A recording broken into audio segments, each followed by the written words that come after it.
Chapter 1, Fellow Cultivators. Before we begin this journey, strengthen this channel's foundation. Subscribe and ring the bell so you never miss a new chapter. A single like fuels the furnace. Now let us begin. The spiritual vein reader had not lied in 200 years. That was the first thing Elder Duan Heping told every incoming class of applicants. Standing at the front of the entrance pavilion's polished dais with his bronze-rimmed spectacles and his ink-stained sleeve cuffs, speaking in the measured voice of a man who has delivered the same words 41 times and found them worth delivering each time. The jade disc was older than the sect's current administration building. It had been calibrated by a Heaven Defier master in the sect's founding era, and it would, the elders said, show you exactly what you were, without judgment or mercy. Wei Chenlong stood 43rd in a line of 62 candidates and watched the disc glow for each person ahead of him. Amber for the first 3, Chi Seeker potential, decent but unremarkable. Gold for the 7th applicant, a girl from the mountain prefecture who cried when the disc lit gold and whose section of the crowd erupted in cheering that startled birds from the pavilion's roof beams. Amber for the next 15 in succession. Another gold, then a white. Just once, a boy of perhaps 16 who pressed his palm to the disc and made it shine as bright as noon sunlight, and the entire pavilion went silent for several seconds before the cheering rose to a pitch Wei Chenlong felt in his chest. He had been preparing for 4 years. His uncle had allowed him to read cultivation manuals in the trading office's back room on slow afternoons, and he had memorized techniques he had no chi to use, rank ladders he had never climbed, descriptions of the Dantian formation process he had visualized until he could reproduce the diagrams from memory without the book open before him. He had practiced the meditation exercises in every quiet corner of his hometown until the town healers noticed something in his bearing and recommended him to the Verdant Sky Examination Board. He had memorized names, foundation establishment, core formation, the long road to soul tempering, and beyond. He had studied the paths other people had walked, because he had been genuinely, factually certain that he would walk one of them. His mother had sold her pearl necklace to pay the entrance fee. A single strand of freshwater pearls, graduated from small at the clasp to full thumb width at the center, that his father had brought back from a coastal trading voyage before he died. It was the only jewelry she owned. She had held the strand for a long time before giving it to the courier, her fingers moving over the pearls with the attention of someone memorizing a texture rather than saying a farewell. When Wei Chenlong said she didn't have to do that, she gave him the look of a parent who has decided on a decision and considers the discussion already closed. He had stood in line for 4 hours. He had watched every candidate ahead of him. He had cataloged the results, averaging the color frequencies, estimating where he might fall in the distribution. He had been careful and thorough, and he had not allowed himself to be confident. Exactly. Only reasonably certain. The way you are reasonably certain of things you have prepared for and cannot control. He was 43rd. He walked to the dais. He placed his palm flat on the jade disc. The disc glowed amber for exactly 1 heartbeat. Then it went dark. Not dim. Not fading gradually toward nothing. Dark the way a candle goes dark when there is nothing left to burn. Complete and immediate and without ceremony. The amber lasted 1 heartbeat, and the darkness lasted for the remainder of the 3-second contact window that protocol required. And then Wei Chenlong removed his palm, and the disc sat there, inert and polished, as if it had simply been asked a question it did not consider worth the effort of answering. The laughter started at the back of the pavilion and moved forward through the crowd in a wave that he could track by sound. First the sharp laughter of the people who had arrived ready to be entertained by failure. Then the softer, complicit laughter of people who were laughing because others were laughing, and finally a silence that was worse than either of the laughters because it was the silence of people who had stopped paying attention. Elder Duan Heping peered at Wei Chenlong over his spectacles with the careful neutrality of a bureaucrat who processes rather than judges. He opened his ledger and wrote something with an unhurried brush stroke. Wei Chenlong, he said, with the specific not unkindness of someone following established procedure. The spiritual vein examination indicates no Dantian formation. You are classified as a mortal vein candidate, ineligible for inner court placement.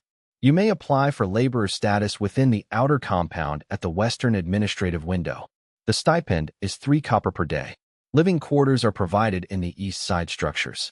A laborer, Wei Chenlong said. Yes. Elder Duan turned the ledger page.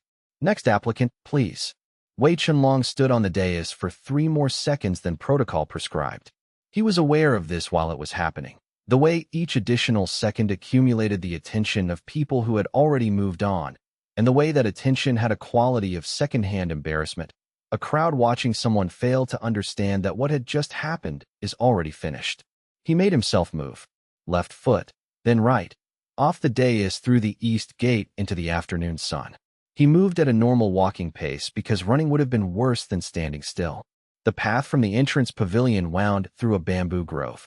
He walked it without direction because his direction had just been removed, and walking in no direction was better than standing in place inside the sound of the laughter's aftermath. The bamboo was dense here, filtering the afternoon light into vertical bars of gold and shadow. The air smelled of pine resin from the upper ridge and clean mineral water from the path's drainage channels. The birds had come back to the pavilion's roof beams after the commotion. He could hear them, and this fact struck him as disproportionately relevant, the way small things do when large things have just happened and the mind needs something concrete to rest on. He found the ruined storage cave at the grove's northern bend. 3 walls standing, the 4th collapsed into a heap of mossy stone, a ghost of fertilizer smell honest in the air. A flat stone that had been a corner foundation made a seat of approximately the right height. He sat on it and placed his hands on his knees and allowed himself to think about the pearl necklace, because it was there whether or not he thought about it. He thought about his mother's face when she handed the strand to the courier.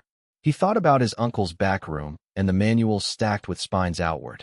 He thought about the healer who had noticed his chi cycling and said, with the confidence of someone who deals in evidence, that he should apply.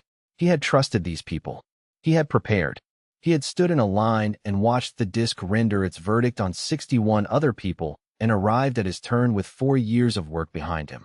He found the jade slip when his hand, resting on the stone beside him, encountered an unexpected edge, wedged between 2 fallen rocks at the base of the collapsed wall, dark green jade, cracked cleanly down its center, the surface inscription worn to near nothing except one line cut deeper than the rest. Press palm to surface. He pressed his palm to the surface. The jade shattered. The pieces dissolved before they reached the ground. Wei Chenlong felt something open inside his chest. Not pain, not tearing, but a sensation of expanding space, like a room he'd never known existed having its door flung open from within.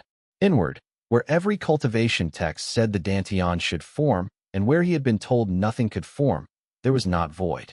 There was a world, an infinite plane of dark soil beneath a starless sky, the ground solid in his inner focus, real in every sense that mattered and several senses he hadn't known he had. At the center of the plane, a single point of pale green light pulsed like a heartbeat, unhurried, patient, absolutely certain it would be found eventually. He sat in the ruined cave until the moon rose. He ate the 2 mantu his mother had packed in his travel bag. He sat with the weight of the pearl necklace and the disc that had gone dark and the laughter moving through the pavilion. And he sat with the vast dark plane that existed inside him now as certainly as his lungs and his heartbeat. And he held both facts simultaneously without needing to resolve them into a comfortable single truth. He fell asleep on the flat stone, and the dark plane was in his dreams, and the pale light pulsed steadily in the distance, patient as bedrock, as certain as water finding the sea. He woke before dawn. He went to the western administrative window. He signed the laborer's agreement. He took the east side room key. He told himself this was not the end of anything. And in the cold, specific, not yet understood way that the truth sometimes arrives before understanding, he was right. Chapter 2. The east side dormitory was a long building divided into 12 rooms, each large enough for a sleeping mat, a low shelf, and a window the width of 2 hands. Wei Chenlong's window faced the scullery yard. In the mornings, the smell of breakfast steam from the outer disciples' communal hall drifted through the gap between the window sash and its frame, and he discovered that the smell of food you are not permitted to access was a specific variety of discomfort he had not previously had occasion to catalog. He reported to the grounds-keeping rotation at the 5th bell each morning. The work supervisor was a thin-faced man named Gan Shufei who had managed the outer compound's maintenance for 11 years and who had, somewhere in those 11 years, arrived at a genuine peace with the shape his life had taken. This peace was visible in the way he demonstrated the raking technique. The rake tines angled toward the drainage channel, not away, because the qi runoff from careless practitioners accumulated in the depressions and degraded the stone chemistry over time. He demonstrated this as a man demonstrates something worth knowing, not as a man demonstrates something he wishes he didn't have to explain again. Qi runoff damages stone, Wei Chenlong said. He had read extensively before arriving, and this detail was new. When enough disciples practice here for enough years. Supervisor Gan indicated the cultivation area's worn center stones with a small movement of his chin. The darker ones there, that's not staining. That's decades of qi-dense sweat and expelled spiritual energy absorbed into the mineral structure. Changes the character of the stone. He paused, regarding the stones with neither sentiment nor judgment. The inner compound stones glow at night, I'm told. I haven't been inside the inner compound since I was about your age. Wei Chenlong chose not to ask what had happened. He learned from the shape of the pause that this was not the kind of story that wanted to be asked after.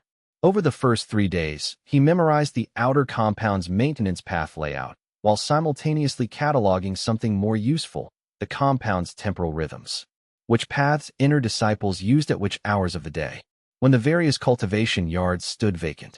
Which groundskeepers were assigned to which zones on which days of the 7-day rotation. He was not planning anything specifically. He was applying the same approach he had applied to cultivation manuals in his uncle's back room. The approach of someone who understands that the space you are in is the raw material for everything that happens next, and that understanding the space is the prerequisite for using it. On the 4th day, he sat in the empty north cultivation yard during Supervisor Gan's lunch rotation and directed his awareness inward. The plane was there.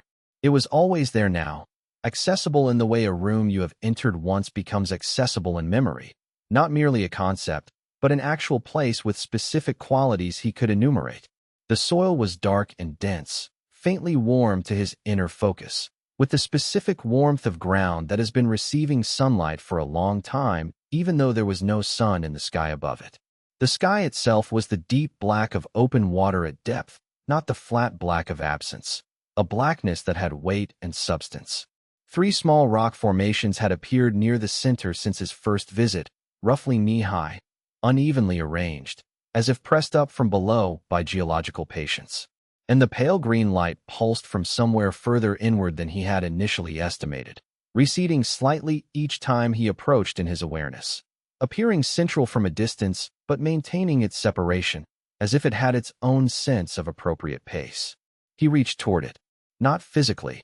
His body sat against the cultivation yard wall, back straight, the rake propped beside him.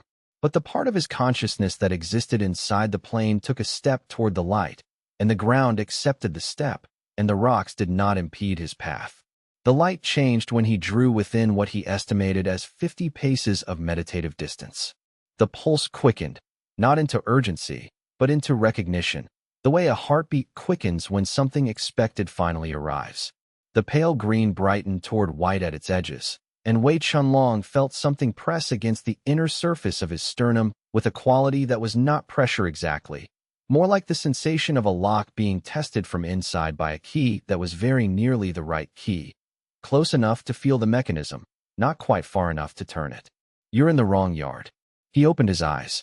Zhao Feitian stood at the cultivation yard's entrance, 18 or 19 years old, the ash-gray inner disciple robe marking him as someone who had passed the examination Wei Chenlong had failed by the widest possible margin. He was broad-shouldered, with the particular relaxed posture of a person who has been tall since early adolescence and has had a decade to settle into looking down at the world from a comfortable angle. Groundskeepers are not permitted in cultivation areas during off-rotation hours, Zhao Feitian said. Not accusatory, informative. The tone of one who has learned the rules and enjoys the position of knowing them when others do not. This is the North Practice Yard. Inner disciples reserved space. I apologize. Wei Chenlong stood, retrieved the rake from the wall. I'll return after the rotation break. You'll return when the yard is scheduled for maintenance. Zhao Feitian did not move from the entrance, but shifted his weight slightly, making the entrance feel observed rather than blocked. Are you the new laborer? From the failed examination this cycle. Yes. The disc failure. A small pause, then a very small smile. The particular smile of someone sharing a private satisfaction politely dressed as sympathy. I heard it went completely dark. Not just amber, fully dark. That must have been something to experience. He stepped back from the entrance to let Wei Chenlong pass, with the air of someone performing a courtesy. Better luck in your next life, laborer. This one appears to have arranged other plans for you. Wei Chenlong walked past him and out of the yard and down the path toward the south terrace without looking back. His jaw was set and his hands were steady on the rake handle, and his breathing was measured and correct. In the inner world behind his sternum, the pale light had pulsed 3 times in rapid succession when Zhao Feitian spoke. Quick, deliberate, like a finger tapping a table to make a point. He worked the south terrace and the east drainage channel and the bamboo grove path until the evening bell. In his east side room after dinner, seated in the window with the scullery yard below and the compound quiet around him, he settled his awareness into the inner world and spent 30 minutes simply being present in the dark plain with the growing grass and the rock formations and the pulsing light in the distance. No goals, no technique, just presence. By the time he lay down on his sleeping mat, the grass at the rock formation's base had grown perceptibly taller. The world did not need his instruction. It needed his attention and his time, and he had both, and he would give them, because whatever Zhao Feitian believed about the shape of Wei Chenlong's life, the shape was not yet finished, and the something growing inside him was already disagreeing, in the quiet, patient, irrefutable way that things grow when they have found the right ground and the right conditions and simply need time. He closed his eyes. The pale light pulsed with the specific warmth he was beginning to associate with the world's version of reassurance. Not comfort exactly, more like acknowledgement, like a room saying, "Yes, you are in the right place." The grass grew in the dark, and in the morning Zhao Feitian would still be there. But so would the world, larger than it had been, and that was the difference that mattered. Chapter 3 Wei Chenlong found Elder Ma Xuan by the kind of accident that, reconsidered later, did not seem like an accident at all. The elder's quarters occupied the outer compound's northeastern corner, in a structure that had been a medicinal herb processing facility before the main apothecary expansion made it redundant. The building retained its purpose in its smell, layered herbal complexity, the sharpness of root preparations on top, and something older and earthier underneath, the smell of years of careful chemical work absorbed into the walls themselves. Its exterior was hung with identification plaques in careful handwriting, organized in cultivation rank order from the door outward. Herbs useful to chi seekers near the entrance, materials relevant to soul tempering and higher toward the garden corner. The arrangement giving the building an unintentional narrative quality, a story of advancing power told through botanical labels. Elder Ma Xuan was in the small garden behind the building when Wei Chenlong arrived to clear the northeastern exterior drainage channel. The elder was cutting back a 3-bone shrub with a pair of shears that were sharp without being enchanted, practical tools applied practically. He was perhaps 60 in apparent age, which in a cultivation compound could indicate anything between 60 and 3 centuries, and he moved with the specific economy of someone who stopped performing effort for observers somewhere in the distant past. Wei Chenlong was reaching into the drainage grating with the hooked clearing tool when the elder noticed him. "New laborer?" the elder said. "Yes, elder." "This cycle's examination?" "Yes, elder." "Vein classification?" Wei Chenlong paused in his work. "None." The disc went dark. Elder Ma Xuan set his shears on the garden wall. He turned to face Wei Chenlong fully. Not the partial attention of someone pausing a task, the complete attention of one who has heard something that warrants stopping entirely. "Dark in what manner?" "Fading dark or dropped off dark." "Amber for 1 heartbeat." Then nothing. No transition. The elder was silent for a moment. His expression did not produce surprise. It produced the interior look of someone cross-referencing new information against an existing archive and finding a match in a section they had not expected to need. "Show me your hand."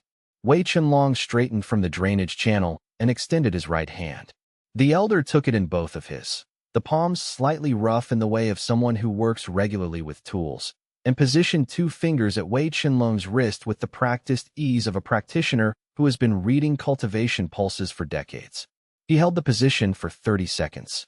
His gaze went slightly unfocused, inward, the way practitioners' eyes go when they are directing attention through a physical sense rather than through the eyes.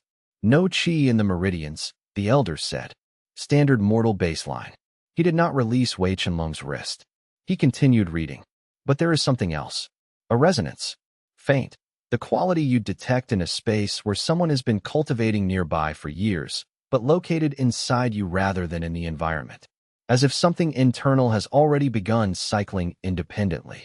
He shifted his finger position slightly and read again. Have you experienced anything unusual since the examination? Inside the chest cavity, deeper than the standard breathing awareness? A plain, Wei Chenlong said. Dark soil. A sky without stars. A light in the distance. The elder released his wrist and looked at him directly for several seconds.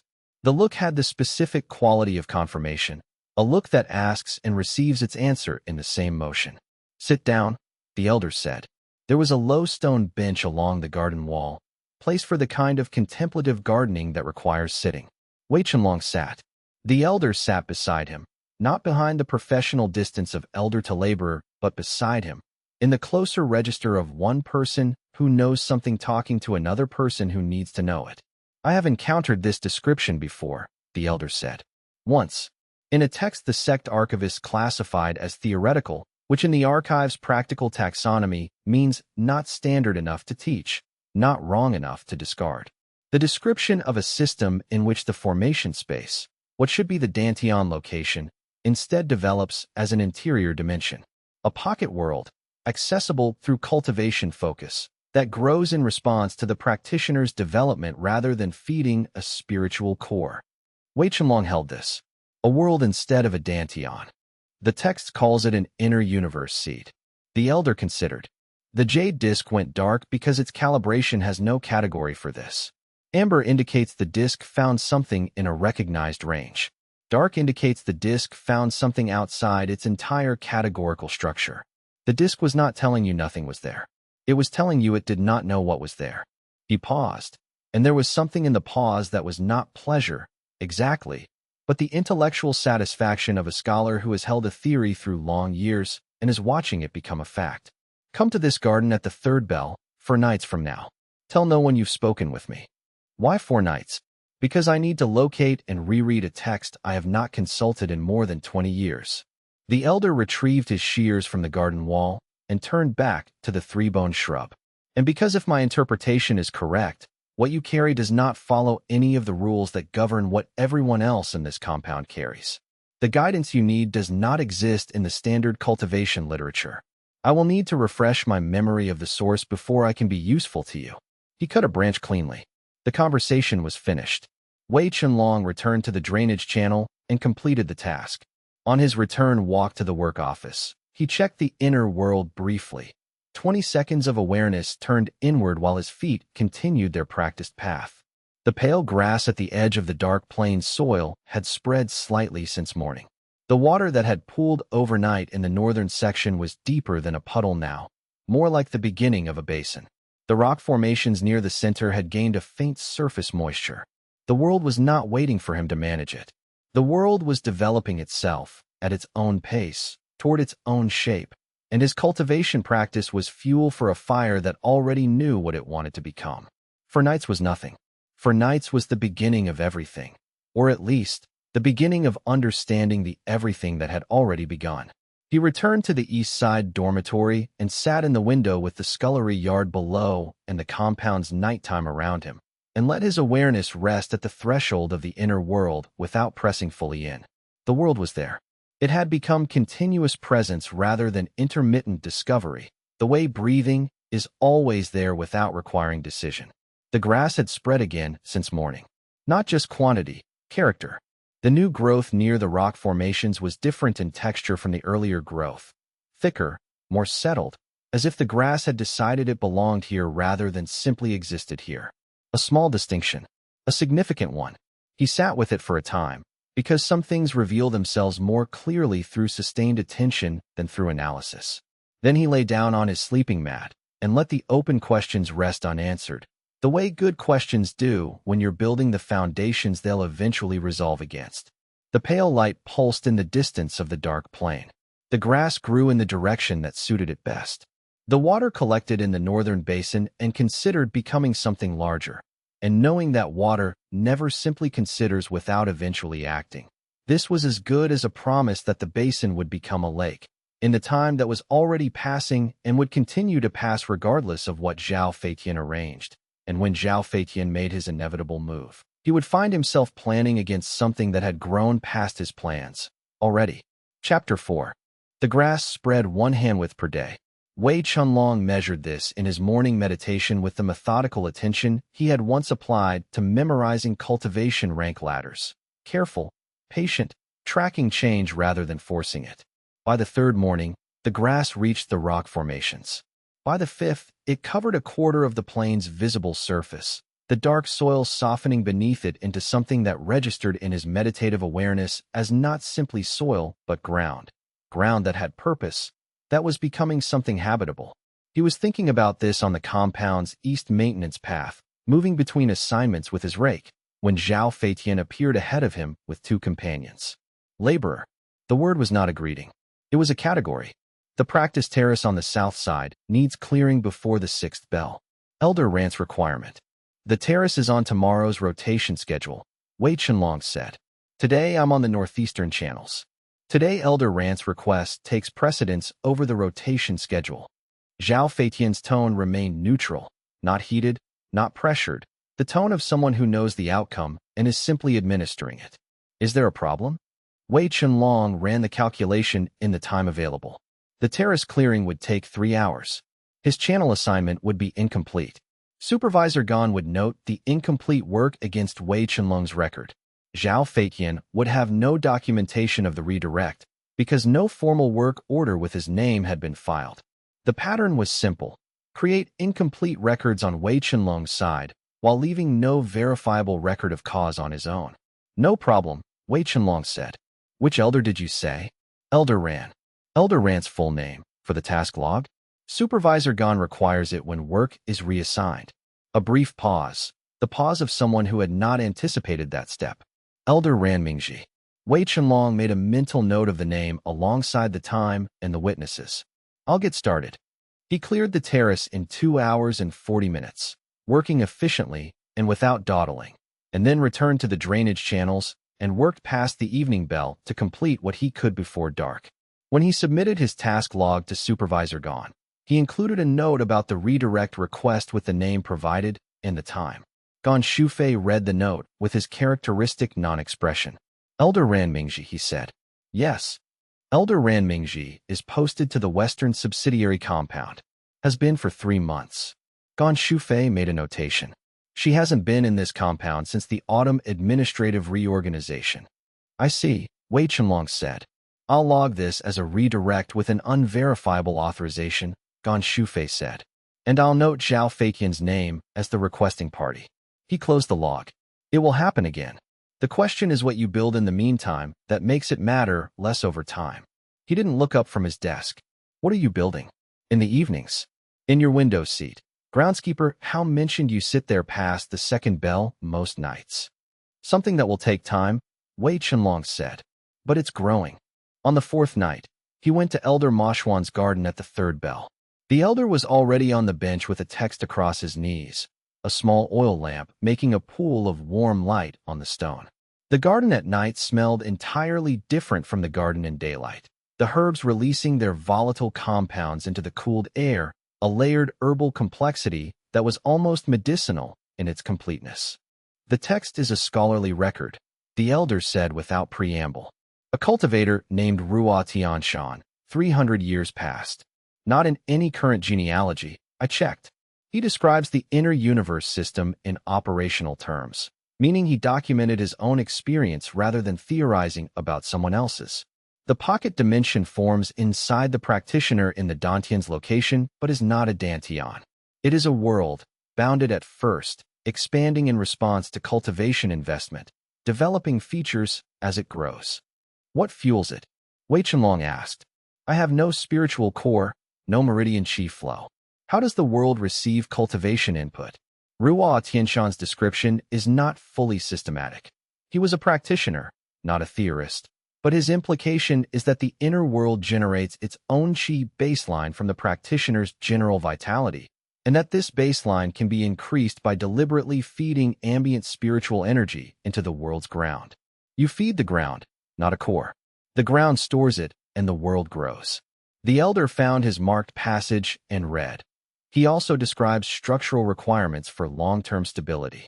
He calls them world pillars, persons with specific affinities who consent to anchor regions of the inner world.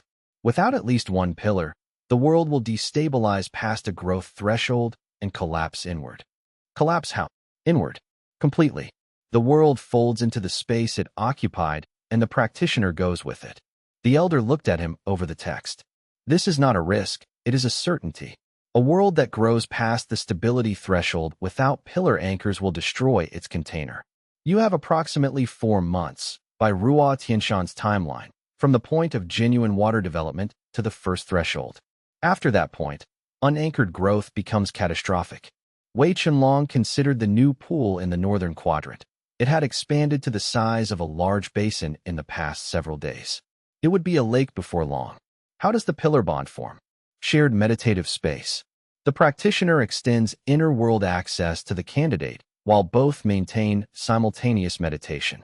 If the candidate's affinity resonates with a feature of the world, the bond can initialize. The elder set the text on the bench. The pillar gains access to the world's cultivation resources and develops laws tied to their fundamental affinity. The relationship is mutual dependence. The world needs the pillar for stability. The pillar gains from the world what no standard cultivation path can provide. How long did Wei Chenlong's search take? For the first pillar, 3 years. The elder's gaze was steady and direct. You have 4 months. Wei Chenlong sat in the lamplit garden with the herbs breathing their complex night scent around him and felt the difference between 3 years and 4 months settle into the body as fact rather than calculation. He did not panic. Panic was not useful here. What was useful was moving, finding the right person before the world found its own threshold, because the world developing correctly mattered more than any of the other variables that currently constituted his life. Come back, the elder said, when the pool has become a lake.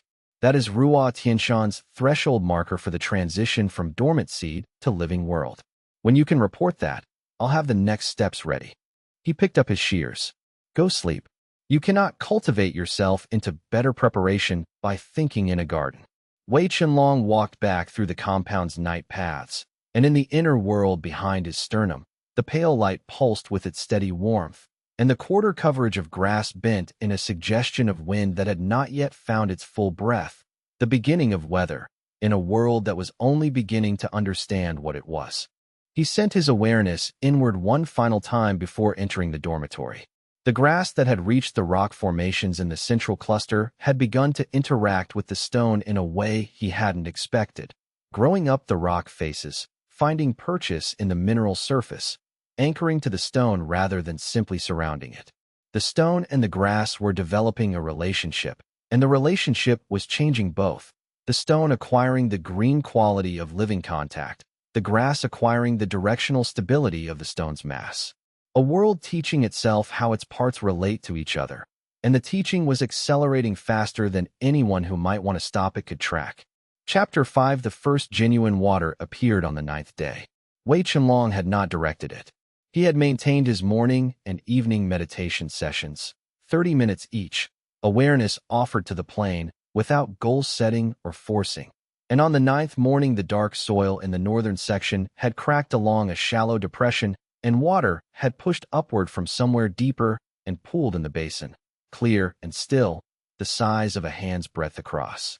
By the evening session, it was twice that size. By the following morning, it was a small pool, genuinely distinct from the surrounding soil, with a quality of depth that meant it was drawing from somewhere real rather than simply collecting on the surface. He told Elder Mashwan.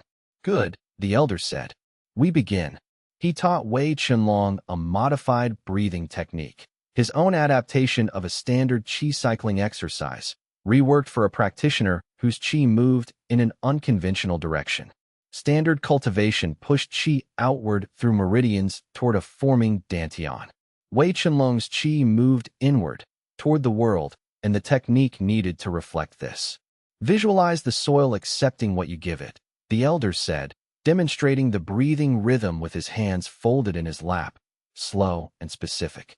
Not chi flowing through you, chi flowing into the ground. The world receives what the ground absorbs. It took Wei Chenlong 3 practice sessions to feel the shift. On the 4th attempt, in his dormitory window seat with the compound quiet around him, the pool expanded in his meditative awareness, from its small basin to something that deserved the word pool genuinely, perhaps 3 meters across, with the reed grass beginning to thicken at its edge. His outer body felt different afterward, not depleted, redistributed, as if potential had been converted to something more active, something directed. The body adjusts, the elder confirmed when Wei Chenlong described this. Ruo Tianshan notes that over time the inner world's consumption replaces the conventional need for external cultivation resources. You'll require less food, less sleep. The boundary between your body's vitality and the world's vitality becomes increasingly continuous. My cultivation classification, I'm still mortal vein to any instrument. For now, the elder produced a cultivation pulse gauge and held it out. Thumb on the crystal. Wei Chenlong pressed his thumb to the device. The needle moved, faintly, definitively, away from the 0 graduation and toward the first threshold line. Past 0, the elder said. Not yet at chi seeker threshold, but generating measurable cultivation progress through inner world development rather than conventional meridian training. The path is parallel rather than identical to the standard path. You may reach chi seeker through world expansion rather than through Dantian formation. When that boundary crosses, the world's development rate will accelerate. Meanwhile, in the outer compound's daily operations, Zhao Feitian was continuing to develop his approach. The 3rd redirect request came 4 days after the terrace incident, this time from a companion rather than from Zhao Feitian directly, citing Elder Wu Penglin as the authorizing elder. Wei Chenlong accepted the redirect, completed the assigned task, and afterward verified the name with Supervisor Gan. Elder Wu Penglin had died 4 years ago. I noted it, Gan Shufei said. False elder name. Zhao Feitian's companion as the requesting party. This is the 2nd false name in 3 weeks. He made the notation without particular emotion. The emotion had been processed years ago. The documentation has weight when there's enough of it. Keep doing exactly what you're doing. Wei Chenlong kept doing exactly what he was doing. He was also, in his available cultivation time, beginning to pay careful attention to the other outer compound residents. There were 22 groundskeepers and maintenance staff in the full rotation. Most had settled into the compound's operational rhythms with varying degrees of acceptance. 3 were recent placement failures, young, still in the early months of adjustment, still deciding what kind of person they were going to be in this context. He watched these 3, not intrusively but observantly, with the attention he applied to anything he wanted to understand properly. He noticed which of them were receiving the same redirect pattern he was receiving. He began, carefully, arranging his own redirected tasks to coincide with their work zones in such a way that when he was pulled from his assignment, the remaining work fell within their area and they had incentive to complete it. Not cooperation, mutual benefit, aligned interests without formal agreement. He was not responsible for other people. Not yet. He was simply arranging conditions. On the 14th day of his placement, he entered the inner world fully rather than observing it from the threshold. He walked the plane in his inner focus with his full consciousness present inside it rather than at its edge, and he walked to within range of the pale light and reached toward it with the same kind of attention he gave to everything he wanted to understand. The light communicated, not in words, in a resonance that went below language, a single sustained note in the register that exists below hearing, felt in the architecture of awareness rather than in the ears. The communication was not complex. This place recognizes you.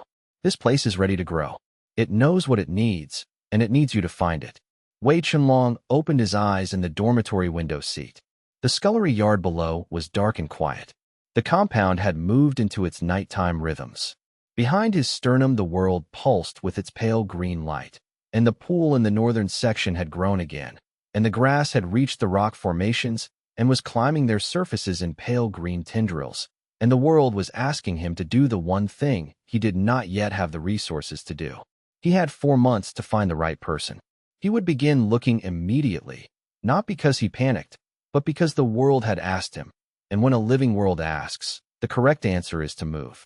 The problem was not urgency. The problem was criteria. Ruo Tianshan's 3-year search had not been casual. He had been looking for a specific person whose affinity matched a developing feature of his inner world, someone who would choose an anchor bond with complete understanding of what it meant. Not the first kind person nearby, not the most talented practitioner within reach. The right person, which was a separate category from any convenient comparison. He began applying this framework to the outer compound's population with deliberate attention. 22 groundskeepers and maintenance staff, most settled into their situations with varying degrees of acceptance. The inner disciples who moved through shared spaces. The administrative staff who managed the compound's allocation and record-keeping functions. He was looking for someone with a distinct affinity, particularly a water affinity, since the inner world's most developed feature was the lake and its associated water cycle, and for someone whose affinity had been given no proper outlet through standard cultivation paths. Both criteria together narrowed the field considerably. A water affinity strong enough to resonate with the inner world's lake would be noticeable to anyone paying attention to affinity signatures. And an affinity without a cultivation path to express it through would have a specific quality, the careful attention of those who have more capacity than their current situation permits. He was also looking for someone who would choose this freely, not someone he would need to persuade, someone who would recognize the offer and want it the way you want something that fits rather than something you've been convinced is good for you. The distinction mattered. An anchor bond established under persuasion rather than genuine recognition would be structurally weaker than a bond established by clear-eyed choice. He started paying a different quality of attention to the compound's daily movements, the particular attention of someone who knows what they are looking for and is now looking for it. And the world, patient and alive and already knowing what it needed, was waiting for him to find her. And the world's waiting was not passive, which meant the question was not if, but when. Chapter 6. Liang Suyin worked the outer compound's medicinal distribution station, managing herb allocation and processing cultivation resource prescriptions for inner disciples' monthly allowances. She had been placed there 8 months before Wei Chenlong's arrival, following a scholarship examination that assessed her organizational precision and administrative aptitude. The assessment had noted a faint water affinity, enough to sense moisture content in plant materials and distinguish water-aligned herbs by texture, but insufficient, by the sect's standard calibration, for formal cultivation placement. Wei Chenlong first spoke to her when he was sent to collect 12 storage containers for transfer to the Northwest Herb Garden, a task that had been sitting in bureaucratic limbo between assignments because the containers were too heavy for single-person transport and no one had formally assigned both a carrier and an assistant. She was sorting herb packets when he arrived, not looking at them, working from textural memory, filing each into its delivery queue position with an efficiency that came from having mapped the workspace thoroughly enough to navigate it without full visual attention. She gave him the brief, evaluative look of someone assessing whether a new variable in their operational space would increase or decrease their workload. Storage containers, he said. 12. Back wall, left stack. Rope handles. She resumed sorting. You're from this cycle's examination? Yes. The disk failure? Yes. He looked at her. How did you know about it? The disk going fully dark rather than simply reading low is unusual enough that people discussed it. I heard it in the first week. She sorted 3 more packets without pausing. Amber typically means the disk detected something and classified it. Dark means it detected something it couldn't classify. Those are different failures. What did you feel when it happened? The question was genuinely curious, not the polite curiosity that takes curiosity's shape as social function, but the actual curiosity of someone who wants to know the answer. He had developed, in his weeks here, a reasonable sensitivity to the difference. Something opening, he said. Inward. She stopped sorting. She set down the packet she was holding with the deliberate care of someone putting something down in order to pick something else up. She turned fully toward him, the complete attention, not the partial attention of someone managing multiple concurrent tasks. What is there? He told her more than he had intended to. He had planned to say little, a plain, dark soil, and felt the specificity of her attention drawing out more. The grass spreading, the pool becoming a lake, the pale light pulsing with its patient certainty, the way the world developed features he had not planned or directed. Liang Suyin listened to all of it without interrupting. When he finished, her expression held the interior quality of someone who is not receiving new information, but is receiving confirmation of something they have been thinking about. Water affinity, she said. Faint, according to my classification. Enough to sense moisture in plant tissue, identify water-aligned herbs by touch, detect water movement in qi-dense cultivation environments. She looked at him directly. You said there is water in your inner world. A pool that has been expanding. Yes. And you need structural anchors for the world to remain stable as it grows past a certain development threshold. He looked at her carefully. I did not say that. No. But a self-sustaining system that expands without structural anchoring will develop internal pressure that eventually becomes destabilizing. This is true of physical systems, spiritual systems, social systems. She turned back to her sorting. 2 packets, 3, placing each with the click of a decision made rather than considered. Ruo Tianshan, she said. He documented a system like this 300 years ago. His manuscript is in the restricted archive. I've accessed the index description, not the text itself, but the index. She glanced at him. Elder Moshuan has a complete copy. How do you know that? Elder Moshuan maintains a collection of texts the archive has classified as theoretical or dangerous. The northeast building shares a drainage channel with his garden, and people who work near gardens speak more freely than they intend to. She sorted the last packet in the queue and aligned the queue with the precision of someone who cares whether the queue is aligned. I'll take the first anchor position. If you'll have me. My water affinity and your expanding water feature. The resonance should work. Wei Chenlong held her gaze. He was assessing, not deciding. Assessing whether her directness was the directness of someone who had thought carefully or the directness of someone who acted without thinking. And what he saw was the former, the particular quality of those who have been holding an idea long enough to stop discovering it and start stating it rather than discovering it. You need to understand what the bond costs, he said. A soul-level anchor. You would be structural to a world that exists inside someone else for the duration of his life. Not as a visitor, as a pillar. I've accessed the index entry 11 times. She held his gaze without deflection. I've been thinking about it for 8 months, which is as long as I've been here. 8 months of sorting herb packets and sensing moisture in dried plants while thinking about a system that could use what I have in a way that would mean something. She turned back to the distribution counter and began closing out the afternoon's allocation log. Come back when you know the mechanism for bringing someone else into the meditation. I'll be here. Wei Chenlong collected the 12 storage containers and transferred them to the northwest herb garden. On his return walk, he checked the inner world briefly.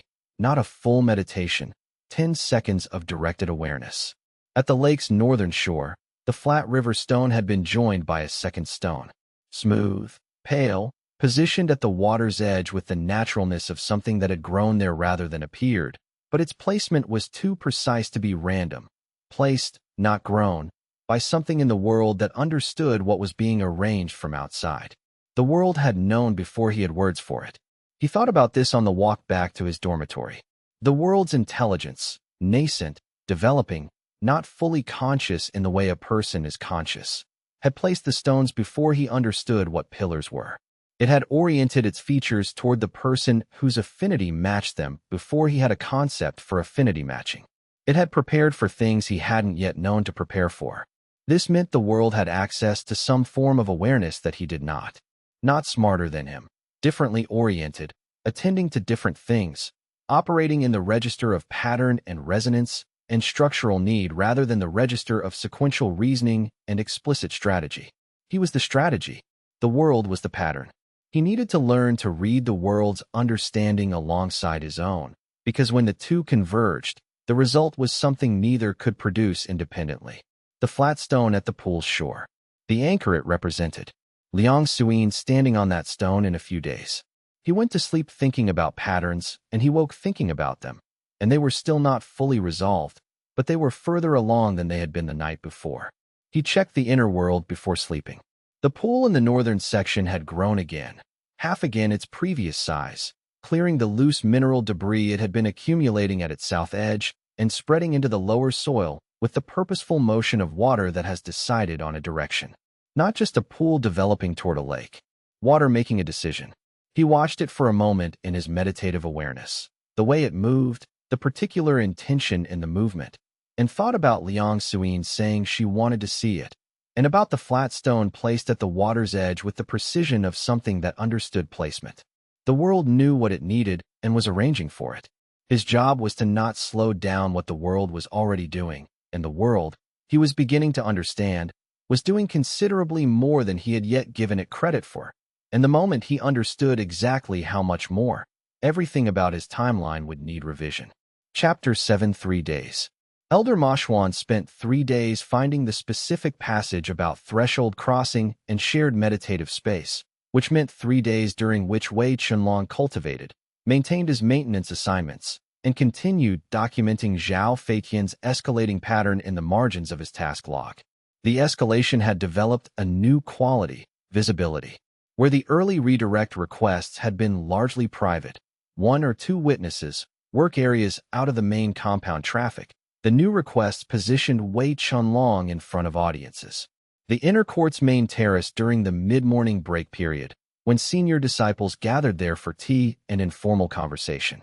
The examination viewing area during the outer compound's skill demonstration day, when family members of candidates were observing. The compound's front entrance path on the morning when a delegation from a subsidiary territory was arriving for an administrative meeting.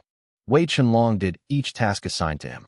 He did them efficiently, without visible expression, and he noted every detail in his task log with the care of someone building a record rather than keeping a diary. Times, locations, the names of any inner disciples present as witnesses, the false elder authorizations when they were used, the companion who delivered the redirect request. The documentation was growing. The documentation's utility was still theoretical. But Supervisor Gan's comment, that documented patterns have weight that individual complaints lack, had settled into Wei Chenlong's understanding of the situation as a fact worth building around. On the 3rd evening, Elder Mashwan summoned him to the garden. Found the relevant passage, the elder said. He had the text open to a marked section on the stone bench beside him. The lamp was already lit. He had arranged for the meeting rather than waiting for Wei Chenlong to arrive and find him. Threshold crossing for an anchor candidate requires shared meditative space. The practitioner must extend inner world access, a deliberate opening of the world's boundary, while both parties maintain simultaneous meditation. The candidate approaches the boundary from outside. He read directly. If the candidate's affinity resonates with a feature of the interior, the bond initializes at the boundary and deepens through subsequent cultivation sessions. How does the boundary opening work? Wei Chenlong asked. I can feel the boundary, a membrane between the plane and my outer consciousness. How do I open it deliberately rather than simply encountering it? Ruo Tianshan describes it as relaxing a protective instinct rather than performing an active technique. The boundary is maintained by unconscious protective reflex. Releasing it requires conscious choice, holding the intent to allow access while the candidate approaches. He notes that doubt or second-guessing during the approach will cause the reflex to reclose the boundary before contact completes. The elder looked at him. You've already spoken to someone. Liang Suyin, Wei Chenlong said. I know Suyin. The elder closed the text partway. She has been reading archive indices since her 2nd week here. Not cultivation manuals, indices. She prepares for possibilities before she knows whether they'll materialize. He paused. Her water affinity may not be as faint as the intake assessment indicates. Assessments calibrated for standard cultivation paths frequently underestimate affinities that express through sensing rather than through outward projection. When the bond establishes, her actual affinity strength may reveal itself as considerably greater than documented, which would mean her intake placement was a waste of her potential. Yes, the elder said this plainly, without particular emotion. It was a fact. That would be an uncomfortable implication for the assessment system's credibility. It would also be irrelevant to your immediate situation, which is arranging the meditation. He picked up the text again. My recommendation, use the herb garden here, when I am at the administrative meeting on the 4th of next week. The garden is private enough after the 2nd bell, and I can account for my absence if anyone asks. He paused. And Wei Chenlong, Do not force the timing of this. Suyin approaches the threshold at her own pace, with the information she has. Your role is to hold the boundary open with consistent intent. The bond initializes if it initializes. You cannot compel it. On the arranged evening, Wei Chenlong arrived first and sat on the stone bench and entered meditation. The inner world spread before his awareness, larger than it had been when he first found the jade slip, the grass covering most of the visible plain now. The lake in the northern section developed enough to deserve the word lake rather than pool or basin. The rock formations had grown taller. The pale green crystals visible in their faces were more numerous. He found the boundary in his awareness, the membrane that separated the inner world's ground from his outer consciousness, and located the particular quality of tension that the elder had described as protective reflex. He brought his attention to it without forcing it. He held the intention, open, allow. This is an invitation. The boundary softened. He held it softened, which required a quality of attention that was sustained without being active, the specific attention of someone holding a door open rather than pushing it. Liang Suyin arrived. She settled onto the bench beside him without touching, and moved into her own meditation with the practiced ease of someone who had done this many times and knew the technique well. He felt her reach for the boundary. Her water affinity was a distinct quality in awareness, not visible exactly, more sensed, the way you sense the presence of water in the air before rain. She moved toward the boundary with the directness of a practitioner who has thought carefully about what she was doing and made her decision in advance of the moment. The lake surged. In the inner world's awareness, the lake's surface rose simultaneously across its entire extent. Not a wave but a lift, like a held breath releasing, and the reeds at the northern shore bent all in one direction, toward the point where Liang Suyin's awareness touched the boundary membrane. The pale green light in the far center moved, not toward Wei Chenlong, laterally, shifting its attention to the point of contact between two people sitting on a stone bench in a garden, one holding a world open and the other reaching toward its edge. Contact, not a bond, not yet. But the resonance between her water affinity and the lake's nature was audible in the inner world's awareness, a frequency match, the particular sound of two things that belong together recognizing each other across a boundary. He held the boundary open for another 10 breaths. Then the meditation ended naturally, both of them returning to the outer world's bench and the garden's night air. She did not speak immediately. She sat with the quality of someone processing something they have experienced rather than something they have been told, and he understood the value of not filling the silence. I felt the lake, she said finally. Not saw, felt. From outside the boundary, the water moved toward me. I saw it from inside, he said. 3 days, she said. I want 3 days to adjust my meditative approach before we attempt the threshold crossing. Not because I'm uncertain, because I want to be right rather than simply willing. She stood and smoothed her work apron with the brief, definitive motion of someone reassembling their working shape. Thursday night. Same place. She walked out of the herb garden. The herbs stood quiet in her wake. Inside Wei Chenlong's chest, the inner world's pale light pulsed with a warmth it had not had before, not urgency, but something closer to anticipation, the warmth of a living thing that has perceived something it has been waiting for, and now knows the waiting is almost done. And the waiting was not passive. It was the particular active waiting of something that has been building its readiness the whole time, so that when the moment arrived it would not need to prepare, it would simply need to be present, which is all readiness has ever asked. Chapter 8. The bond formed on the second attempt, 3 nights after the initial contact. The first attempt had established resonance, but not completion. Elder Ma Xuan, reviewing Ruo Tianshan's account of his own first bond afterward, identified the problem. Threshold crossing required decisiveness rather than caution. A candidate who paused at the boundary gave the practitioner's unconscious protective reflex time to reclose around her, not out of rejection, but out of the instinct that treats any hesitation as withdrawal. Liang Suyin had not been afraid. She had been careful, moving with the precision of someone who was exactly accurate with their body and space. And in this case, exactness and slowing were the same failure. On the second attempt, she did not pause. Wei Chenlong held the boundary open, the same conscious relaxation of protective reflex, the same intention held clear, open, allow, invite. He felt her approach the boundary with a different quality from the previous attempt. More decided, the quality of those who have solved the problem of the threshold by simply deciding that the threshold is not the problem. That movement is the answer. That hesitation is the only actual failure. She crossed. The inner world's response was total. Not violent, resonant. The vibration of a structure responding to its true note. The whole plane participating simultaneously. The lake surging across its full surface in a wave that crossed and recrossed until it settled. The rock formations in the center cluster producing their deep, sustained underwater bell tone.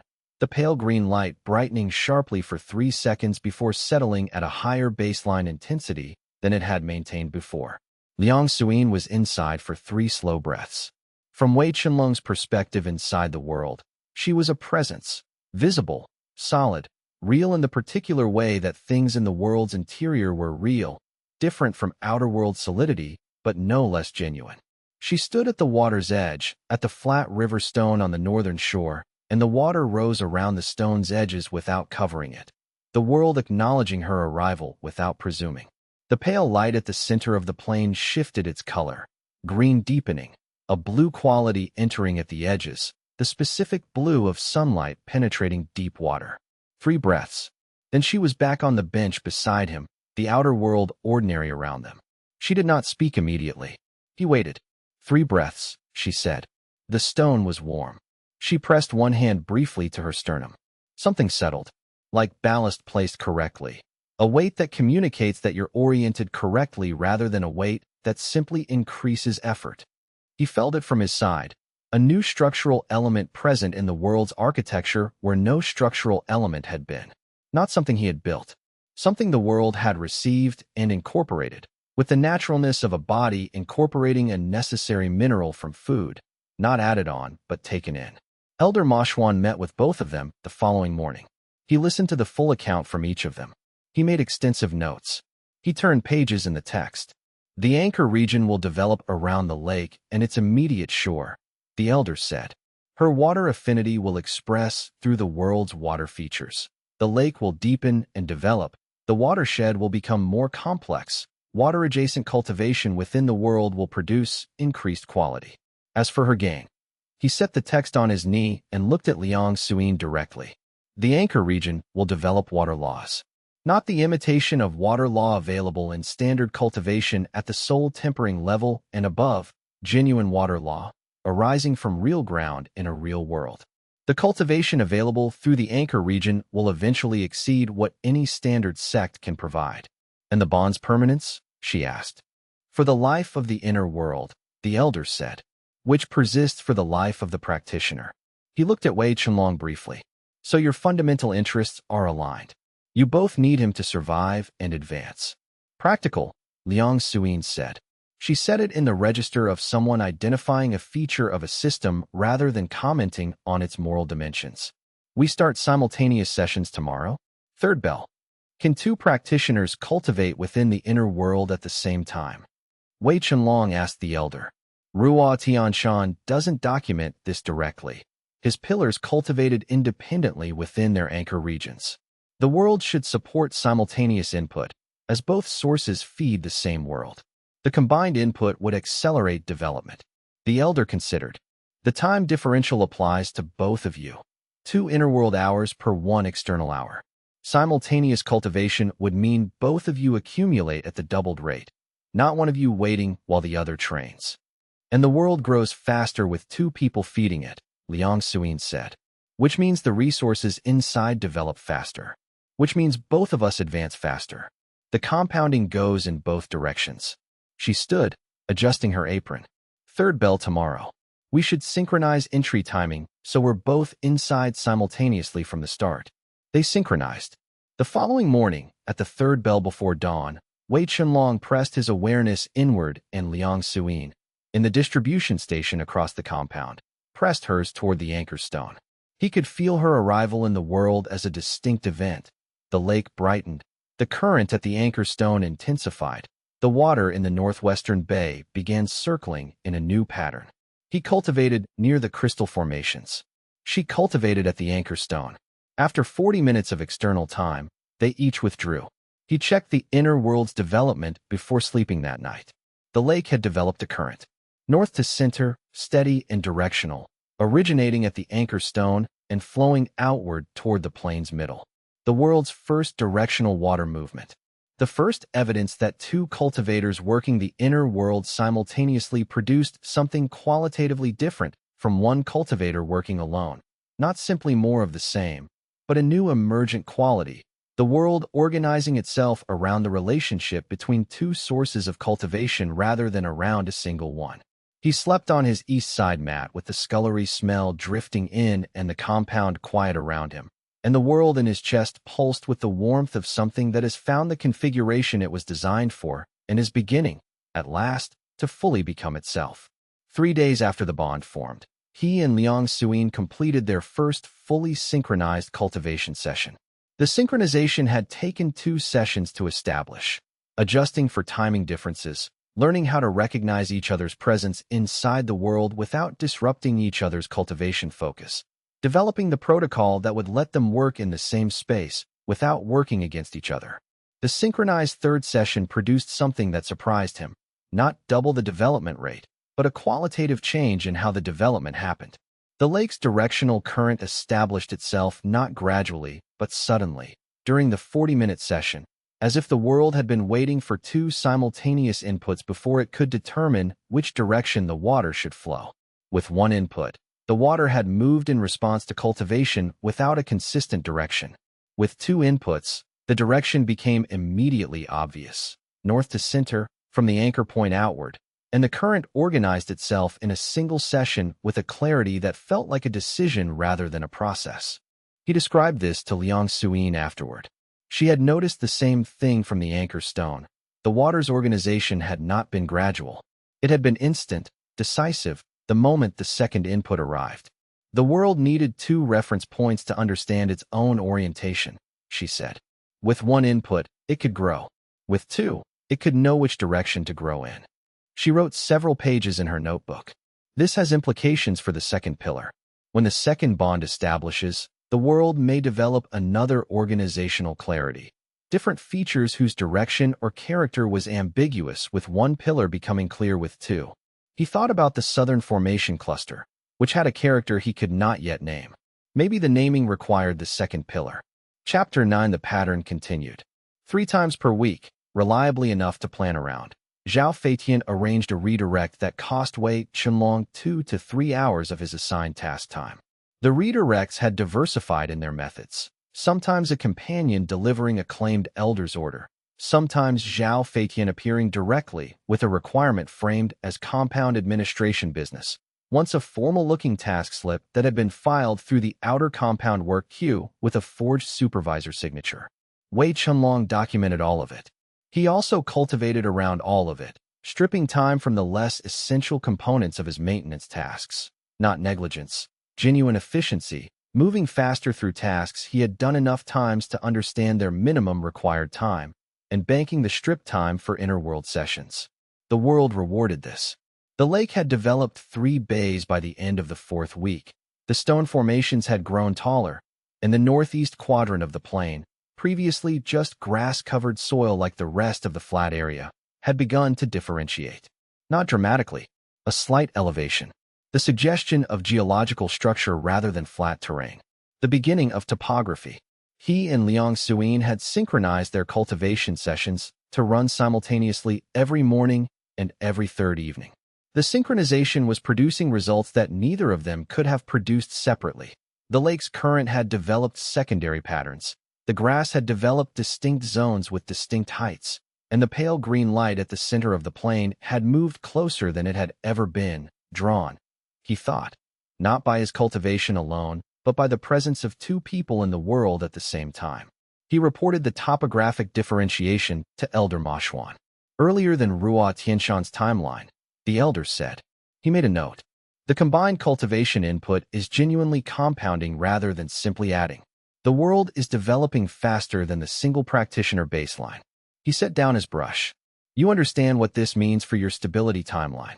The collapse threshold advances with the world's development rate, Wei Chenlong said.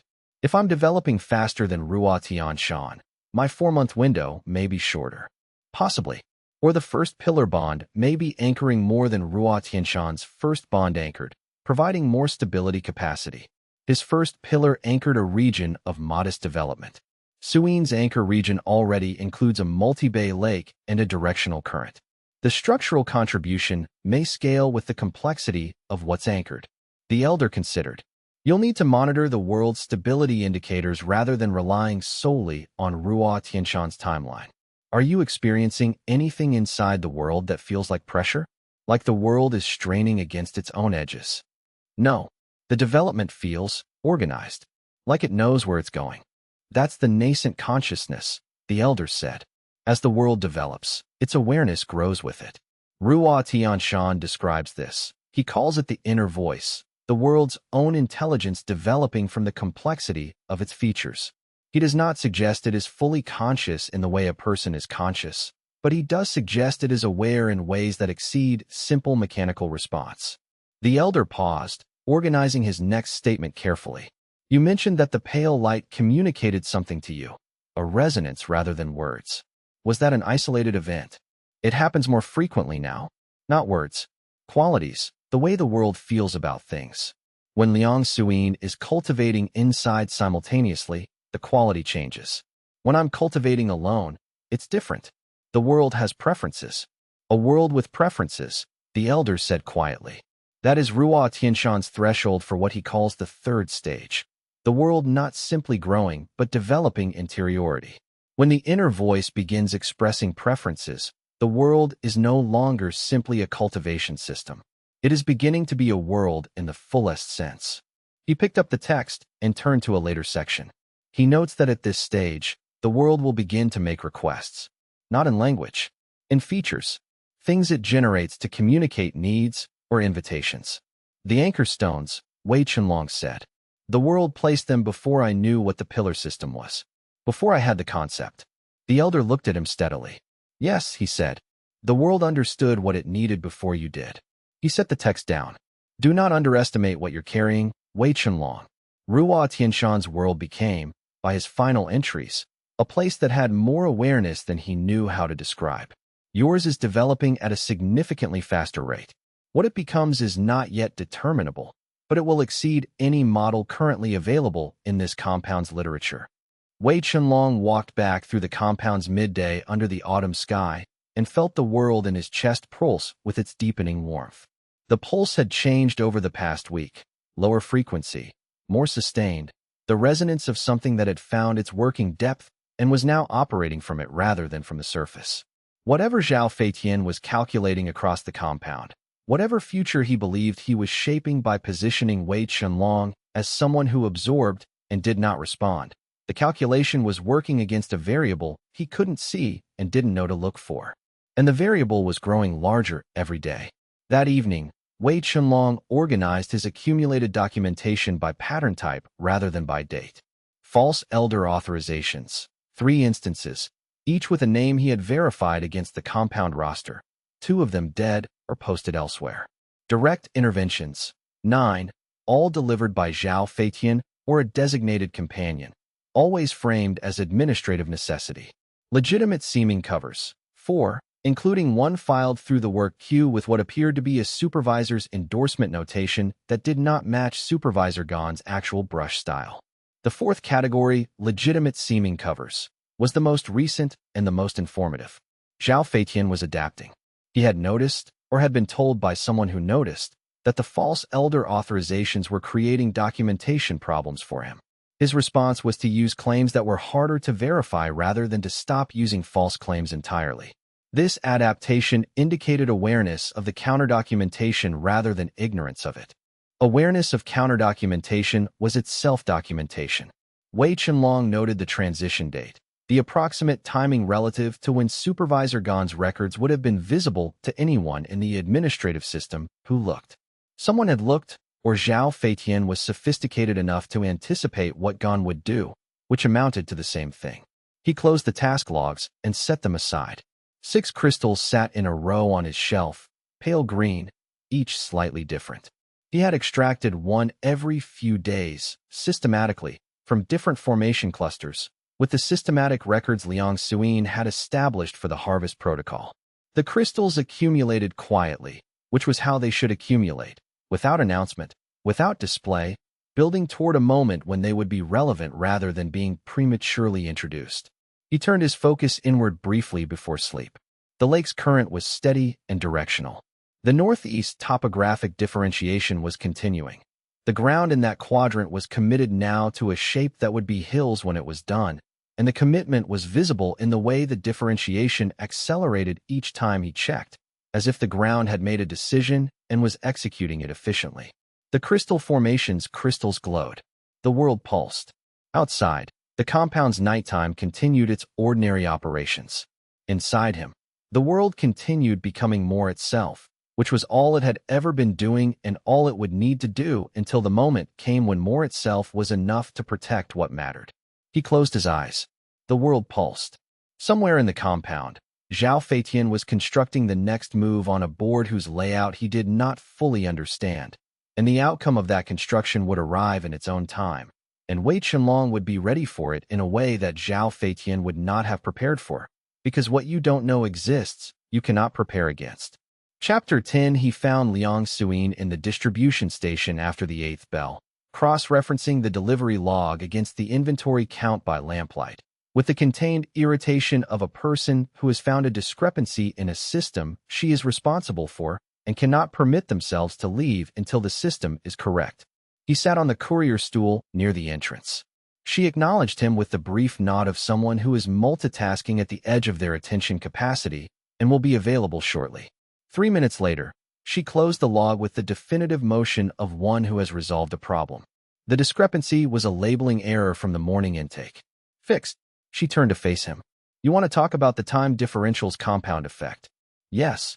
I've been running the arithmetic for 2 days. She produced the notebook from her apron pocket. She had carried it consistently since the initial crystal harvest discussion, which meant she carried it as a matter of course now, and opened it to a page of calculations. 2 inner-world hours per 1 outer hour applies to both of us simultaneously. That is the additive effect. The multiplicative effect is the interaction between the inner world's ambient qi density and the doubled cultivation input. The inner world's ambient qi density increases as the world develops, Wei Chenlong said. Yes, as the world adds features, topography, weather, crystal formations, water systems, its inherent spiritual density increases. More complex world equals higher density. Higher density means higher cultivation rate per inner world hour. Higher cultivation rate means faster world development. Faster world development means higher density. She set the notebook on the counter. The curve accelerates as long as the world develops. There is no built-in ceiling because the ceiling is the world itself, and the world has no specified maximum. Wei Chenlong looked at the notebook. What does the current rate produce? At present inner world density and the time differential, 1 hour of outer world cultivation time yields approximately 2 hours and 20 minutes of effective cultivation at the density level inside the world. She pointed to a column. If the inner world reaches the development level I expect in the next 2 weeks, the northeast elevation differentiating into genuine hills, the weather system beginning to form, the density will increase, and the effective rate goes to approximately 3 outer hours per 2.5 inner hours, which compounds further when I advance to the inner court, Wei Chenlong said. The inner court's ambient qi density is triple the outer compounds. Applied to my cultivation input, which feeds the inner world, triple the input density means the inner world develops at triple the previous rate, which means inner world ambient density increases faster, which means the effective cultivation rate per hour increases faster. She closed the notebook. This is not a linear advantage. It is an exponential one. Every advancement, every increase in inner court access, every world development milestone feeds back into a faster acceleration of all the other variables. He held this in silence for a moment. The arithmetic was correct. He had been running versions of it himself, but hearing it organized into a structured account by someone who had spent 2 days on it gave the numbers a different weight. What does this mean for you? He asked. For the anchor bond's development. It means my water law cultivation will develop at a rate the sect's assessment framework has no category for. She said this without particular emotion, as a factual observation. The anchor region's laws develop from the inner world's complexity in my zone. As the zone develops, the laws deepen. As the laws deepen, I can direct more of the inner world's water features with increasing precision. She paused. This morning, I moved the lake's temperature differential intentionally. Not just the surface current. The thermal structure of the water column, the relationship between the northern bay's shallow water and the central deep. I held the thermal gradient in a specific configuration for 40 minutes. He considered the implications. That's not just sensing, that's governing. Yes, she said it plainly. I am developing governance capacity over my anchor zone rather than simply awareness of it. The water laws I'm expressing are becoming active rather than passive. She looked at him steadily. I think you should understand that what the inner world is producing in the pillars may be considerably more significant than what Ruo Tianshan described. His pillars anchored. Mine is governing. If that distinction scales with inner world development the way everything else scales with it, what I will be able to do to and within the anchor region in a year, in 5 years, in a decade, is beyond what I can currently model. Wei Chenlong sat with the weight of this for a long moment. And the second pillar will develop similarly. If she is the right person and the bond forms correctly, yes. And the second zone will develop its own laws according to its character, which will interact with the lake region's laws in ways that may produce emergent properties neither law has independently. She picked up her inventory log. You need to go to the inner court. Everything we've discussed compresses further once you have access to that density level. How far are you from the examination threshold? 6 weeks. 6 weeks is too long at the current outer compound density, but it's what we have. She opened the log to the next day's allocation page. Use every available minute. The inner world is ready for faster input. Give it what it's asking for. He walked back through the compound's night paths and entered his east side room and sat in the window with the compound quiet below him and felt the world pulse with its steady warmth and thought about governance and laws and a woman who could reshape a lake's thermal structure through an anchor bond she'd held for less than 3 weeks. He had made a correct call. He had not fully understood what he was making when he made it, but the world had known, and it had been right. The implication Liang Suyin had identified, that the pillar's cultivation through the anchor bond might eventually exceed what any standard sect could provide, had a secondary implication he had not yet thought through. If the pillars were developing power through the inner world that was genuinely unprecedented, then the relationship between the inner world and its pillars was not the hierarchical relationship between a practitioner and their cultivation resources. It was something more reciprocal. The world provided the pillars access to resources they could not obtain elsewhere. The pillars provided the world the structural stability and the development that the world could not achieve alone. Neither party had the full picture independently. Neither party was diminished by the relationship. The relationship was the entire point, the thing from which everything else derived. This was not a cultivation system. This was something that did not have a name in any text he had read, in any of the manuals from his uncle's back room, in any of the fragments of Elder Moshwan's theoretical archive. Ruo Tianshan had described the mechanics of it without appearing to understand what he was describing. Wei Chenlong sat with this for a long time in the dormitory window, and the compound was ordinary around him, and the world was extraordinary inside him, and the two facts coexisted without resolving into each other. He was carrying something that required care. The crystals on his shelf caught the moonlight coming through the window and scattered it in pale green fragments across the ceiling, and each fragment was a question about what this system would become if he gave it what it needed. And the ceiling did not answer, but the world did, with its steady pulse, which meant, keep going, because this is what you are building toward, and it is worth building, and you are the only one who can build it. And if that were ever threatened, the threat would need to understand what it was threatening first. Chapter 11. The first cultivation advancement arrived on the 11th day after the pillar bond. Wei Chenlong was deep in the world's interior when it happened, at the deepest point of the cultivation session he had yet attempted, cycling with both hands pressed against one of the larger crystal formations in the center cluster, feeding qi into the crystal and through it into the world's surrounding ground with an intensity that made the soil glow in a 3-meter radius around him. Liang Suyin was at the anchor stone on the lake shore, visible as a distinct presence even from this distance. her cultivation energy visible in the water as a brightening that moved through the lake like current. The pale light moved. It had been approaching in degrees, a process he had tracked over weeks, measuring each session's distance between his position and the light's position, watching it reduce incrementally. This was not incremental. The light crossed the remaining distance in a single motion that bypassed the concept of travel. One moment it was far, and then it was present, and his awareness contained both the before and the after without being able to locate the during. The light was beside him, within reach. And when he reached, not with his hand, but with his attention, the specific quality of attention that constitutes genuine contact between two aware things, the sphere opened. He experienced it as filling. Something entered his awareness from below, not through the meridians, which did not exist in the conventional sense, but through the world's own ground, spreading outward from where he stood in concentric rings that reached the lake and the hills and the edge of the visible plain simultaneously. A frequency that was like chi but was not chi in the way that a river is like rain, related in substance, different in scale and intention. The cultivation advancement did not feel like arriving at a number. It felt like becoming capable of a perception that had previously been unavailable. The world around him clarified.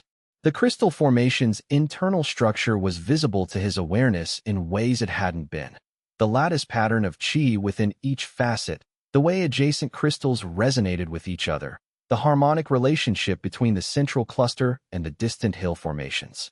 The lake's water showed its depth not as darkness, but as a gradient of spiritual density. Layer by layer to the bottom, he could now see clearly. He emerged from meditation into his dormitory. The outer compound had a new texture. The wood of his window frame had an identifiable chi character, the residual trace of decades of practitioners walking past. The stone of the dormitory floor was different in character from the stone of the path outside. The morning air coming through the gap between window and sash had three distinct spiritual currents, each with a different density and origin. He was a chi seeker, not in the outer compound's recording system. No one had measured him. No instrument had updated his classification. But in the quality of his own awareness, the advancement was as clear as a lamp being lit in a room that had been dim. He went to Elder Moshwan with the news. The elder took his cultivation pulse with the brass and crystal gauge and nodded once, the nod of a calculation confirming its predicted outcome. Chi seeker, the elder said, achieved through inner world expansion rather than meridian cultivation, which is Ruo Tianshan's documented pathway. He set the gauge down. The advancement will have expanded the world's carrying capacity. Features that were developing slowly may stabilize, and new regions may differentiate. You may find terrain that wasn't there before the advancement. New terrain, Wei Chenlong confirmed. A range of hills in the northeast quadrant. Not tall, but genuine elevation, distinct from the flat areas. And the horizon has receded. The world is larger than it was before I went in. Hills mean the world is developing interior geography, the elder said. Geography means distinct zones. Distinct zones will require distinct anchors as the world grows. He looked at Wei Chenlong steadily. The second pillar timeline is accelerating. Your advancement rate is faster than Ruo Tianshan's, which means the world's complexity increases faster, which means the stability requirements of multiple distinct zones will arrive sooner than his timeline indicates. There's a transfer candidate, Wei Chenlong said. Wind Affinity, Foundation Establishment. She arrived recently. By Feng Ling, the elder said. Yes. I've spoken with her. She's principled. She left Wind Hollow over a genuine philosophical disagreement, not over personal frustration, and the distinction matters. She's also skilled, and her foundation establishment is real rather than cultivated on the edge of the threshold. The elder paused. Approach her with the full truth rather than the attractive version. Her respect will be earned by honesty. Her suspicion will be earned by anything that sounds like recruitment. Wei Chenlong considered. He was a laborer with a disputed examination application and a misconduct hold pending. Bai Fengling was at Foundation Establishment, a senior transfer candidate with standing that had already been assessed and accepted by the inner court. The context of the approach mattered. 6 weeks, he said, after the examination. If the world stability timeline permits it. The elder folded his hands. Monitor the world carefully. If you begin to experience anything that suggests instability, pressure at the world's boundary, features that are developing too quickly to anchor without a second pillar. You'll need to accelerate the approach regardless of your examination status. Wei Chenlong walked back through the compound. In the inner world, the northeast hills caught what passed for morning light in the world's developing sky, and the tree-line that had appeared with the advancement. Pale trunks, early canopy, moved in a wind that was the world's first genuine atmospheric circulation, the hills having created the pressure differential that makes wind possible. The world was breathing. For the first time, the world was breathing. He stood on the expanded plain under the developing sky and breathed with it. Outer breath synchronized to the world's atmospheric rhythm, two parallel breath cycles momentarily aligned. And in the moment of alignment, something clarified that he had been approaching for weeks without being able to see clearly. The relationship between his cultivation and the world's development was not one-directional. He had understood it as one-directional. He cultivated, the world developed. That was accurate, but incomplete. The world's development increased his cultivation capacity, which he then used to cultivate more, which developed the world further. But there was a third element he had missed. The world's development increased his awareness. Not just his cultivation awareness, his general awareness, the quality of attention he brought to the outer world and its systems and its people and its patterns. He had been tracking Zhao Feiqian's adaptation pattern. He had been observing the other outer compound laborers and identifying which ones had aligned interests. He had found Elder Ma Xuan and Liang Suyin and was finding Bai Fengling. These were not simply the actions of an intelligent person responding to circumstances.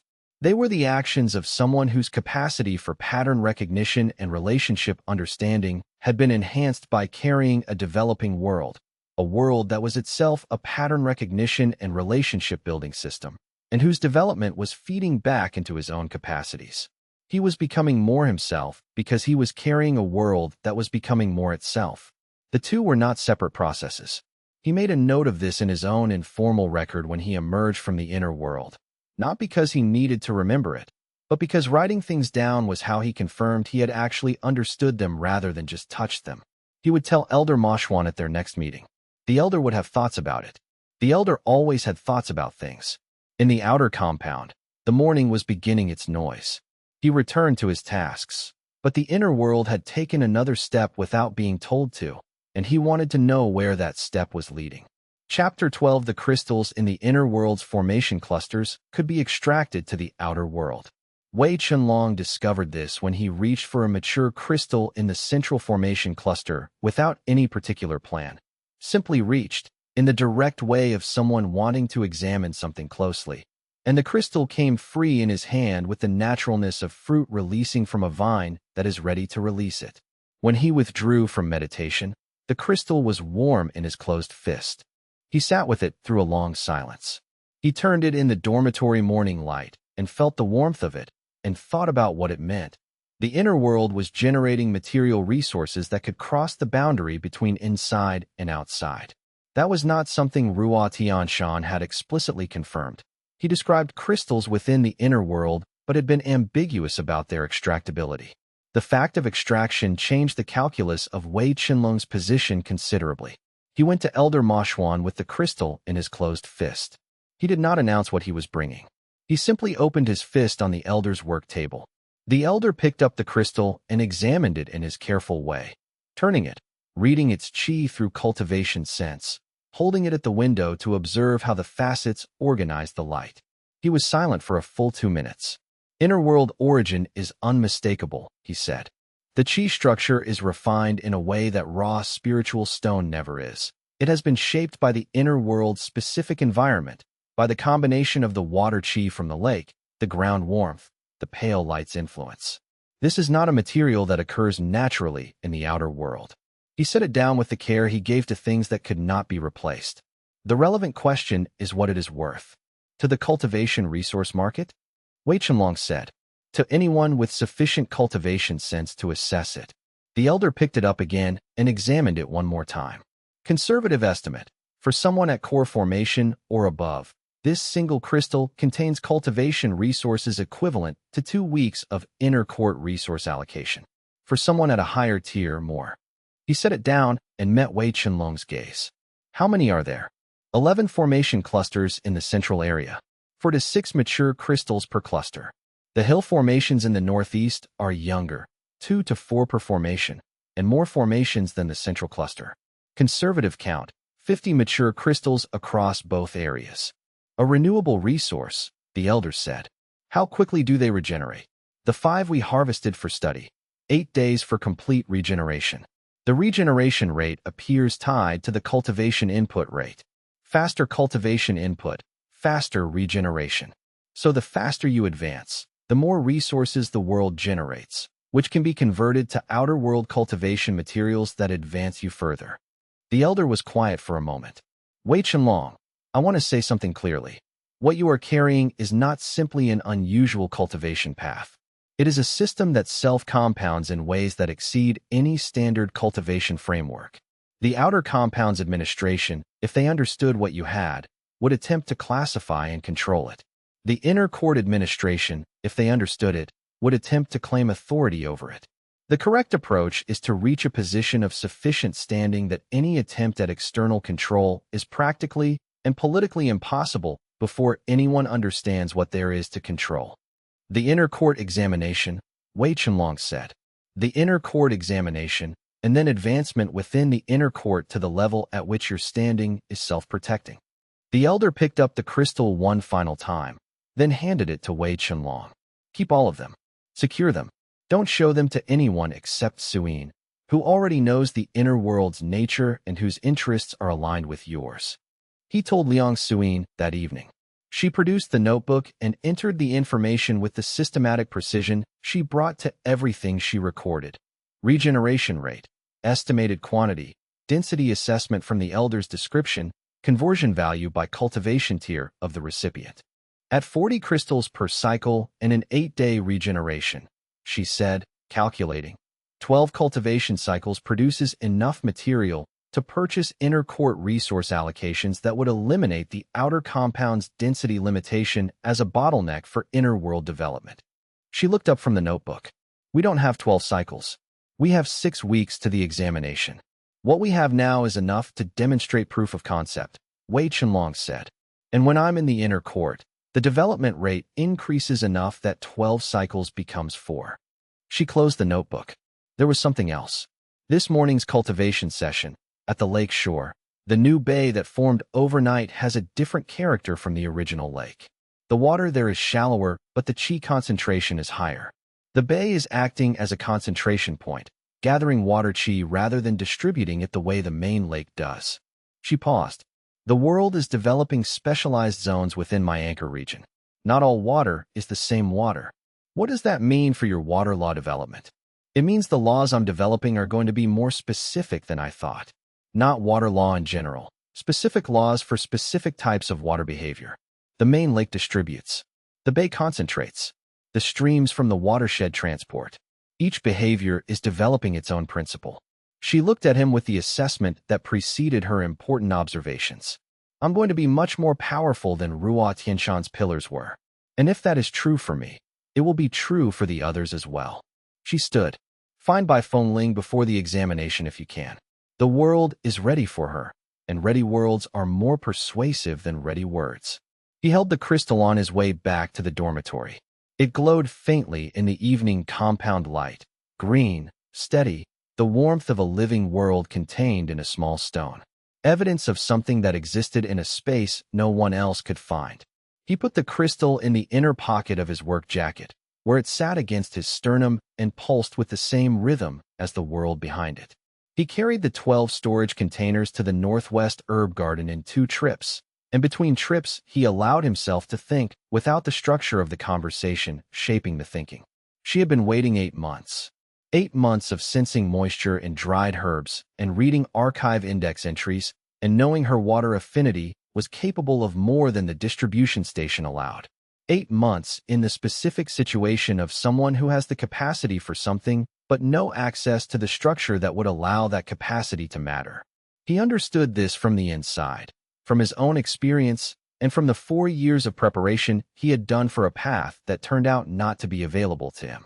The particular quality of being able to feel what you could do without being permitted to do it was not a small thing. It was specific and sustained, and it had a weight that accumulated over time rather than decreasing. Liang Suyin had not advertised that weight. She had carried it with the deliberateness of one who has decided that visible carrying doesn't help and invisible carrying at least preserves the option of being ready when the right thing arrives. He was carrying the right thing behind his sternum. The decision was not complex, understood this way. The complex part was ensuring she understood what she was agreeing to, what the anchor bond cost, what its permanence meant, what it meant to be structurally integrated into another person's cultivation path for the duration of that person's life.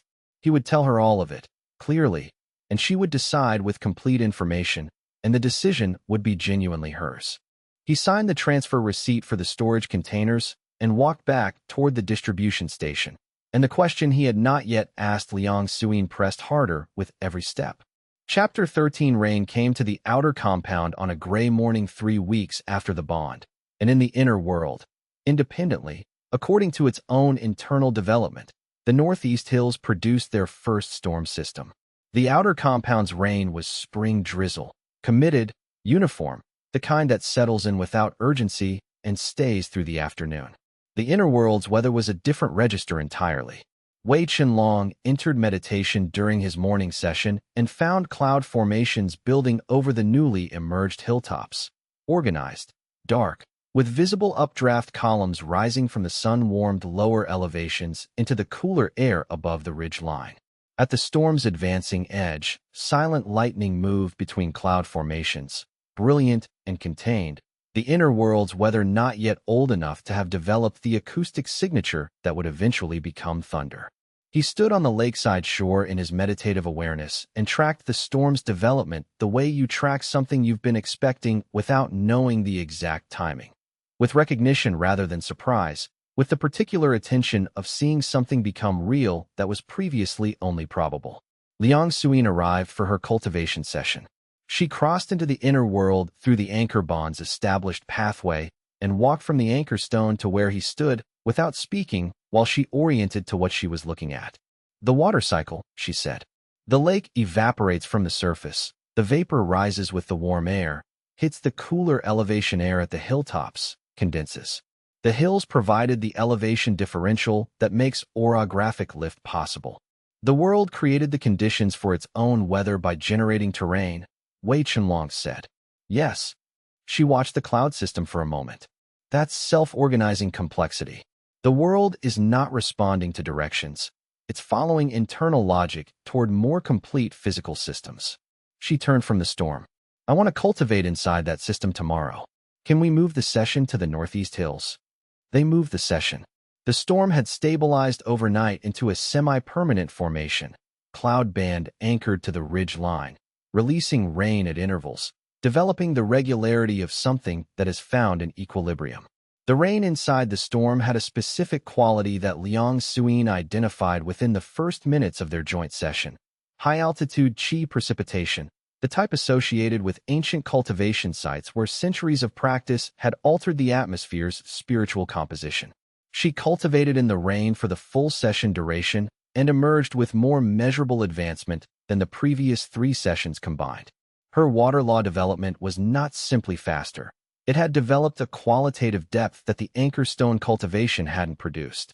The connection between precipitation and water law was direct. The rain falling through her anchor zone was expressing the water law she was developing, and the law was strengthening through that expression. Wei Chenlong cultivated beside her in the same rain and felt his own rate elevated by the storm's qi density, which exceeded the outer compound's inner court zone. The inner world's most resource-rich zones were becoming more resource-rich as the world matured. When he emerged from meditation that morning, he found a letter under his dormitory door. He recognized Zhao Feiqian's handwriting immediately. He had been recording it in his task log for weeks. The letter was brief. I've noted your application interest in the Inner Disciple Advancement Examination.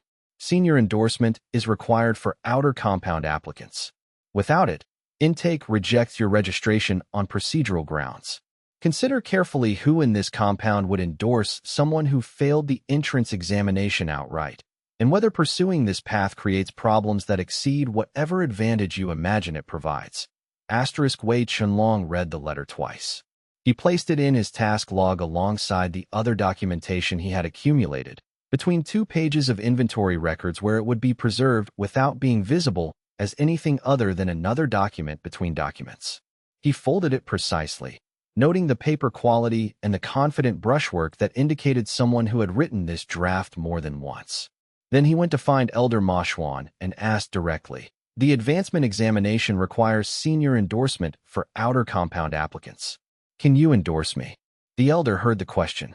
He did not respond immediately. He set down the cultivation gauge he had been cleaning and turned to face Wei Chenlong fully. A former inner disciple of sufficient historical rank can endorse any candidate regardless of their current compound placement, he said. I hold that standing. He considered. I have not submitted a formal endorsement in 14 years. Using it now will end the political neutrality I've maintained in this compound's internal dynamics. Using it for you will make my position on the matter of your advancement explicit. Yes, Wei Chenlong said. I understand. You're asking anyway. I'm asking whether it is possible. The decision about whether to do it is yours. Elder Ma Xuan held Wei Chenlong's gaze for a long moment. The look contained the weighing that preceded the elder's committed decisions, not hesitation, genuine measurement. Come back tomorrow morning with the application form, the elder said. I'll have my answer ready before you arrive.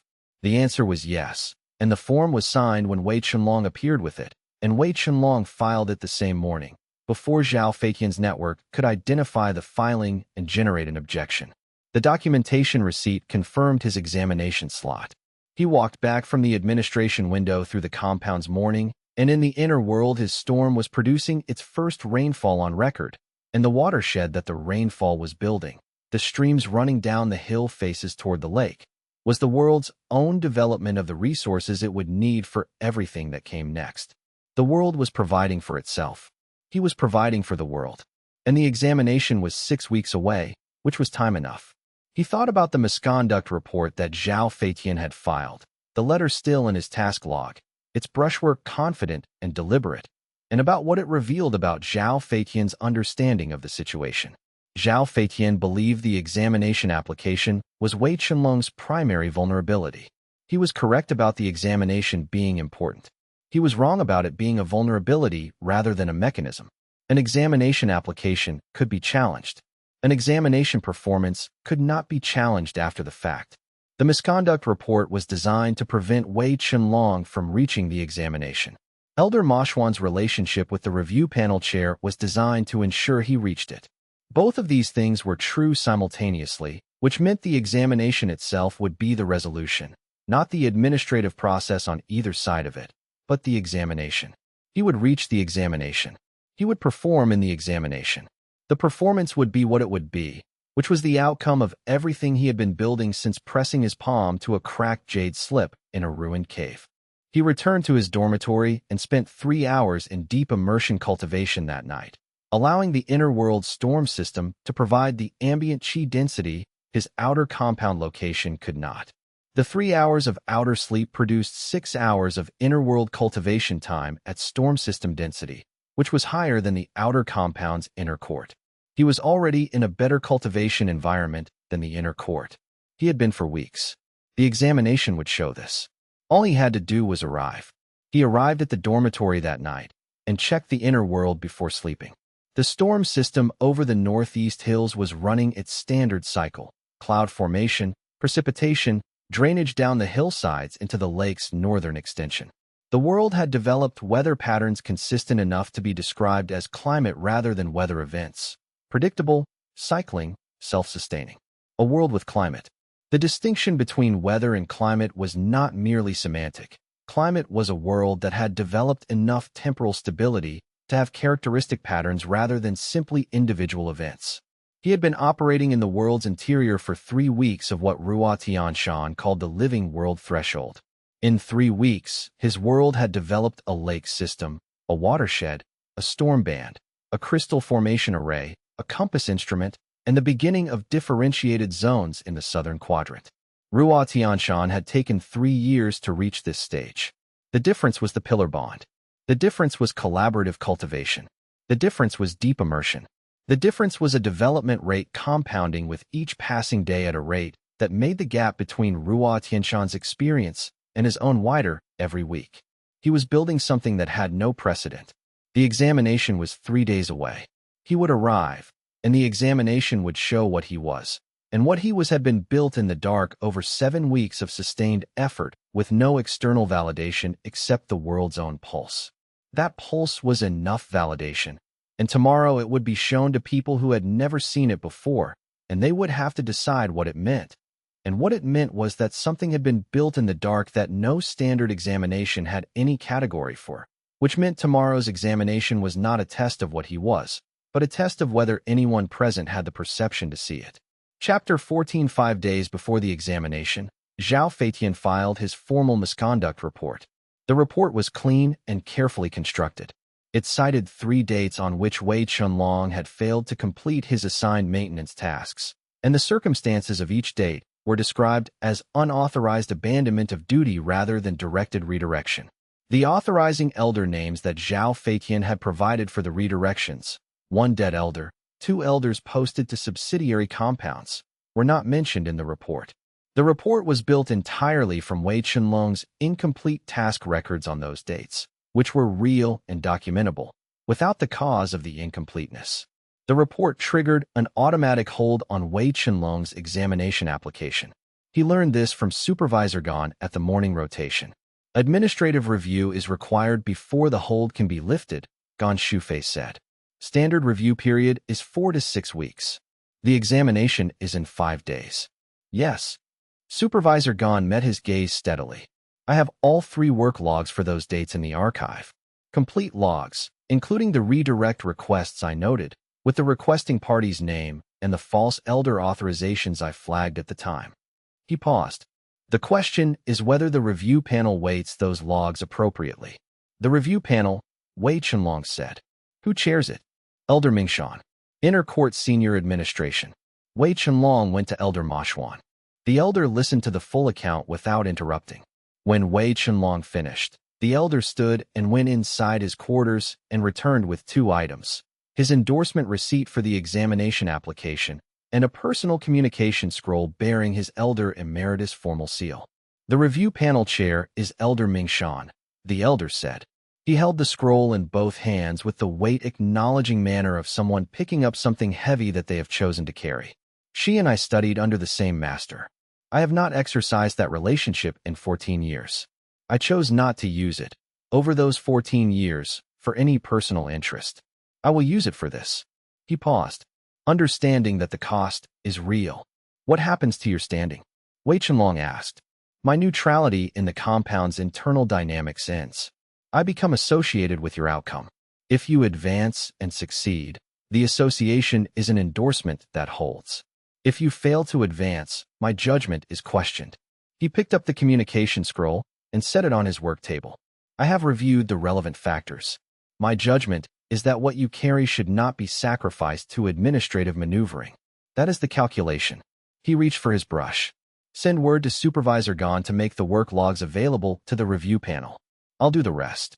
The hold was lifted the following morning. Gan Shufei's logs had been entered into the official administrative record as counter-evidence. The review panel chair had exercised expedited review authority in cases where new evidence directly contradicted the filed report's factual basis. Wei Chenlong's examination slot was restored. He had 4 days. He spent all 4 of them in extended cultivation inside the inner world, using the time differential and the storm system's elevated chi density and Liang Suin's simultaneous anchor cultivation to drive the highest development rate the world had yet experienced. The storm system matured into a permanent weather feature. The northeast hills developed their first sustained rainfall pattern, not occasional precipitation, but an ongoing cycle, the cloud band releasing rain every 8 to 12 hours, the water running down the hillsides and the channels that had formed naturally as the watershed established its drainage geography. The lake received the inflow from 2 new watershed streams, and its surface area expanded by a third. Crystal formations on the hills produced their first harvestable crystals, the fine, elongated type he had noticed early in their development, 12 crystals across 5 formations, with a quality he couldn't fully characterize but that Liang Suin, when he described it through the bond, identified as compressed directional qi, not the omnidirectional cultivation density of the central cluster. Something with orientation, with vector, potentially more useful for cultivation techniques that required directional precision. On the third night before the examination, the inner world's nascent consciousness spoke. Not a resonance this time, something closer to actual communication. Not words in the sense of language with sequential referential structure, but something that had the shape of words without the structure. A sustained impression that carried meaning the way a held chord carries emotion. You don't decode it, you receive it. The impression said, the second one is here. The world is ready. Do not wait. Wei Chenlong opened his eyes in his dormitory and sat with this for a long time. The world's consciousness was not simply aware. It was directing. It was expressing a preference about timing in a way that had the quality of a recommendation from something that knew the situation better than he did. He went to find Bai Fengling the following morning at the practice zones where she always began her day. He sat beside her on the practice zone bench and told her everything. Not an edited version.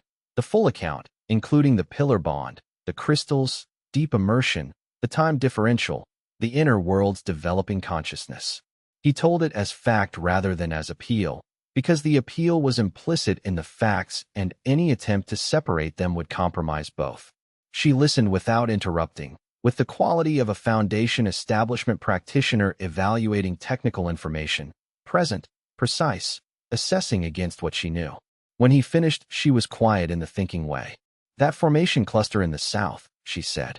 You said it has an air quality character. Yes. That's wind law expression. I can feel it from here. The formations are resonant, not dormant. Something in them is active. She held his gaze directly. Did the world generate those formations for me specifically, or did they develop independently and happen to match wind affinity? I don't know, he said. The world's consciousness placed anchor stones before I understood the pillar system. I think it understands things before I do. She considered this for a moment. I want to speak with Liang Suyin before I decide anything. Today, if she's available. I'll arrange it, he said. He arranged it. And in the inner world, while the arrangement was being made, the southern formation cluster blazed with a wind law luminescence that had not been present that morning. Beginning the signal it would sustain until the bond was sealed, the world announcing what it wanted with the patience of something that was confident it would be heard. He went to his new inner courtroom and sat in the window that faced the cultivation gardens and watched the gardens morning for a few minutes. The morning was the same morning it always was. Birds, compound workers, the sound of practice warming up in the cultivation zones. And he was not the same person who had sat in the east side window watching the scullery yard, and the difference between those two windows was not a matter of rooms. He had been a laborer who failed his examination. He was now an inner court disciple who had advanced through a mechanism that had not existed in the sect's classification system until he arrived with it. The sect's classification system did not yet know what to do with him. This was temporary. Eventually, the administration would notice the anomalies in his cultivation assessment and begin asking questions, and the questions would require answers, and the answers would require a position from which he could give those answers without being managed by them. Core formation. That was the position. At core formation, his cultivation presence would be undeniable to anyone nearby. At core formation, the inner world's development would be at a level that made any attempt to restrict or redirect it practically incoherent. He would be at a level where the inner world's existence was his to explain on his own terms. That wind law zone in the south was still blazing. Tomorrow night, it would find its anchor, and Zhao Feitian's agents had been asking questions in the outer compound all afternoon, which meant the window was shorter than he had calculated. Chapter 15. Wei Chenlong began sleeping inside the inner world. He had not planned this. During a cultivation session 3 weeks into the pillar bond period, his outer body's accumulated exhaustion crossed a threshold while his awareness remained fully engaged inside the plane, and the two states overlapped briefly. Dream sleep surface and the inner world's wakefulness running in the same space simultaneously, like two layers of music briefly audible at once before one fades and the other remains. Sleep deepened. The outer body's awareness background entirely. The inner world's wakefulness continued, uninterrupted. He had been at the lakeside when this happened. He remained at the lakeside, in his meditative awareness, in the inner world's solid ground. and continued to walk the lakeshore and observe the crystal formations and pay attention to the developing features of the northern quadrant. Hours passed by inner-world measure. When dawn awareness pulled him back to the outer body, he checked and found the moon barely moved. He had been inside for 4 inner-world hours. Approximately 2 outer hours had passed. He reported this to Elder Moshuan the following morning. Ruo Tianshan describes this. The elder said, with the particular focus of someone locating a specific drawer in a large archive. He calls it deep immersion. The outer body sleeps in cultivation seclusion while the practitioner remains active inside the world, continuing cultivation and world development. He treats it as an exceptional state. He describes entering it rarely and deliberately. The elder looked at Wei Chenlong. You did it accidentally while exhausted, and it resolved correctly on its own when dawn called you back. The outer awareness was background, not absent, Wei Chenlong said. When I checked the moon, the check felt normal, routine, like peripheral awareness rather than a deliberate return from deep meditation. The outer body maintained its basic orientation. That's safer than Ruo Tianshan's description, the elder said. He describes deliberately disconnecting from outer awareness, which carries risk if something external requires immediate response. Your version maintains the background connection. He made a note. Practical implication. Your available cultivation time increases by the deep immersion hours you accumulate during sleep. 2 hours of external sleep, fully immersed, produces for inner world hours of cultivation. He paused.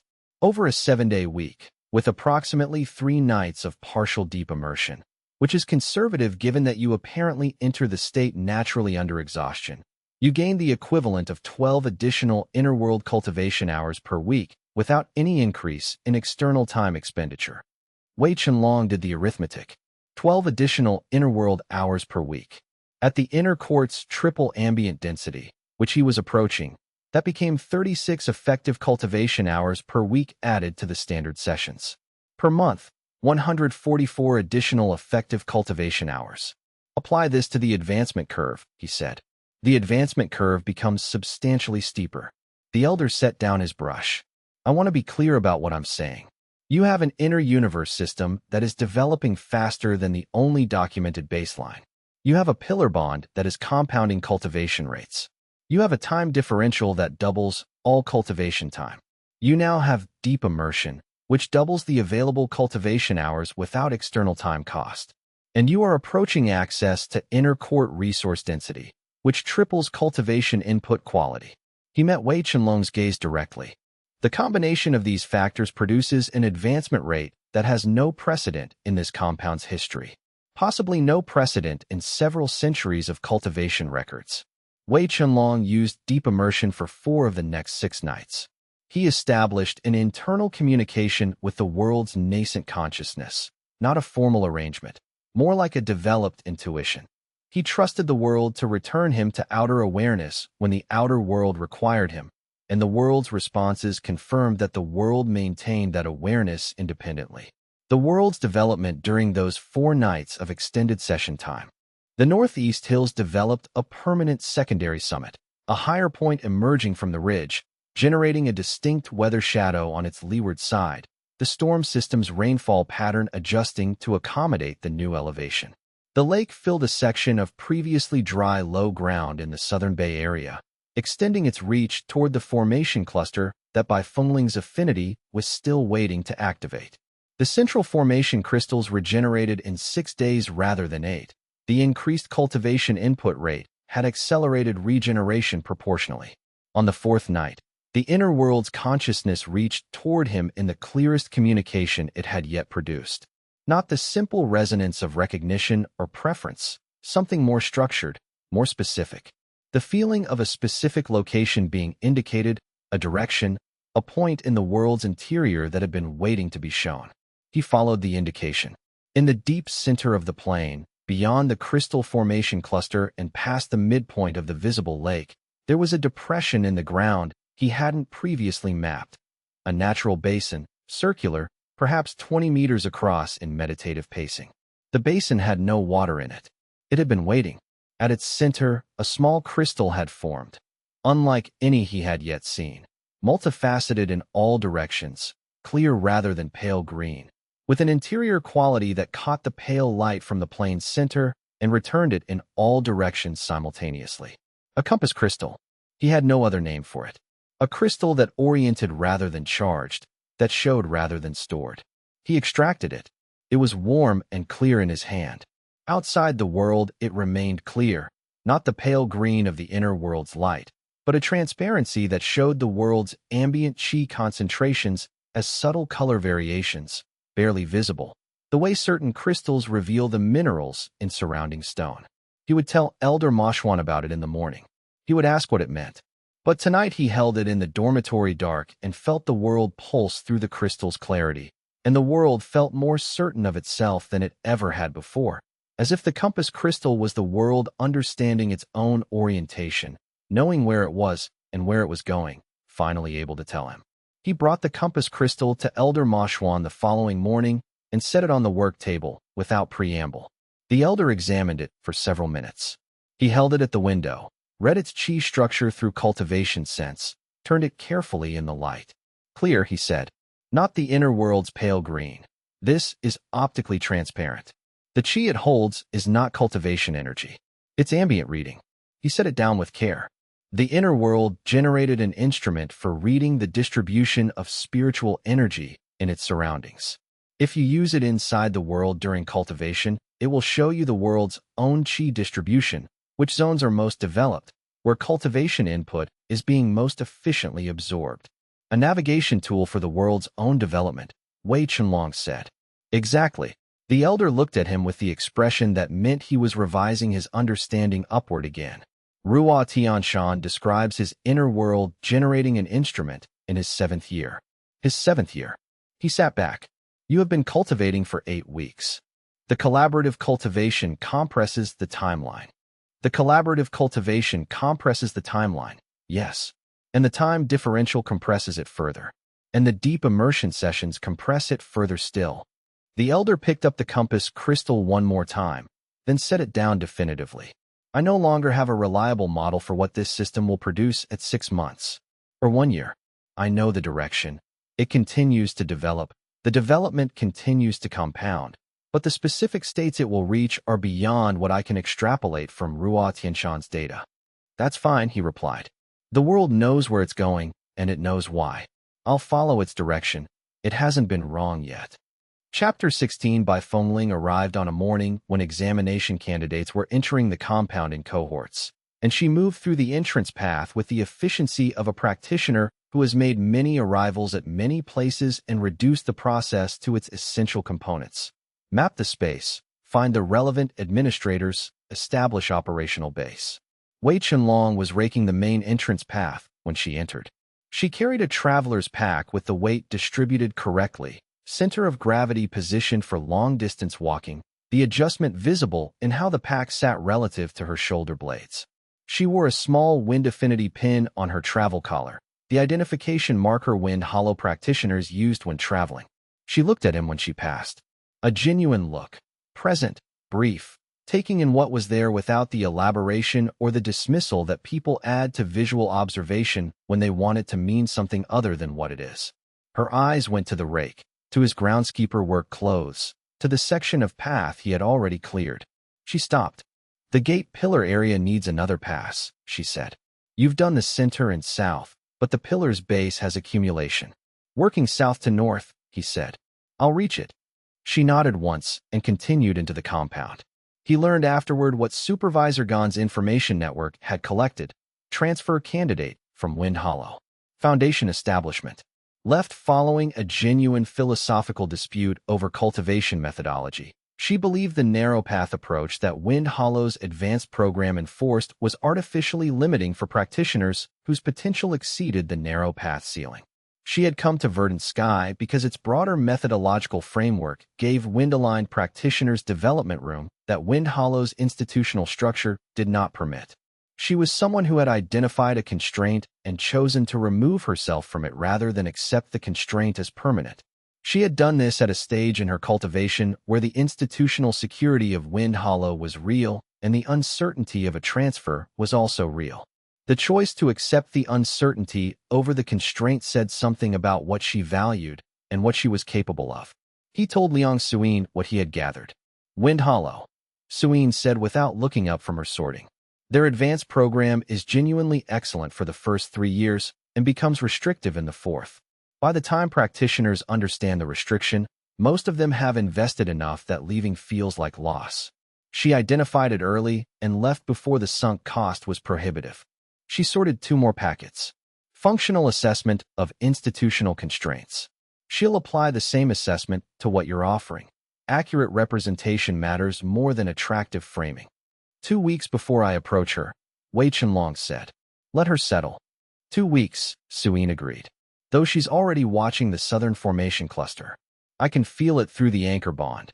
The Southern Zone's development increased slightly this morning. Something with wind affinity was proximate. Wei Chenlong looked at her. You can feel the Southern Zone through the lake anchor? The lake anchor gives me awareness of the whole world, not just my immediate region. The sensitivity is lower in distant zones, but it's there. She closed the allocation log. The Southern Cluster has been developing since she arrived. Not in response to directed cultivation, in response to proximity. Her wind affinity is close enough to the cluster that the passive resonance is affecting the formation development. The world recognized her when she walked in. The world recognized her when she was close enough to be recognized. Suyin met his eyes. 2 weeks, and then you speak with her. But be aware that the world's development is not waiting for the social timeline. The Southern Zone is going to be significantly more developed in 2 weeks than it is today, and the cluster will be actively resonating by then rather than passively responding. He gave her 2 weeks.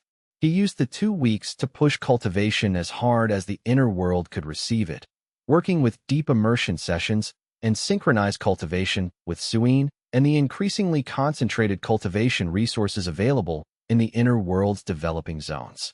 His foundation establishment advancement crossed the mid-tier threshold. Elder Ma Xuan confirmed it with the gauge and noted, without particular drama, your cultivation presence is now perceptible to any practitioner at core formation or above who directs attention toward you. You are no longer invisible within this compound. How perceptible?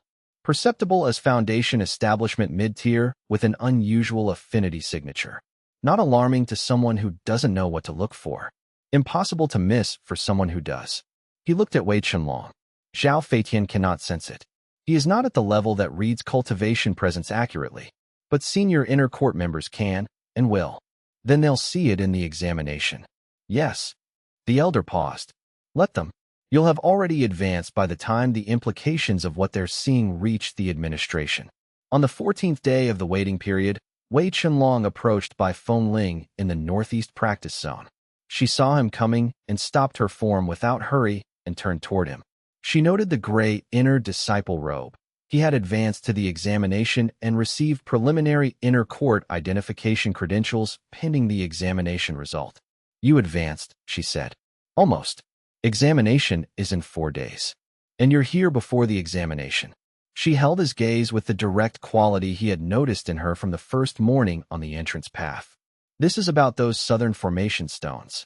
Yes, he said, and about a great deal more. He sat on the practice zone bench. I'd like to tell you all of it. He told her everything. She listened to every word of it. And when he was finished, she sat with the look of someone holding a large structure in mind and finding the load-bearing points. The inner world's consciousness, she said. When it moved the southern cluster's luminescence to signal a specific person's arrival, that is not simple pattern recognition. That is intentional communication toward a specific target. Yes, that level of specificity is beyond what Ruo Tianshan describes for his world's consciousness development. Yes, because your world is developing faster than his. She was quiet for a moment. Show me the formation cluster response when I approach the threshold. I want to see what the world does before I agree to anything. She held up a hand before he could respond. Not a request for persuasion. A request for information. I'll speak with Liang Suyin first, then you and I do the threshold approach, and then I decide. He arranged the Suyin meeting. She asked for it and he provided it. That was the extent of his role. 2 days later, Bai Fengling found him in the northeast practice zone and said, the examination first. After you advance, we do the threshold approach. I've already decided, but I want you standing on solid ground when the bond forms. He was already standing on solid ground. The ground was inside him. But he understood what she meant, standing on solid ground in the outer world's terms, standing in the position from which the bond would make the most sense to an observer who didn't already know what he was. And he agreed. And he went to complete his preparation for an examination that was now 3 days away. In the inner world that evening, during a long, deep immersion session, he went to that wind-law zone for the first time in weeks and stood among the dark formations with the compass crystal in his meditative hand. The crystal showed him the southern zone in detail that his unaided awareness had not produced. The chi density was significantly higher in the southern cluster than in the central cluster. The formations here were not simply dark, they were compressed. Everything in the southern zone was compressed, dense, like a spring held under load. The wind-law energy that had been building since the world developed a southern zone with differentiated topographical potential was not distributed through the zone the way the water law was distributed through the lake region. It was gathered, concentrated, held in reserve in the formation stones, waiting for release, waiting for someone to arrive and give it a direction to release into, the way wind needs terrain to become meaningful, to become storm or breeze, or the sustained directional pressure that shapes landscape over time. He held the compass crystal and looked at the southern zone's chi concentration and understood that the world had not been passively developing a zone. It had been actively accumulating wind-law potential, compressing it, concentrating it, building toward a release that would happen when the right affinity arrived to anchor it. The release event would be the bond, and it would be substantial. He emerged from the inner world and slept, and the southern formations held their compressed potential through the night, patient as any coiled thing that has learned to wait. And the moment Bai Fengling arrived at that anchor point, the release would be impossible to conceal from anyone with eyes trained to notice such things. Chapter 17. 5 days before the examination, Zhao Feitian filed the misconduct report. Wei Chenlong had anticipated something of this kind. The anticipation was based not on specific intelligence, but on the logic of the situation. A carefully constructed pattern of redirection and documentation had been building for weeks, and the examination application, which represented the mechanism by which Wei Chenlong would exit the compound tier where the pattern had leverage, was the natural trigger point for whatever the pattern was designed to produce. The report was submitted to the outer compound administrative office at the 3rd bell on a Thursday morning. By the 5th bell, the application hold had been processed and documented. By the 7th bell, Supervisor Gan had received the notification and delivered it to Wei Chenlong at morning rotation. The review period is standard, Gan Shufei said. 4 to 6 weeks. The examination is in 5 days. Yes. He handed Wei Chenlong the notification form. The report cites 3 work abandonment instances. The dates match the days you were redirected to Zhao Feitian's claimed assignments. The report does not mention the redirect requests or the false elder authorizations. He paused. I have the complete work logs for all 3 dates. The redirect requests are documented in each log, with Zhao Feitian's name as requesting party and the false elder authorizations flagged. Can you submit the logs to the review panel? I can submit them. They'll be accepted as counter-evidence. He met Wei Chenlong's gaze. The panel chair will determine how to weight them. That determination depends on factors I don't control. Wei Chenlong went to Elder Ma Xuan. The elder listened to the full account with the attention he gave to things that required a considered response rather than an immediate one. When Wei Chenlong finished, the elder stood and retrieved 2 items from his quarters, the endorsement receipt and a communication scroll with his elder emeritus formal seal, which he set on the work table. I've described my relationship with Elder Mingshan to you before, the elder said. Yes. I'm going to use it. He said it without hesitation or elaboration, the manner of someone who has completed their thinking and has arrived at the other side. The logs will support the counter-evidence. My communication will support the expedited review. The combination should resolve the hold before the examination. He picked up the scroll. Go complete your cultivation session. Don't come back until I send word. The word came the next morning. Hold lifted. Counter-evidence officially entered into the administrative record. Review panel had exercised expedited authority. Examination slot restored. Wei Chenlong had 4 days. He spent those days inside the inner world with an intensity that the previous weeks had been building toward.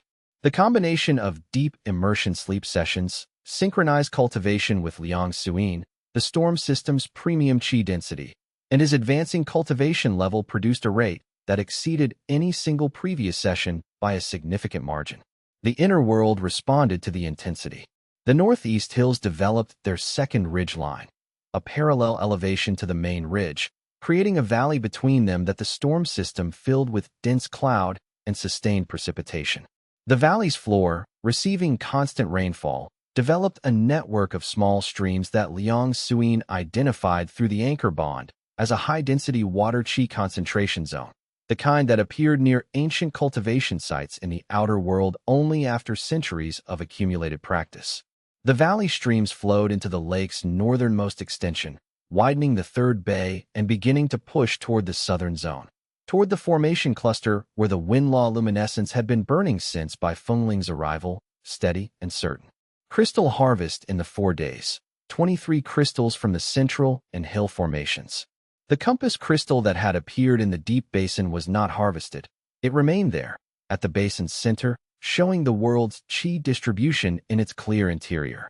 He used it as a navigation tool for the cultivation sessions, moving to the zones with the highest concentration and feeding those zones rather than working from the periphery inward. Efficiency through orientation. The world providing a tool for its own development. On the 4th day before the examination, sitting in the practice zone after a morning cultivation session, he reflected on the shape of the previous 6 weeks. A jade slip in a ruined cave. A pale plain in his chest. A woman who sorted herb packets and had been waiting 8 months for a reason to stop. An old elder with a 300-year-old manuscript. A storm system over interior hills. A crystal that showed direction. He had prepared for 4 years for a path that turned out to be the wrong path. The right path had been in a ruined cave, cracked down the center, waiting for him to press his palm to a surface. And in 2 days, or 3, or 4, it would be visible to everyone who looked. The examination first, then Bai Fengling, then whatever came after Bai Fengling. He pressed his awareness inward briefly and felt the world's warmth and the southern cluster's steady luminescence and the lake's northward extension pushing toward the formation zone that was waiting, and the inner world's consciousness pulsed with the particular quality he had learned to read as readiness. Not urgency, readiness. The deep satisfaction of something that has been building toward a moment and can feel that moment arriving. He was ready too. He spent the last night before the examination in deep immersion, in the inner world's storm system cultivation zone, accumulating what the final available session could provide. The storm had matured into a reliable feature, predictable rainfall cycles, established wind patterns through the hill valleys, a weather system that operated according to its own internal logic without requiring his active management. He cultivated in the rainfall for 4 inner-world hours, which was 2 external hours, and emerged with the equivalent of a full week of outer compound sessions accomplished in a single night. The mathematics were clarifying with each passing week into something he was increasingly certain about. The inner world was not merely an unusual cultivation path. It was a system that self-compounded without theoretical limit, because every variable that could increase cultivation rate was tied to a variable that increased as the world developed, and the world developed in response to cultivation. The loop had no obvious ceiling except the practitioner's own lifespan, and even that ceiling was subject to revision at the higher cultivation tiers where lifespan extended dramatically. Zhao Feitian had tried to prevent him from reaching the examination. Elder Moshwan had ensured he reached it. But neither of these things was the actual significance of tomorrow's examination. The actual significance was simpler. It was the first day that the outer world would see what had been developing inside him since a jade slip shattered in a ruined cave.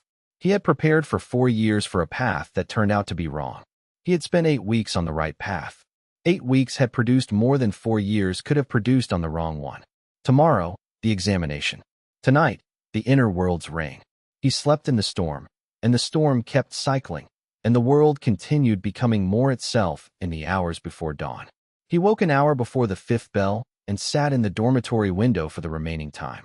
The compass crystal was on the shelf beside the accumulated harvest crystals, 23 now, in their careful row, and in the pre-dawn dark each crystal had a faint luminescence that was not reflected light, but the inner world's own emanation, visible because the inner world was active even while his outer body was awake, the world cycling through its own processes independent of his attention. A world that operated independently of his attention was a world that had moved past dependence into genuine agency. It did not require him to manage it. It cultivated itself, grew its own crystals, cycled its own weather, maintained its own consciousness, and asked him occasionally for things it could not provide for itself. He found this, when he sat with it, genuinely moving. Not in a sentimental way. In the way that something developing correctly is moving. The way a skill develops correctly when you've practiced with the right attention. The way a relationship develops correctly when both parties are genuinely present for it. The inner world was developing correctly. He had given it what it needed. It was becoming what it was always going to become. The fifth bell rang. He rose, dressed in his inner court gray, and went to the examination.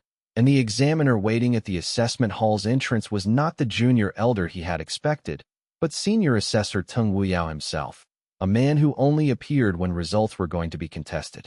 Chapter 18. The examination hall was the inner compound's great pavilion, and it had the specific atmosphere of a space that has been used for formal judgment across centuries. The ceiling arched high enough that sound traveled differently there than in normal rooms. Voices carried, but the carrying had a precision that made carelessness feel exposed. The floors were polished stone that retained a faint warmth from 200 years of cultivation energy. The ambient spiritual density was thicker than the outer compound by a margin Wei Chenlong could taste. The accumulated sediment of 10,000 examinations, the spiritual pressure of continuous high-level cultivation just beyond the dividing wall. 11 candidates. 8 inner disciples seeking advancement to senior inner court status. 3 outer candidates with formal endorsements. The 2 other outer candidates were scholarship applicants from subsidiary territories, well-prepared, appropriately nervous, the productive anxiety of people whose preparation was adequate and who could not know yet whether adequate would be sufficient. The presiding elder was a woman in her apparent 60s wearing the administration's formal gray, reviewing intake forms at the front table with the practiced efficiency of an examiner who has conducted many assessments and reduced the preliminary to its minimum necessary duration. 2 assistant examiners flanked her, each with measurement instruments and assessment ledgers. Zhao Feitian stood with 3 companions along the east wall in the observer section.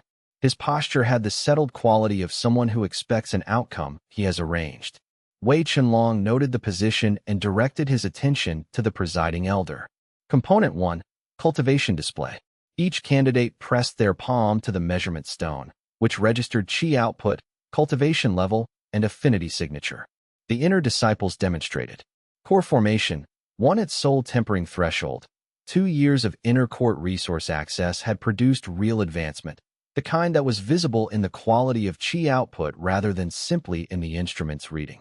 The scholarship candidates showed foundation establishment mid-tier, solid, and correctly attained. Wei Chenlong pressed his palm to the measurement stone. The stone registered foundation establishment mid-tier. The affinity reading produced something the presiding elder looked at twice. The reading itself was clear, but its characteristics were unusual. Multi-domain. High internal complexity. The signature of someone whose cultivation had developed through an unconventional path rather than through the standard techniques the instruments were calibrated to read. Your cultivation level is foundation establishment mid-tier, the presiding elder said. That is below the standard advancement threshold for this examination. The examination rules permit candidates with formal endorsements to participate in all 3 components regardless of tier, Wei Chenlong said. Advancement determination is based on composite performance. She confirmed this in the examination rules document. Correct. Proceed to Component 2. Component 2, Technique Demonstration. Standard format. Each candidate demonstrated their primary cultivation technique under observation, judged on control, precision, and output quality. The inner disciples performed their sect training techniques with the polished quality of extended practice. The scholarship candidates performed foundation establishment standard forms. Wei Chenlong sat in the demonstration circle. He cycled the inner world cultivation technique. To external observation, nothing. No qi output, no energy manifestation, no spectacle of any kind. The measurement instruments registered an input collapse, all incoming qi directed inward to a location beyond the instrument's detection range. A candidate seated in the circle who appeared, from the outside, to be simply meditating. This technique, the presiding elder said, with the tone of someone encountering something outside their framework. It produces no external output. The qi cycles inward, Wei Chenlong said. The technique's effect is not externally measurable by these instruments. Our assessment protocols require external output measurement. Measure advancement rate instead, Wei Chenlong said. Assess my cultivation level at the start and end of the demonstration period. The rate will indicate the technique's efficacy more accurately than output measurement. She considered this for 2 seconds, then nodded to the assistant examiner. The assistant registered the starting level, Foundation Establishment Mid-Tier. Wei Chenlong entered the inner world. The examination hall's elevated ambient qi, higher than the outer compound, lower than the inner court, but noticeably richer, fed into the inner world through his cultivation technique with an efficiency that the standard demonstration period would make clearly visible. He cultivated at the Crystal Formation Center with the world's full resource density active, Liang Suin's anchor contributing from outside, the time differential running. 20 external minutes. Approximately 40 inner world minutes of cultivation at the inner world's current resource density. At the end of the period, the assistant examiner registered the ending level. Late Foundation Establishment, approaching core formation threshold. The hall was quiet in a way that was different from examination formality. The quiet had texture, the specific texture of a room full of people who have all adjusted the model they were using to understand what they were observing. Late Foundation Establishment, the presiding elder said. From mid-tier. In 20 minutes. Yes. She wrote at length in her assessment ledger. The writing took longer than the previous assessments had taken. Component 3. Paired combat. Each candidate matched with a comparable opponent. Wei Chenlong was matched with a second-year inner disciple at core formation, a practitioner who outranked him by 2 tiers, with 2 years of inner court resource access and structured combat experience. The pairing was not designed to be fair. He assumed this was the point. He lost the first round, using the loss to map the practitioner's technique in detail. The output pattern, the recovery interval between technique releases, the slight forward weight shift that preceded maximum discharge, the tell in the left shoulder that appeared half a second before the tell in the right. He absorbed the damage without retreating, generating an accurate model. He won the second round by entering the recovery interval with positioning technique he had developed inside the inner world. Movement adapted to terrain that had no fixed geometry, finding gaps in patterns that were not designed to have gaps because they were designed against standard combat methodology, not against someone who had been navigating custom terrain for weeks. He won the third round using the same principle at a different stage of the practitioner's technique sequence. The presiding elder compiled the results. The other candidates were still or murmuring. Zhao Feitian, along the east wall, had a still quality that was different from its morning stillness, the stillness of someone recalculating rather than waiting. The results will be announced formally in the Inner Court Administrative Office within 2 hours, the presiding elder said. Candidates may return to their quarters. Wei Chenlong walked out of the great pavilion into the compound's afternoon. The light was the ordinary light of an autumn afternoon, specific and unremarkable. His inner world pulsed with its steady warmth, the southern cluster's luminescence still burning, the storm system's rainfall continuing its cycle over the northeast hills, the lake's northern extension still reaching toward the formation zone. He had done what he could do. The rest was administrative. He waited in the eastern residential block's common area for the announcement period to complete. Around him, the other candidates from the examination dispersed to their quarters or to the cultivation zones, or to wherever people go after something they have been building toward has resolved. The common area settled into the ordinary afternoon quiet of a space no longer occupied by anticipation. He did not feel triumph. He felt something quieter, the specific quality of a thing having proceeded correctly, the way you feel when work you've done proves itself out not with drama, but with simple evidence. The examination had shown what the inner world had built. The inner world had built well. That was all. He pressed his awareness inward briefly and found the inner world in its steady development. Lake current running, storm system cycling, southern cluster blazing. The compass crystal in the deep basin was showing the world's chi distribution with the clarity of a well-calibrated instrument. In the northeast hills, a bird had appeared in the tree line. A pale gray bird he had not placed in the world and had not designed, appearing because the world's ecology had reached a complexity where wildlife could emerge from its own internal logic. A bird the world had made. He sat with this until the results were announced. 2 hours later, the results were posted. His name was on the advancement list, and beneath it, a notation in red ink that no labor applicant had ever received before. Review required, Senior Counsel. Chapter 19 Inner Court Status meant 3 things immediately practical. A room in the eastern residential block with a window facing the cultivation gardens instead of the scullery yard. An inner court resource allocation providing cultivation materials sufficient for genuine foundation establishment advancement, and access to the inner court's elevated chi practice zones, where the ambient spiritual density was triple the outer compound's level. It also meant that the first morning he walked through the inner court's cultivation garden, several practitioners he passed registered his cultivation presence with the particular expression of people whose internal model is producing a result they hadn't anticipated. Not all of them. Most didn't pay close enough attention during morning transit to notice cultivation density in a new face. But 2 senior inner disciples paused almost imperceptibly as he passed, and one of them turned to look at his receding back for a moment longer than casual observation required. He was visible now. That was as intended. He found Liang Suyin at the distribution station before his first inner court cultivation session. She looked at him when he walked in with the assessment she applied to new information. Foundation establishment late tier, she said. I felt the advancement during the examination. The lake rose half a meter and settled. During the technique demonstration period, he said, 40 inner-world minutes at full cultivation intensity while the outer compound's elevated ambient density fed the world. She set down the allocation log, and now the inner court density feeds it instead. Triple the outer compound, he said, applied through the time differential. 3 times 2 per inner-world hour, times the inner world's own developing density. She ran the arithmetic briefly.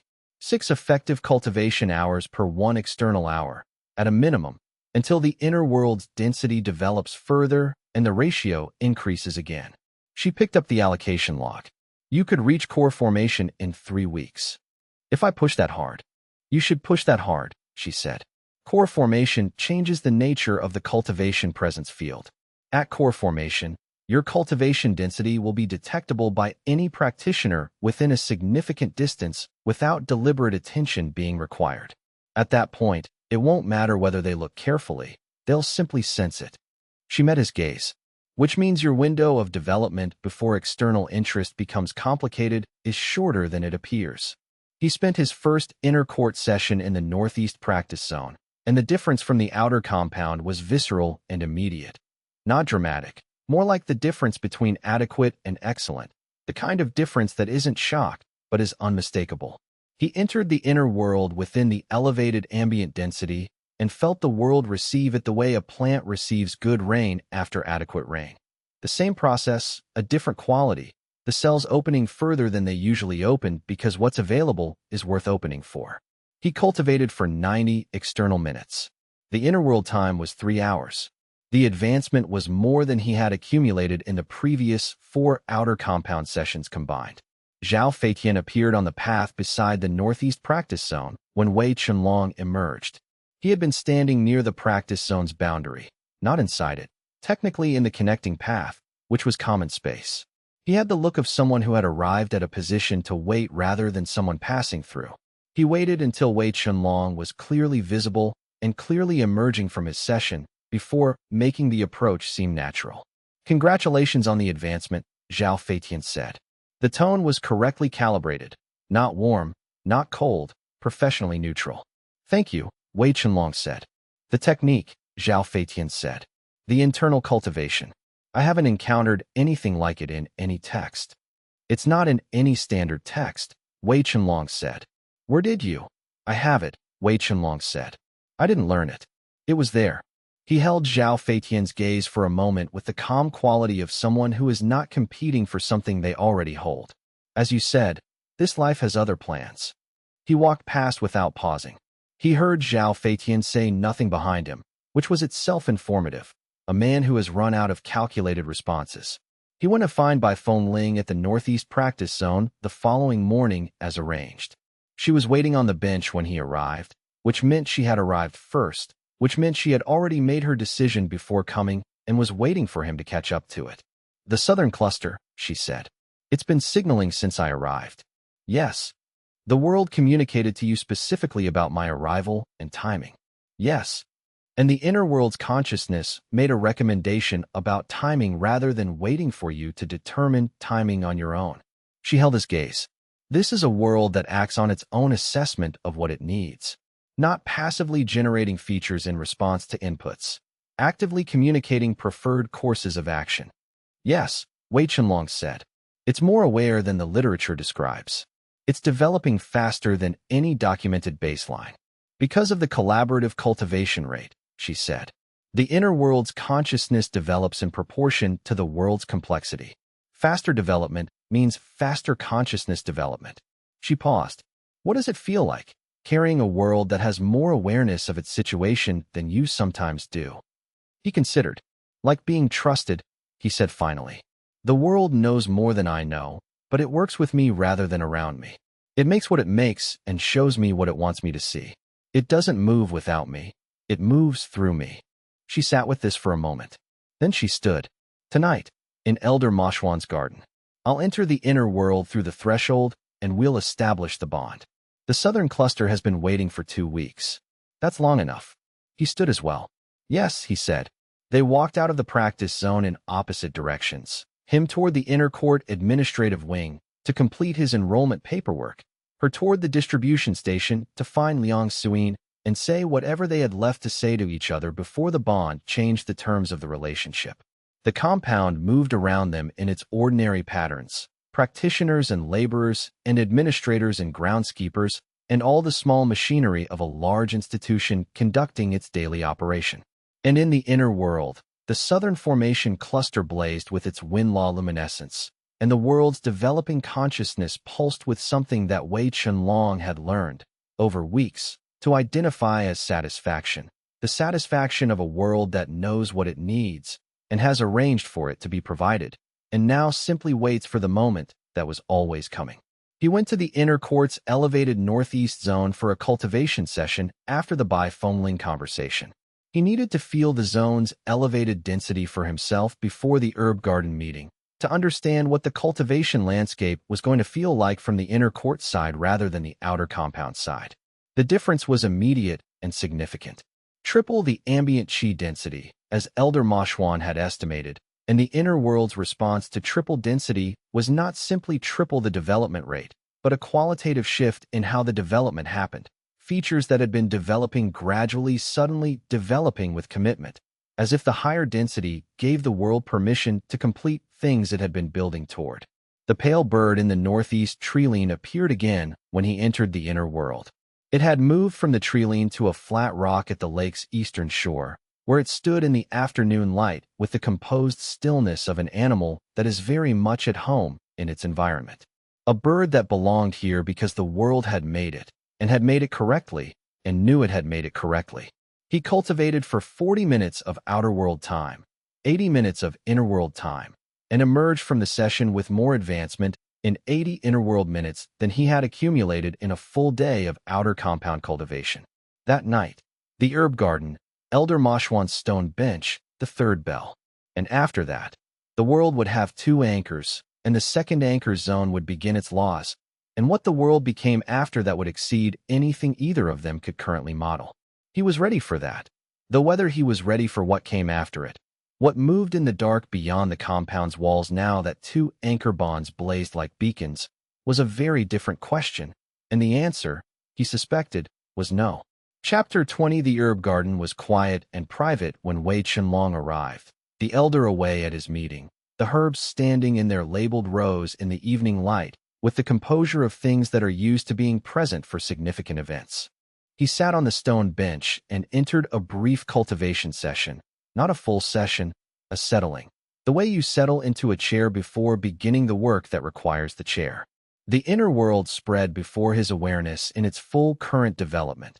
The northeast hills with their storm band, the lake with its 4 bays and directional current, the crystal formation clusters glowing, the compass crystal in the deep basin showing the world's chi distribution in its clear interior, the southern formation zone blazing with wind-law luminescence it had sustained for 2 weeks. The world in its present development was the largest it had been, and the largest it had been was also the most aware it had been, and the two things were not separate. He returned to the outer world. Liang Suyin arrived and took a seat on the bench's far end. She nodded at him, the brief confirmation nod of one who has completed the task she came for and is present for what comes next. She had spoken with Bai Fengling. Whatever was said was finished. Bai Fengling arrived last, unhurried, with the quality of those who have made their decision and move through time toward its execution without the urgency that attaches to decisions that are still being made. She looked at the herb garden briefly, the labeled rose, the stone bench, the evening light, and then she looked at Wei Chenlong. The threshold approach first, she said. I want to see the southern cluster's response before the full crossing. Then the crossing. Yes, he said. They each took a position. Wei Chenlong centered on the bench, Liang Suyin at one end maintaining anchor stability through the bond, Bai Fengling at the other and moving into her own meditation with the deliberate quality of a practitioner who has refined meditation entry into a reliable technique. Wei Chenlong held the boundary open. He had done this enough times now that the holding required less active attention. The intentional relaxation of protective reflex was familiar, the invitation quality of the open boundary something he could sustain while also paying attention to the inner world's response. Bai Fengling reached for the threshold. The southern formation cluster ignited. Not the sustained luminescence it had been maintaining. An ignition, a release, every compressed chi particle in every formation releasing simultaneously into a wind-law expression so sudden and complete that Wei Chenlong felt it in his outer body as a warmth that pressed outward from his sternum. In the inner world's awareness, the southern zone was lit from horizon to horizon with a light that was not the pale green of the inner world's native illumination, but a blue-white that belonged to the compression release of very dense wind law. The color of lightning seen from directly above, the color of air under enormous directed pressure finally finding its outlet. And then, before Bai Fengling crossed the threshold, in the southern quarter, the ground shifted. Not an earthquake, a development. The surface of the southern zone's plain rising in a single smooth motion, the flat ground becoming elevation, the elevation becoming hills, 2 ridges forming with a valley between them that mirrored exactly the northeast hill structure. The southern zone was differentiating because her affinity was proximate, because the world had been waiting for her affinity to be close enough to trigger the zone's full development. The southern hills, her hills, the world building them for her at the moment of her approach, not requiring her to be inside to begin, simply requiring her to be close. Do you see that? He asked, without opening his eyes. He felt her response through the boundary he was holding open, surprise, and then its recalibration into recognition. Yes, she said. Outside. Her voice had the settled quality of those who are speaking from 2 places at once. The hills are mine. Yes, he said. She crossed the threshold. The crossing was clean and decisive. He had been right about her from the beginning. That decisiveness was her character, that she did things when she was ready, and she was always ready because she prepared before the moment rather than at it. She was inside for 4 full breaths. In the inner world, she walked to the newly formed southern hills and stood at their base, and the wind-law compression in the formation clusters released itself through her, distributing into the hills themselves, establishing the law's presence in the zone's ground rather than holding it compressed in the stone. The formations ceased their intense luminescence and began a steady, lower-frequency pulse. Not the urgency of something waiting to be claimed, but the regularity of something that has been claimed and is now in its proper relationship with its anchor. For breaths. She was back. The outer world was the garden and the bench and the evening light. She opened her eyes. She sat with her hands in her lap and did not speak for 10 seconds. And in those 10 seconds her expression had the quality of someone organizing a large experience rather than avoiding it. The hills, she said. They formed while I was approaching. Yes. The world was building my zone while I was deciding. Yes. The world knew before you arrived. It had been developing the southern cluster since you entered the compound. The hills formed when your approach was close enough. She was quiet for another moment. What does it feel like from inside now? The world, with two pillars. He pressed his awareness inward. The inner world with two anchor bonds was immediately, qualitatively different from the inner world with one. Not simply the addition of a second presence, but a structural change. The world's internal organization clarifying in the way a map clarifies when you add a second reference point. The northeast hills and the southern hills defined a geography between them. The lake filled the middle distance between the two anchor zones. The world had interior structure, multiple perspectives, the beginning of genuine topography that contained within it a spatial relationship between things. More real, he said. The world is more real with two pillars than it was with one. Not more developed, more real. As if the second reference point makes the whole structure more itself. Liang Suyin, from the far end of the bench, said nothing, but he felt her response through the bond. Agreement, and beneath the agreement a satisfaction that was not pride, but something older and more settled. The satisfaction of something that was working correctly and knew it. Bai Fengling placed her hand flat on her own sternum, feeling the anchor's installation in her chest. The weight settled, she said. Correctly positioned. Yes, Wei Chenlong said. That's what Suyin said too. The three of them sat in the herb garden as the evening light faded toward darkness, and the compound moved around them in its ordinary patterns.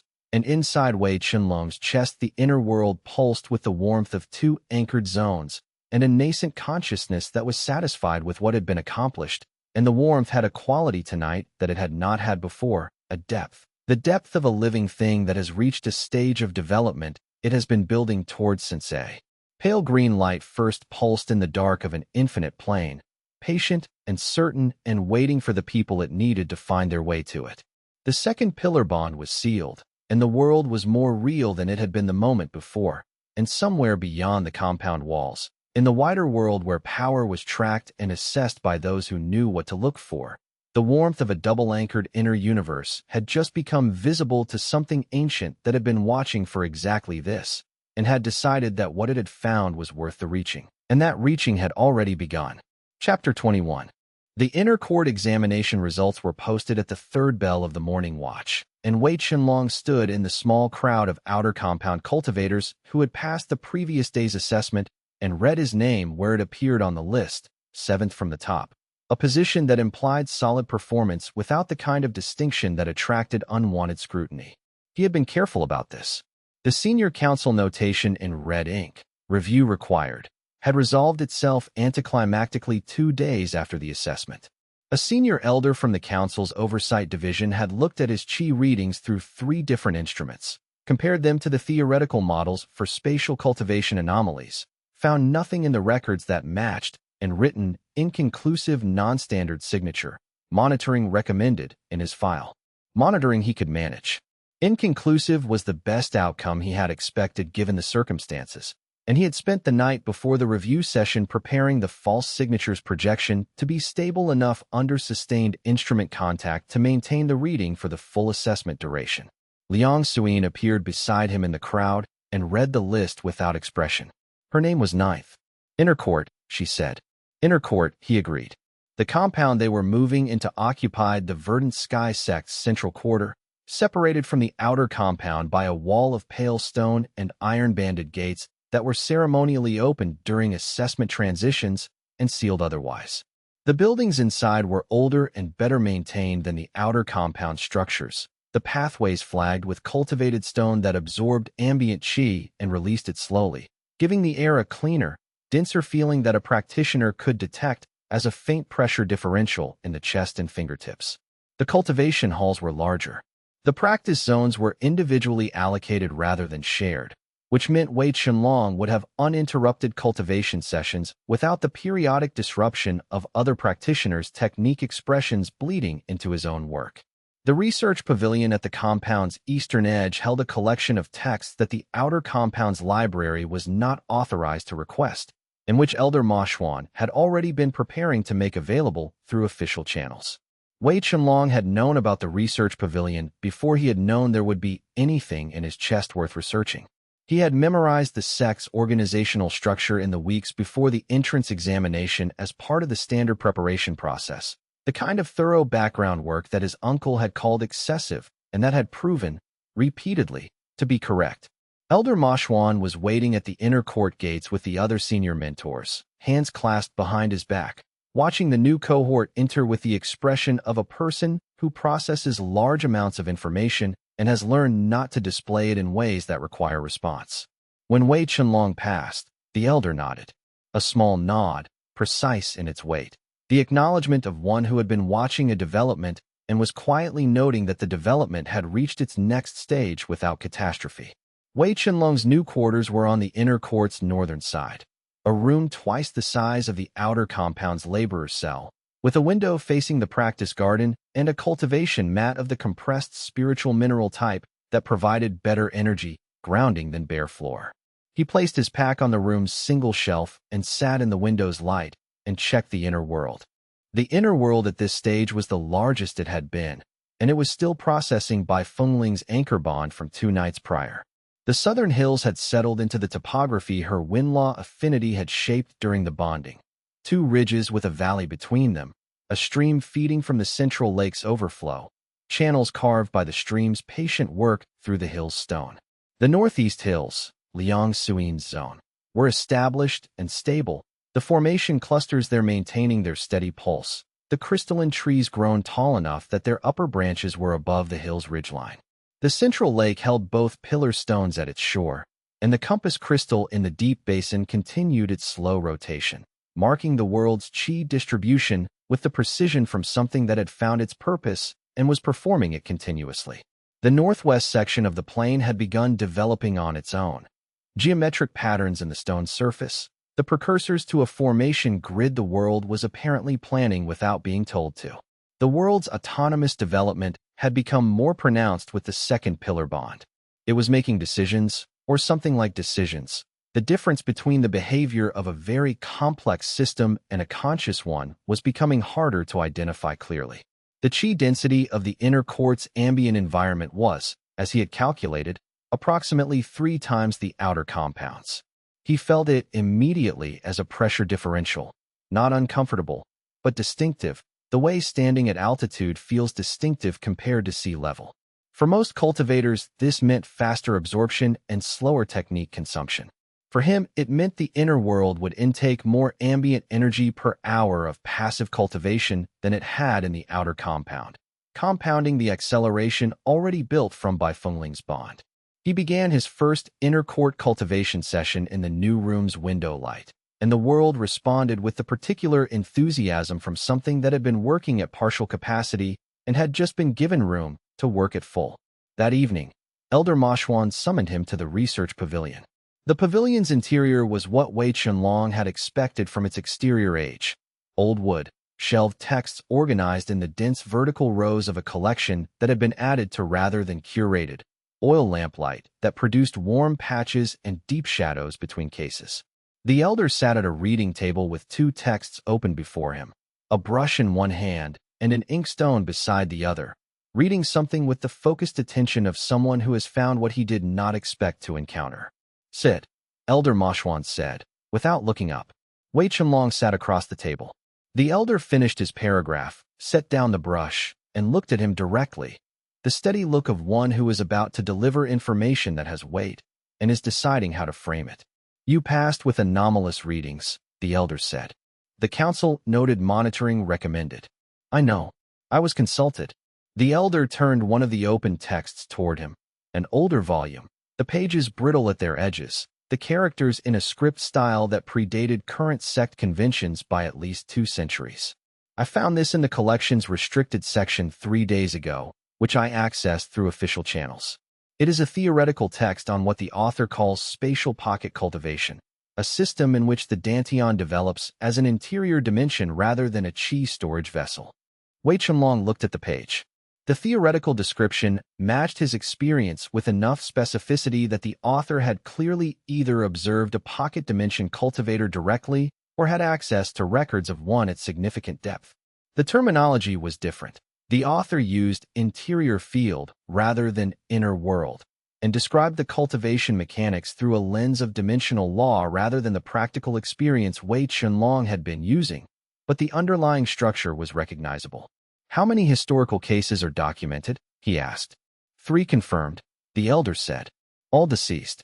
All identified and hunted by factions that viewed the spatial dimension as a resource to be extracted." He paused. The text describes a warning mechanism, a jade slip that previous holders apparently created and left for successors, containing what one author calls an inheritance of failures rather than an inheritance of techniques. He regarded Wei Chenlong with the specific steadiness of one who had connected a series of data points and is waiting for confirmation that the connection is correct. "I found a jade slip," Wei Chenlong said, "in a ruined storage cave the day of the assessment. It shattered when I touched it." "Yes," Elder Moshwan confirmed. "That matches the pattern." He closed the text with the careful handling of old material. "I am telling you this because you need to understand what having an inner world means in terms of the people who will eventually learn about it, not whether they will, when." He folded his hands on the table. "The Iron Veil Sect's delegation arrives in 4 days. Sect Master Luo Qingshan has a specific interest in anomalous cultivation systems. He has been collecting information about spatial cultivators for at least a decade, based on what I have been able to determine through collegial channels. He is the hunter the warning referenced." "Almost certainly."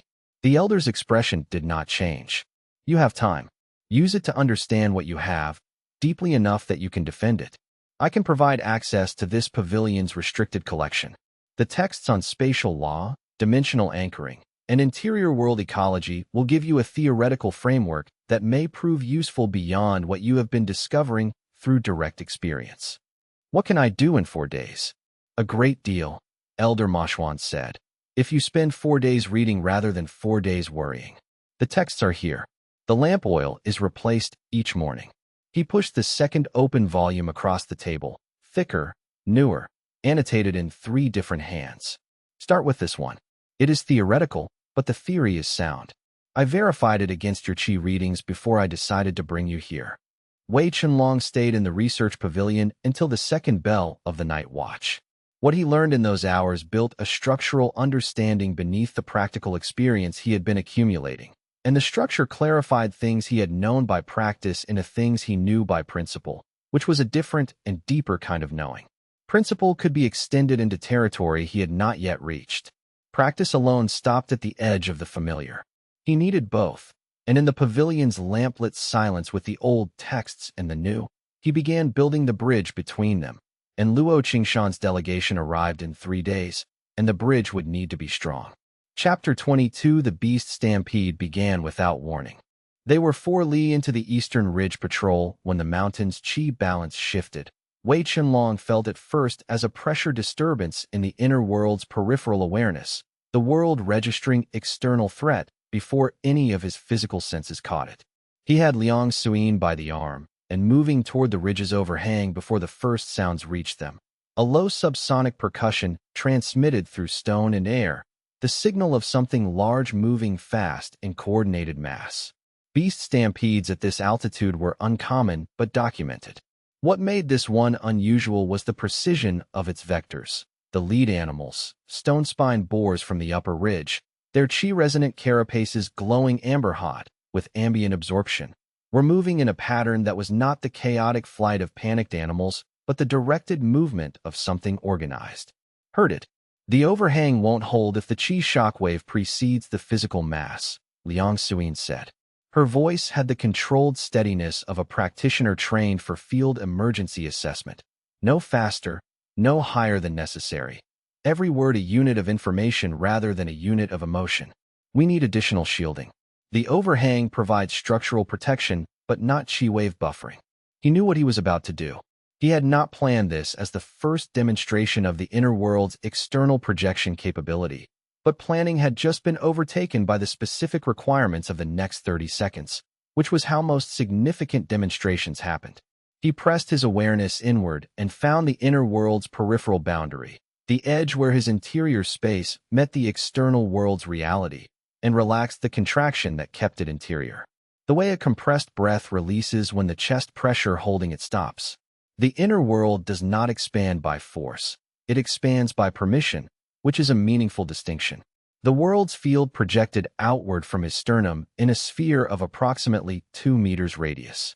Not the interior itself, the projection of its field, existing in the external world as an overlay of the inner world's qi law rather than as spatial displacement. Within the sphere, ambient qi stabilized immediately.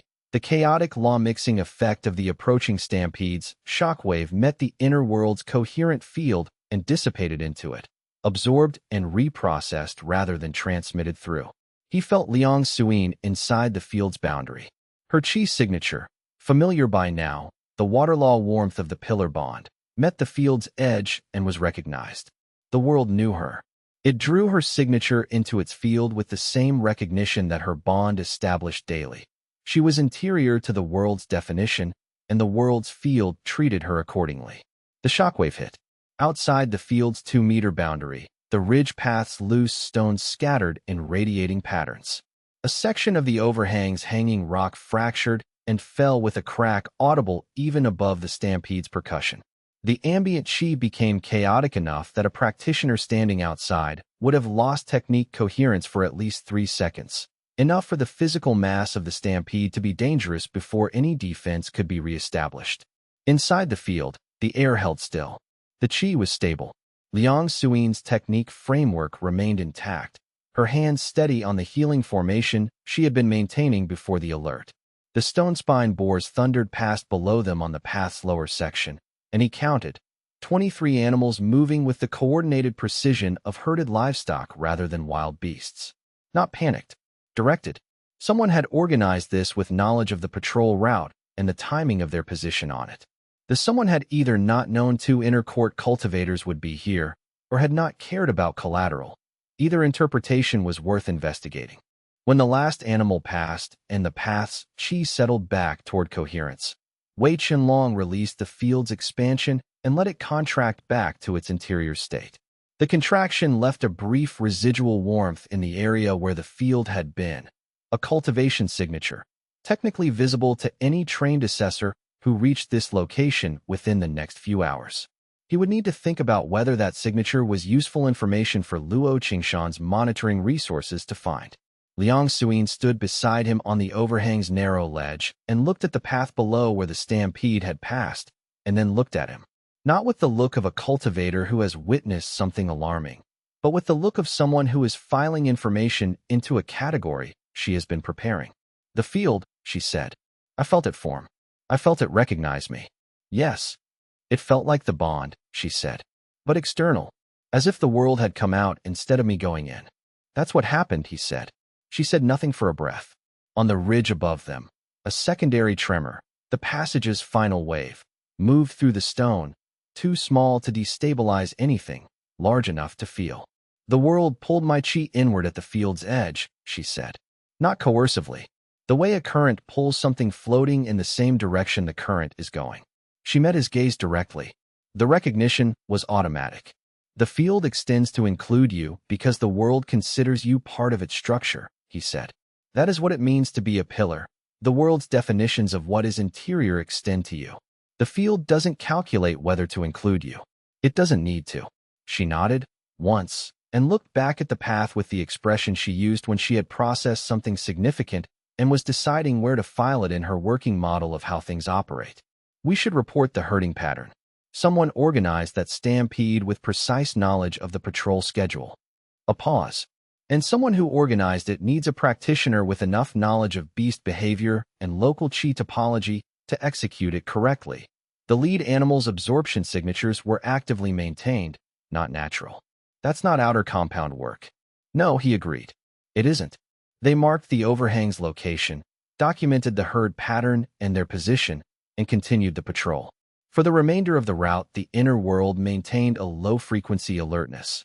Not the full alertness of perceived direct threat, but the readiness of a thing that had been reminded that the external world contains organized forces and is now paying the kind of attention that organized forces warrant.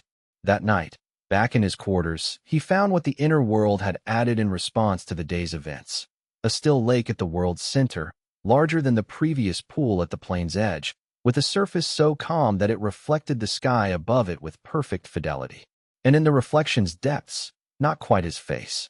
A face composed of features he didn't recognize, organized into an expression he understood as the world trying to show him something it didn't have words for yet, using the only language available to something that has not yet learned to speak. He sat with it until the fourth bell, and the lake held its stillness, patient as everything in the inner world was patient. The discovery about the herded stampede required careful consideration during the remainder of their patrol. Someone with sufficient knowledge of the patrol schedule, the route's geography, and the specific chi resonance characteristics of stone spine boars had organized a directed assault on a two-person inner court team. That specificity pointed to intelligence from inside the compound's information systems rather than from outside observation. The patrol rotation was not publicly posted. Wei Chenlong added this to his working model of the situation's components. Luo Qingshan had resources inside the compound, or had had time to develop them during the delegation's official presence, or both. The dead merchant's message had been about capability demonstration. The herded stampede was about capability demonstration of a different type. Not the ability to remove a cultivator surgically, but the ability to organize external force against them in their own patrol environment. A methodical person, building multiple vectors of pressure simultaneously. Liang Suyin walked the remainder of the patrol with the steady attention she brought to all work, complete but not anxious, the attention of someone who has processed the relevant threat information and filed it correctly and continues performing the required task at full quality. She tested the overhang's structural damage with a brief diagnostic technique and wrote accurate notation in the patrol log without editorializing about the cause. That was what she was, someone who documented facts and drew careful conclusions from them and did not conflate the two categories. He had come to rely on this quality as a baseline he could calibrate against when his own analysis was running too fast or too hot. "The lake," he said, as they were returning through the lower path. She watched him. "In the inner world," he said. "Tonight, there will be a still lake at the world's center, with a reflection in it." She waited for more information. "The world is trying to show me something," he said. "I don't yet know what." She nodded, once, with the nod of someone filing an item for follow-up at the appropriate time. "Let me know when you understand what it's showing you," she said. "The world's communications are relevant to both of us now." "Yes," he said. "They are." He looked at the reflection in the lake, and the face in it had changed its expression, something he could not yet read, but that the world was clearly trying to show him. Chapter 23, the text calls it a soul bond, he said. The terminology is imprecise. It is less a bonding of souls than a resonance between your spiritual affinity and the world's developing law structure. Your chi signature becomes part of the world's recognition framework. The world includes you in its definition of what is interior to it. Liang Suyin sat across from him in the research pavilion's secondary reading room, smaller than the main hall, quieter, lit by a single skylight rather than oil lamps. She had a cup of tea she had not touched since it was poured. She was doing what she always did when processing significant information, sitting still and thinking without signaling that she was thinking, which most people misread as blankness and which was the opposite of blank. "The warmth I feel from the bond," she said. "Is that the world's consciousness?" "Partially. The world doesn't have full consciousness yet. It has functional awareness. The awareness that makes roots grow toward water, that makes crystal formations grow toward chi-dense environments. It knows what it needs and moves toward it. The warmth is the world recognizing you as something it needs and communicating that recognition in the only form it currently has available. And the bond itself," she said. "The formal establishment." The text describes a ritual. Simple. Our chi intertwines. The way a formal cultivation partnership is established, except the intertwining is sustained rather than momentary. The world's awareness registers the sustained contact and establishes the pillar anchor. A stone column rises in the world's interior at the point the world considers the pillar's zone center. Your law begins to manifest in that zone. She sat with it for a moment with the stillness of genuine thought rather than social pause. "Then, what does it cost you?" The question surprised him, not its content, which he had considered in preparation for this conversation, but its directness and its priority. She had asked what it would take from him before asking what she would gain, which was characteristic of her general approach to significant decisions, but which he had not fully anticipated. The pillar bond is not a cost structure, he said. The world benefits from your affinity's presence in ways that compound over time. The anchor stabilizes the zone and allows the world's laws to develop coherently rather than chaotically. That development feeds back into my cultivation rate through the world's increased absorption capacity. In purely practical terms, a pillar bond accelerates my advancement. That's the world's calculus, she said. I asked about yours. He looked at her. She looked back, steadily, without the discomfort that directness sometimes generates in those who are not used to receiving it directly in return. I would be responsible for your safety in a new way, he said. The pillar bond creates a connection that works in both directions. If you are harmed significantly, the world registers it. The world's distress is connected to my cultivation function. If the world is threatened, you feel it through the bond. That creates a mutual vulnerability that didn't exist before, a specific kind of exposure that I cannot reduce once the bond is established. A mutual vulnerability you find acceptable, she said. The tone was not a question exactly, but it had the shape of one. Yes, he said. Then I find it acceptable too, she said. She reached across the table and placed her hand over his, palm down, chi flowing naturally between them as it had been doing since they started working together. The natural flow of two cultivators who have spent enough time in proximity that their chi signatures have developed mutual recognition. Show me how to formalize it. The formalization was simple, as he had described. Sustained chi contact, breathing together into the same rhythm, his awareness reaching inward to the world's recognition layer, while her awareness reached outward to meet the world's boundary at the point where interior met exterior. The world registered the sustained contact. He felt it as a shift in the lake's surface, a wave moving outward from the center and returning, like a breath drawn and released. The anchor established itself with the decisiveness of the world doing something it had been prepared to do. On the shore of the still lake, a column of pale stone rose from the ground. Smooth, unmarked, luminous with the same pale green light that had pulsed in the empty plain on the first night in the ruined storage cave. Liang Suin's pillar, the first, standing at the world's most central location because she had been the first. Rain began to fall inside the inner world. Not storm rain. Gentle, consistent, the rain of a world finding its water cycle for the first time and discovering that it was, like most things that have been waiting a long time, more than ready. The crystalline trees throughout the northeast hills caught the rain on their transparent branches, and the rain ran down in small rivers, and the rivers found channels in the hillsides, and the channels ran toward the lake, and the lake deepened with the slow satisfaction of something receiving what it needed. Outside, in the research pavilion's small reading room, Liang Suin opened her eyes and looked at her hand where it rested over his with the expression of someone organizing a large experience rather than being overwhelmed by it. The warmth, she said. It's different now. More specific. I can feel the direction of the lake from here. Yes, he said. You will be able to feel the world's condition through the bond. Not everything, primary states. Whether the world is settled or disturbed. Whether its laws are developing normally. And I will be able to sense your condition through the same connection. The flow is bidirectional.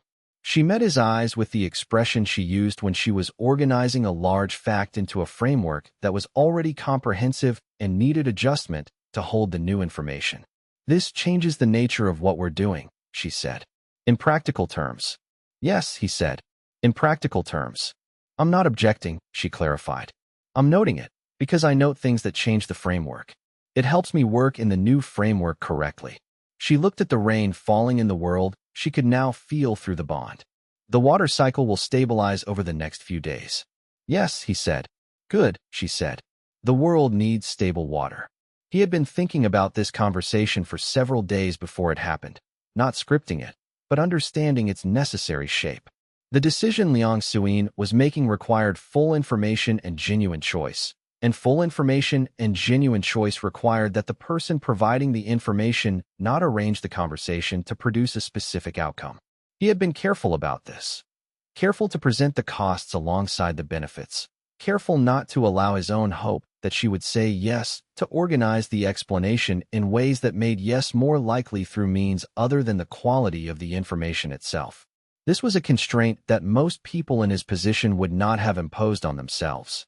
He imposed it because the bond required that the person who became a pillar choose it genuinely, not because the world's awareness was capable of detecting coercion in the choice, but because a choice made under incomplete information or subtle pressure produced a pillar whose presence in the world had a quality different from one who had chosen freely and completely. The world was becoming conscious. Conscious things are shaped by the quality of the intentions that built them. After the bond was established, and they sat in the research pavilion's quiet room, with the rain falling in the inner world through the bond's connection, she asked him something she had not asked during the explanation. Why me? There are practitioners with water affinity who are more advanced, more powerful. The world didn't wait for them. He thought about how to answer this honestly. I don't know the world's selection criteria fully, he said. What I know is that you were here when the world was developing its water law, and that your presence and proximity to the world during that development period created a resonance between your affinity and the law's emerging character. The world's water law has your specific pattern of expression in it, not another healer's, not a water law combat specialist's. Yours. The world formed its water law from what I am, she said. From what you are, and from the time you've spent near me while the world was developing, he said. Yes, the water law in the inner world is not generic water law. It is the water law that develops in proximity to someone with your particular relationship to healing and stillness and deep processing. She was quiet with this for a long time. The rain continued. She looked at the direction. She could feel the lake through the bond, and the lake held its stillness. That's not a small thing, she said. No, he agreed. It isn't. And the rain falling in the inner world had taken on a sound, barely audible through the bond. Something like breathing, something like beginning. Chapter 24. The Iron Veil delegation arrived on the fourth day, exactly as Elder Mashwan had warned, with the kind of arrival that produces a perceptible change in a compound's ambient atmosphere. Not the arrival of visitors, but the arrival of a category of visitor for which the compound had protocols that other visitors did not require.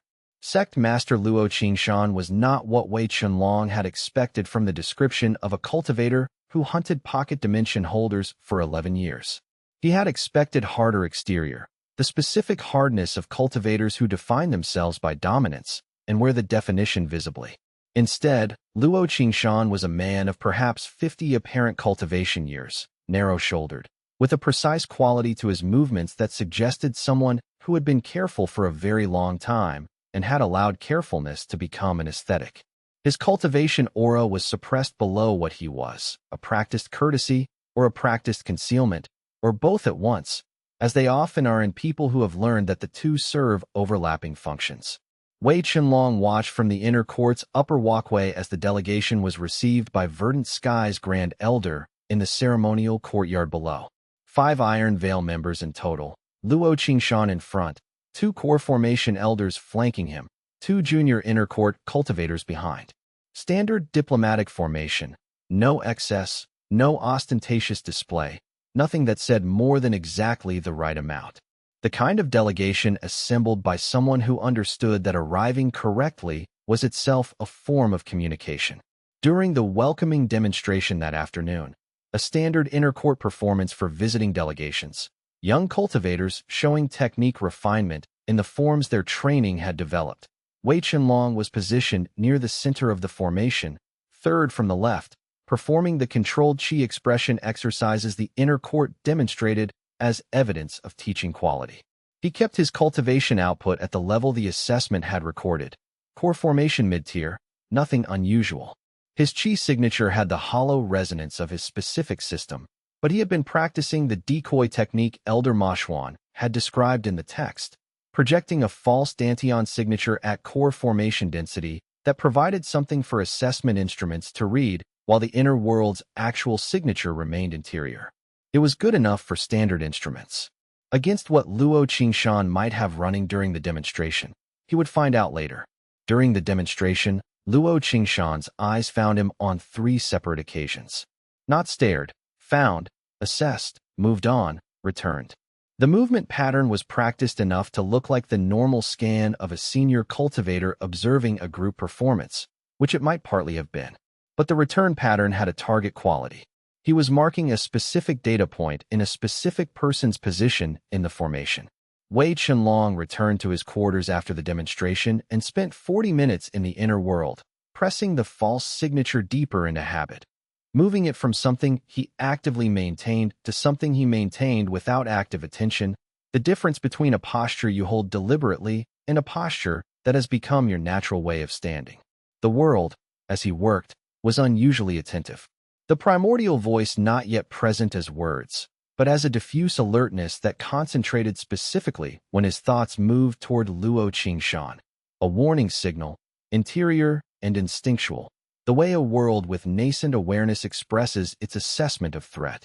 He communicated the identification to Elder Ma Xuan that evening through the indirect channel they had established, a notated cultivation log entry that used the Research Pavilion's annotation system to convey specific operational meaning to anyone who knew the annotation key, while reading as theoretical to anyone who did not. Confirmed, the Elder's response notation said, the next morning, maintain current signature. Do not accept private meeting invitations. Be particularly careful in any environment with multiple assessment instruments operating simultaneously. His resources may include passive scanners that compile data over time rather than providing single-point readings. He accepted this and prepared for what came next with the particular quality of preparation that involves not doing more than is needed, the discipline of waiting correctly, of making the waiting look like nothing, which is its own skill and one that requires cultivation in the literal sense. He had been given a specific piece of advice by Elder Ma Xuan before the delegation's arrival. Be visible in the ways that are expected and invisible in the ways that matter. Visible meant appearing at demonstration events, attending the formal receptions that inner-court cultivators were assigned to attend, performing at the expected level in the expected situations. Invisible meant maintaining the false signature consistently, not allowing his actual cultivation rate to appear in any external measurement, and not responding to Luo Qingshan's assessment attempts with the defensive overcompensation that would itself be a signal. The hardest part of this was not the technical execution, but the waiting. The specific quality of waiting that involves understanding that the right thing to do is not to act, and maintaining that understanding while pressure builds. He spent the evening after the demonstration in the inner world, and the world's response to his presence after the demonstration day was what it always was when he had been operating under sustained external pressure. Attentive, settled, the particular quality of returning home that he had learned to recognize as the world welcoming its cultivator back from the outside. The lake's surface was smooth. The northeast hills were lit with the formation cluster's steady pulse. In the southern zone, the formation clusters continued their compression, patient and purposeful. The primordial voice was still not words, but it had moved since the delegation's arrival. There was a new texture to the world's background awareness, something more alert and more present than it had been in the weeks before the Iron Veil group came. The world was paying attention in a way it had not been paying attention before. He sat in the world's center, at the lake's edge, and let the world's attention be company rather than pressure. He had learned this. The inner world was not just a cultivation resource. It was a place. Places can be inhabited, not just used. He had been using the inner world as a tool for weeks, and it had been the correct emphasis for the circumstances. But it was also a world, and sometimes the right thing to do with a world was to be in it without agenda. He sat until the second bell. The world breathed steadily around him. When he returned to the outer world, he was better prepared for what came next than he would have been if he had spent the same time in strategic planning. This too was something he was learning. The inner world was not just a place. It was a practice. He checked the inner world after the demonstration, pressing awareness inward in the brief privacy of the return walk to his quarters. The world had registered Luo Qingshan's sustained scan as a gentle background pressure, not invasive, not penetrating the boundary, but present. The world had known someone was looking. The world's awareness had a quality he was beginning to recognize as the proto-language of a consciousness that did not yet have words. It could signal, through the texture of the world's ambient state, what it had noticed and whether it considered the noticing significant. This particular noticing, significant, but patient, not urgent. A threat that was real but not immediate. He filed this alongside the Elder's annotation and continued preparing for what 4 days of focused study could accomplish. He also confirmed, Through the passive monitor he had embedded in the inner court's eastern formation line at Elder Moshwan's suggestion, that 3 of the delegation's assessment instruments remained active overnight rather than being powered down after the demonstration. Someone was maintaining a continuous baseline scan through the night. He made a notation of the timing and the duration and filed it alongside the rest of the intelligence about what Luo Qingshan was doing and when. And the scans ran through the night, collecting, and whatever they were collecting was already on its way to someone who intended to use it. Chapter 25. The meeting happened anyway. Wei Chenlong overheard it rather than attending it. He had been in the research pavilion's main hall working through the spatial law text's 3rd volume. Dense material on interior boundary dynamics that required slow reading rather than fast, the kind of text that rewards going over the same paragraph twice to catch what moved too quickly the first pass. When voices reached him through the partition wall from Elder Moshwan's private study. Not raised voices, which was precisely why they carried so clearly. Controlled, modulated voices. The voices of 2 people having a difficult conversation with the care of people who know the conversation is being had in a confined space and are managing the sound of it deliberately. The Iron Veil sect's research interests are legitimate and well-documented, Luo Qingshan said. His voice was drier than his appearance had suggested, precise in its articulation, each word placed rather than spoken. The cultivation anomaly your 7th cohort inner court entry is presenting in his readings is a matter of academic interest to our theoretical division. Shared research would benefit both sects' understanding of non-standard cultivation pathways. The cultivation anomaly in question, Elder Moshwan said, with the specific courtesy of one who is refusing while being careful not to make the refusal easy to escalate to a higher register of conflict, is a developing practitioner whose readings are within the range of unusual but not unprecedented for inner court advancement. Academic interest noted. Research access to active students is not a resource Verdant Sky shares externally without the student's explicit agreement and the institutional framework that agreement requires. And if the student agreed? Luo Qingshan said. The student has not been asked, the elder said. Partly because asking a student whether they would like to be the subject of external research is not a question that produces genuinely free agreement in most cases, and I am precise about the conditions under which I consider consent to be meaningful. A silence that had weight to it. Elder Moshwan, Luo Qingshan said, I am not asking as a matter of academic interest. I understand that, the elder said, which is why I am answering as a matter of institutional protocol rather than collegial discussion. The student's development is Verdant Sky's responsibility. External requests for access are processed through the Grand Elder's office. I can provide you the relevant form. The conversation ended shortly after. Wei Chenlong put down the text he had not been reading for the last several minutes and remained very still while the implications organized themselves into a clear structure. Luo Qingshan was not here for a diplomatic exchange. He was here for Wei Chenlong specifically, and he had been direct enough with Elder Moshwan to confirm it, which meant he had assessed that indirect approach had costs greater than directness in this context, and had chosen accordingly. A person who makes that assessment and executes it cleanly is a person who has experience calibrating the costs of different approaches, which meant he had done this before. What happened next happened while Wei Chenlong was still processing this. The inner world, maintaining its standard background awareness during the reading session, registered a pressure spike that had no correlation to anything in the external environment. Not from outside pressing in, from inside pushing out. He turned his awareness inward to find the source. The world's boundaries were expanding, not gradually, the way they expanded during sustained cultivation, rapidly, in the specific pattern he recognized from previous breakthrough events. The stress of the revelation, with the precise irony of an internal system that responds to significant external information by advancing its own development rather than waiting for a deliberately scheduled cultivation session. The understanding of actual threat had functioned as a catalyst. Core formation advancement toward the next tier. The world's expansion registering as the grove behind the northeast hills expanding into a proper forest, dense and tall, and beyond the forest, at the world's visible horizon, the suggestion of mountains. Blue, distant, real, mountains.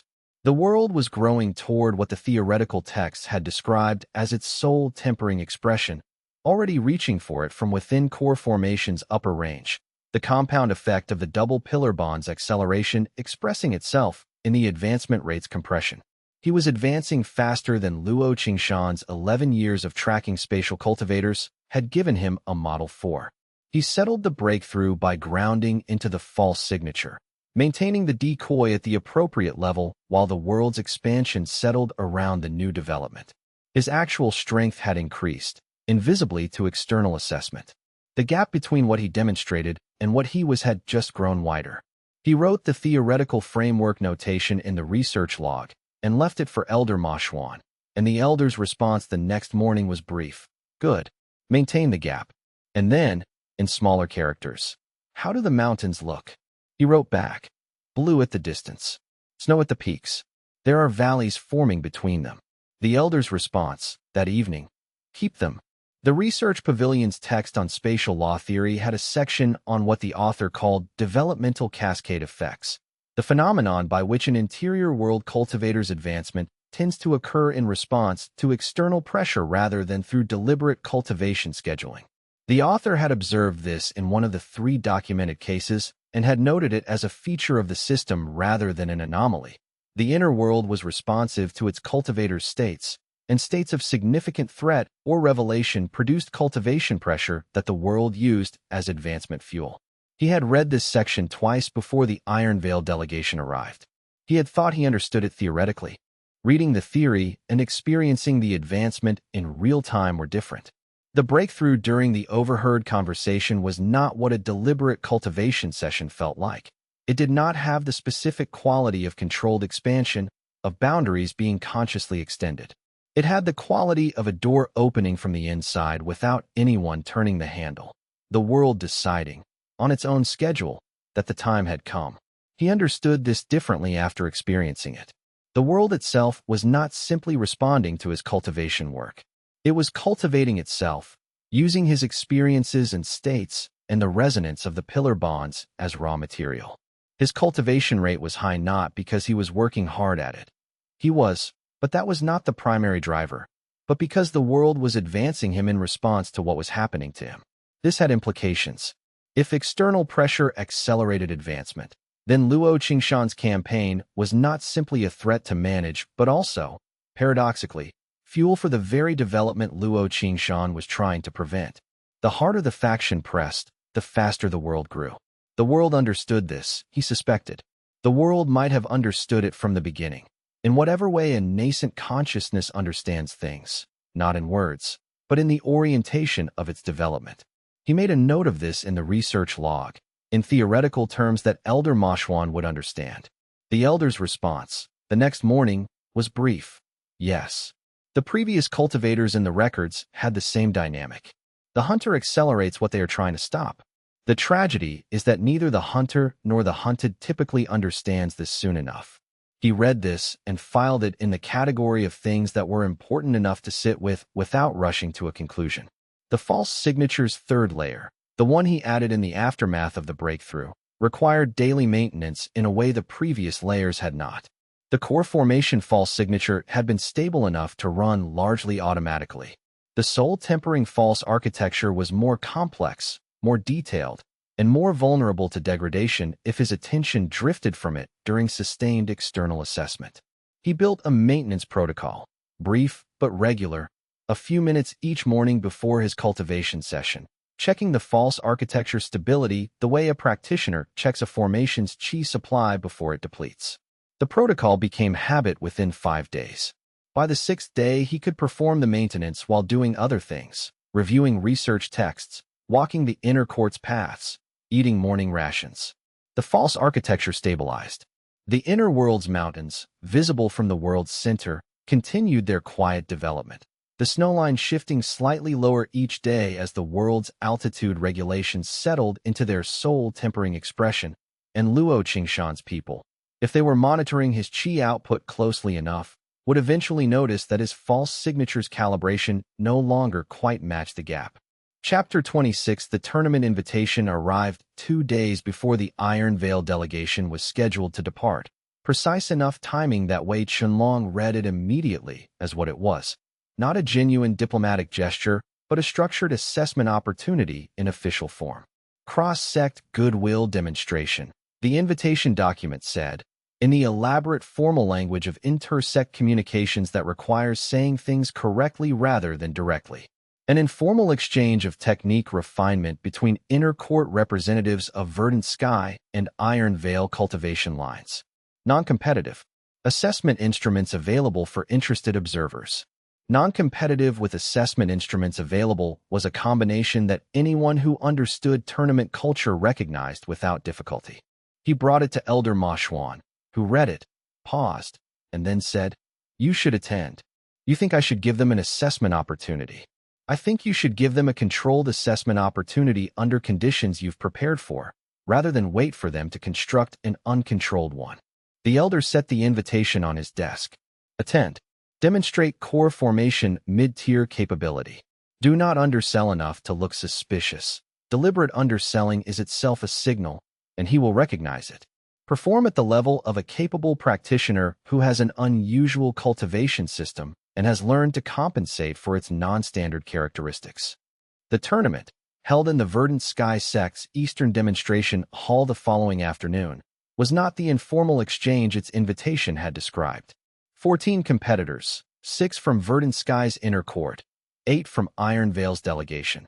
A distribution that made the arithmetic of the draw system's apparent randomness legible as staged once the bracket was visible. Every Verdant Sky competitor was paired with an Iron Veil opponent in the first round.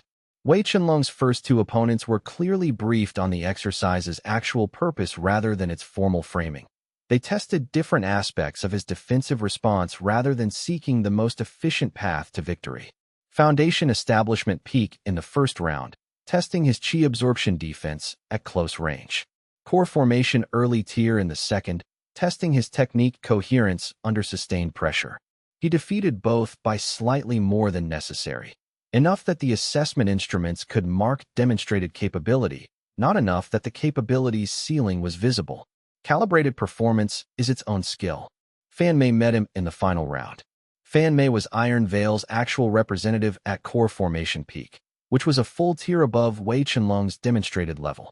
Her technique set centered on compressed lightning law release at close range. The specific application of lightning at close range with core formation peak power was a combination that genuinely threatened Wei Chenlong's demonstrated level defense, which was what made the final round the most honest part of the tournament. If he performed at his demonstrated level, Fan Mei's pressure would be real rather than manufactured. She was precise and unreadable, which he had expected. What he had not expected was how technically refined she was. Technique efficiency at a level that suggested either extraordinary natural aptitude or years of single-minded refinement. The kind that emerges when a practitioner has decided this particular capability is the priority and has organized every cultivation session around developing it. She was exceptional at what she had chosen to be exceptional at. He acknowledged this internally because not acknowledging it would have been inaccurate. She also genuinely wanted to win. The competitive drive was real regardless of the tournament's staged framework. She had been sent to test him, and she intended to test him as thoroughly as her skill allowed. At the 40-second mark of the third exchange, she came inside his reach with a lightning insertion technique that collapsed the distance between them from 6 meters to less than 1 in a fraction of a second, fast enough that standard defensive resets wouldn't complete before she was inside the defense's effective radius. The lightning law compression she released at point-blank range was enough that he felt it as a physical pressure before the discharge even began. He released world breath at a measured fraction of full output, calibrated to absorb the discharge and return it as directional force rather than allowing it to pass through him. The exhalation of a world that has weather, something ancient and proportionate and fundamentally more than what it appeared from outside. Fan Mei was excellent. She recovered from the 8-meter displacement in under 2 seconds, landed in stable stance, and looked at him with an expression that had moved past assessment into genuine interest, the expression of a person who found something new and is deciding what to do with the finding. She had come to test him. She had found something worth reporting. She conceded the round. Clean and immediate, the concession of a fighter who has gotten what she came for and finds no value in continued combat once the information is obtained. In the observation section, Luo Qingshan's expression had not changed. His hands rested on the rail. His eyes were bright with the specific brightness from someone who has confirmed a hypothesis and is already thinking about what the confirmation requires next.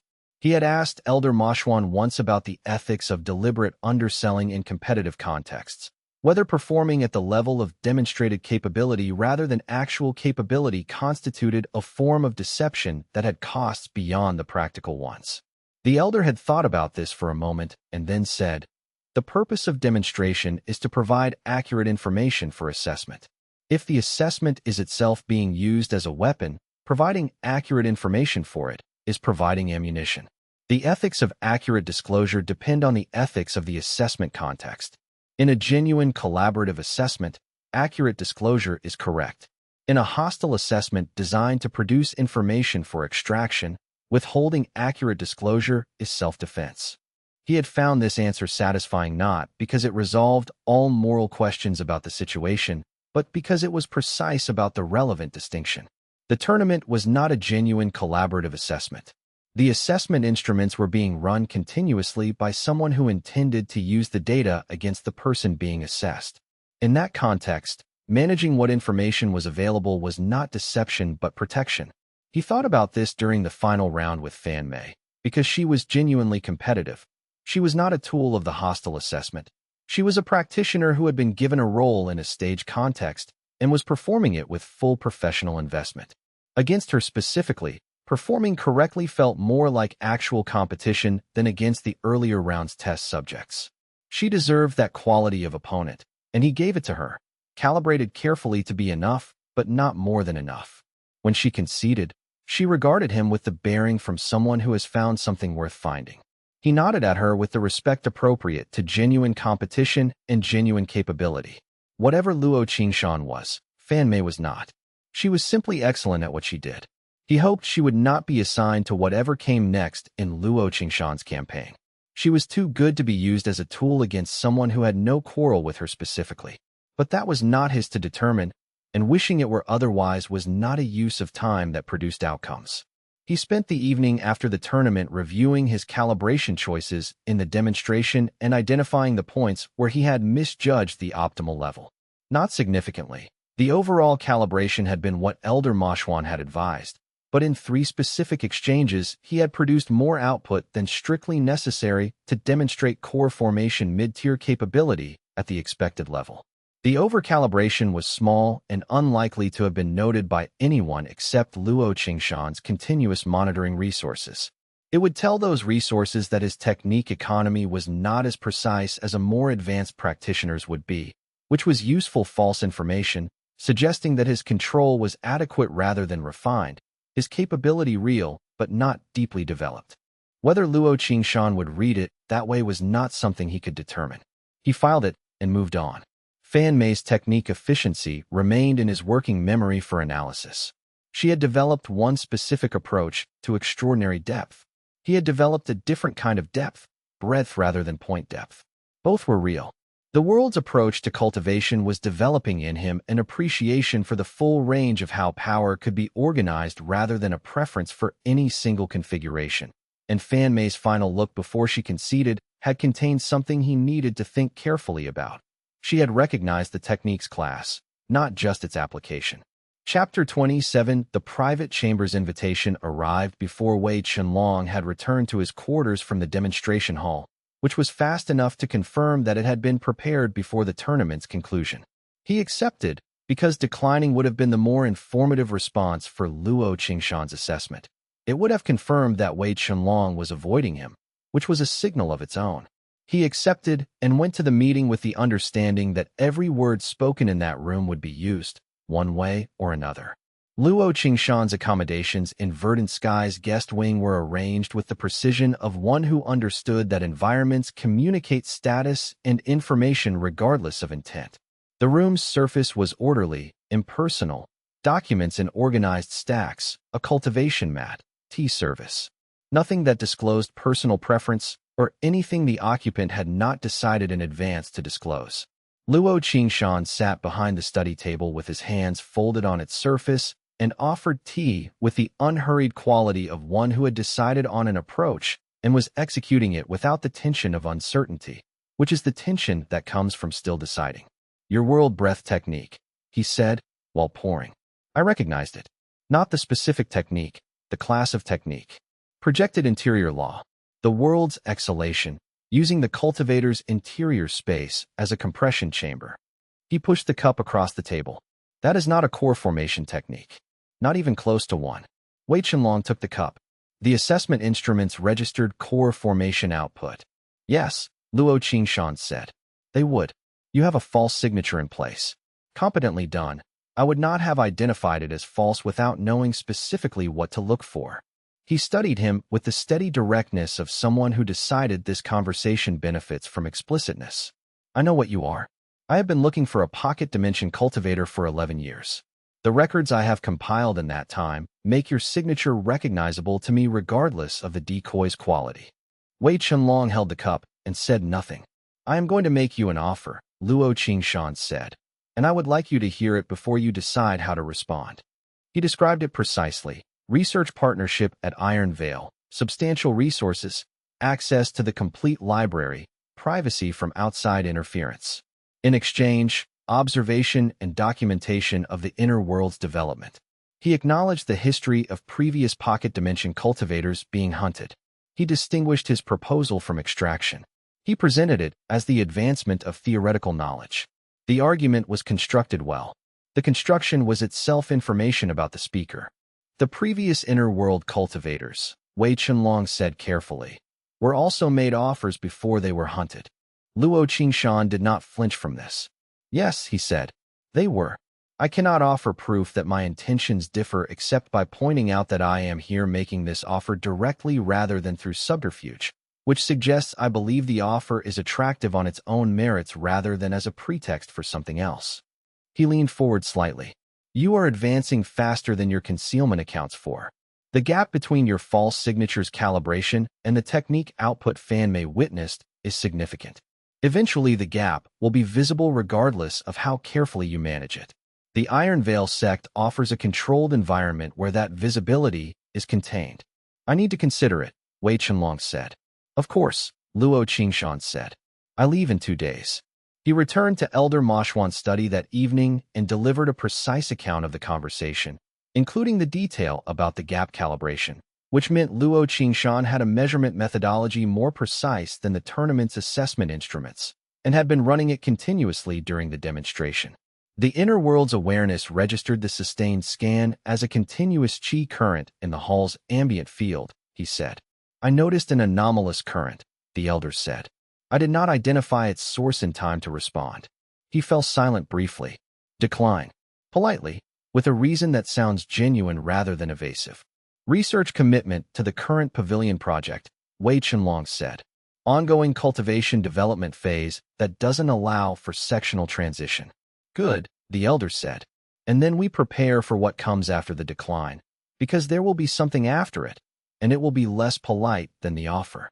He spent 20 minutes after leaving Luo Qingshan's chambers walking the inner court's outer perimeter at a pace slow enough to look like an evening constitutional and fast enough to be genuinely useful for thinking.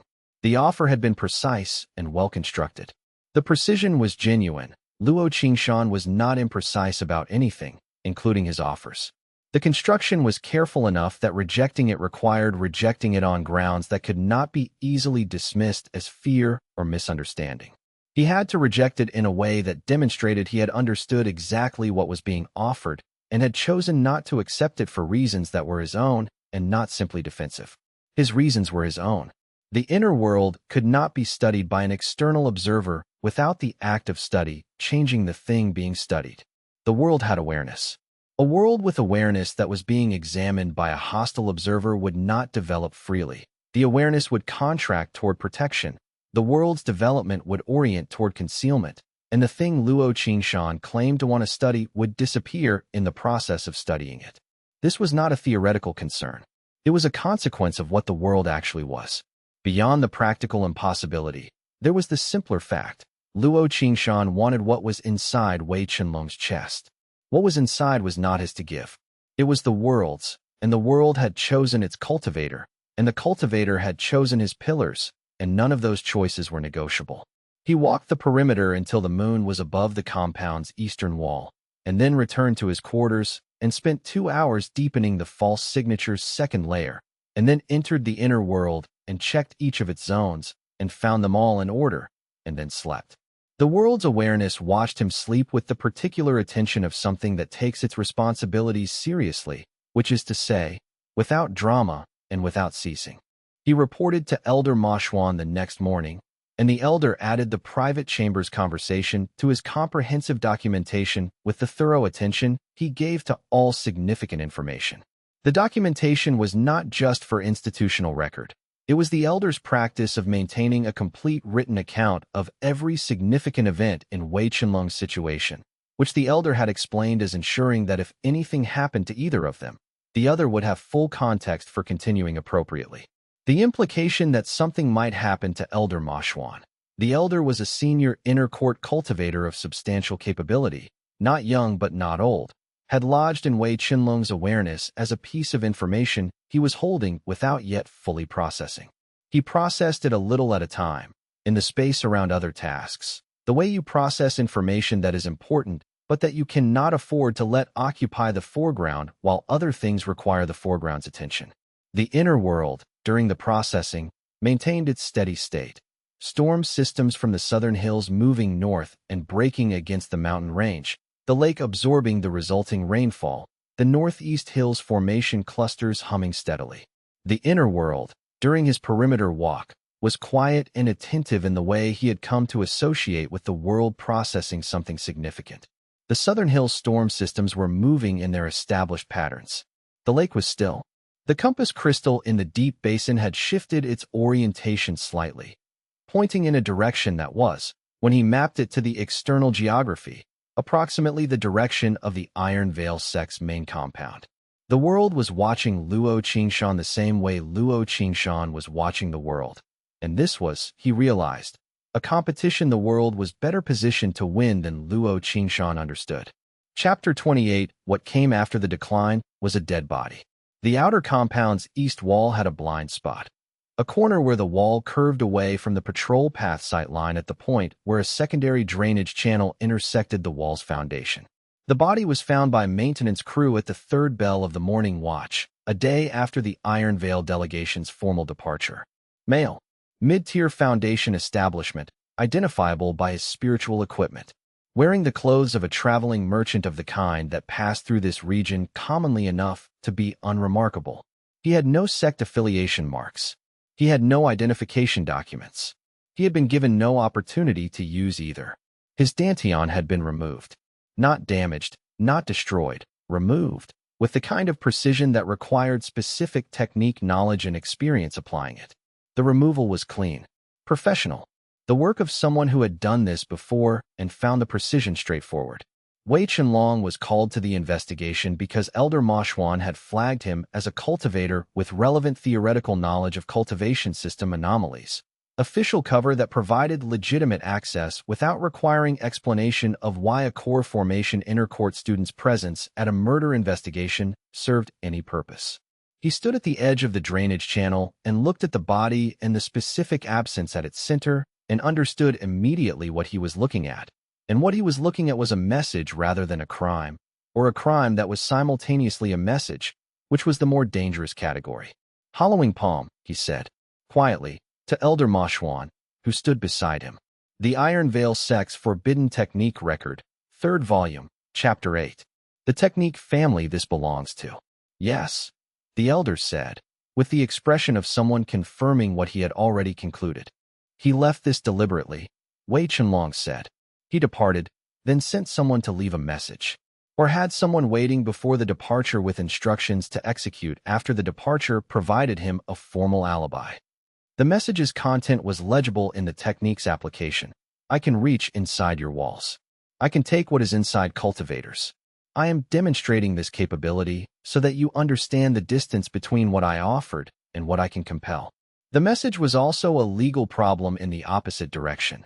The body was evidence. The technique was documented in the sect's theoretical records as a hollowing palm derivative, and the Iron Veil Sect's delegation was the only group present in the preceding days with both the knowledge and the motivation. but the connection was inferential. The practitioner who had applied the technique was not visible. The delegation had departed through official channels, their route documented. We documented, Elder Moshwan said, with the steady patience from someone who has navigated institutional conflicts before and understands that the institutional record is a form of weapon that requires patience to deploy correctly. We report it to the Grand Elder as an unresolved cultivation murder with suspected external connection. We let the institutional record develop in the direction the evidence points without forcing conclusions the evidence cannot support yet. He looked at Wei Chenlong. And you accelerate your preparation for what comes beyond what we have currently planned for, because he is accelerating faster than I anticipated. He's not finished, Wei Chenlong said. He is not, the elder confirmed. He is beginning. The dead merchant received a formal sect burial, protocol for unclaimed practitioners found on sect grounds. The incident report was filed with accurate notation that said exactly as much as the evidence supported and nothing beyond it. Wei Chenlong spent the following 3 nights in deep cultivation, pressing the world's development harder than he had since the double bond established. The world responded with its specific enthusiasm. The mountains at the horizon grew closer, the forest deepened, the lake rose. And the primordial voice, still not words, was louder now, more present, like a sound that has been below the threshold of hearing and has been gradually amplifying until it is almost audible. Almost was not enough yet, but almost was closer than it had been. He had asked Elder Moshwan what the hollowing palm technique actually required, technically, and the elder had explained it with the precision from someone who has studied forbidden techniques specifically so they can be recognized and countered. The technique required the practitioner to create a resonance between their own qi and the target's Dantian qi, a false bond, temporary and coercive, that allowed the practitioner to then invert the flow and draw the Dantian's contents outward. The inversion was the step that required precision. Too fast, and the target's protective reflex resisted successfully. Too slow, and the technique's resonance degraded before the inversion completed. The hollowing palms practitioner needed to maintain the resonance for approximately 12 seconds, which meant the target needed to be completely incapacitated or completely deceived for that duration. The merchant, Wei Chenlong said, looking at the body, was not deceived and was not capable of physical resistance. The incapacitation was applied separately before the technique. Yes, Elder Moshwan said. A secondary practitioner, or a technique that produces incapacitation without qi signature disruption. The Dantian damage shows only the hollowing palm signature. Whatever produced the incapacitation left no recoverable signature. Specialized cooperation, Wei Chenlong said. Yes. This was concerning for a different reason than the Dantian removal itself. Luo Qingshan had available to him a 2-practitioner team where one member could apply incapacitation techniques sophisticated enough to leave no recoverable signature, and another could perform hollowing palm extraction. That was not a quickly assembled capability. That was something he had been building and maintaining for years, specifically for situations like this one. The capability had been demonstrated against a Foundation establishment practitioner who was presumably not the actual target. The killing was a message, not a goal. The actual target required more preparation, or different conditions, or both. He is telling us what he can do, Wei Chenlong said. Yes, Elder Moshwan said. He is. And now we need to tell him what we can do. Yes, the elder said. But carefully. He asked the elder, carefully, whether Verdant Sky had practitioners with the specific technical capability to perform a counter-analysis of the hollowing palm technique residue, something that would produce evidence linking the specific practitioner who had performed it to a known training methodology. The elder thought about this. No, he said finally. Not here. There is a specialist at the Cloud Song Academy's Forensic Cultivation Division, but bringing them here requires explanation, and explanation creates record. Then we document what we have and wait, Wei Chenlong said. Yes, the elder said. We document and we wait. Institutional patience is one of the few advantages the defender has over the aggressor in this kind of campaign. The aggressor must keep moving. The defender can choose when to be still. He found this useful as a framework. The aggressor must keep moving. Luo Qingshan needed to produce escalations because standing still meant accepting the status quo, and the status quo was working against him as Wei Chenlong's cultivation advanced. The campaign's timeline favored Wei Chenlong if the campaign's pace could be managed. He went back to the research pavilion and read for 3 more hours, building the technical framework the duel would require. He spent an additional 2 hours that evening working through the Hollowing Palm's theoretical requirements from the research pavilion's text, building a detailed understanding of the technique's necessary conditions, the sustained resonance duration, the specific Qi resonance frequency required for initial lock, the susceptibility of the resonance to disruption by any sufficiently different law substrate. The inner world's field would disrupt the resonance by providing the wrong law substrate before the resonance could lock. He was not vulnerable to the hollowing palm while the field was active.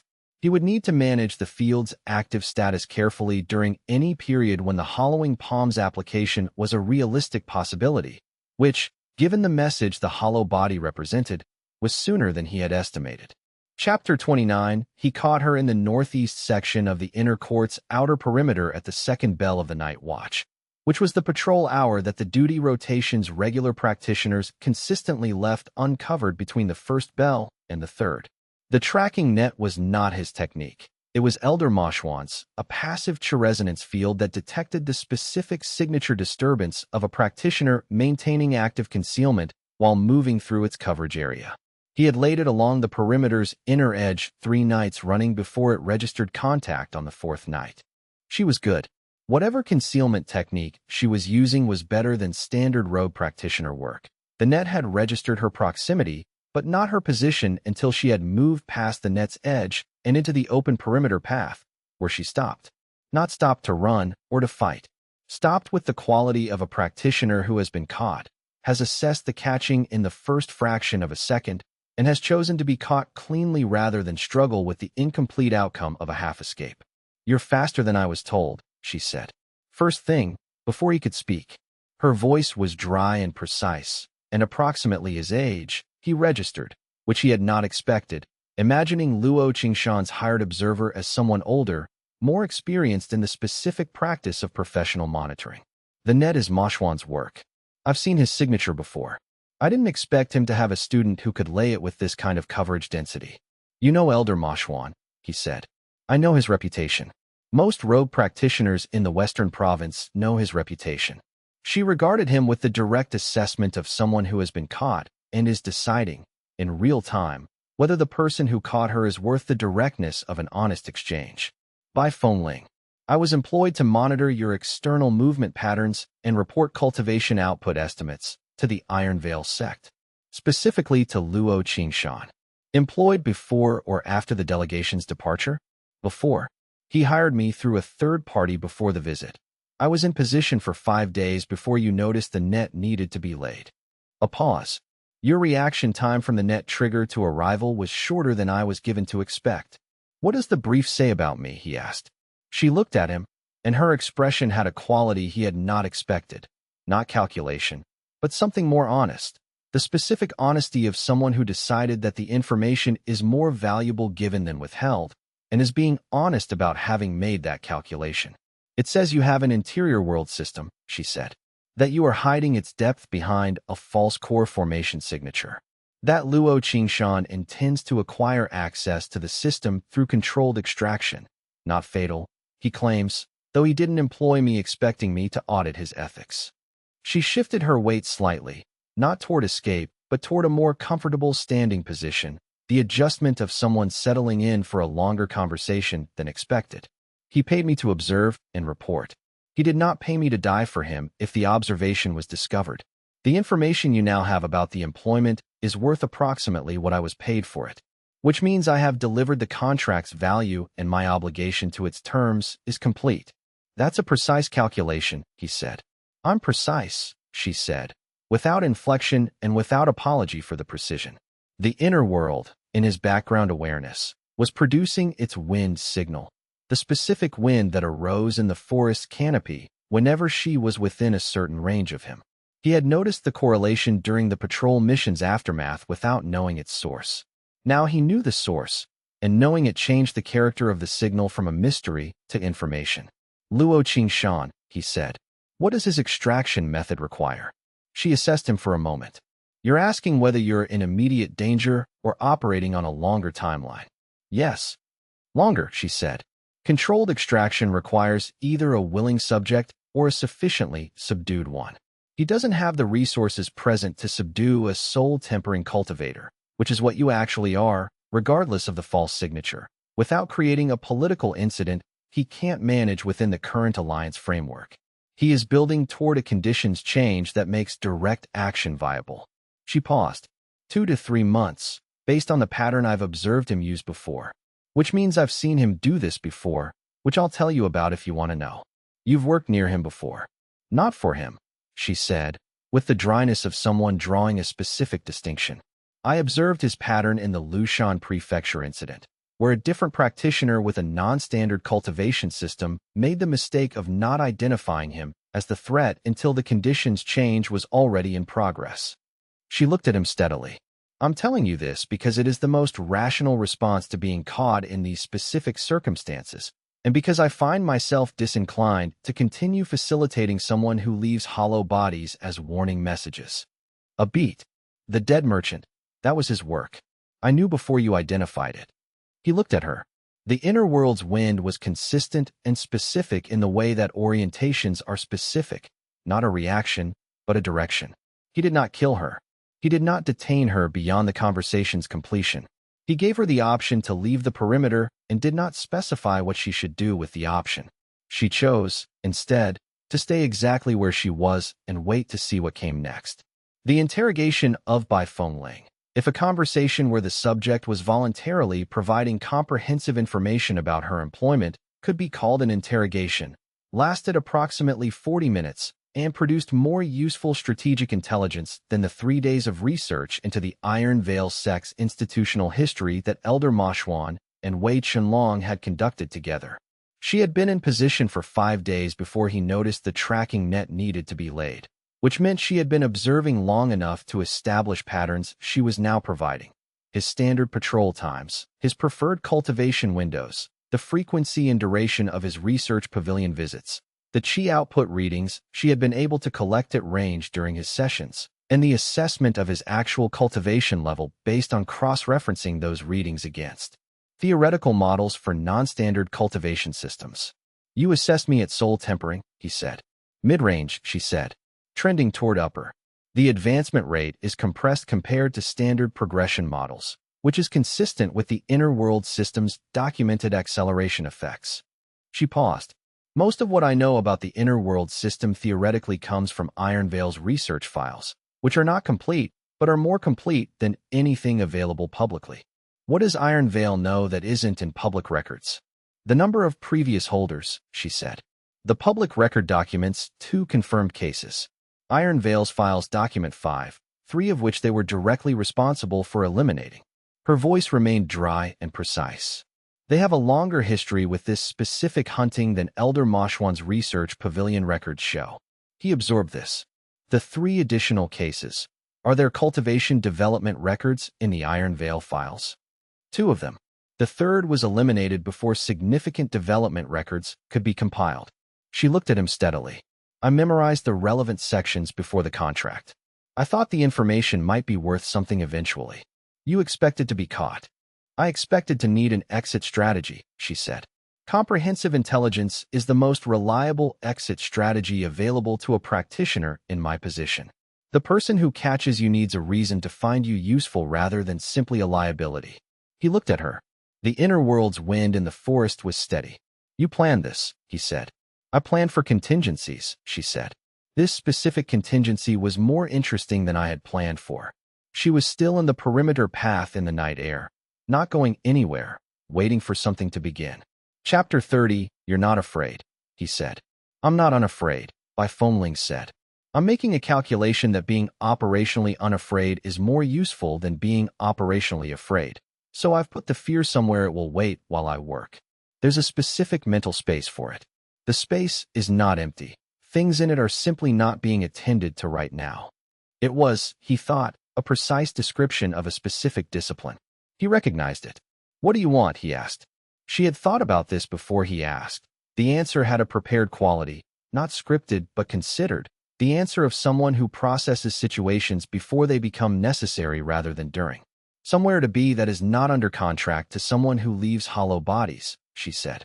Information about what you're doing, because I find myself wanting to understand it, and that wanting hasn't resolved after several weeks of proximity. And work that uses what I'm actually competent at, which is finding things that don't want to be found and moving in spaces where other practitioners can't move without being noticed. You're proposing an arrangement. I'm proposing an arrangement, she confirmed.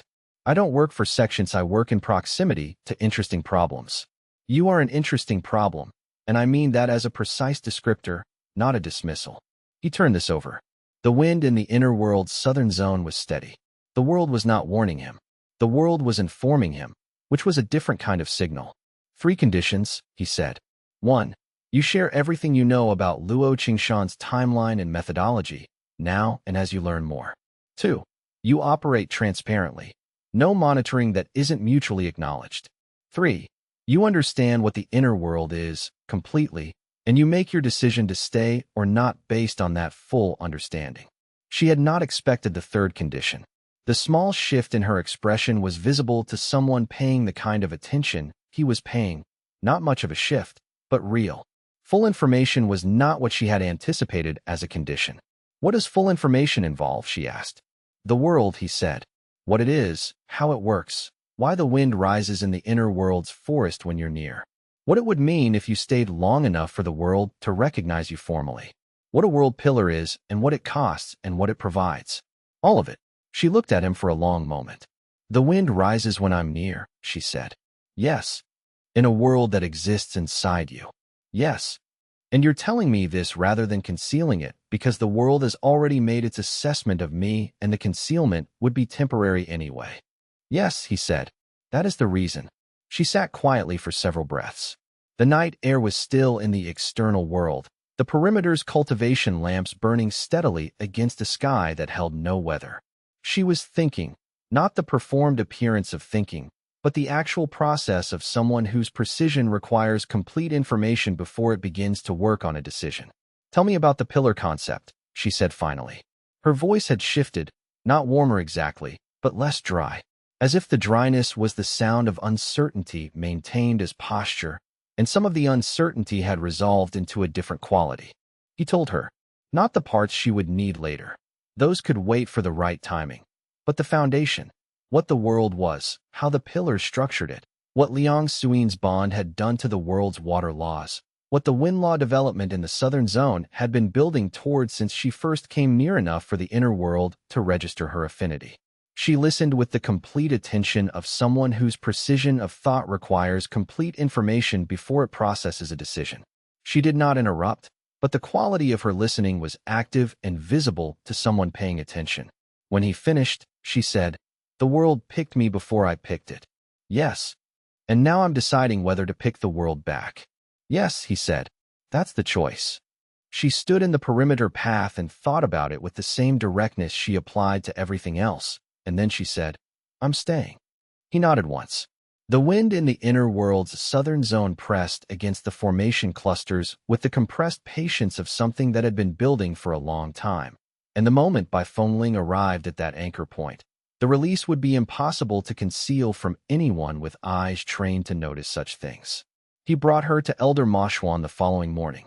The elder received the introduction with the contained expression that Wei Chenlong had learned to read, as the elder updating his working model of a situation without signaling that the model was being updated, the specific neutrality of someone who processes rapidly and does not perform the processing.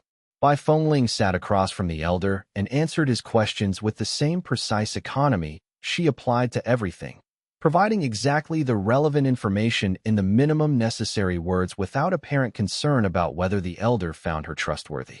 She presented her information as information rather than as an argument for a particular response to it, which was either excellent strategic positioning or genuine confidence in the information's value, without requiring the presentation to carry additional weight. The elder asked about the Iron Veil file's additional case records. She provided what she had memorized, the specific techniques those cultivators had developed, the cultivation rates at various stages, the circumstances of their elimination.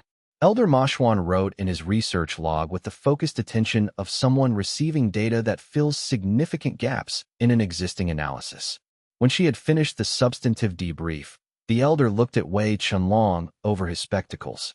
"The wind in the inner world's forest," the elder said. "When did you first notice it?" "During the patrol mission aftermath," Wei Chenlong said. "I noticed the correlation but didn't know the source until last night." The elder looked back at Bai Fengling. "The world has a prior on you," he said, "which means the cultivator's world has assessed your affinity and found it relevant to its development. That is unusual at this stage of the world's development. I have not seen documentation of the world initiating recognition of a potential pillar before the pillar bond is formally established." Bai Fengling received this with the expression of someone filing new information into its appropriate category. "What does that mean practically?" "It means," Elder Mashwan said, "that the world is operating ahead of its documentation, which is itself consistent with what I have been observing in this case for some time." He made another notation.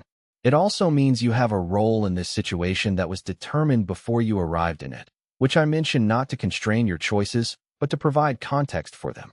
She nodded. She looked at Wei Chenlong. "The context is noted," she said. He confirmed her status with the Inner Court's administrative office through Elder Mashwan's referral. The documentation described her as a practitioner of specialized tracking and reconnaissance skills, engaged for an ongoing research project requiring field capability. The description was accurate in the sense that all the individual components were true. The allocation of quarters in the Western Wing was the administrative record's acknowledgement that she had a defined role in the Inner Court's operations, which provided the institutional framework that her presence required without requiring detailed explanation of what that framework covered. Liang Suyin had met her, briefly, at the research pavilion the morning after the perimeter conversation, a meeting that had the quality of two people who have heard a great deal about each other meeting for the first time and finding that the person matches the account in some ways and does not match it in others. They had been careful with each other.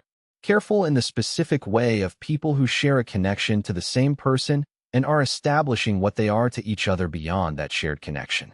He had not been present for the meeting. He had learned about it afterward from both of them separately, and the accounts matched closely enough that he was confident the meeting had gone approximately, as well as two people of their specific characters could be expected to manage a first encounter under complicated circumstances, and the world's wind in the southern zone had been steady all morning, which meant Bai Fengling was closer to the world than she had been yesterday. Chapter 31. The assassin came in the shape of a merchant 23 days after the Iron Veil delegation's departure, which was within Bai Fengling's estimated window, and which should not have surprised Wei Chenlong but did, because he had been operating under the assumption that the full 2 to 3 months was available, and it was not. He was at the Outer Market's cultivation supply section, attending in his visible role as an inner court cultivator running a routine procurement errand, because his schedule had to look routine and routine schedules include procurement errands, when the attack came. The technique was the severing palm, a soul-tempering technique built for direct assault rather than surgical extraction, applied in a crowded market where witnesses would be present, but the attack's brief duration would be over before any witness could identify what had happened. Standard high-value elimination protocol when political deniability is a requirement. Fast, clean, executed by someone who looked like nothing until they were close enough that looking like nothing was no longer necessary. Wei Chenlong had two advantages the assassin's assessment had not accounted for. The first was Bai Fengling's parallel surveillance. She had been maintaining it since morning from 60 meters off. Using the concealment technique, he had by now seen enough times to recognize its specific chi signature pattern. She moved in the market's crowd with the particular invisibility of a practitioner who had spent years understanding how visual and chi attention distributes itself through crowds and has made herself a consistent presence in the attention's blind spots. The second advantage was the inner world's awareness of hostile intent. He felt the attack before it landed. The inner world registering the soul techniques targeting chi as a disturbance in its peripheral awareness, the world's sensitivity to threats directed at its cultivator having developed through their shared growth into something more reliable than his external senses in crowded, noisy, chi-dense environments. He pulled the projection field outward in the attack vector's direction. The soul technique, requiring a coherent target soul to latch onto, met instead the inner world's boundary, which was not a soul and not a Dantian, and not anything the severing palm's design had been calibrated to effect. The technique dissipated into the world's field like a name shouted into a room with no one in it. The assassin registered technique failure and transitioned to physical approach, which was slower than the soul technique and required closing the remaining distance, which required time, during which Bai Fengling's arrow arrived from 60 meters at the angle she had been holding since the soul technique released, passing through the gap between two market stall frames without touching either. The assassin was on the ground with an arrow through his shoulder joint, his technique formation disrupted, and his physical capacity for continued approach removed. Wei Chenlong secured him with Elder Moshuan's chi binding, firm, efficient, the kind that required minimal maintenance and could not be broken by soul tempering strength alone. The market had noticed the arrow. From the external perspective, a merchant had attacked an inner court cultivator and been stopped by someone the cultivator apparently knew. Manageable. He turned the assassin over to Verdant Sky's enforcement division with a full technique account, the severing palm derivative, the targeting vector that converged on Wei Chenlong's documented patrol position with advanced knowledge, the timing within the Iron Veil delegation's departure window. The assassin did not speak about his employer, which was expected. The evidence was sufficient for official record without being sufficient for a formal accusation against anyone specific. In Elder Moshuan's study that evening, with the door closed and the ward active, she's been in position for 3 weeks. She saved my life today. Yes, the elder said. The soul technique failed completely at the inner world's boundary, he said. A soul-tempering soul attack failed against what the external record shows as a core formation practitioner. Because the defense is not a core formation defense, the elder said. No, he agreed. Luo Qingshan will know the technique failed. He may be able to infer the failure mode, which gives him more information about your actual capability than the tournament provided. The elder was quiet. The window is shortening faster than I estimated. He is escalating to direct action before the political preparation is complete, which means he is concerned about something that is accelerating faster than his timeline. That something is you. Wei Chenlong sat with this. The inner world, in his awareness, was calm. The particular calm of something that has withstood a test and knows it, settled into its own reality without the need for external confirmation. The lake's surface was smooth. The mountains at the horizon were closer than before. He reported the full account to Elder Moshuan that evening, including Bai Fengling's involvement. The elder received the report with the same careful attention he gave to all significant information. The soul technique's failure at the inner world's boundary, the elder said. Can you reproduce it? The projection field can intercept chi techniques that require a specific internal target, Wei Chenlong said. Soul techniques are designed to find and latch onto the soul's signature inside a Dantian. When the technique meets the world's projection field boundary instead, it finds a different substrate, the world's law rather than a cultivator's soul architecture. The technique dissipates because its targeting logic cannot adapt to the wrong target type. So any soul technique directed at you would fail in the same way. While the field is active, yes, the field requires cultivation output to maintain at projection radius. In combat, sustained projection has a cost. But in the market, the cost was manageable. Yes, at the range the assassin approached, the field radius needed was minimal. The output cost was low relative to the benefit. The elder paused before responding. Luo Qingshan's intelligence on this failure will reach him within a day, he said. He will understand that direct soul technique approaches against you require either closer engagement than his assassin achieved or a technique type that doesn't require internal targeting. He will recalibrate. I know, he said. The political track is accelerating as well, the elder said. I received a communication this afternoon from the Grand Elder. The formal external mandate is being prepared. Luo Qingshan filed the preliminary paperwork through a Cultivation Council affiliate before the assassination attempt was made. He was running both tracks simultaneously, Wei Chenlong said. Yes, Elder Moshuan said. He is more organized than I gave him credit for. The assassination was meant to resolve the problem before the mandate track required additional resources. Now the mandate track is the primary approach and the direct action will continue as supplementary. He folded his hands. We need the duel before the mandate is formally processed. Once it is formally processed, our options narrow. I've been preparing, Wei Chenlong said. The elder looked at him. How long? Since the tribunal was called, he said. A small pause. Then, good, the elder said. That is good. He asked Bai Fengling afterward whether she had felt the inner world's response to the assassination attempt. The warmth, she said. When the soul technique met the field heated. I felt it through the bond. The boundary-absorbing hostile qi generates heat as a byproduct, he said. The inner world processes the absorbed qi as fuel rather than discarding it. The soul technique's qi became cultivation resource. She held that thought without speaking. The world ate his technique.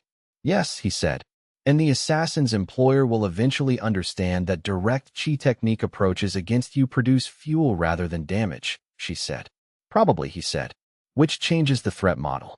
Techniques that don't require qi, physical approaches, or technique types that operate through indirect mechanisms are less easily processed.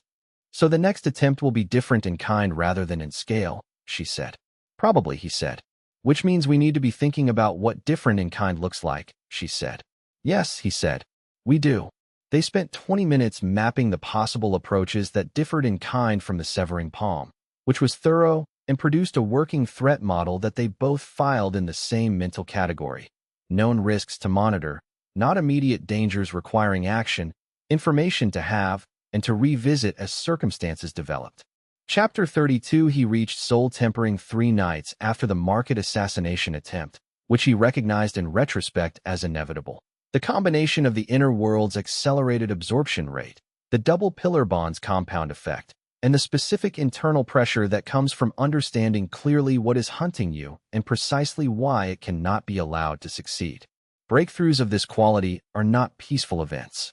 The soul-tempering advancement shook this inner world the way seismic events shake the ground above them. Not destructive, transformational.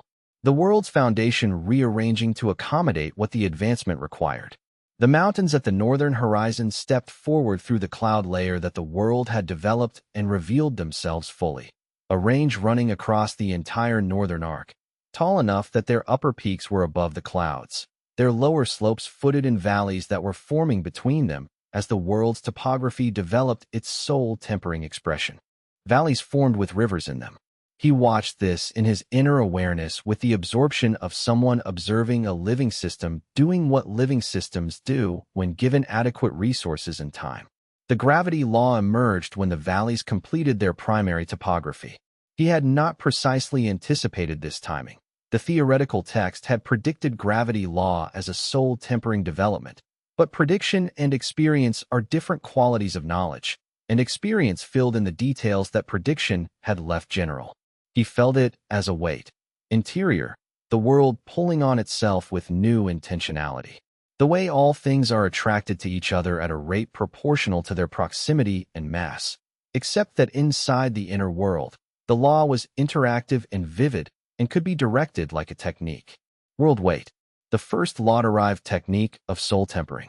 He tested it at minimum expression, a slight increase in the gravity law's intensity within a 3-meter radius of his position in the world.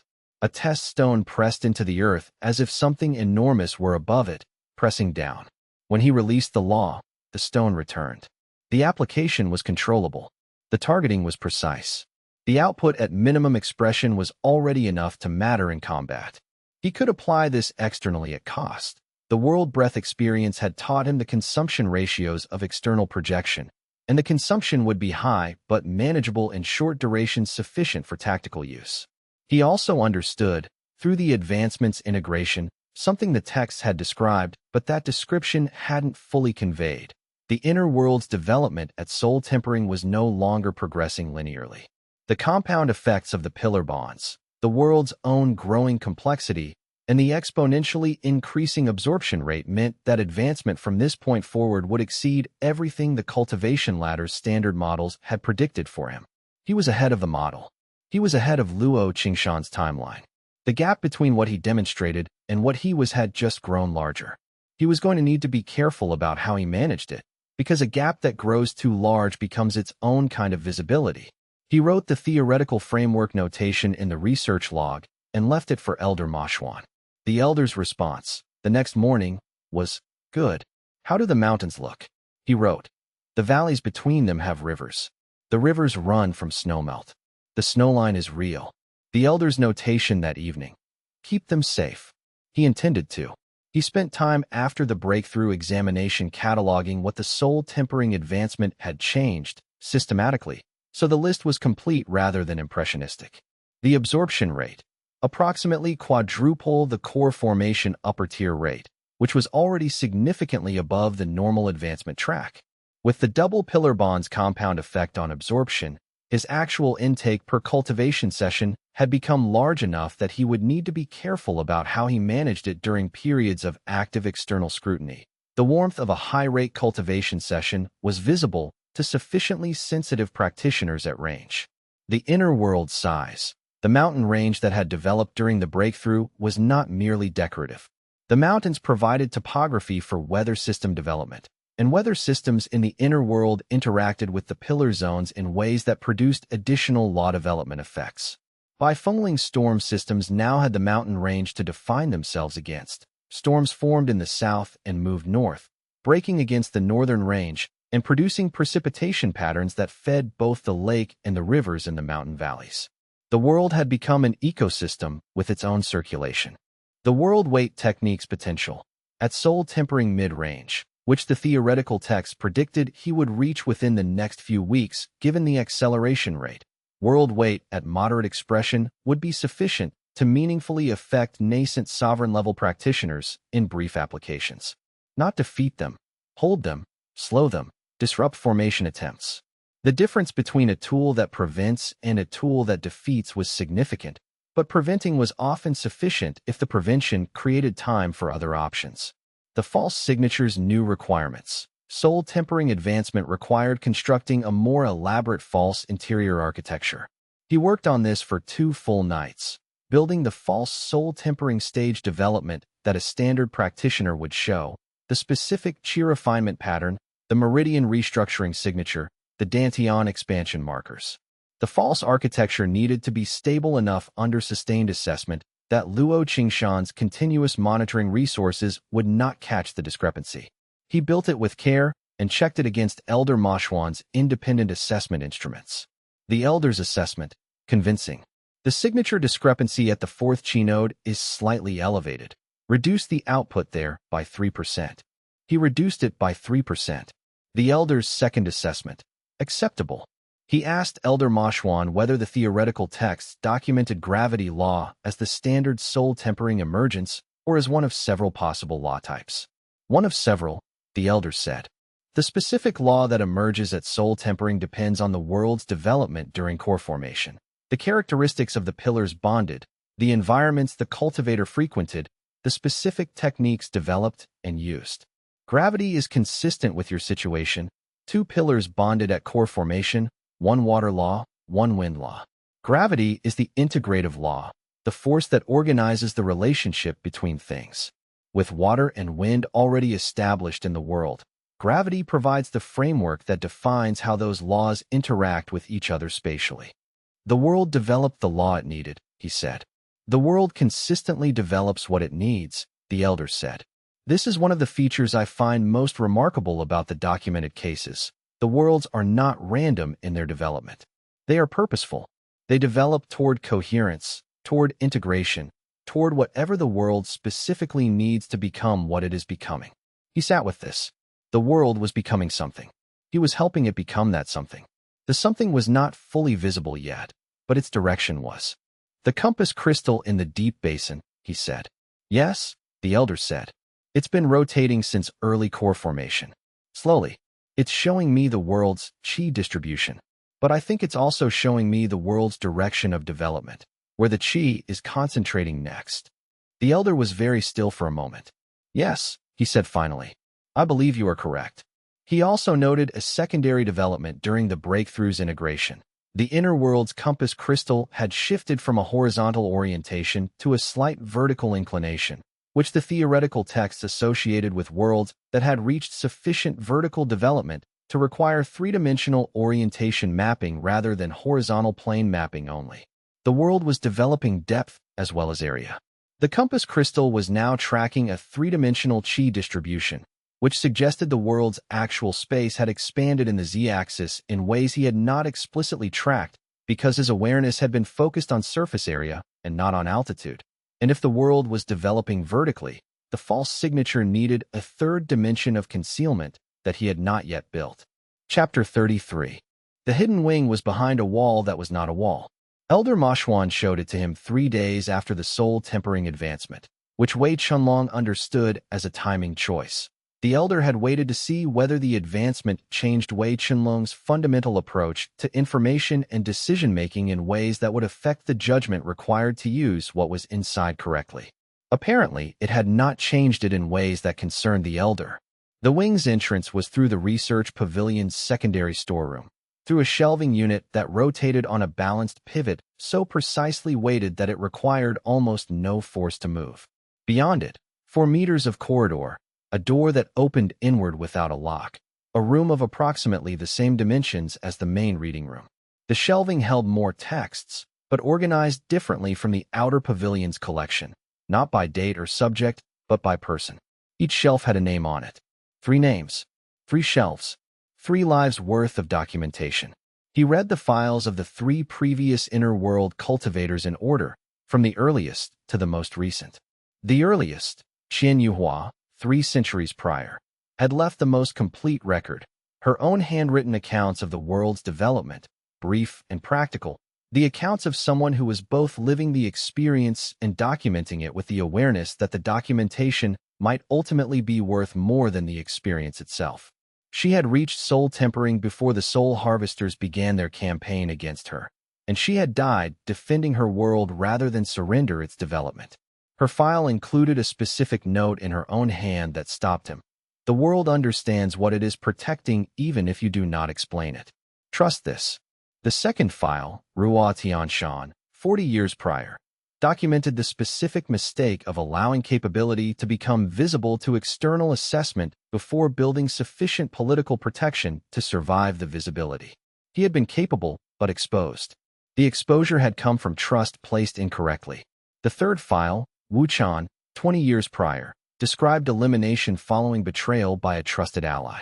The ally was named in a separate document, identifiable by sect and role, not by the name they held before becoming a tool of something larger than the relationship they had been trusted within. He read the third entry 3 times. When he returned to his quarters and entered the inner world, he did not avoid thinking about Liang Suyin and Bai Fengling. He thought about them directly, what they were to him, what the world was to them, what mutual vulnerability the bonds created, and what reciprocity the mutual vulnerability required to function rather than to corrupt. He thought about what it meant to have made the decision about who received the information that only someone inside the world's trust would have, and whether that decision was one he understood the full weight of. He believed it was. He held this belief with the same quality he held every belief that mattered, carefully, without pretending that belief was proof, and with the understanding that the difference between belief and proof was the responsibility to keep both eyes open at all times. I will not let anyone measure the true scale of this world, he said to the inner world's awareness. Interior, directed at the world itself. The world's consciousness, nascent, not yet verbal, still expressing itself as weather and light, replied in the only language it currently had. The pale green light that had pulsed since the first night brightened briefly at the center of the lake, steady and certain, and then settled back to its normal luminance. Not a response in words, a response in recognition. He began building the false signature's second layer that evening. Not just a false Dantian reading, but a full false internal architecture, calibrated to show the kind of interior development a standard soul-tempering practitioner's Dantian would display at the early advancement stage. A lie built on the framework of truth, close enough to authentic to withstand anything except the specific knowledge of exactly what the truth looked like from inside it. He returned to the hidden wing twice more after the initial reading. The second visit focused on Qian Yuhua's handwritten accounts of the world's early development stages, the first months after her inner world awakened, the techniques she discovered through experiment rather than instruction, the mistakes she made that she documented specifically so that the documentation could prevent their repetition. He took notes in the theoretical shorthand he had developed with Elder Ma Xuan and cross-referenced them with his own experience at each stage. The correlation was higher than he had expected. Not perfect. Her world had developed in directions his had not, and vice versa, reflecting differences in their cultivation circumstances, the specific affinities of their pillars, the particular developmental pressures their external situations had created. But the fundamental pattern of the world's development was consistent across cases. The world grew in response to its cultivators' states. It developed consciousness gradually, and then more rapidly. It established laws that reflected the affinities of the people who were most intimately connected to it. The third visit focused on Wuchan's file, specifically on the documentation of the betrayal. He read it carefully, looking for the specific qualities in the betrayer that had not been visible in advance. The tells that, with hindsight, indicated the relationship had already been compromised before the betrayal became overt. Some of the tells were specific to that situation and not generalizable. Some were patterns he recognized as patterns regardless of context. He carried those patterns with him back to his quarters and sat with them. He had been asking himself whether his assessments of Liang Suyin and Bai Fengling were sound. He now had a more specific question. Were there any of the betrayal precursor patterns present in either of them? The answer, when he looked carefully, was no. He looked carefully because not looking carefully would have been irresponsible. The careful looking found no precursor patterns that matched the documented set. He filed this as provisional confirmation rather than complete proof, because the difference between provisional confirmation and complete proof was the responsibility to keep checking. He checked. He would continue checking, not with suspicion, with the ongoing attention that genuine trust requires, which is different from paranoia and different from naivety, occupying the precise point between them. He spent time with Qian Yuhua's note specifically. The world understands what it is protecting even if you do not explain it. Trust this. He thought about what this meant in practical terms. The world had developed the false signature instinctively before he knew to build one. The world had extended its field to protect Liang Suyin during the stampede before he consciously directed it to. The world had registered Luo Qingshan's sustained scan as a meaningful signal before he had identified the scan's source. The world was protecting itself, and by extension, everyone who was part of it, through processes that operated below or alongside his conscious direction. He was not the world's sole agent of protection. He was its primary agent, but the world contributed to its own protection through the growing capability of its nascent awareness. This was both reassuring and its own form of responsibility. The world was becoming something that could act. What it was becoming needed to be shaped correctly, which meant the world's cultivator's character mattered to the world's development in ways that went beyond technique choices or cultivation efficiency. The world was learning from him what kind of world to be. He took this seriously. He tried to take it lightly enough that it didn't become a weight that itself shaped the world incorrectly. He added one more item to the false signatures maintenance protocol that night. A check for the specific signature markers that the betrayal documentation had described in the context of compromised bond connections. The markers were subtle and required specific knowledge to identify, but they were real.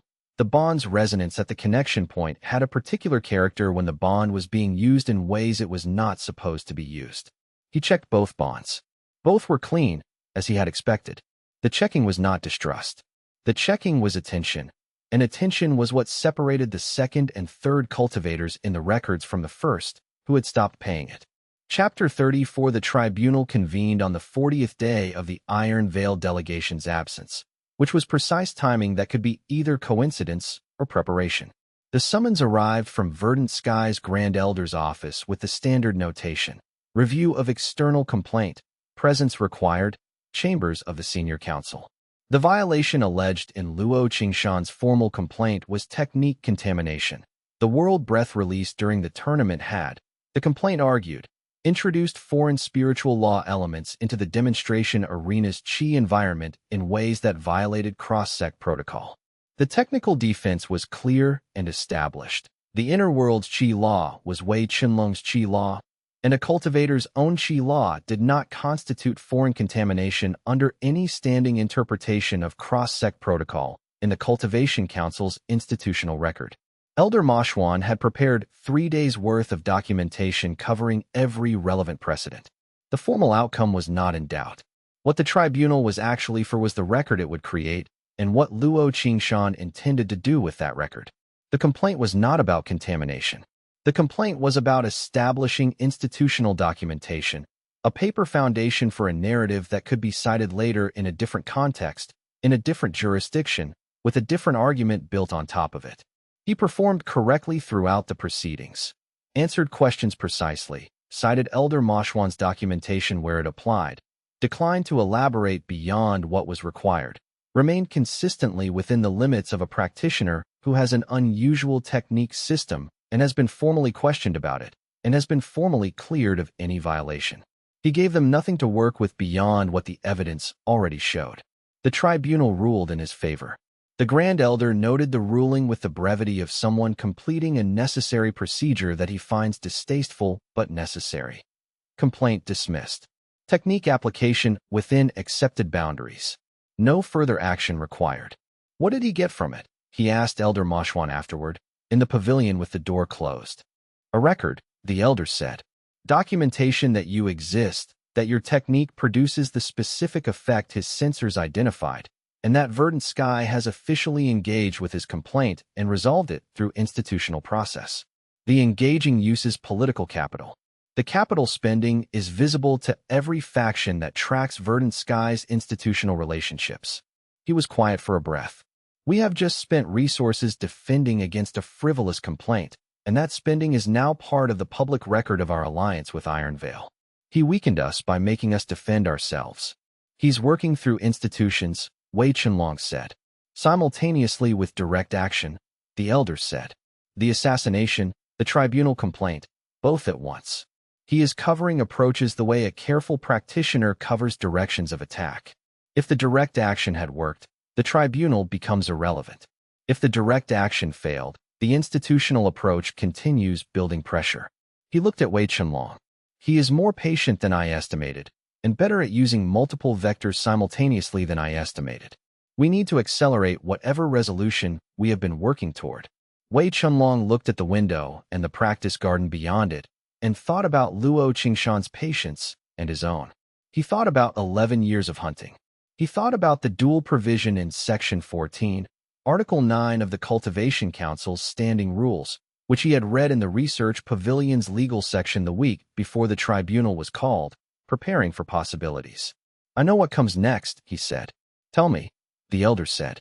Shen Wanghua had not expected the dual provision to be invoked.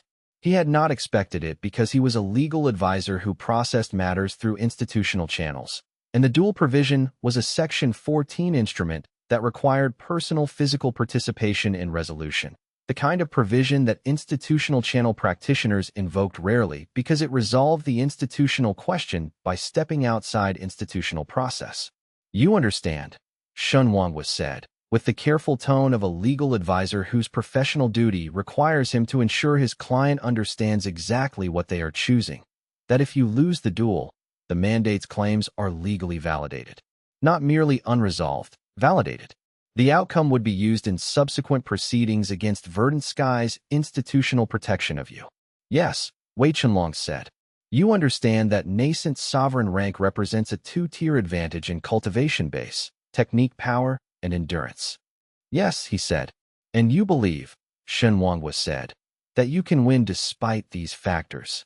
I believe, Wei Chenlong said, that the factors you've described are the factors that Luo Qingshan's assessment of the situation is based on, and that his assessment of the situation is significantly incomplete.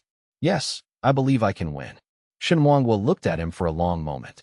The look of a man who has been a legal advisor for decades and has learned that confidence is not correlated with competence, but is sometimes based on genuine knowledge that the confident person cannot fully disclose to the advisor without creating additional legal complications.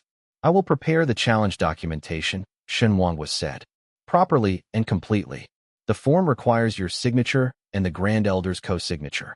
I'll provide it, Wei Chenlong said. And if there are any specific requirements about the duel's venue or format that you believe are relevant to the outcome, Shen Wanghua said, very carefully, I would advise raising those requirements now, when they can be incorporated into the challenge documentation, rather than later, when modifications would require additional process. This was, Wei Chenlong understood, Shenwang way of asking whether there was something about the duel's setup that the documentation needed to capture without the documentation capturing why it needed to capture it. The venue, Wei Chenlong said. The challenge documentation should specify the duel's location as the Verdant Sky Sect's Eastern Demonstration Hall, the same hall where the disputed tournament occurred. Section 14 allows the challenger to specify venue.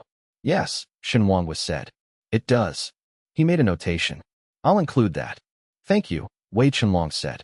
7 days to prepare the ground he had just chosen. After the tribunal's conclusion, he spent time in the research pavilion reviewing the documentation Elder Ma Xuan had prepared for the defense, not because the tribunal had required all of it, but because the preparation had produced a thorough organizational framework for the institutional precedents relevant to his situation, and that framework was useful beyond the single tribunal case. Shenwang had done careful work. The documentation was precise and complete and organized in a way that made the subsequent use of each precedent straightforward. He read through it with appreciation for the craft involved. Legal documentation of this quality required both technical knowledge and the specific skill of organizing that knowledge for communication to a reader who might not share the specialist's framework.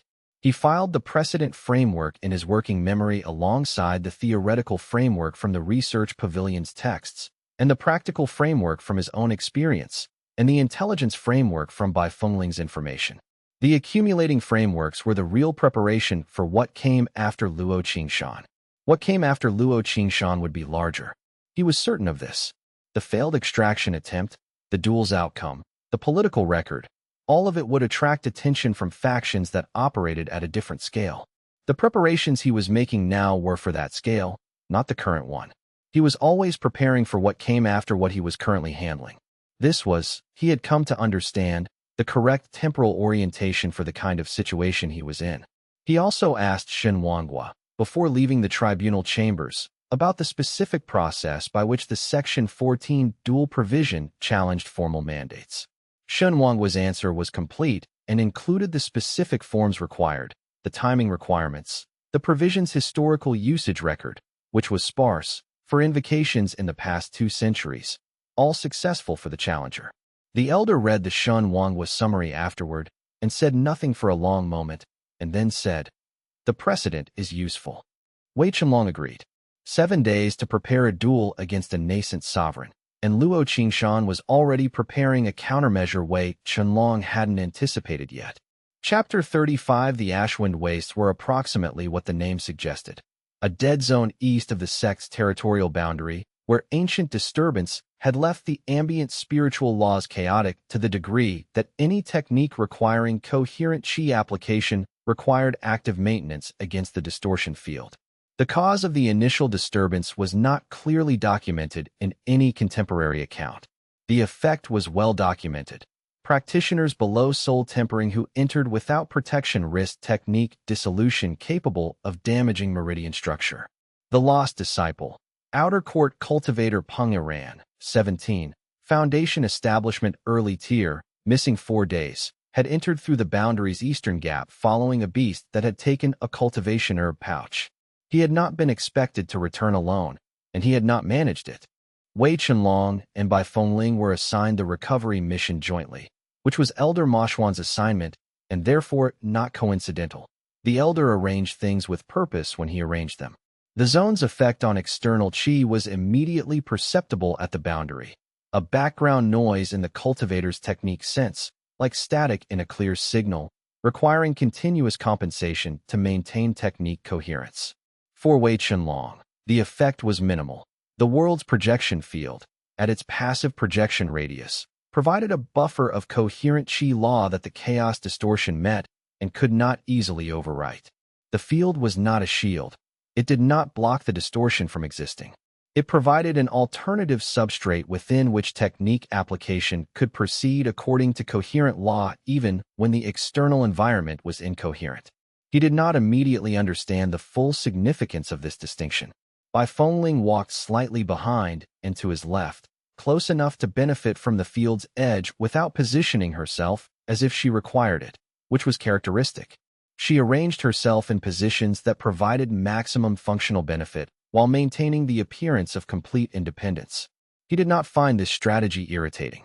He found it honest, which was a quality he valued consistently. They found Pungaran on the zone's third day of coverage, in a low stone formation that the boy had sheltered in against the worst of the distortion field. He was alive. His expression had the specific absence of someone whose chi circulation had been operating below normal for extended duration under external interference. His responses to direct questions were disorganized in the way a practitioner's responses become disorganized when their mental coherence is connected to their cultivation function and their cultivation function is partially disrupted. He needs stable qi environment immediately, Wei Chenlong said, with the efficiency of a trained practitioner who had been in field situations before and does not spend time assessing what is already clear. More stability than we can provide here in the open field. He needs to be inside your projection. Wei Chenlong extended the projection field to a 4-meter radius, the largest he had maintained at controlled output thus far, and drew Peng ran into it. The change in the boy's expression was immediate, the absence receding, the disorganization beginning to reorganize, the particular settling of a practitioner's mind when their qi circulation finds stable ground and begins to resume normal function. He discovered what the inner world's field did to the Ashwind Waste distortion field because it was impossible not to discover it. Wherever he walked, the chaos distortion receded within the field's radius. When the field moved on, the distortion did not fully reassert itself in the path left behind. It was slower to return than it should have been. Quieter. You're healing the zone, Wei Chenlong said. Not with surprise. With the precision of someone stating an observation that has been forming over the past hour and has just reached the point of being ready to state. The field introduces coherent law, he said. The zone's distortion is historical, the result of a one-time event rather than an ongoing process. Without active distortion input, coherent law can establish itself in the available space once it's been introduced. Your world radiates law, she said. Yes. She was quiet for a moment, processing this with the thorough quality she brought to information that had implications beyond the immediate situation. Then, that changes what you are, in terms of what you can do to the world around you. Yes, he said. It does. She shot the chaos beast that ambushed from the left formation cluster with the precise timing of someone who had registered its chi signature building and had already calculated the angle through the distortion field's refraction effect. The arrow passed through the refraction at the corrected angle. The beast was down before it completed the ambush vector. Thank you, he said. The refraction calculation was the interesting part, she said. The beast itself was straightforward. He looked at her with the recognition of someone who had spent time around exceptional people and can recognize exceptionality, and she met his look with the level directness that was her characteristic quality, and the inner world's wind in the southern zone was consistent and specific, and it knew something about her that he was still, patiently, in the process of fully understanding. The Ashwind Wastes had been a dead zone for longer than any currently active cultivator's memory extended. The disturbance that had disrupted its spiritual laws was documented in records dating back 400 years, when the event had occurred during a conflict between two factions whose names had not survived into contemporary usage. The records described a catastrophic technique failure that had released uncontrolled dimensional law energy across a significant geographical area, and the area had been spiritually incoherent since. 400 years of incoherence was a long time. The incoherence was embedded in the zone's spiritual fabric at every scale. He could feel this as he walked through it.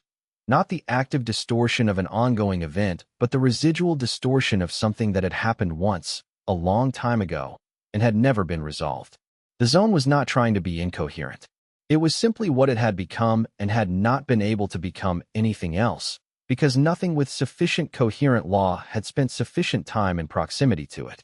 He realized, the first thing with sufficient coherent law to spend any significant time in proximity to it in a very long time, possibly ever, depending on whether any previous inner world cultivator had passed through this region. The field he was projecting had a radius of 4 meters at current output. The zone he was walking was considerably larger, but the field left coherent law behind it, and coherent law accumulated. And accumulated coherent law was harder for the background distortion to overwrite than newly introduced coherent law. If he walked the zone enough times, with enough patience, the accumulation would eventually reach a tipping point where the coherent law substrate was thick enough to self-sustain. How long would that take? He did calculations as they walked, using the field's output, the zone's measured distortion level, and the accumulation rate he had observed in the path behind them. The answer, with current field size and a systematic coverage pattern, was approximately 200 cultivation hours. Approximately 200 hours of walking the waste with the inner world's field active, which was an enormous investment. But the zone's size was finite, and the coherent law's accumulation was real, and 200 hours spread over a year was manageable. He filed this under long-term projects, alongside the other long-term projects that were now accumulating in his planning framework at a rate that reflected the world's expanding scope of relevance. On the third day of the mission, before they found Peng Iran, they spent several hours in the zone's deep section where the distortion was most severe, a radius of approximately 400 meters where the chaotic law expression was intense enough that Bai Fengling had to maintain her concealment technique at active output rather than passive, because the distortion field's interference with passive technique maintenance was too high to ignore. He maintained the projection field at full 4-meter radius during these hours, which meant his cultivation output was higher than he would have chosen if efficiency were the only consideration. But the field's coherent law environment was what allowed both of them to function effectively in the zone's severe section, and effectiveness was the relevant consideration. The effect on the distortion behind them in the severe section was more pronounced than in the zone's peripheral areas. The severe distortion's overwrite rate was higher, but the coherent law he introduced was also more concentrated because the field maintained it at higher intensity against the higher interference. The net accumulation in the paths they walked through the severe section was, he calculated, equivalent to approximately 3 times the accumulation rate of the peripheral sections. The severe section healed faster relative to its total distortion level. The distortion that had been established at highest intensity was also, paradoxically, most responsive to the coherent law introduction. He noted this for the long-term project documentation. Understanding which parts of the zone would respond most efficiently to the healing approach would allow him to prioritize the coverage order correctly when he eventually began the systematic treatment, assuming no one with interest in keeping the wastes as they were decided to interrupt the process.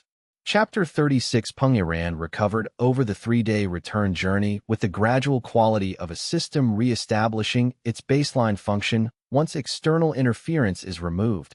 By the second day articulate, by the third apologetic about the herb pouch.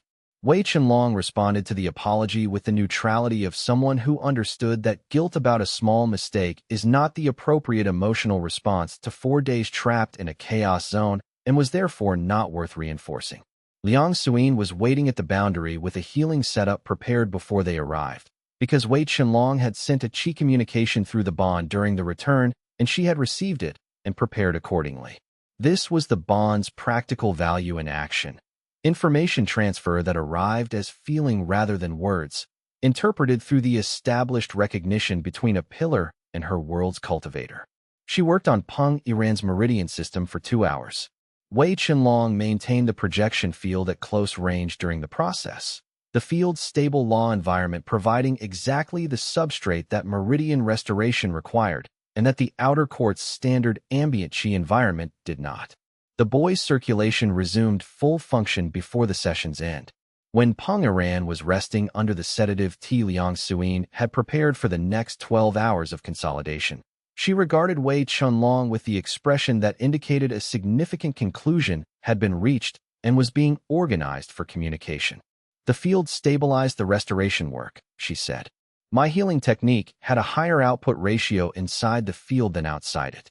I tested this. I worked with a portion of his meridian outside the field's edge and then inside it, sequentially, to isolate the variable. You ran a comparison. I run comparisons when I can, she said, without apology for the habit. Inside the field, 60% better technique efficiency, consistent across 3 meridian pathways. The inner world radiates coherent law, he said.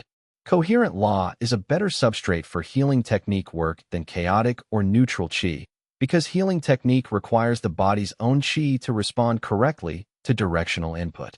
Coherent law supports that response. Neutral chi doesn't interfere with it. but coherent law actively supports it. She considered this carefully. The world is a healing environment. Among other things. Among other things, she agreed. She looked at Bai Fengling, who was leaning against the boundary post with her bow across her knees in the presence of someone who is there and paying attention without performing either of those things. The Ashwin Zone. I heard from the mission report that you reduced the distortion in the path you walked. The field introduced coherent law into a distortion that is historical rather than active, he said. Without ongoing distortion input, the introduced law can hold. She was silent for a moment. You could heal the wastes, she said. If you walk them enough times, with the field at sufficient output. Theoretically, yes. The world is getting larger, she said. Its law is getting stronger. Eventually, the field's passive radius will be substantial. Yes. That changes what you are to the world around you, she said, which was almost exactly what Bai Fengling had said in the wastes, using different words, reaching the same conclusion from a different angle. Bai Fengling, from the boundary post. It changes who wants to stop it from getting large enough to not be controlled. She met their looks with the level directness that was her characteristic quality. Luo Qingshan doesn't just want to study the world. He wants to stop it from becoming large enough that it can't be contained. A world that heals zones, stabilizes environments, provides coherent qi substrate. That is a world that will matter in ways a faction like Iron Veil can't afford to let develop freely. The three of them stood at the boundary post in the morning light, and what she had said reorganized Wei Chenlong's understanding of the situation at a structural level. He had been thinking about Luo Qingshan as a threat to his personal safety. He needed to be thinking about Luo Qingshan as a threat to the world's development, which was a different kind of threat, larger and more fundamental, requiring a different and more decisive response. The world knows where it's going, he said, quietly. Not to either of them. To the world. The recovery mission's completion produced a debrief report that Verdant Sky's administration received and processed without unusual interest. A disciple had been retrieved from the Ashwind wastes. His condition had been stabilized. He would require follow-up treatment, but was not permanently impaired. The mission had encountered a chaos beast, which had been neutralized. The report did not include the field's effect on the zone's distortion pattern, because that information was not relevant to the administrative record and would have attracted questions Wei Chenlong was not yet ready to answer publicly. He was learning, through accumulation of experience, what information to include in official records and what to hold. This was its own form of cultivation, not technique work, but the cultivation of judgment about institutional navigation in a world where institutions were simultaneously his primary protection and the channels through which his enemies moved. Liang Suyin filed her own report on the treatment methodology, which was thorough and technically detailed in the way her reports always were. The report accurately described a healing session that had achieved unusually high technique efficiency. It attributed the efficiency to optimal patient positioning and favorable ambient qi conditions. Both statements were technically accurate. The favorable ambient qi conditions were the inner world's field. The report did not explain this, because the question of what created the favorable conditions was not a question the report had been asked to answer. After the debrief was complete and the administrative requirements were satisfied, the three of them sat in the inner court's small courtyard near the east wing and did not speak for a while, which was its own form of communication. The communication that happens between people who have spent enough time in a shared situation that silence between them has meaning rather than awkwardness. Eventually, Bai Fengling said, "The zone will heal." "Yes," Wei Chenlong said. Slowly. "Yes." "But real," she said. "But real," he agreed. She sat with this the way she sat with significant information. Still, present, organizing it into whatever structure she used to hold things that mattered. Peng Yaran, when he was recovered enough to speak coherently, asked Wei Chenlong what the field he had been inside was. Wei Chenlong considered how to answer this for a practitioner who did not have the theoretical background to contextualize the full answer accurately. A stable qi environment, he said, generated by my cultivation system's specific characteristics. It provides coherent spiritual law in areas where the external environment's law is chaotic or absent. Peng Yaran processed this with the careful attention of someone who recently experienced how important the distinction between stable and unstable qi environments can be when it is the difference between coherent thought and dissociated confusion. Can you do that anywhere? Peng Yaran asked. Within a limited radius, Wei Chenlong said. The radius grows as my cultivation advances. The boy sat with this without speaking. Thank you, he said, with the weight of someone who has survived something they did not survive alone. It was the correct thing to do, Wei Chenlong said, which was accurate. It had been the correct response to the situation, and correctness was the framework he applied to decisions rather than debt and gratitude accounting. The gratitude was noted. The noting was sufficient. He helped Peng Yaran stand when the time came, and they continued the return journey at the boy's pace, which was slow and required patience. The kind of patience that was not difficult because the boy's recovery was the mission's actual goal, and patience in service of an actual goal is not patience at all, but work. The conversation at the boundary post in the morning light stayed with him for the remainder of the day. The word that Bai Fengling had used, world, as in a thing that could become large enough to matter, was the same word that the theoretical text used when describing what an inner world cultivator's pocket dimension eventually became at the highest cultivation stages. Not just a world inside, a world that had effects on the world outside, a world that could matter. He had been thinking of the inner world as a cultivation resource and a home. He needed to also think of it as what it was becoming, a power that would eventually be visible regardless of how carefully he managed the visibility, because powers of a certain scale do not stay invisible. They are found, or they make themselves known, and the world had just made itself known in the Ashwind wastes, and the wastes were not empty territory. Chapter 37. The formal extraction demand arrived 37 days after the market assassination, within the estimated window, faster than comfortable. Luo Qingshan returned in person, which Wei Chenlong had not expected.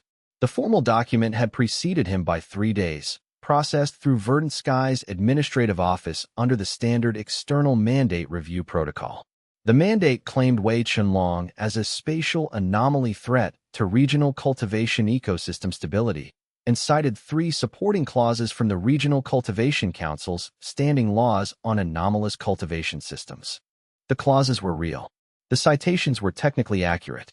The interpretation was aggressive enough that the Cultivation Council's own enforcement division would likely have declined to issue it through standard channels, which was precisely why Luo Qingshan had acquired the mandate through a peripheral council affiliate rather than the main body. The Grand Elder received the demand and called Wei Chenlong to a meeting that included Elder Ma Xuan, 2 senior administrators, and Verdant Sky's institutional legal advisor, Xin Wanghua, a core formation practitioner who gave the impression of someone who trusted documents more than people and had developed excellent judgment about documents over decades of relevant experience. The mandate is technically valid, Xin Wanghua said, with the tone of someone for whom validity and rightness occupy different categories. The interpretation is aggressively novel. Challenging it through Cultivation Council review would take 4 to 6 months and require political capital we don't have unlimited access to. We refuse the demand, the Grand Elder said. We challenge the mandate through proper channels. We document the political manipulation for the record. He turned to Wei Chenlong with the expression from someone who has made a decision and is informing a party to it that they are a party to it. The refusal is institutional. Verdant Sky does not recognize the mandate's interpretation. That creates political cost for us. Luo Qingshan will escalate. A pause. You need to accelerate whatever plans you have for faster resolution, because I cannot guarantee the current institutional protection indefinitely. Wei Chenlong requested the formal dual provision. Xin Wanghua looked up from his documents with the expression of someone discovering an instrument he had forgotten was available. Section 14, Article 9, Wei Chenlong said, when an external mandate claims personal threat from a specific cultivator, that cultivator may request formal resolution through public combat. The outcome supersedes the mandate's claims. Xin Wanghua opened the relevant document. Read. Correct, he said slowly. This requires the mandate's issuing party to accept the challenge or withdraw the mandate. Luo Qingshan is nascent sovereign rank. Yes, Wei Chenlong said. That is 2 full advancement stages above your demonstrated level, Xin Wanghua said. Yes, he said. The Grand Elder studied him for a long moment. You believe you can win. I believe the duel takes place on ground I choose, Wei Chenlong said, and that Luo Qingshan's assessment of my actual capability is is significantly incomplete. Yes, I believe I can win. The formal challenge was delivered to Luo Qingshan's delegation that evening, in accordance with proper form. The delegation accepted within the hour, which meant Luo Qingshan had been expecting the challenge, or had been expecting some legal escalation of this kind, or was confident enough in his assessment of Wei Chenlong's actual capability to accept what looked like favorable odds. Any of these was possible. The acceptance was what mattered. 7 days to prepare. He spent 3 evenings before the duel challenge rereading the Research Pavilion's Section 14 documentation, cross-referencing the legal requirements with the practical constraints, and building the challenge documentation with Shun Wang's assistance into something that was both procedurally correct and optimally structured for the outcome he intended. The documentation's venue specification was the critical component. The Eastern Demonstration Hall's geometry, its ambient Qi environment, and its existing formation infrastructure were all factors he had spent 2 weeks mapping in preparation for exactly this use. He had not mapped them expecting to use them. He had mapped them because knowing the geometry and Qi environment of every space he regularly occupied was a habit he had developed from the theoretical texts, which consistently emphasized environmental awareness as a fundamental cultivation discipline rather than a tactical preparation. The mapping, done as habit, had produced knowledge that became tactical when the situation required it.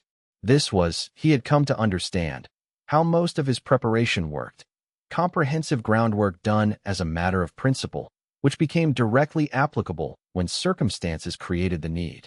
The formal challenge document was delivered through Verdant Sky's administrative office on a morning when Luo Qingshan had been in a meeting with the Grand Elder's deputy about the mandate's formal processing timeline. The delivery interrupted the meeting, which was not accidental. Luo Qingshan read the challenge in the meeting room.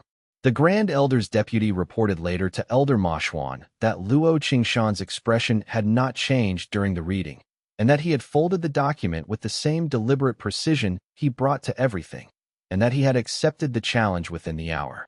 The acceptance was faster than expected, which meant he had expected the challenge, or some escalation of this kind, and had prepared his response in advance, which was consistent with everything else about him.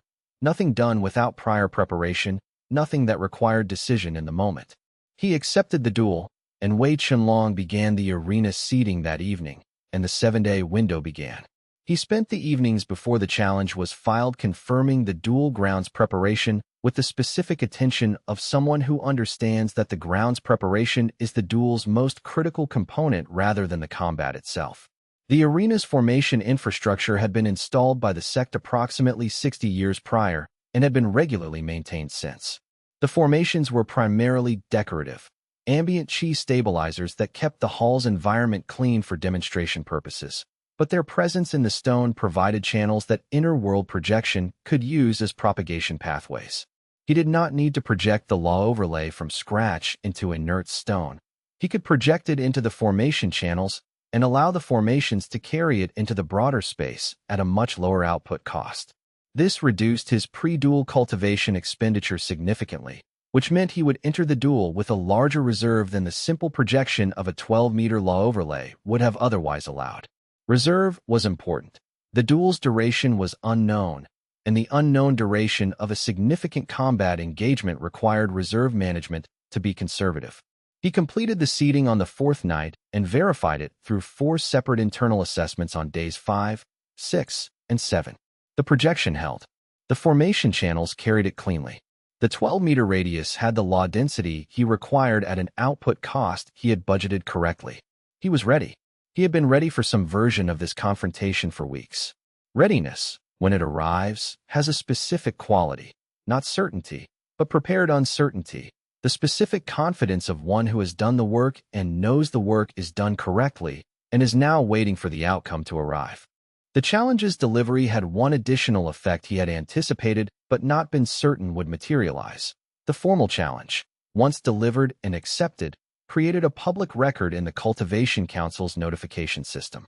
The notification described the challenge's parties, the cited provision, and the duel date.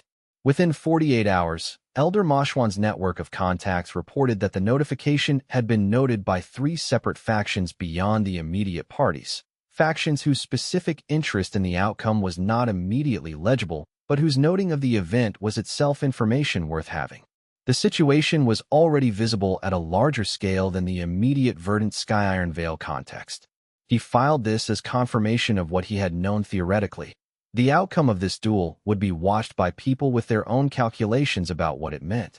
The watching was itself a form of pressure, and pressure, he had learned, was fuel. Chapter 38. The preparation was the kind of work that required patience and precision in equal measure. He spent 4 of the 7 nights seeding the designated arena with inner-world projections at a density that would not be immediately identifiable as projections during the pre-duel inspection, but would activate correctly during the duel's engagement phase. The inspection teams reviewed the arena on days 2 and 5. He worked in the hours between the 2nd and 4th bells of those nights, when the compound's cultivation activity was at its lowest and the ambient chi was cleanest for fine projection work.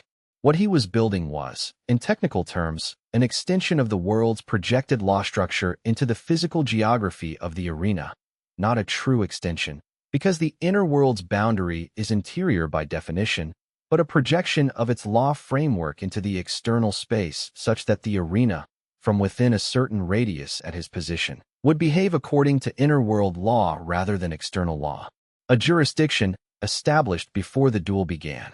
The radius he projected was 12 meters, enough to cover the standard engagement distance, enough that when Luo Qingshan advanced, he would advance into an environment that was, quietly, invisibly, from the outside, more inner world than outer. Luo Qingshan arrived in the arena on the 7th day with the specific quality of precise suppression that had characterized him from the first meeting. His cultivation aura was modulated at its practiced level, pulling inward at exactly the rate the ambient environment's absorption would account for. He had been careful for a very long time, and the carefulness was architectural. The duel's opening form was brief. Referee from Verdant Sky's Senior Administration. Standard terms: incapacitation or yield, no lethal technique application beyond what incapacitation requires. Luo Qingshan attacked at the opening bell with a probe technique, fast and precise, designed to read defensive response characteristics in the first exchange. He was calibrating in real time, which was the correct approach for a practitioner with incomplete information about their opponent's actual capability. He was good. He had been doing this for a very long time. He found the inner world's boundary at the 6-meter mark. The probe technique met the law projection and behaved differently than it should have, bending, refracted, the chi finding a substrate that wasn't the external world's chi structure.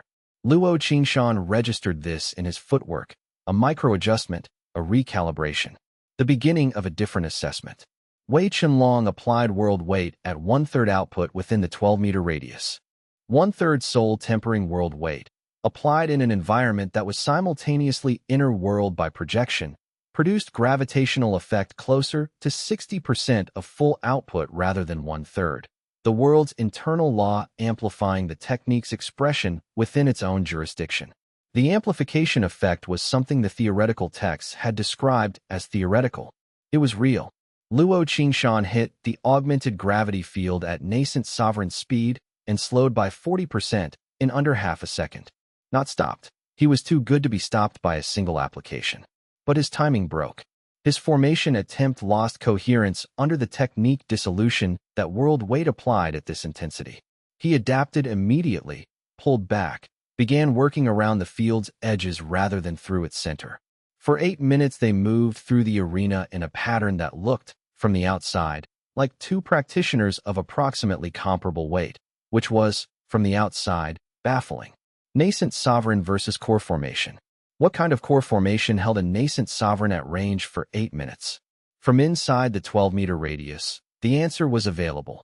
A soul-tempering practitioner fighting inside his own jurisdiction, where his law was the dominant framework, and the nascent sovereign's power was consistently running through a system that produced 60% of its expected output, because the remaining 40% was going into the constant effort of fighting the wrong law. At the 11-minute mark, Luo Qingshan's technique formation failed completely. The sustained drain through law incompatibility had accumulated past the threshold where maintenance was practical regardless of available cultivation base. His posture shifted. The specific shift from a practitioner who is reassessing whether the cost of continuing is worth the outcome available. He yielded. Clean. Without ceremony. He stepped back to the boundary, placed his right hand over his left fist, inclined his head. The crowd was silent for a long moment, and then generated the particular noise of people who have witnessed something they did not have a framework for. The mandate was legally null. The political landscape shifted. Luo Qingshan left the arena without speaking to anyone, and the Iron Veil sect recalled him formally before the week was out. Apparently a nascent sovereign losing a formal duel to a core formation practitioner exceeded what his faction had been willing to spend on his continued leadership of this particular campaign. After the duel's conclusion, he spent time in the inner world processing what the experience had taught him. The arena seating had worked precisely as designed. The projection field's law overlay had held under Luo Qingshan's full output for 11 minutes, which was significantly beyond what he had predicted as the optimistic case. The amplification effect had been stronger than the theoretical texts had predicted, which suggested the inner world's law had developed additional depth during the soul-tempering advancement that the theoretical models had not accounted for. Luo Qingshan was an exceptional practitioner. He wanted to be clear about this in his own assessment. The duel's outcome did not mean Luo Qingshan was weak. It meant that fighting inside the inner world's law jurisdiction was a different problem than fighting in neutral external space, and Luo Qingshan had not had a framework for solving that different problem before encountering it. Given time to analyze the arena seeding technique and develop countermeasures, a nascent sovereign of his capability would present a much more difficult problem in a second encounter. There would not, he intended, be a second encounter. The Iron Veil sect's recall of Luo Qingshan removed the immediate threat. The political record created by the mandate's legal nullification made a resurgence of the same approach significantly more costly for Iron Veil. The window of relative safety was real, even if temporary. He also sat with what the duel had cost. The world's law projection at that output level for 11 minutes had consumed a significant cultivation reservoir. He would need 3 to 4 days of recovery cultivation to fully restore the consumed output. During those 3 to 4 days, his capacity for external projection was reduced, a vulnerability window he would need to manage carefully. Elder Ma Xuan had identified the same vulnerability and had quietly increased the inner court's patrol coverage around Wei Chenlong's regular areas for those 4 days, without explaining to the additional patrol members why the coverage was increased. The elder's discretion was total and habitual. He recovered in 3 days. The world, during the recovery, developed something new in the northwest section of the plain. The geometric formations that had been developing for weeks completed their primary grid, and the grid activated with a soft chi pulse that he felt as a warmth in the world's background awareness, the completion of something that had been building quietly toward its own readiness. The crowd's noise after the duel's conclusion was the specific noise that Wei Chenlong had come to associate with situations that exceeded people's framework for understanding them. Not the noise of celebration, not the noise of disappointment, but the particular sound of a crowd that has witnessed something and does not yet know what category to assign it to. Nascent sovereign versus core formation, with the core formation winning. The crowd did not have a framework for this because the framework did not exist. In 11 minutes of combat, a core formation practitioner had maintained equilibrium with a 2-tier advantage holder and then won when the holder's formation broke under cumulative pressure. He heard several formulations of this spreading through the crowd as the arena cleared. A secret technique, a heritage treasure, a unique constitutional advantage that the anomalous chi readings had been masking, an encounter between the specifically wrong practitioner type and the specifically correct counter. None of these formulations were accurate. All of them were the kinds of things people say when they are filling a framework gap with something plausible. Elder Ma Xuan found him at the arena's edge after the crowd had thinned. The elder said nothing about the duel itself. The debrief would happen in the pavilion, with privacy, with precision. What he said was, "The Grand Elder has been informed. The mandate documentation is being processed for formal nullification. Shen Wanghua is handling it." "Good," Wei Chenlong said. Luo Qingshan left the arena through the western gate, the elder said. He spoke to no one. He did not stop. "Good," he said again. The elder's expression had the specific quality that Wei Chenlong had learned to read, as the elder revising his assessment of a situation in light of new data. The revision was positive. He could tell by the particular set of the elder's shoulders, though the elder also said, quietly, before Wei Chenlong left, "The people who watch from the other factions are already sending reports. We have perhaps 4 weeks before something larger comes looking." Chapter 39 by Fengling came to his quarters the evening after the duel's conclusion, which was not unusual. She moved through the inner court spaces with the freedom of one who had been tacitly assigned a role and was performing it as naturally as if it had always been hers. She sat in the window seat with her back against the frame, legs drawn up, bow within reach, because her relationship with furniture was apparently the relationship of someone who ensures they can move at a moment's notice regardless of circumstances. "You planned the arena seating 6 days before the duel challenge," she said. "You were prepared for the duel before you proposed it." "Yes." "You were fairly certain Luo Qingshan would accept." 80% certain. If he hadn't accepted, the mandate withdrawal would have been its own kind of resolution. Her gaze settled on him with the assessment quality that was her characteristic expression, not skeptical, but genuinely evaluating, the way a practitioner tests a technique by applying it to a real problem rather than accepting theoretical descriptions of it. "The inner world's law projection in the arena," she said. "I could feel the boundary from the observation area." "From 40 meters, he said. "Yes. You felt it from 40 meters. My chi sensitivity in law distinction is higher than standard. The wind law affinity reads law variations the way a hand reads surface texture. I've always been able to feel law discontinuities. I didn't always understand what I was feeling." A pause. "I understood what I was feeling in the arena because you've described the inner world's law expression in sufficient detail that the identification was available to me." She was quiet for a moment. Her hands rested on her knees. "The expression of a person who has been arriving at a decision over a period of time and has just reached the point where the decision is complete." "The southern zone," she said. "In the inner world. The hills that formed when I was approaching. The wind that rises in the forest." She met his eyes with the directness that was her characteristic quality. "I've been thinking about what you said. About full information before decision. I have the full information now. I've had it for 3 weeks." A pause. "I'm ready." "You're certain," he said. "I'm certain that I understand what I'm choosing and that it's the correct choice," she said. Her voice had the dry precision that was her characteristic tone, but beneath it the specific quality of conviction that sounds like warmth when it is very steady and very sure. "I'm certain that the world chose me before I chose it, and I'm choosing the world back." "Those are the same thing, aren't they?" "Yes," he said. "They are." The bond established with the clean decisiveness she brought to everything. Her chi reaching outward to meet the world's boundary with the directness of one who has completed preparation and does not hesitate at a threshold she has already decided to cross.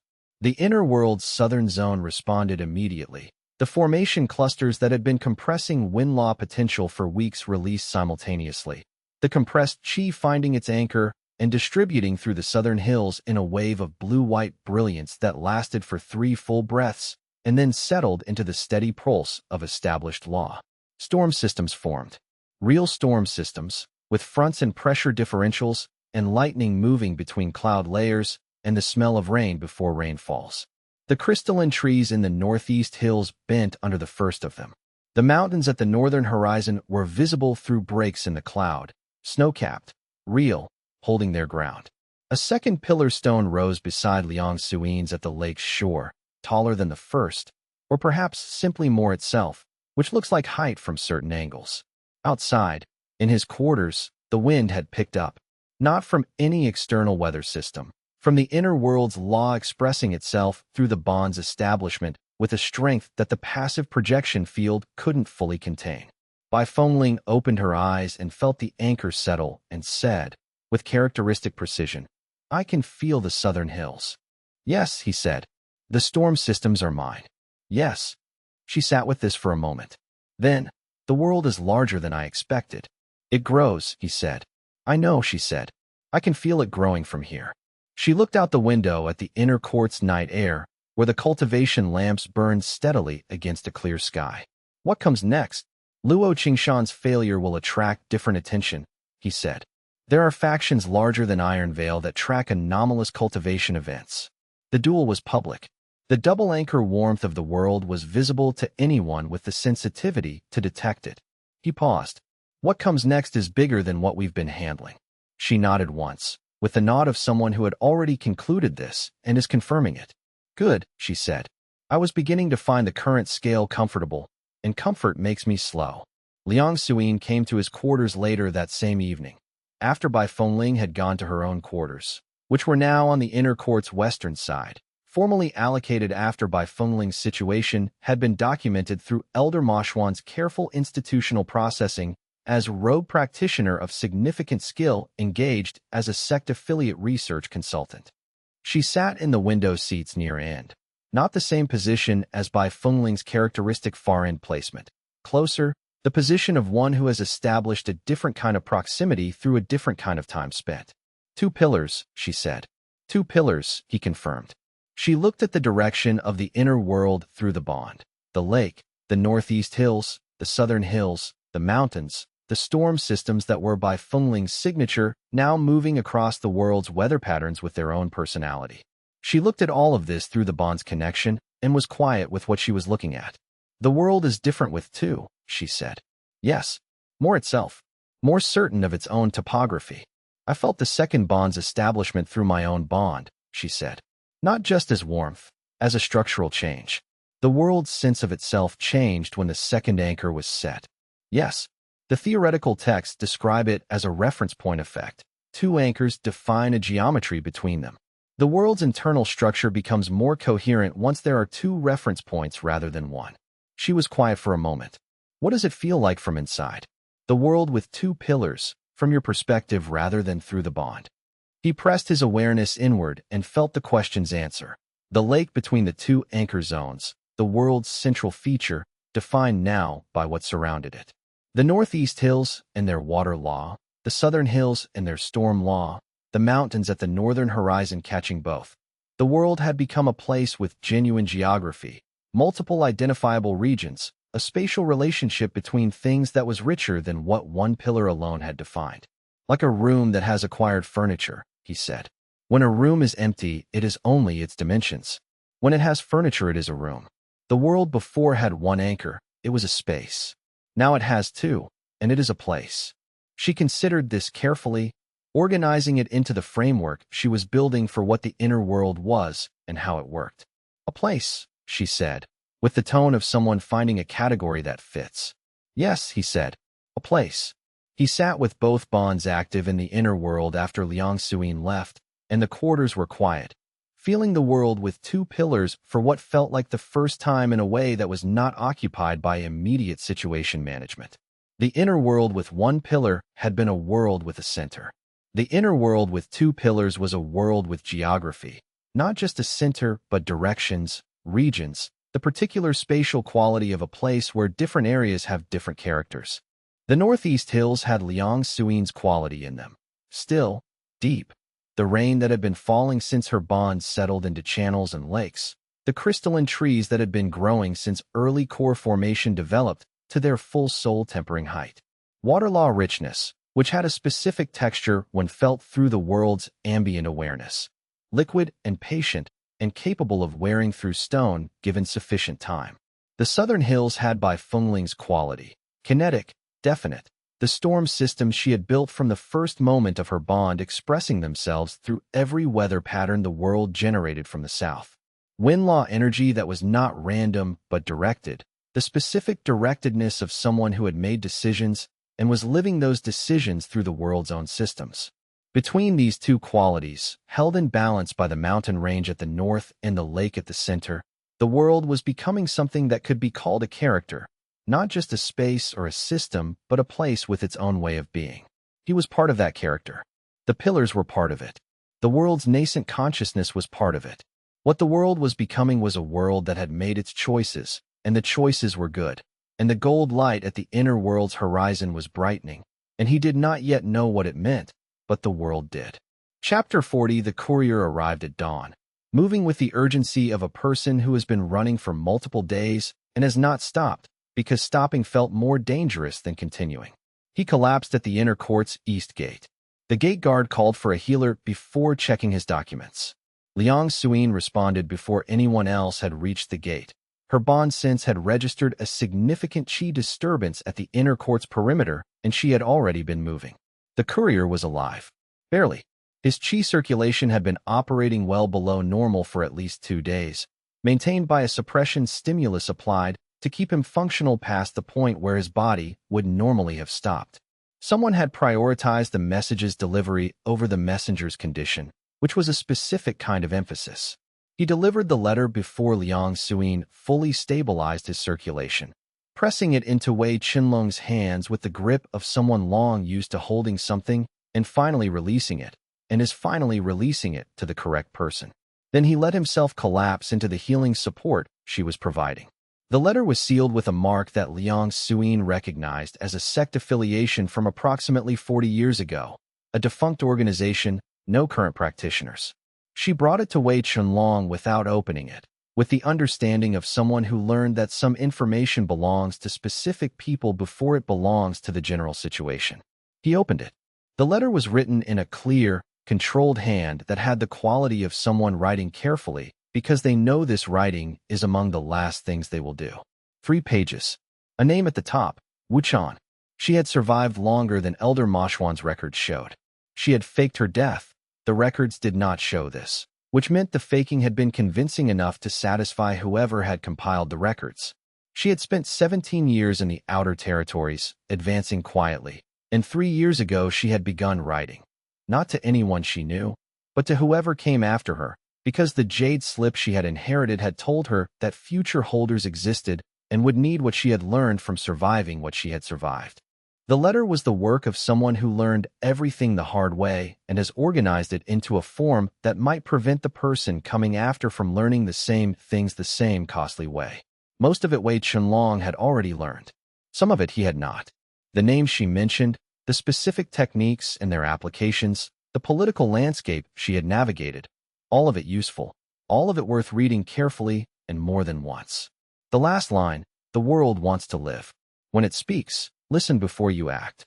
He sat with this in the morning light, while Liang Suyin stabilized the courier in the room behind him and by Fengling read over his shoulder without asking permission, which was characteristic. She survived, Bai Fengling said, for 17 years after the recorded death. And then, the letter was written 3 months ago, he said. The courier has been running for 2 days. Intercepted or natural causes? I don't know yet. He looked at the letter's last line again. The world wants to live. He understood this. He had felt it as the inner world's consciousness developed, the nascent awareness of something that had its own continuity, its own drive toward growth that was independent of and yet connected to his. Something that had reasons for existing that went beyond being useful to him. When it speaks, listen before you act. Inside the inner world, the dawn sky was turning from the dark of cultivation night toward the pale early hours, and the pale early hours had a different quality than they had ever had before. The sky's color at the horizon was gold. Not pale green. Gold, the specific warm gold of a world that has been building toward a threshold for a long time and has just reached it. He held very still. A voice, barely audible, not a sound exactly but a resonance in the world's own fabric, the way a large bell's note is felt in the chest before the ears register the pitch, breathed a single word into the inner world's dawn air. His name, Wei Chenlong. Not greeting, not warning, recognition. The world recognizing him with the authority of something that has chosen what it has chosen and knows exactly what it has chosen and is telling him so. The recognition of something ancient and patient and absolutely certain of what it was and what it needed. He sat with his name in the air of a world that had just spoken for the first time, and outside, in the room behind him, the courier was breathing steadily under Liang Suyin's care, and Bai Fengling stood beside him with the letter in her line of sight, and said, quietly, "What happened just now?" "The world found its voice," he said. She looked at him. He looked back. Through the bond she felt it too. Not the words, not yet, but the quality. A consciousness stepping forward into full presence, the warmth of something that had been becoming and had just arrived at what it was becoming. "Then we're in a different situation than we were yesterday," she said. "Yes," he said, "we are," and something in the wider world felt the voice emerge, and has already begun moving toward it. The gold at the horizon deepened, and the world breathed steadily, and the dawn held its quality of something irreversible that has just become true. He sent Bai Fengling to find more information about the courier's origin while Liang Suyin completed the stabilization work, because Bai Fengling's investigation methodology was better calibrated for tracking human movement patterns than either of their alternatives. And because giving her a concrete task immediately was more productive than having 3 people standing in the room waiting for the courier to recover enough to answer questions. She returned in 40 minutes with a route map she had reconstructed from the courier's travel documents. His equipments were patterns and conversations with 2 of the outer compound's gate staff who had seen him arrive and had noted his direction of approach. The route originated from a remote location in the Northwestern Territories, remote enough that reaching it required several days of travel through areas without established sect presence. Someone set up a safe location, Bai Fengling said, spreading the reconstructed route on his desk. Years in advance.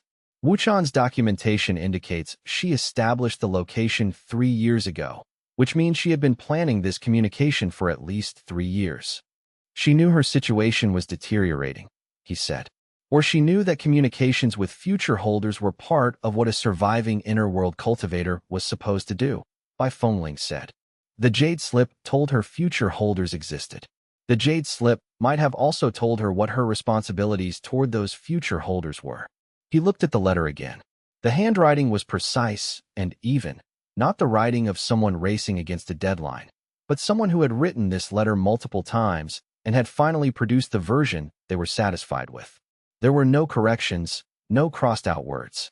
Final draft quality. She spent time on this, he said. Yes, Liang Suyin said from the doorway. The courier was stable. She had finished the acute stabilization and the man was sleeping under the sedative tease effect. Someone who spent 17 years hiding and then spent significant time writing to someone they had never met. That is a very specific kind of commitment. To the holder system, Bai Fengling said. To the idea that the inner world can continue existing across generations rather than dying with each individual cultivator. He sat with the letter's last line. The world wants to live.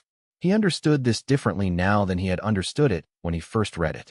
The world wanted to live not merely in the sense that all living things persist toward their own continuation, but in the sense that the world's living mattered beyond any individual cultivator's lifespan. Wuchan had understood this. She had survived 17 years and spent time she didn't have to spend writing to him specifically because the world's continuation was worth spending that time on.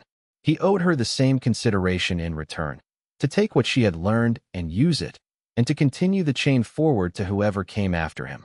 Inside the inner world, the gold at the horizon deepened into the full warmth of a world that has found its voice and intends to use it. And the dawn was real, and the voice was real, and everything that came after would be shaped by both. Chapter 41. Elder Ma Xuan delivered the news with the specific quality he brought to all significant information, directly, without softening it into something more comfortable than it was. The Council's monitoring notation on your file, he said, has been escalated. The observer assigned to your case is not from the Standard Monitoring Division. She is from the Enforcement Division's Anomalous Cultivation Unit, which operates at a level of authority that the Standard Monitoring process does not. He set the document on the table between them. The escalation happened 3 days after the duel. The Iron Veil sect's formal complaint about the tournament incident has been supplemented by an additional filing, not from Iron Veil, from a neutral third party who apparently witnessed the duel and found its outcome worth documenting. Witnessed and reported, Wei Chenlong said. Yes, which means we have a new observer whose identity and affiliation we don't know. Correct. He considered his next words. It is my view that remaining at Verdant Sky represents a threat that is currently growing faster than your cultivation rate can compensate for. The sect's institutional protection has real limits. I have contacts in the Celestial Accord Kingdom's Royal Court, a senior scholar official who owes me a long-standing professional courtesy. The court is politically stable and sufficiently distant from Iron Veil's primary territory that the operational reach of Luo Qingshan's successor is significantly reduced. Wei Chenlong sat with this. Leaving Verdant Sky was leaving the first structured environment that had given him legitimate standing after the Jade Disc's verdict. Leaving was also acknowledging that legitimate standing was no longer sufficient to make staying safe. The world, he said quietly, not to the elder but to himself, checking the inner world's response to the proposition. The world's response was not the diffuse warning signal that had accompanied Luo Qingshan's arrival. It was something different, a sense of direction. Outward. The world wanted to be somewhere larger than where it was, and the inner world's aspiration was an accurate index of what the world's development required. "I'll leave within the week," he said. Elder Mashwan nodded. He filed the answer as confirmed rather than decided. He had been ready for it before Wei Chenlong spoke. "I will prepare documentation that frames your departure as a research sabbatical at my recommendation. That provides institutional cover for a period of approximately 6 months before the notation in your file requires updated location reporting." 6 months, Wei Chenlong said. 6 months, the elder confirmed. "What you do with that time will determine what the 7th month looks like." Liang Xuyin began preparing immediately. She had, he suspected, begun preparing before he confirmed the decision, because she had the manner of someone accurate enough in her situation reading that preparation could precede the decision being made. Bai Fengling had been ready to leave since before she arrived, which was characteristic. She traveled light by principle and preference. They departed on the 5th day, before the morning's first bell, through the outer wall's secondary gate with the documentation the elder had prepared and the minimal equipment that a research sabbatical's official framing could plausibly support. The inner court's sleeping compound was dark. The compound's chi lamps burned low at the late-night setting. The gate guard checked the documentation and waved them through with the indifference of someone going through a motion they have completed 1,000 times. On the road south, the inner world breathed steadily. The mountains at the northern horizon were visible from the world's center, snow-capped, real. The 2 pillar stones stood at the lake's shore. The storm systems in the southern zone moved in their established patterns. And at the world's horizon, in the direction they were traveling, the pale dawn sky was not quite the same quality it had been before the world found its voice.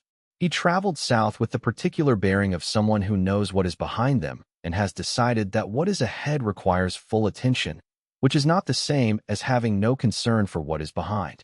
They stopped at the base of the southern pass to take their noon rest, and Liang Xuyin set water to heat over a small fire while Bai Fengling climbed the nearest ridge to assess the road ahead. The mountain cold of Verdant Sky's elevation had faded to the more temperate warmth of the southern route. "You're worried about Elder Mashwan," Liang Xuyin said. "Not a question.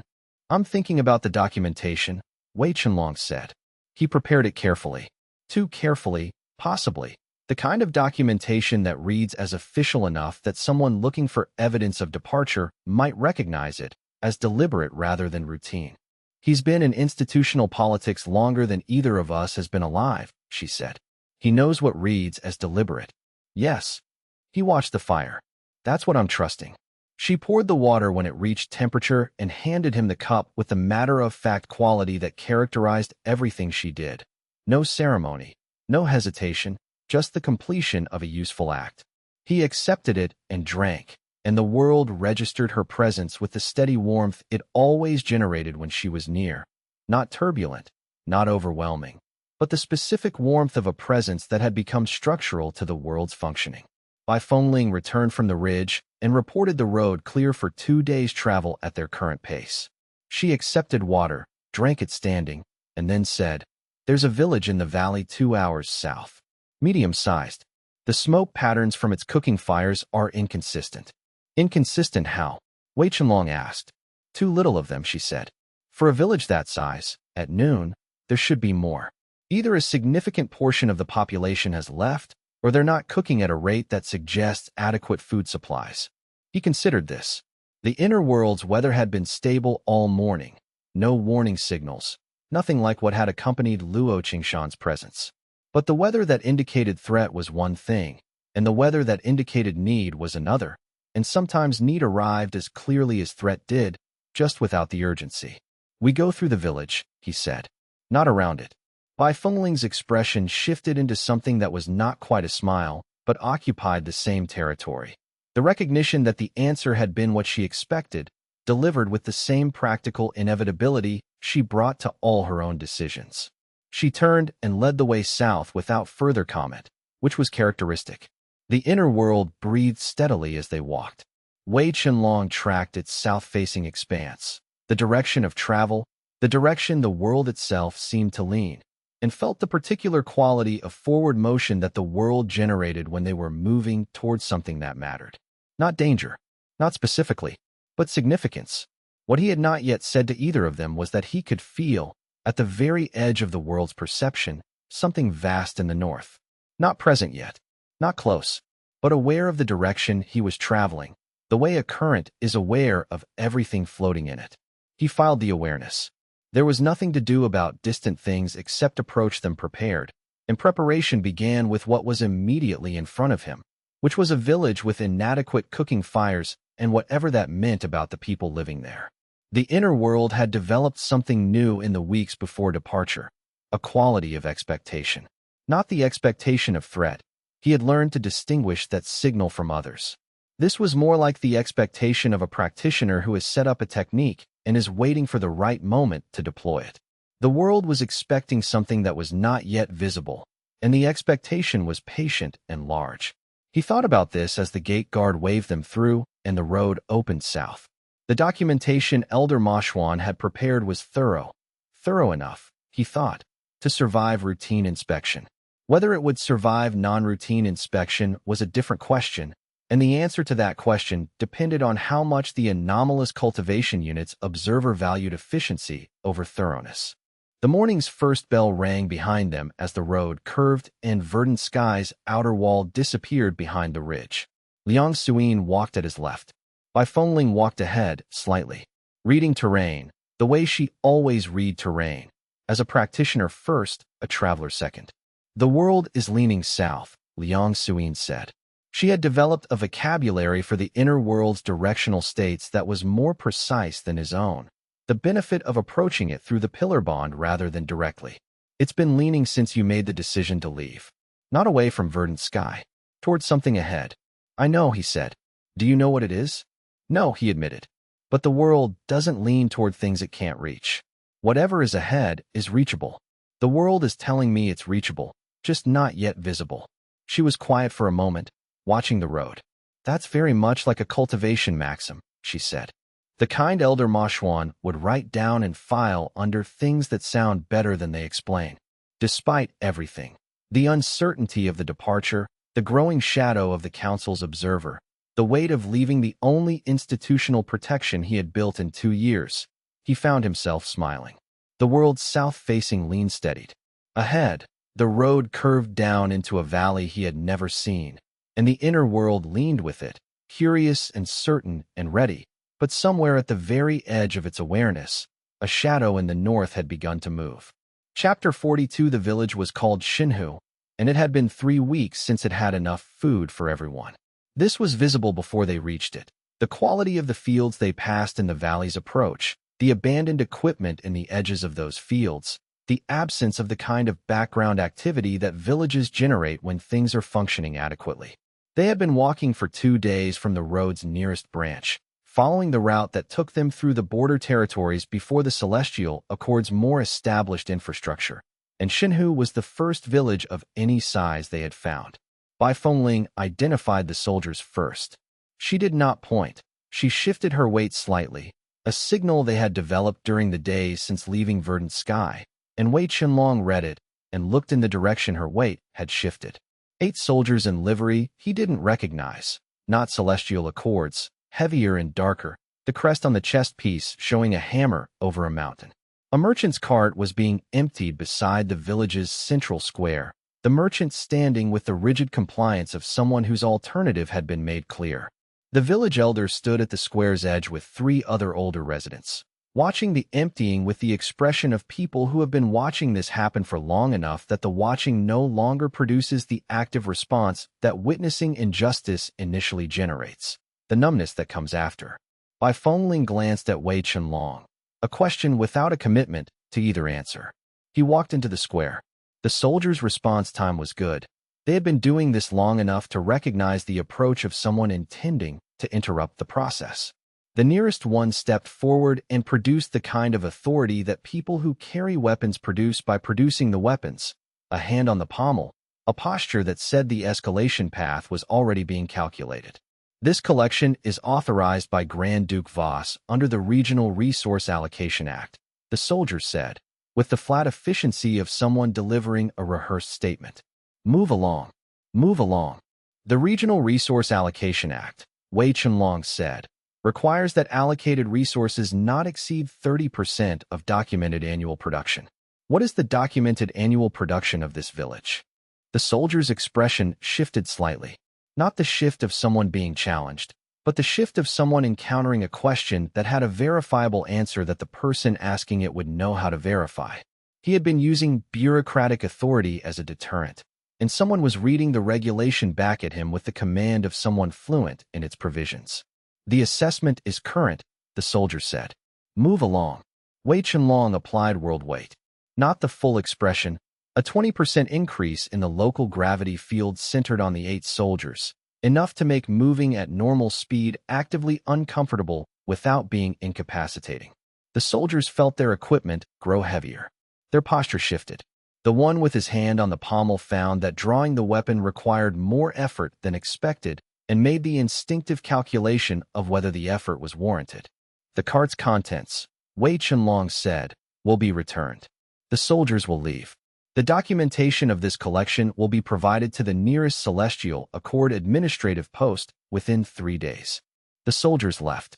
They left with the specific speed of people who have been given a face-saving speed at which to leave. Not running, which would have been acknowledgement of defeat, but moving with the purposeful quality of people who have decided that this particular collection site has too much operational difficulty to be worth the time. The village elder's name was Gao Linshan, and she had been managing Xinhu for 11 years, and she told them about Grand Duke Heron Voss with the precision of someone who had rehearsed this account many times, waiting for an audience that could use it. He began 4 years ago, she said. 1 collection per month. Then 2. Then whatever the soldiers needed to fill whatever quota he'd set. The official documentation always cites the Act. The Act has provisions for appeal. The appeal process takes 8 months and costs more than the village has. He knows this. The soul crystals, Bai Fengling said.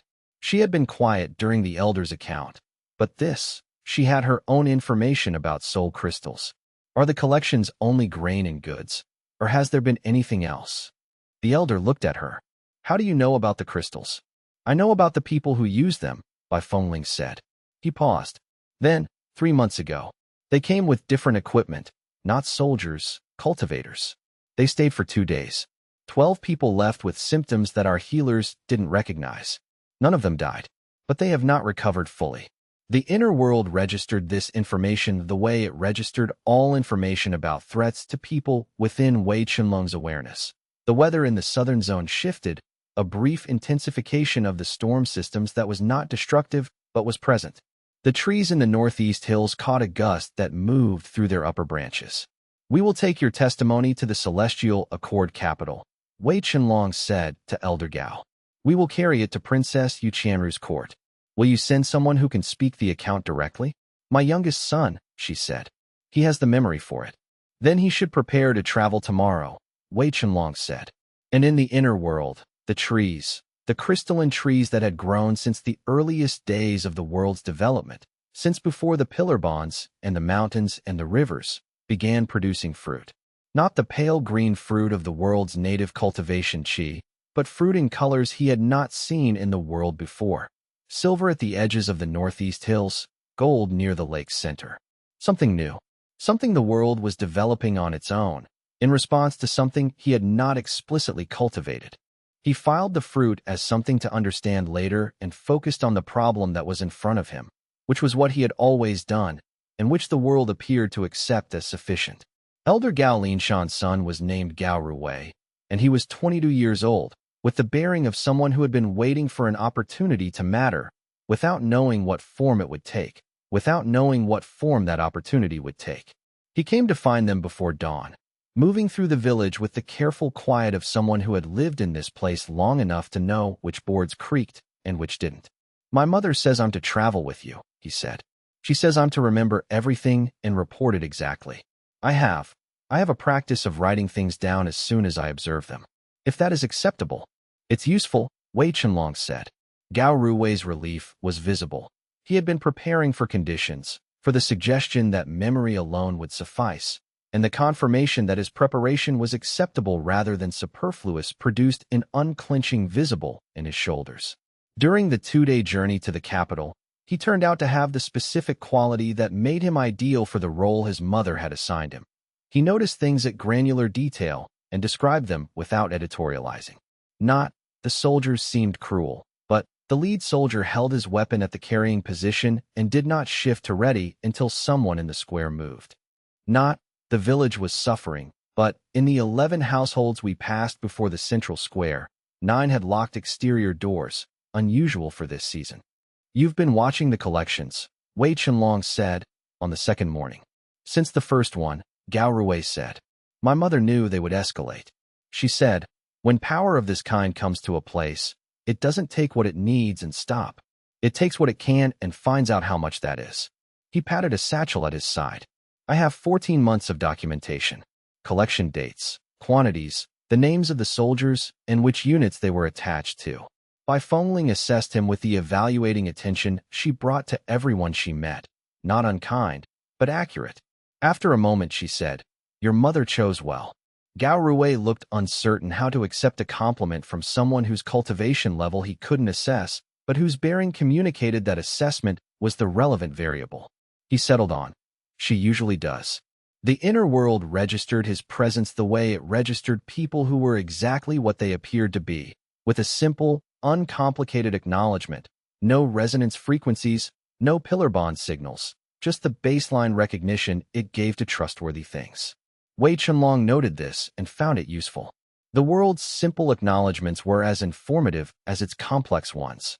Gao Rui was trustworthy in precisely the way he presented himself as trustworthy, which was rarer than it should have been. Liang Suyin had spent the journey reading through the documentation Gao Rui had brought, and by the second afternoon, she had a clear picture of the operation scale. He's systematic, she said. The collection intervals are mathematically optimized to avoid triggering the appeal threshold under the Resource Allocation Act. He knows the law's timing mechanisms. He helped write the implementing regulations, Gao Rui said quietly. Both of them looked at him. 3 years ago, he said. The act was old, but the implementing regulations were new. Grand Duke Voss's legal team contributed language to the comment period. My mother found this in the public record. I included it in the documentation. Wei Chenlong stored this. A practitioner who had written the regulations he was exploiting and who had exploited them precisely within the thresholds he had helped design. The competence of this was worth taking seriously. The capital's walls appeared at noon of the third day, and the inner world's steady south-facing lean finally resolved into something specific, a resonance, faint but real, from somewhere within those walls. Earth law, patient, waiting to be recognized, and the question beneath that recognition was one he couldn't answer yet, which meant the archive couldn't come soon enough. Chapter 43 The Celestial Accord capital was called Shenlong, and it was large enough that its qi density was perceptibly different from the road outside its walls, a richness in the air that was the product of thousands of cultivators living in proximity, of formed architectures built to channel spiritual flow, of a culture that had made cultivation infrastructure a matter of civic investment for several generations. Wei Chenlong registered this as the gate's assessment instruments processed their travel documentation and logged them into the capital's visitor registry. The instruments were more sophisticated than Verdant Skies, newer calibration, broader spectrum reading, passive monitoring rather than active scan. His false signature held under the passive reading. He verified this by checking the instrument's feedback signal through the inner world's awareness as they passed through the gate, a technique he had developed over weeks of practice with Elder Moshwan's training instruments. The instruments registered, core formation mid-tier. Stable. Nothing unusual. They were received at the Royal Court's Western Annex by a functionary who processed their documentation with the efficiency of someone who processed large volumes of documentation and had developed good judgment about which items required additional attention and which could be filed and forwarded. Their item, Elder Moshwan's letter of introduction combined with Elder Gao's testimony documentation, received additional attention. The functionary disappeared for 20 minutes and returned with a different quality of official bearing, an entirely new set of instructions about who they were dealing with, visible in every line of his posture. Her Highness Princess Yu Qianru will see you in the assessment hall, the functionary said. Tomorrow morning. Second bell of the morning watch. The assessment hall was not, as the name suggested, primarily a hall for assessments. It was a space designed for the kind of formal conversation that required a specific physical context to convey appropriate weight. High ceilings, natural light from eastern-facing windows, the kind of stone floor that absorbs ambient qi and maintains a stable resonance that practitioners detect and interpret as institutional authority. Princess Yu Qianru received them in the center of this space, bearing herself with the understanding that how she stood communicated as much as what she said. She was approximately Wei Chenlong's age, perhaps a year or two older, old enough to have been managing the kingdom's foreign affairs for the 2 years her father's illness had made that management necessary. Her cultivation level was not high, foundation establishment upper tier, cultivation maintained through consistent practice rather than ambition. Her assessment of Wei Chenlong was immediate and specific, the particular focus of a trained practitioner evaluator who has just encountered something that doesn't match any of the categories she has been trained to apply. Your Chi's signature, she said, before the formal greeting was complete. Then she caught herself and completed the greeting and began again with proper sequence. Forgive the interruption. You are Elder Moshwan's students. Not a question. Associates, he replied. He provided introduction. Your Chi's signature, she said again, with the repetition of someone who found a piece of information more important than social form, does not appear in our cultivation registry. Our registry covers 63 documented cultivation system variants. Yours is not among them. No, he said. It wouldn't be. Her attention shifted to him with the expression. He would later think of this as the first time her attention shifted to him this way. Meeting something unexpectedly interesting, a morning meeting to be interesting. Tell me about the village elder's testimony first, she said, and then tell me about the Chi signature. He told her about both. She listened to the testimony with the focus of a practitioner who uses information and knows the difference between information that is actionable and information that merely adds context. She listened to the Chi signature explanation with a different quality, more personal, the alertness of someone receiving information about something that connects to something inside them in a way they are not yet fully identifying. The inner world, she said, after he had explained the outline of the system without providing details that were not strategically useful to provide in a first meeting. A pocket dimension that grows. Yes. She was quiet. The assessment hall's light moved through the eastern windows with the slow quality of morning light in a space designed to hold it. Grand Duke Herrenvoss arrives in the capital tomorrow, she said finally, with gifts and a delegation of court-appropriate size. He will preempt the testimony before I can act on it. She glanced at him. You knew this was possible. I knew it was likely, he said. And you came anyway. The testimony needed to be delivered, he said. What happens after delivery is a separate problem. She held his gaze for a long moment with the expression of someone updating their assessment of a situation's complexity upward in real time. Tomorrow is going to be difficult, she said. Yes, he said. I am prepared for difficult. The inner world, in his background awareness, registered the capital's Qi environment with the enthusiasm of a practitioner who had just found a richer substrate. The ambient energy here was higher quality than anything available in the outer territories, and the world was absorbing it with the specific enthusiasm of something offered exactly what it had been working to develop. The silver fruit on the northeast hills glowed slightly brighter. The gold fruit near the lake deepened. Something was developing. Princess Yu Qianru received them in the scholar official's anteroom, not the formal audience chamber. This was information. The formal chamber was for ceremonial address, for petitions that became part of the permanent record. The anteroom was for conversations that needed to happen without documentation. She had read the situation they were bringing before they arrived, or she had read the situation they represented. Either way, she had decided this meeting should be as untraceable as possible. She was 31 years old, with the quality of someone educated thoroughly in both the political mechanisms of her position and the cultivation practices that supported it, who had learned to hold both without letting either contaminate the other. She wore practical court dress. Her chi was condensed at the core formation level, solid and unshowy. Cultivation that had prioritized depth over display. Scholar official Wen Jiayang stood at her left, a man in his 60s who had survived 3 decades of court politics by being reliably accurate about which situations required action and which required patience. Your elder Ma Xuan's student, she said, looking at Wei Chenlong. He would describe me as a contact rather than a student, Wei Chenlong said. The relationship is more bilateral. He described you as someone whose judgment he respects, which in elder Ma Xuan's vocabulary is a more significant statement than it appears. She looked at Gao Ruwei, who was managing the reality of this meeting with visible effort. You're from Shinhu. Yes, Your Highness. I have 11 testimonies from the northern border villages. I will take 12. You'll speak with Scholar Wen tomorrow and provide what you have in writing. She turned back to Wei Chenlong. Grand Duke Voss operates under a title and territory grant that predates my father's reign. The legal remediation path is long. The practical path requires someone who can operate at the spirit domain level in territory where Voss's cultivators have established a presence. His cultivators use soul crystals, Bai Fengling said. Yu Qianru studied her. The expression of a person who has heard this and has been carefully not acting because acting requires certainty of the mechanism. You know how the crystals work. I know someone who used them, Bai Fengling said. And what it did to him. She did not elaborate, and the quality of her brevity made it clear elaboration was not something she offered freely. Yu Qianru accepted the brevity without pushing it.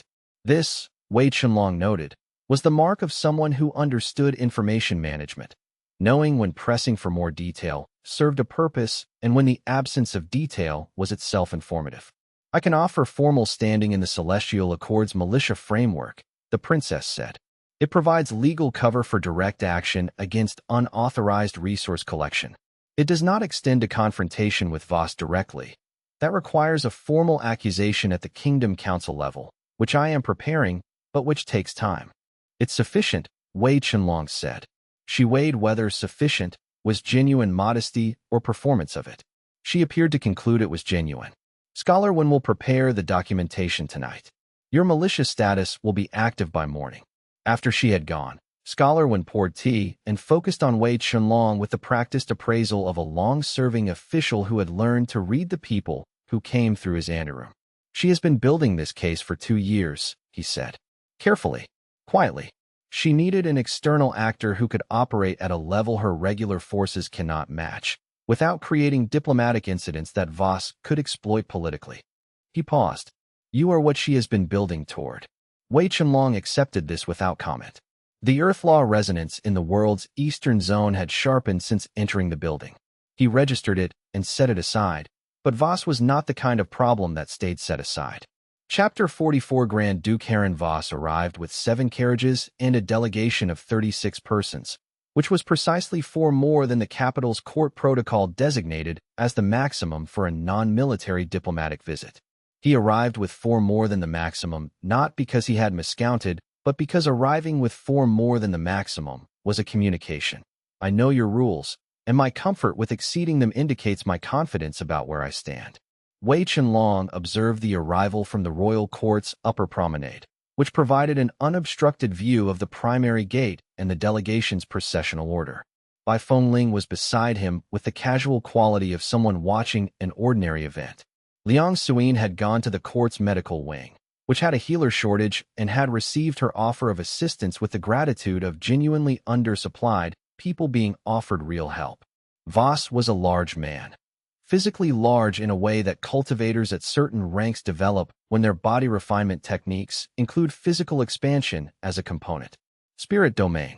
Wei Chenlong confirmed this by the specific warmth his inner world generated when Voss's chi signature entered the capital's ambient field.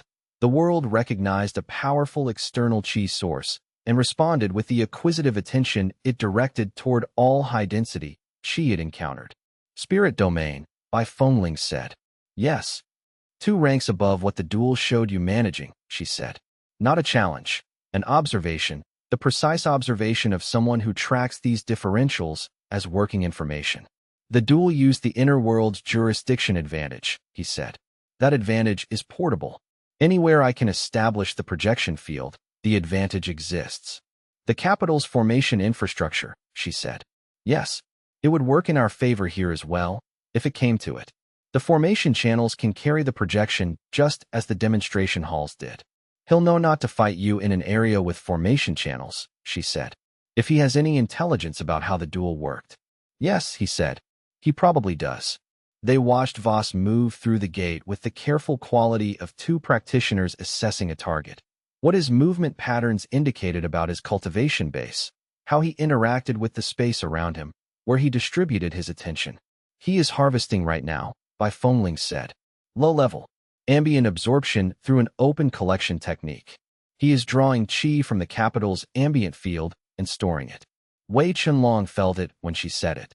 The slight reduction in the capital's ambient density in Voss's immediate vicinity, too subtle to register as active technique, but real if you were looking for it. An open collection field, passive on the surface, continuous in practice. How long has he been doing this? He asked. Since before we saw him, she said. Since before the gate, probably. It's a traveling technique, constant background absorption. Very efficient over distance. He thought about what sustained ambient collection across a journey of several hundred li would produce in storage terms. Significant. The soul crystals in the convoy were not his only storage method. That evening, he investigated Voss's public cultivation record through the court's registration archive, which was accessible to official visitors with Elder Moshuan's introduction documentation and the court's provisional access designation. Voss's registered cultivation level was core formation peak. His actual cultivation level was spirit domain. The gap between registered and actual was 3 full cultivation ranks. 3 full ranks of concealment. 3 full ranks of cultivation that had been hidden from every official registration process Voss had been subjected to over his career. The qi harvesting operation was not just funding the mercenary army. It was funding Voss's own cultivation at a rate that allowed him to advance 3 ranks beyond what official documentation recorded, while the documentation showed no advancement at all. Wei Chenlong reported this to Princess Yu Qianru through the court's secure message channel that evening.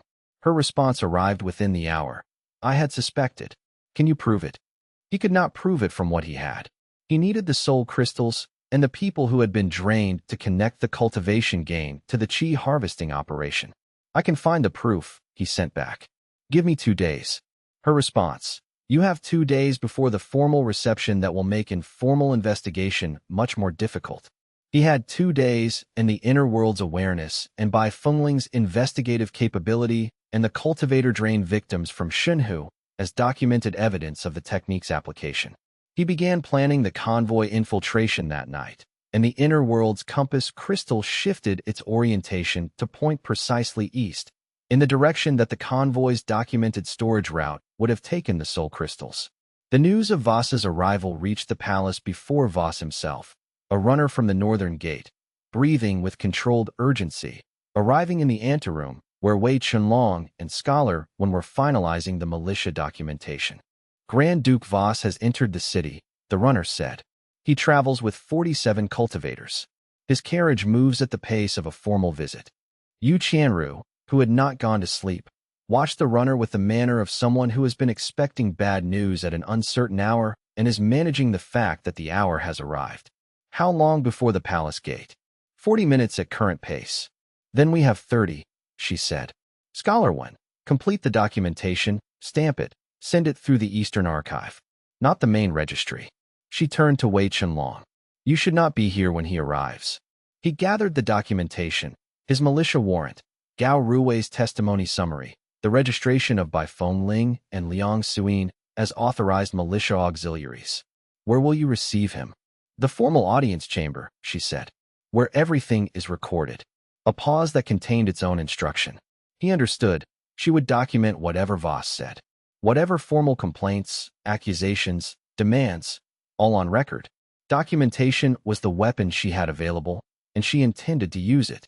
In the Scholar Quarter, 3 blocks from the palace, in a room Scholar One had arranged as a contingency that had now become necessary, Wei Chenlong spread the militia documentation and began working through what Voss's soul crystal operation actually looked like at the mechanistic level. The crystals were not natural formations. They were cultivated, forced into existence by a technique whose effects he could infer from the testimony. A cultivator undergoing the extraction process lost something that was not qi. Qi recovered. What was lost was more specific. A portion of the cultivation refinement that made a practitioner's advancement possible. They lost not their current level, but their capacity for future growth. The extraction yielded crystals that could be burned for massive qi surges, useful for a cultivator like Voss who was stuck at spirit domain and could not advance because his own foundations had been compromised early.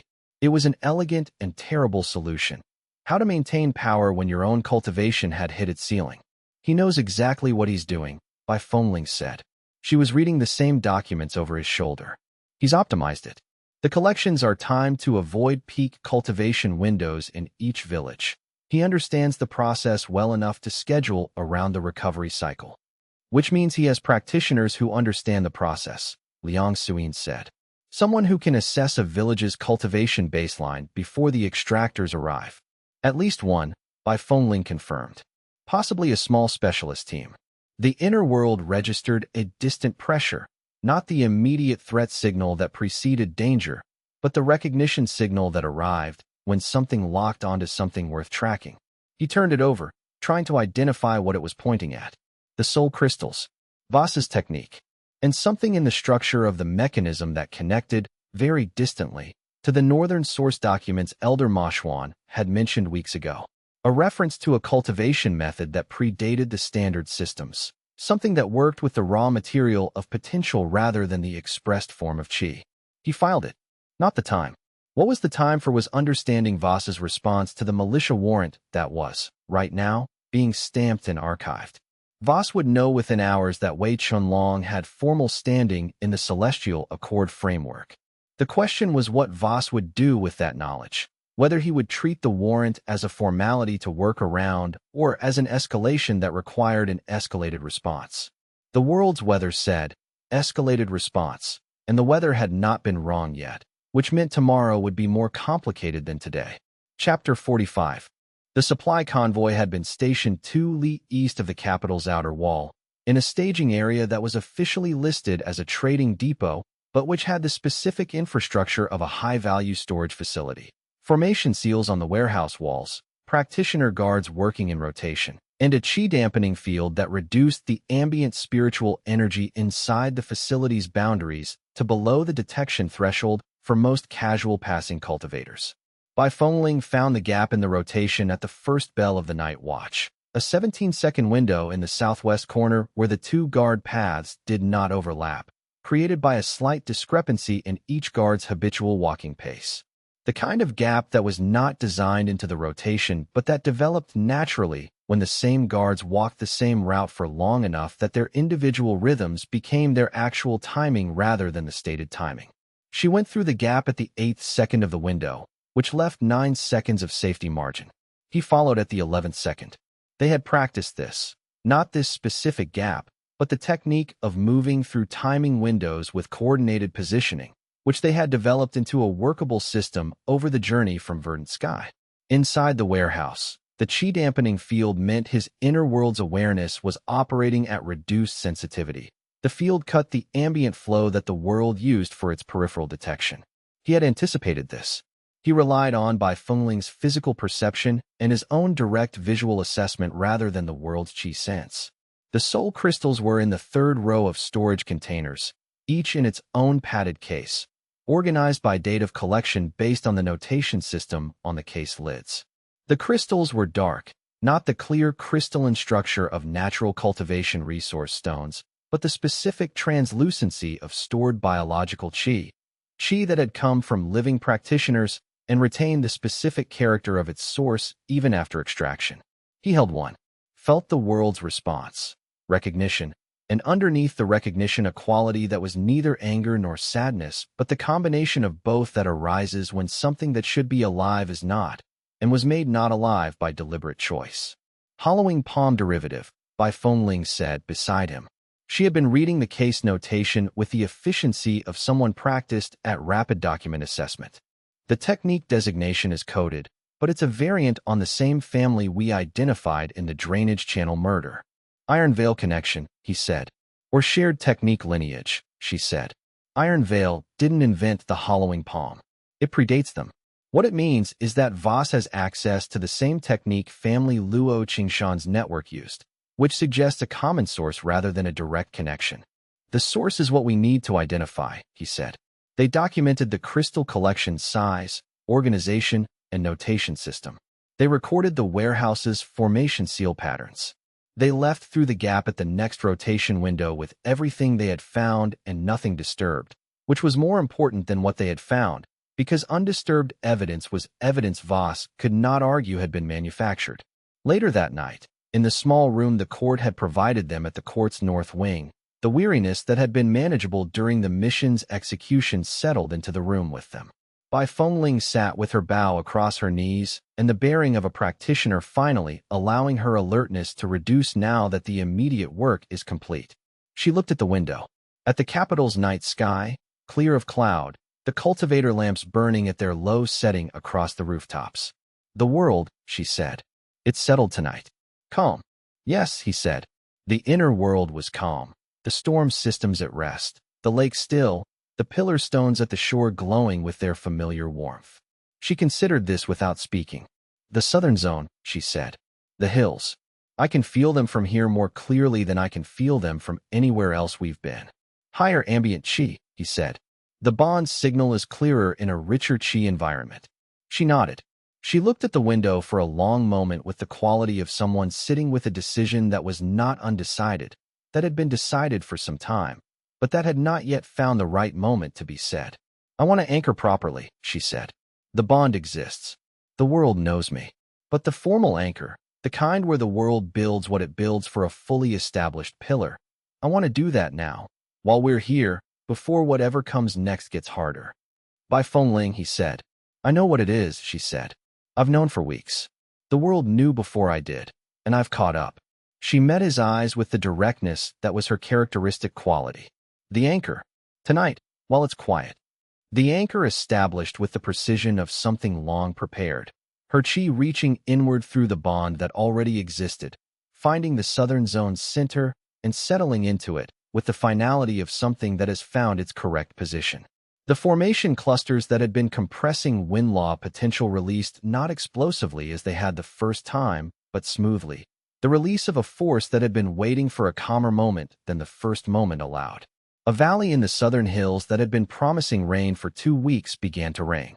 Warm rain, steady, the rain of a zone that has found its pillar and can now be what it has been developing toward. The storm systems, they had been storms before, the kind that built and released, became something more permanent, a warm current, a sustained climate in the southern zone, the difference between weather and weather of a specific persistent character. Outside, in the quiet north wing room, Bai Fengling said, the storm is mine now. Not just visiting. Mine. Yes, he said. She said nothing else for a long time. The capital's night was still around them, and the inner world's southern zone moved in its established patterns, and the valley's warm rain fell steadily and would continue to fall because that was what it was now. A pillar zone being what a pillar zone is when it has its pillar. The convoy moved north under cover of a trade manifest that positioned Wei Chenlong's party as attached to a regular merchant route rather than operating officially. The goal was to reach Voss's primary supply convoy before it reached the first occupied fortress. The convoy carried the month's collection from 17 villages. Bai Fengling had the convoy's formation from Gao Ruwei's contact, a source in the northern border town who had been tracking Voss's movements for 8 months. 40 soldiers at the perimeter, 6 cultivators at irregular positions, the collection carts centered, and at the rear, the extraction equipment. The device that processed the soul crystal harvest. The device is what matters, not the collection, Wei Chenlong said. Inventory can be replaced.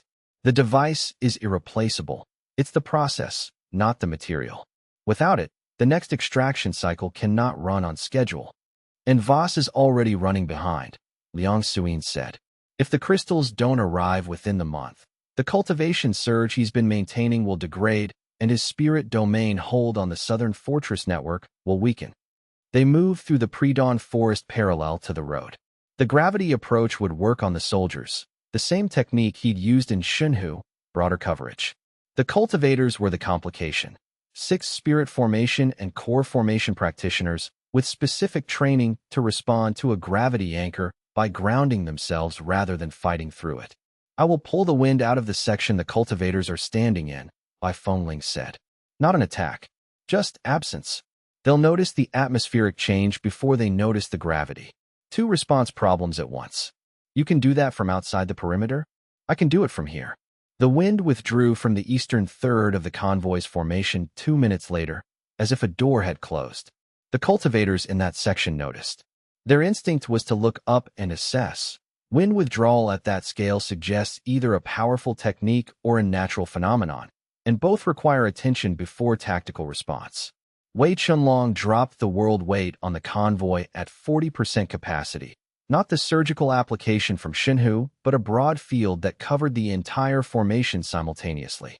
40 soldiers found their equipment weighing as if they'd traveled uphill for 6 hours. 6 cultivators found their grounding techniques required more qi than expected. The convoy stopped. In the confusion that followed, Liang Suyin moved to the rear cart and worked quickly. The extraction device was a cylinder of formation-grade materials, delicate enough that she did not need to damage it, only alter the flow geometry of its intake mechanism. She had the tools. She had studied the device's design from a captured schematic. For minutes, and she was back. The convoy's cultivators broke through the gravity field at minute 6. By then, they were back in the forest. It was only later, when they stopped to rest, that he felt the world's quiet satisfaction, a settling in the stone layers below the lake, a deepening of the root systems in the northeastern hills. Something building. Wei Chenlong sat beside him. Close. Not the proximity of tactical positioning, but something different, the proximity of an unannounced decision being enacted. You're assessing something, she said. The world, he said. It's been settling. Filling in. As if it's been waiting to articulate something it's been developing since the beginning, and it's only now finding the shape. She was quiet. Then, I can feel it. She looked at her hand. The place where the pillar bond manifested as a subtle crystalline quality in the qi at her fingertips. It's not just the wind. There's a pattern behind the wind. The world is developing its own theory of itself. He had not had the words for it. She had found them in a sentence. The anchor bond, he said. Yes, she said. Formal. Now, if you're ready. He had been ready since the convoy clearing. The world confirmed this. The sky in the inner world's overhead expanse brightened, west to east, as if dawn were arriving ahead of schedule, a dawn the world had decided on independently.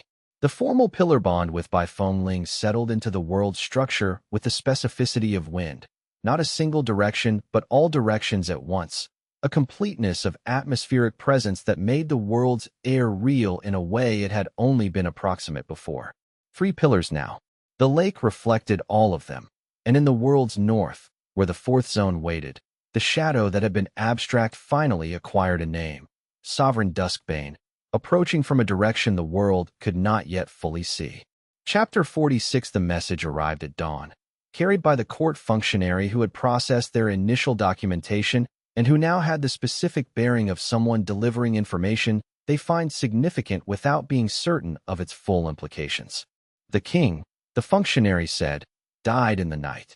He delivered this to Wei Chenlong's door and then stood for a moment in the corridor with the bearing of someone uncertain whether a task outside their usual parameters has been completed correctly, anything else needed.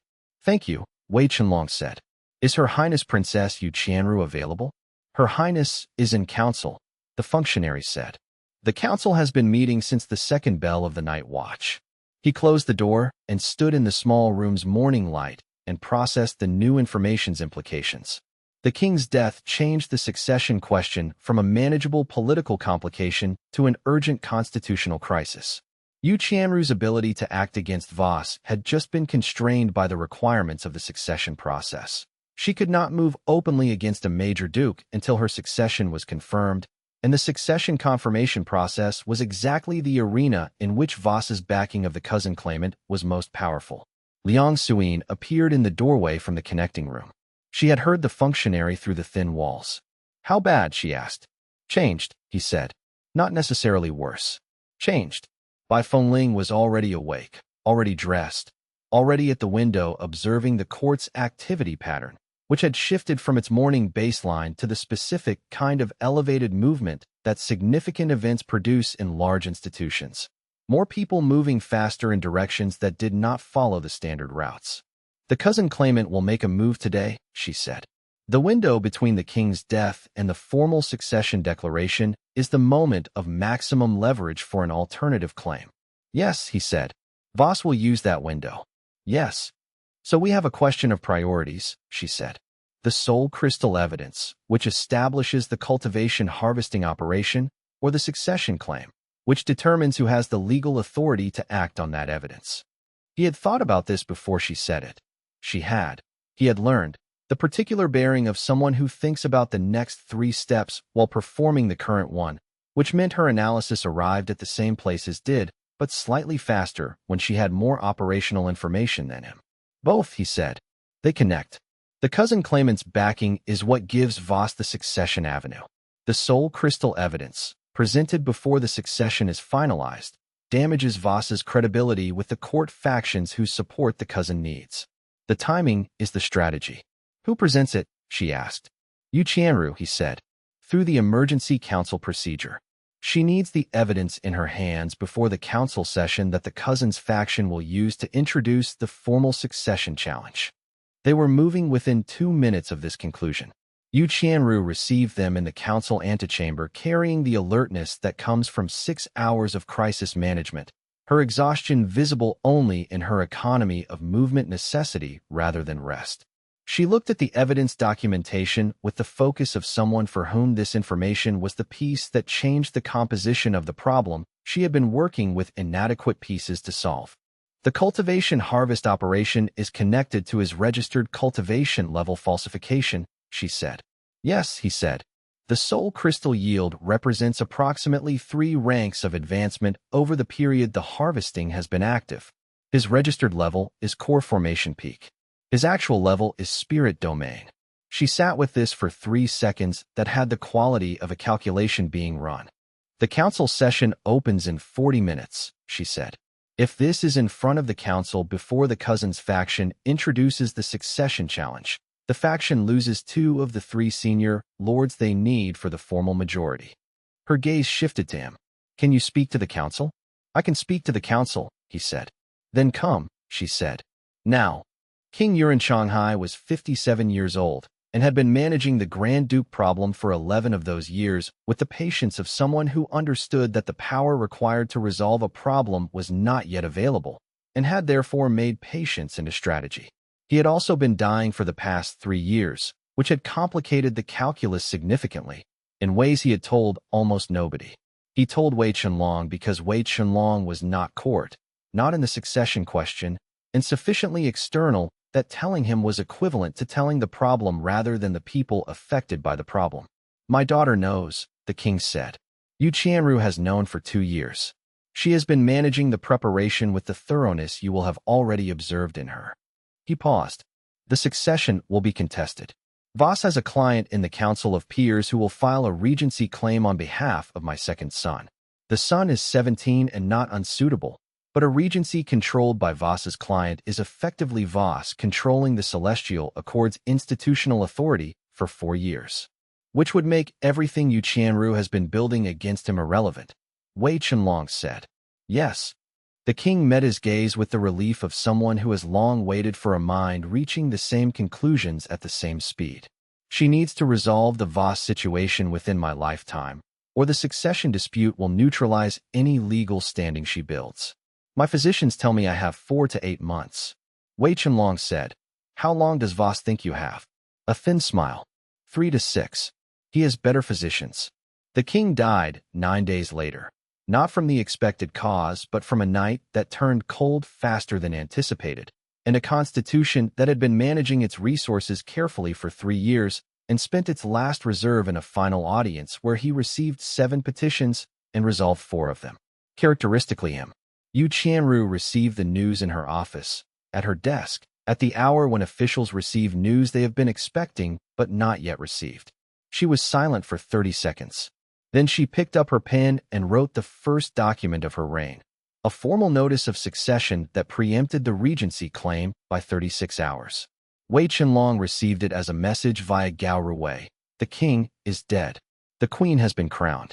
The council convenes in 9 days. You have 9 days before the Grand Duke's response changes what your options are. He read the message twice. Then he gave it to Bai Fengling, who read it once and said, 8 days. We use one of them to sleep. Liang Suyin was already sketching the fortress formation architecture from the reconnaissance data she had been compiling for the past week. She looked up when he entered and said, without preamble, the western fortress is the weakest, not the most lightly defended, the most poorly designed. The formation geometry has a compensating blind spot at the southwest node that was covered by the original garrison configuration but isn't covered by Voss's current setup. He put his best cultivators at the eastern approach and left the southwest under-resourced because the terrain there suggests it doesn't need defense. Does it need defense? With your gradient field application? Yes, she said. The southwest node is the right angle to apply the field from. He sat down and started reviewing the maps. Outside, the inner world's weather was building something in the northwest. Not a warning signal, just accumulation, the way clouds build before they commit to becoming rain.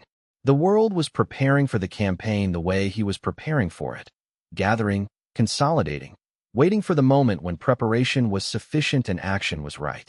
8 days, then. But first, one of them for sleep. And when he lay down and closed his eyes, the inner world's northern edge showed him something he had not directed it to show. The first faint outline of a shape much larger than anything the world had yet encountered.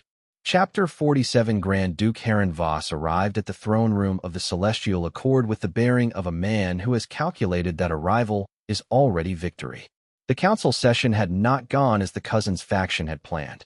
Yu Qianru's presentation of the soul crystal evidence and the cultivation level falsification documentation had produced exactly the defections Wei Chenlong had predicted. 2 senior lords withdrew from the cousins' faction within 30 minutes of the session's opening, citing the need for further review of any candidate whose primary political backer had falsified his official cultivation registration and was implicated in a qi harvesting operation affecting multiple border villages. The succession question was not resolved. The council had referred it to a 3-week deliberation process, which was the institutional equivalent of, we need to see how this develops before committing. But Voss's leverage had been significantly reduced, and Yu Qianru's position had been strengthened by her willingness to present evidence against a powerful duke in an open session. Voss's response was to do what powerful people do when institutional channels have been used against them. He moved to the layer of power that operates below institutional channels. 3 border fortresses occupied, simultaneously, within 4 hours of the council session's conclusion.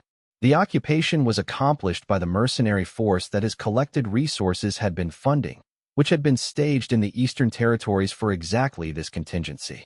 The occupations were announced as security measures necessitated by instability in the succession period, language precise enough that it could be defended in a later institutional review as legitimate emergency action rather than aggression.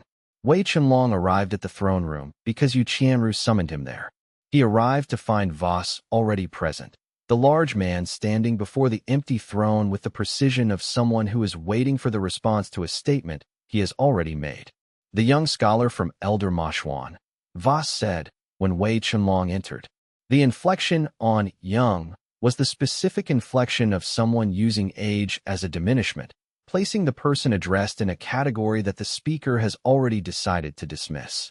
Voss, Wei Chenlong said, with the inflection of someone stating a name without the additional weight the name's owner had just tried to claim with a word.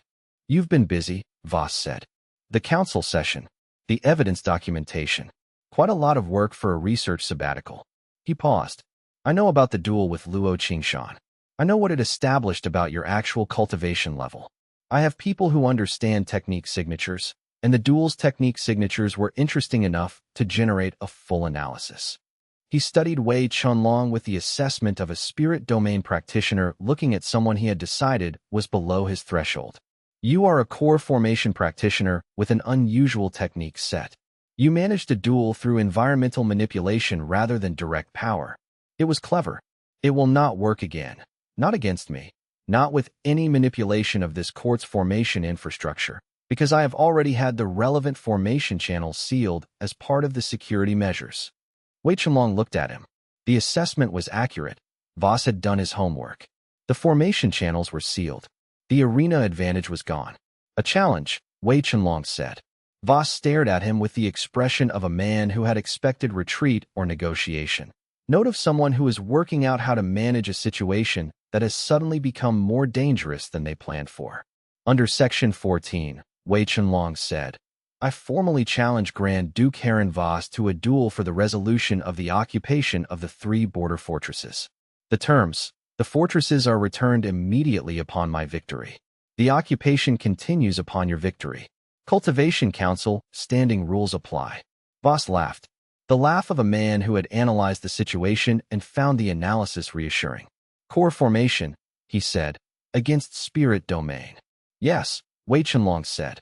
Accept, Voss said. Immediately. We duel at dawn.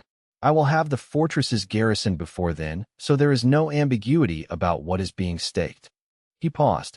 The formation channels are sealed, young scholar. Your tricks are identified. I will be watching for what you actually are, not what you have shown the world so far. The threat was real. The man was competent and had done the analysis. The formation channels were sealed, which meant the arena seeding approach was not available. The duel would need to be won differently. Wei Chenlong considered this, already moving toward the solution before the problem's full weight has been communicated to his expression. He had 5 hours before dawn. And Voss, for all his analysis, had made one error in his assessment of what Wei Chenlong actually was. He had assumed that the inner world's projection required formation channels to propagate. It did not. It required the cultivator's own body as the propagation center, and the cultivator's body was always present. The sealing of the formation channels was not a constraint. It was Voss's confidence that it was a constraint. The 3 fortresses formed a triangle across the northern border, positioned to control the 3 primary mountain passes that connected the Celestial Accord to the highland territories beyond.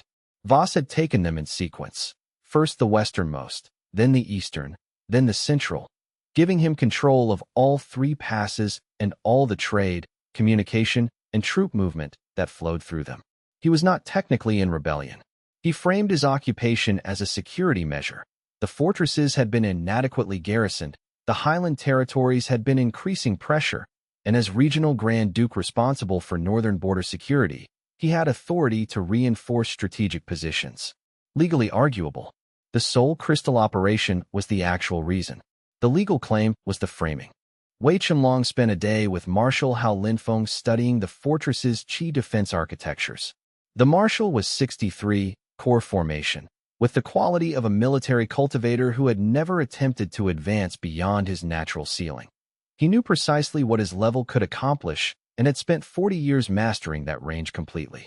The primary walls use a layered formation, Hao Linfeng said, unrolling the reconnaissance maps. The outer layer is a standard Qi repulsion field. Standard defensive formations key to the attacker's Qi frequency and strengthen proportionally to attack intensity. Direct assault accelerates the defense, Wei Chenlong said. Yes, the standard countermeasure is disruption of the formation's attunement cycle. Attack at an off-resonance frequency until the formation recalibrates, then attack during the recalibration window. Approximately 3 seconds. We have tried this. Voss has cultivators positioned specifically to extend the recalibration period to 7 to 9 seconds, which is too long to exploit with the force we have available. He looked at Wei Chenlong. You're not a direct assault resource. You're an environmental resource. Yes. The gravity field.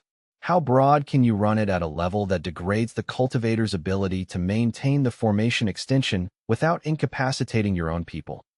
At 25% field intensity, approximately 400 meters radius. At that intensity, the effect on unanchored cultivators is roughly equivalent to carrying double pack weight. It won't stop them, but it will slow the technique speed of anything requiring sustained Qi flow. Hao Linfeng looked at the map. If the recalibration extension slows from 8 seconds to 5, we have a 2-second exploitation window. With the breach force I have positioned, 2 seconds is sufficient. What's the cost to your people? 25% intensity for everyone in the 400-meter field, including my soldiers. He looked at Wei Chenlong. Can you exempt a corridor? No. But I can anchor the field to the fortress side rather than center it on the attack. The field would be lighter on the attacking perimeter and heaviest at the fortress wall. Hao Linfeng studied this. Directional gradient. That's not standard. The inner universe system doesn't have standard applications. He nodded slowly, updating a calculation with new information that made it come out better. Then we have a plan for the first fortress. Voss received Wei Chenlong's formal challenge through official militia channels the same afternoon. The challenge called for a representative duel rather than a siege, a single cultivator from each side, informal single combat, with the outcome determining fortress control. It was the kind of challenge Voss should have refused. He was ahead. His legal framing was arguable. Waiting was his advantage. He accepted within 3 hours. Wei Chenlong read the acceptance and understood immediately. Voss had information Wei Chenlong didn't. The acceptance was not confidence. It was certainty, the certainty of someone who knows something about the duel that the challenger doesn't. Something that made the duel Voss's preferred ground rather than his opponent's. And that certainty was more dangerous than any technique he carried, because it meant there was a counter already waiting, and Wei Chenlong didn't know what it was, which meant the first fortress assault would be a test not of his strength, but of his ability to improvise under a certainty he couldn't name. Chapter 48. Marshal Hao Linfeng was 53 years old, had commanded the Celestial Accord's military forces for 11 years, and had processed a very large number of military problems and had developed genuine expertise in the ones that matter. He received Wei Chenlong's request for a meeting at the second bell of the morning watch, 3 hours before the duel. Clearly having also not slept, but with the judgment to recognize that a 3-bell meeting request from someone who had just challenged a spirit domain cultivator with formation channels sealed was a meeting worth attending. The fortresses, Wei Chenlong said. Your assessment. Garrison of approximately 80 persons each, Hao Linfeng said. Spirit domain unit commanders for the first 2, core formation senior for the third. Mercenary professionals, well-paid, experienced. Not a force that will stand down without either orders from their employer or a demonstrated power disparity that makes standing down the rational choice. If Voss loses the duel, Wei Chenlong said. If Voss loses in a way that demonstrates power disparity sufficient to change the garrison commander's calculations, yes, the marshal said. A dual outcome is institutional. Power demonstration is different. Garrisons respond to power they can see and measure. Wei Chenlong thought about this. I need to win the duel in a way that is visible, he said. Yes, the marshal said. And that provides the basis for a liberation campaign that doesn't require fighting the garrisons at full capacity. What do you need from me specifically? A visible win, the marshal said. Something that changes the garrison's assessment of the power distribution in this situation. After that, I can handle the liberation. I can provide a visible win, Wei Chenlong said. Then tell me what you'll need from my forces during the duel itself, the marshal said. Position, visibility, documentation. They planned for 40 minutes. The marshal's military thinking was clean and methodical. He asked good questions about the duel's expected duration, the space requirements, the viewing positions that would give the garrison commander's intelligence people the optimal sight lines to what needed to be seen. He treated Wei Chenlong's side of the planning having reviewed the Luo Qingshan duel and drawn accurate conclusions about what core formation versus nascent sovereign, core formation wins, actually meant. You're not core formation, the marshal said, at the end of the planning session. My documentation says core formation, Wei Chenlong said. Yes, the marshal said. It does. He understood that some information is information and some information is operational sensitivity, and who has long experience distinguishing between them. The duel is at dawn. I'll have observers positioned before the first bell. Wei Chenlong returned to his room, spent 20 minutes in deep cultivation, and brought the inner world's reserves to full for the first time since the Luo Qingshan duel. The world responded with the enthusiasm of something that had been waiting for exactly this. Full engagement, all systems at capacity, the storm systems in the southern zone at maximum expression, the northeast hills formations running at peak, the gravity law available at full output. He checked the world's law projection capability, not through formation channels, but through direct body-mediated projection, which was slower than the channel-based propagation, but more portable, more personal, more connected to his actual cultivation base rather than to external infrastructure. At spirit domain mid-range, which the advancement during the preparation phase had brought him close to, the direct body-mediated projection could sustain a 14-meter radius at full output for approximately 8 minutes before requiring significant recovery. 8 minutes was long enough for what the duel required. He sat with the world until the pre-dawn light began its suggestion at the eastern horizon, and the world sat with him. And at some point in the sitting the primordial voice said something. Not his name, not this time, but something he felt as direction, as the world showing him where to stand, and how to be standing when the moment arrived. He filed it, and went to the duel. Hao Linfeng was not surprised by the acceptance. He has a counter to the world weight technique, the marshal said. He's had it for at least 3 months. My source in the northern garrison reported that one of Voss's cultivators has been conducting field trials of something they call a density negation array. The source couldn't provide technical details, but the test results showed significant resistance to environmental field manipulation. How significant? Enough that Voss accepted a duel when he was winning without one. Wei Chenlong sat with this. The inner world's weather was neutral. No urgency signal, no warning, just the steady movement of the cloud systems in the south and the characteristic pulses from the pillar stones. The world was waiting. What do we know about the mechanism? Liang Suyin asked. Density negation arrays work by creating a counter field that inverts environmental density changes, Wei Chenlong said, thinking through it. They're expensive. They require constant qi feed from a supporting cultivator, and they scale poorly with field size. A small array can effectively neutralize a narrow gravity application, but the qi cost grows with the field's radius. At the radius I'd need against Voss at full spirit domain, the array would require a core formation practitioner burning qi at near breakthrough rates to sustain. Voss will have planned for that, Bai Fengling said. He will have someone prepared, Wei Chenlong agreed. Which means the counter is visible. I'll see the qi signature of the sustaining cultivator. The question is whether I can disrupt the array by targeting the support rather than Voss directly. The duel rules prohibit attacking non-participants, Hao Linfeng said. The density negation array is arguably a preparation aid rather than a combat technique, if Voss claims the support practitioner is stationed outside the duel field. Wei Chenlong considered this. Then I need to disrupt the array without targeting the support directly. He worked through the night. Not the inner world's night, but the real night in the borrowed room in Hao Linfeng's headquarters. He read through everything he had on density negation arrays. Not much.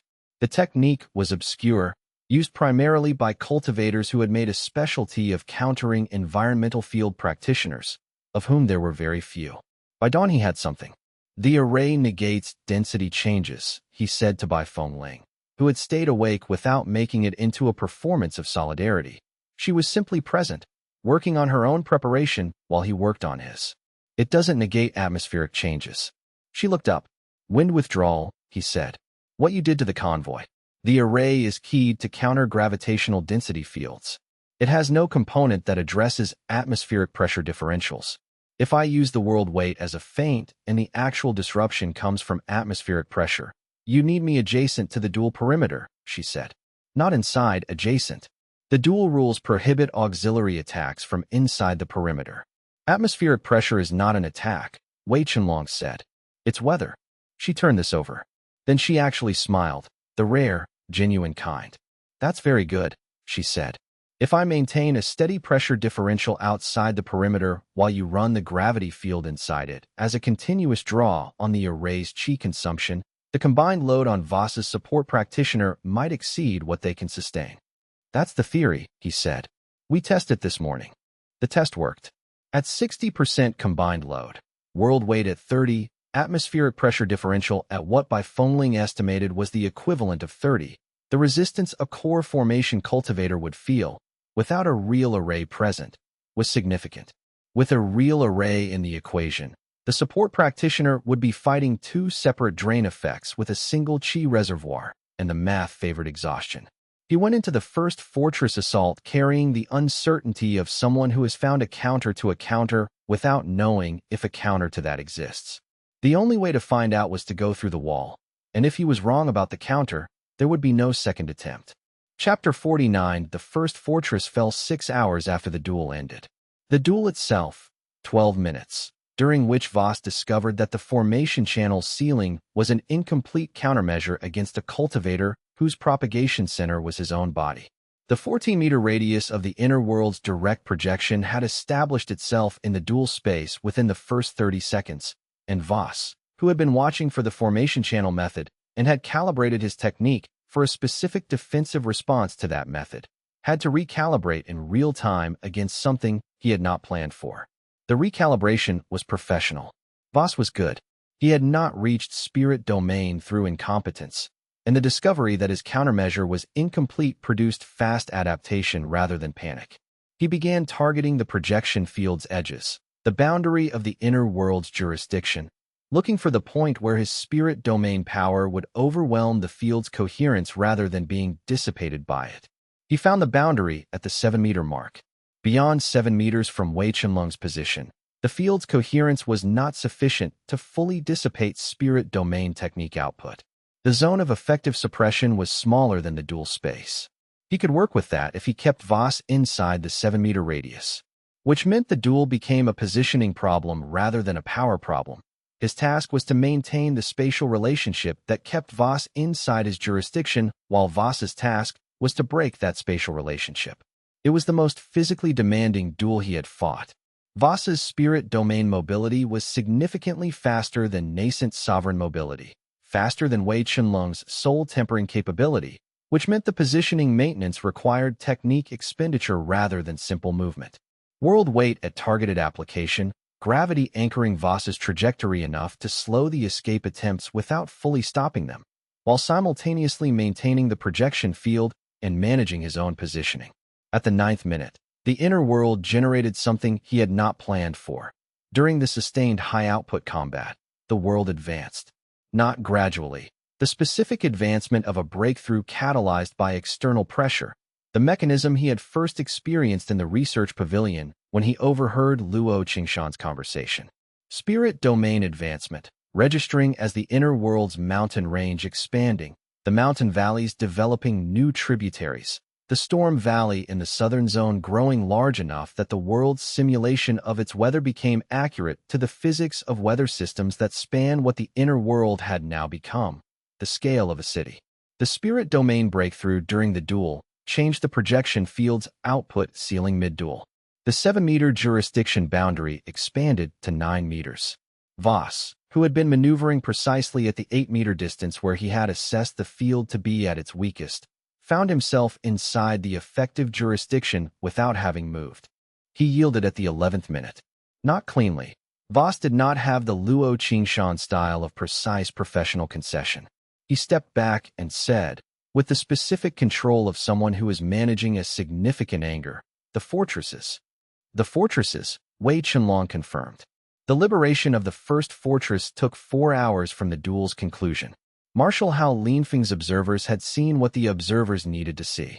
The garrison commander at the first fortress, a core formation senior cultivator named Yan Zhuwei, who was experienced and professional and made rational calculations, received the report of the duel's outcome from his intelligence staff and spent approximately 20 minutes assessing the revised power distribution before sending the formal stand-down order to his garrison. 6 hours from the duel's end, the fortress's banner changed. Liang Suyin organized the medical triage of the fortress's civilian population, who had been under occupation conditions for the duration.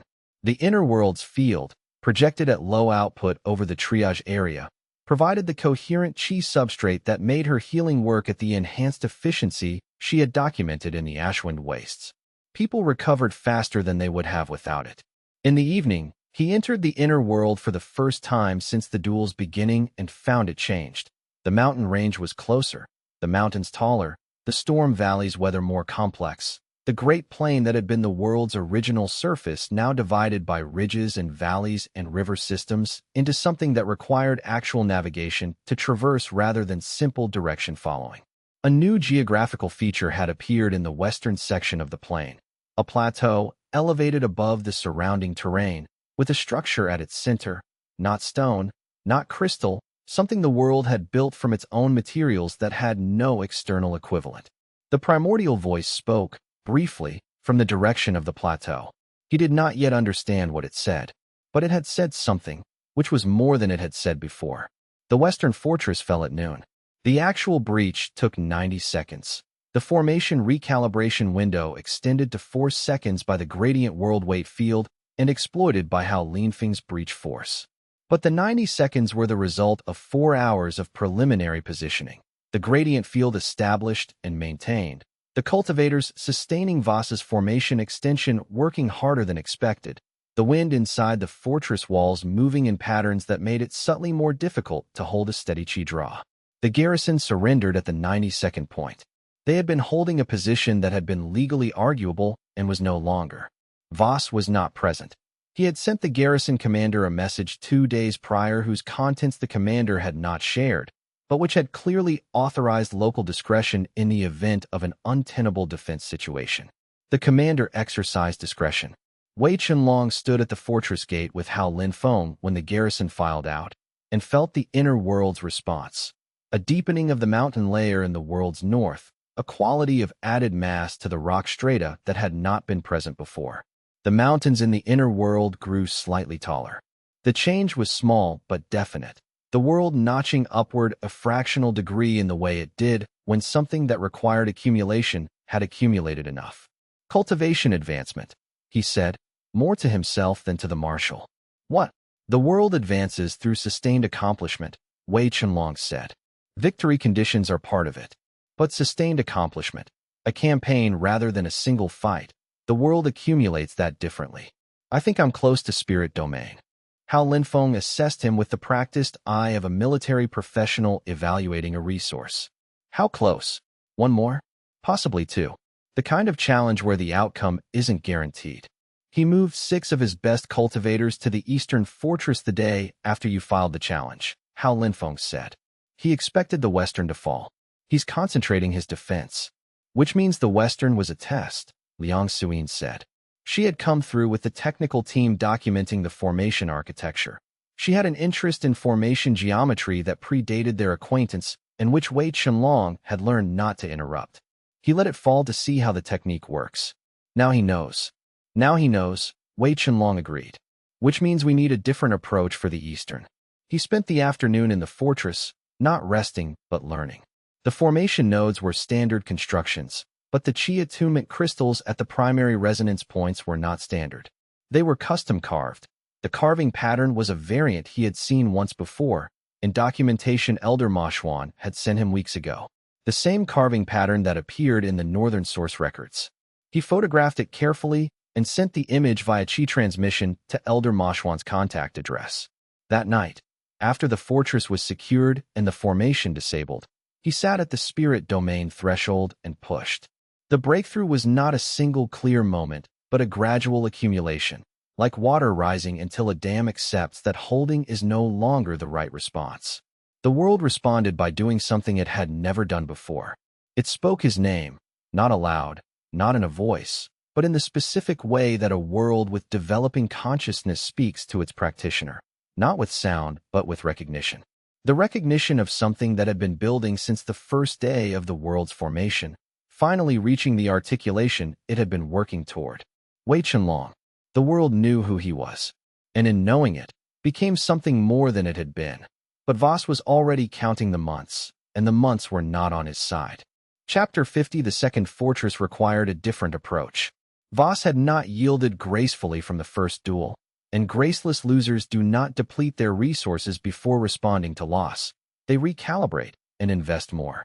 By the time Marshal Hao Linfeng's liberation force approached the second fortress at midday of the following day, Voss had committed a reserve unit.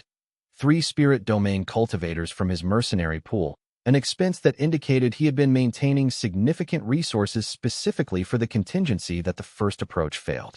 3 spirit domain cultivators against Wei Chenlong's current spirit domain mid-range capability, not comfortably favorable odds, and the fortress's architecture meant the confined engagement space limited how far the inner world's projection could be usefully deployed before it was suppressed by the physical walls.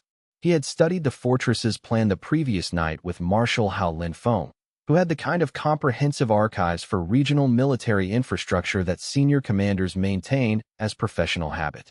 The courtyard was 40 meters by 60 meters, the widest open space, and the location where the garrison's defensive formation would stage if they expected projection-based attack. Outside the courtyard, the corridors and rooms were too confined for effective deployment. The courtyard was also where the water cistern was. Liang Suyin had, over the journey from Verdant Sky, developed a technique that had not been in her training before the pillar bond. The ability to project the inner world's water law through her own body rather than through the bond connection to Wei Chenlong. Not at the scale Wei Chenlong projected the world's laws, but at a personal scale, enough to affect water in her immediate environment, to guide the flow and pressure of water law qi through physical water in her vicinity. The fortress's cistern held approximately 30,000 liters.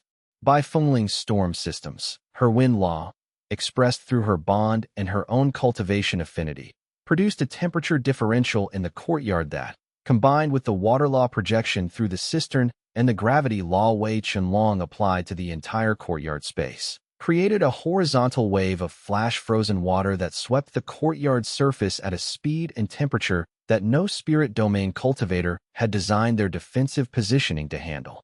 2 of the 3 reserve spirit domain cultivators were incapacitated by the wave's initial application. The third, the fastest, who had read the wind shift and jumped clear of the primary wave, escaped through the fortress's eastern gate with injuries sufficient to make continued combat impractical. The second fortress fell, 3 hours from approach to banner change. Inside the inner world that evening, a new geographic feature had appeared overnight. A great river running from the northern mountains through the world's central plain to the lake, fed by the mountain snowmelt and the river tributaries that the world's valleys were generating. The river was wide enough in its central section that the opposite bank was not visible from the near shore, which was new. The inner world had had the lake, but this was different, a moving water feature with current and depth and the specific ecology of things that belong to rivers finding their way into the places where rivers belong. The river ran gold at its surface, not the pale green of the world's native illumination, gold, the color the world's dawn sky had turned when the primordial voice first spoke. He sat at the river's near bank and watched it flow and did not know what the gold meant, but found that the inner world knew, and that knowing was sufficient for the time being. The second fortress fell 3 days later. It was harder, as predicted.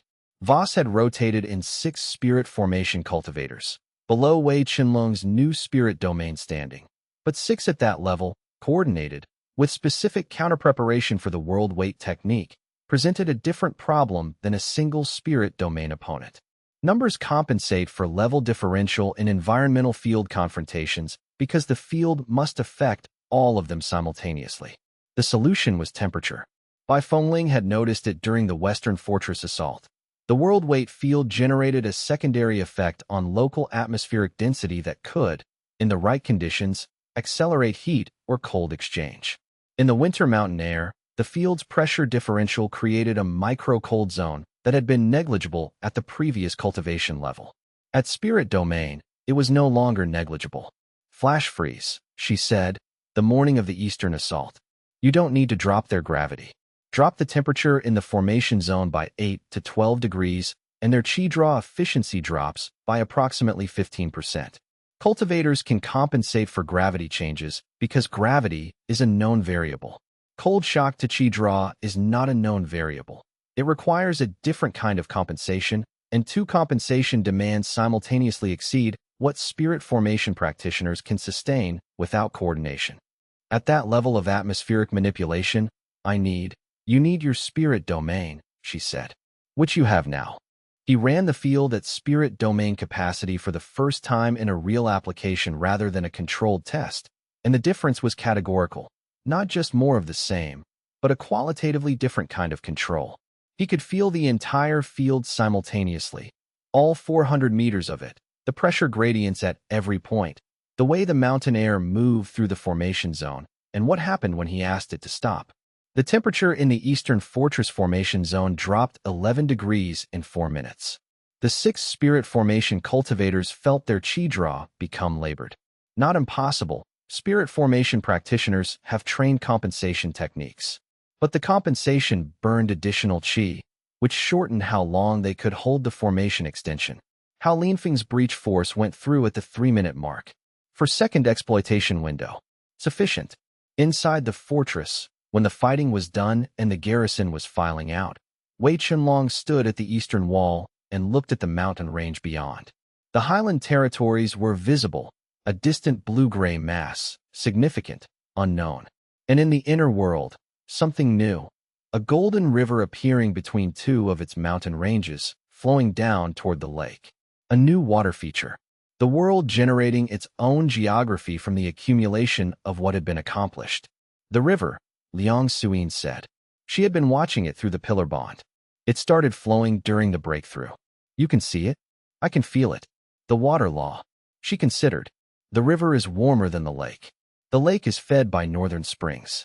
The river feels like something the world made for itself, not sourced from anywhere outside. The world is becoming its own source, he said. She gave him the expression she wore when working through an implication that was significant, but that she wanted to arrive at herself rather than be handed. After a moment, that means it doesn't need to draw everything from your cultivation. It can generate. That's what I think, he said. The river is the first instance. She was quiet. Then, the central fortress will be the hardest. Yes. We should rest first. Yes, he agreed. And the inner world's golden river flowed on, its warmth spreading through water that had come from nowhere and everywhere at once. A mystery the world had created for itself, which was itself a kind of answer to the question of what the world was becoming. He stood there longer than was strictly useful, watching the river flow.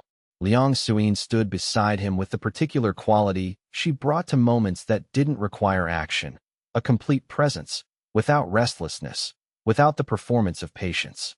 She was simply there. The second pillar bond changed the world's water, she said. Not just more water, different water. The river isn't cold. Northern springs are cold.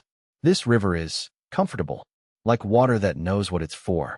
The world is making it from the cultivation chi, he said, refining it into something the world has decided it needs. Does the world know what it needs better than you do? He considered this honestly. Sometimes, he said. The pillar bonds, I didn't plan those consciously. The world recognized the people, and I followed what the world knew. The river is the same kind of thing. The world needed a warm river, and so it made one. He paused. I don't fully understand the mechanism. I just observe the results. How Linfeng joined them at the wall and stood looking at the highland territories in the distance. He had the quality of a military cultivator who has achieved something difficult and is allowing himself 30 seconds to register it before returning to the problem of what comes next. The central fortress will not fall to the same approach, he said. Voss will have made changes. He will have made the jaw formation, Wei Chenlong said. He had been thinking about this since the eastern garrison surrendered.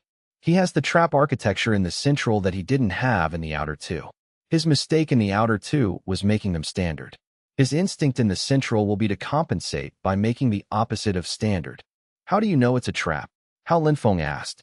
Because he accepted the duel, Wei Chenlong said. He accepted the duel because he believes he has a counter to the world weight. He hasn't deployed it yet.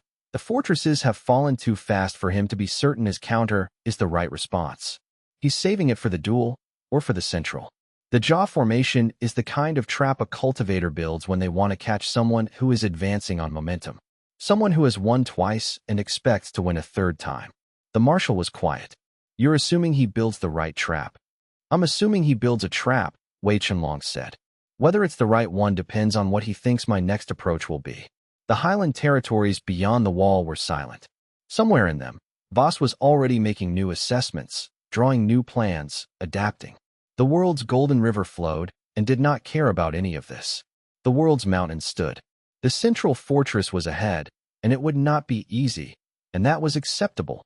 Easy had never been the condition under which the world grew. Chapter 51 Yu Qianru requested a private meeting. Not through the formal court channel, through the direct request that indicated she was asking as herself rather than as the crown's acting head of state. The distinction mattered. He went to the small study adjacent to the throne room's east side, which had been described to him by the court functionary as the late king's personal reading room, which the princess had begun using as her own private space since his death.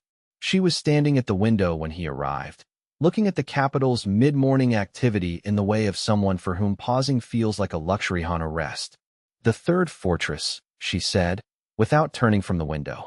Marshal Hao Linfeng's analysis says that Voss will defend it himself, rather than trusting it to his reserve forces after what happened to two of them yesterday. Yes, Wei Chenlong said. That's consistent with how he operates. You know how he operates. I know how people operate when their initial assessment is being challenged. He'll want to be present for the decisive engagement. She turned from the window, her gaze holding the same assessment quality she had shown at their first meeting, but different now. She had spent 3 days in his proximity, watching him manage situations that required rapid analysis and good judgment, and the assessment had updated with additional data. The inner world, she said. Yes. The proximity to it, she said. When you're close, not close in the physical sense, close in the cultivator sense, when the world's field is around us, there is a quality. She said this carefully. The way she said things she was still organizing into words. I have been in the presence of many high cultivation practitioners. The presence is usually pressure. Power expresses itself as pressure. What the inner world expresses is different. It feels like being somewhere real. He looked at her. She met his look with the steadiness of someone who says difficult things directly, because she has learned that indirectness creates more complications than it prevents. I know what a world pillar is, she said. I asked Elder Moshwan's scholar contact at the court library to compile everything available on spatial pocket dimension cultivation. The documentation available is limited, but sufficient. A pause. I know what you've been feeling when you look at me. The world's resonance is not my resonance, he said. They correlate, but they're distinct. I understand that, she said. I'm telling you that I know what it is. Not to preempt anything. To indicate that I'm not unaware of it, and that the unawareness is not the reason I'm not responding to it. He waited. The reason, she said, is that I have a kingdom to establish on a stable footing before I can consider what I want independently of what the kingdom needs from me. She looked at the window again, briefly, and back. After the third fortress. After the succession is formalized. After the court's political balance is settled. Then I want to understand what the inner world is, fully, not the summary. And I want to understand what it would mean, if it meant anything, to be part of it. Those are reasonable conditions, he said. Yes, she said. They are. A brief pause. The third fortress. What do you need? Queen Yu Qianru's message reached them the evening before the central fortress assault. It came through Gao Ruwei's courier network, faster than official channels and outside the visibility that official channels created. The message was brief. The Council of Peers had convened. The Regency motion had been filed. She had 12 days to neutralize it before the vote. The legal path required evidence of Voss's criminal operation at a level the Council could not dispute. The documentary evidence they had was strong but arguable. She needed the soul crystal extraction records, not just the village testimonies, but the operational records Voss's cultivators kept for the extraction process itself. Those records will be in the central fortress, Liang Suyin said. It's his primary operations center. He'll have destroyed them if he knows the campaign is going this way, Bai Fengling said. He doesn't yet know how the fortresses have fallen, Wei Chenlong said. He knows the western and eastern are gone. He doesn't know how. And he doesn't know what we're looking for in the central. He looked at the map. The central fortress was the largest, positioned at the highest mountain pass, with the best natural defensive terrain, with the primary formation nodes that anchored the outer two. Losing the outer two had weakened the central's formation network, but it had also given Voss reason to reinforce it maximally. The garrison would be Voss's best people, and Voss himself was likely present. I need to meet with her, Wei Chenlong said. Not by message. In person. The council convenes in 12 days, Liang Suyin said. She can't leave the capital, not with the Regency motion active. Every hour she's absent is an hour the opposition uses to advance the motion procedurally. He understood. Then we send someone who can carry a specific request. Me, Gao Ruwei said. He had been present. He was often present, with the quality of someone who understood that presence was how he contributed when his non-combat skills were the relevant ones. I know the route. I can reach her office in 4 days and return in 4. That leaves her 4 days before the vote. The request, Liang Suyin prompted. The extraction records will be in Voss's primary operations chamber, Wei Chenlong said. I need a precise description of what those records look like, the format, the notation system for soul crystal yield data. If she has any captured documents from earlier in the campaign, she knows the format. With that, I can find the right records in the fortress even if Voss tries to destroy them during the assault. And if they're already destroyed? He was quiet. The inner world's weather had been building something in the western zone. A pressure system he hadn't consciously directed. The world was preparing something. If they're destroyed, we find another way. But they won't be. He'll keep them. He's running an enterprise, and enterprises run on documentation. He paused. He needs the records for his own operational continuity. A man who helped write the resource allocation regulations does not abandon his records without absolute certainty that abandoning them is safer than keeping them. Gao Rui wrote down the request, read it back for confirmation, and left before dawn. The Earth Law resonance in the world's eastern zone had been growing stronger since their last meeting with Yu Qianru. Not the resonance of a pillar bond, not yet, but something related to it, a recognition frequency the world generated for people whose cultivation was naturally aligned with the world's laws. He tracked it without acting on it, the way the world tracked the fire in the western zone. Patient, certain, waiting for the right moment, because the right moment was not the same as the convenient moment, and forcing the timing would damage what was building toward. He spent the day reviewing what he knew about the central fortress from the inside. The outer two had taught him the formation architectures, the garrison's response protocols, the specific ways that Voss deployed his cultivator force. The central would have all of those things, adjusted, and at least one additional element that he didn't know about. The jaw formation, Liang Suyin said, when he described it to her. She had the engineering documents from the Eastern Fortress spread across the table, the custom-carved attunement crystals notation patterns cross-referenced against the Northern source reference images. The second layer activation is keyed to Qi signature density. You said suppression was possible. Partial suppression, he said. The question is whether partial is sufficient. What does the world say? He checked. The world's weather was building something in the northwest, not a warning signal, not urgency, just a slow accumulation, the way clouds build before they commit to becoming rain. The world is preparing, he said. It knows something is coming that requires preparation. It's not telling me whether the suppression is sufficient. It's telling me to prepare. Then we prepare, she said, and returned to the documents. Gao Rui's return from the capital was precisely on schedule, 4 days south, 4 days back, and he brought with him not just the description of the extraction record format, but a second piece of information that Yu Qianru had included in her response. The Rust King, Songbori, had made an unofficial inquiry through an intermediary about the possibility of acquiring cultivation potential enhancement materials at scale. The inquiry had been routed through a third party who had not known what they were facilitating. The inquiry had been made 2 weeks before Voss lost the Western Fortress. He knew Voss would lose the Western Fortress, Wei Chenlong said. Or he knew the campaign was happening and positioned himself to benefit regardless of the outcome, Liang Suyin said. If Voss wins, the Rust King is a supplier. If Voss loses, the Rust King is the only remaining operator in the region. Either way, the Rust King inherits the Soul Crystal operation, Gao Rui said. He had the precise tone of someone reporting a conclusion he had been sitting with for 4 days of travel. Unless the operation is shut down completely.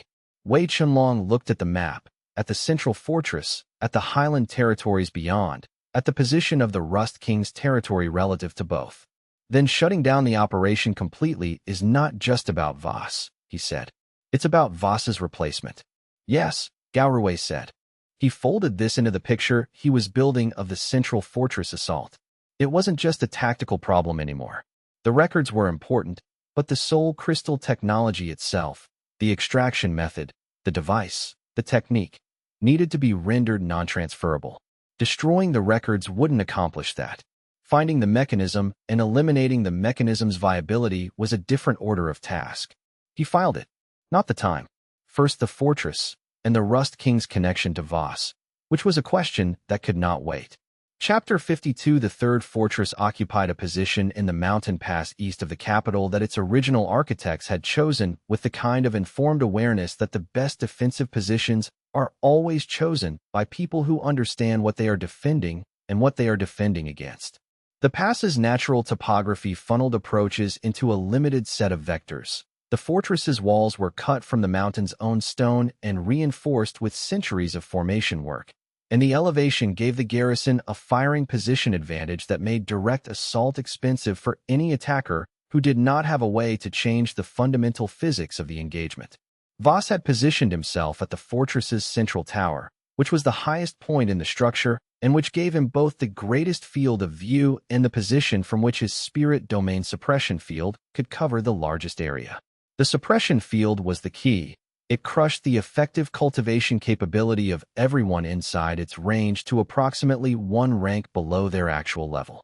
Against the Liberation Force's cultivators, who were mostly Foundation establishment and core formation, the suppression field turned competent fighters into people whose techniques didn't function correctly. Against Wei Chenlong, the suppression field was different. He walked into it at the approach's midpoint and felt it as a pressure, significant, directional, the specific pressure of a technique designed to reduce another practitioner's chi expression. The pressure met the inner world's field at the boundary and did not penetrate beyond it. Inside the inner world's projection, his actual cultivation operated at its full spirit domain range. Outside the projection, the suppression field was real. He moved through the approach zone toward the tower and felt Voss register his movement. The suppression field intensified, concentrated in his direction, becoming the thing that Voss did when he wanted something to stop, and it kept moving. A targeted output rather than a diffuse area effect. The targeted output was more powerful than the diffuse field, and for a moment, at the 80-meter mark from the tower, the projection field's coherence at that intensity was genuinely challenged. He felt the world strain. He stopped, took stock, felt the world's awareness engage with the problem with the specific quality he had come to associate with the world, thinking rather than simply responding. The gravity law, not world weight in the standard configuration.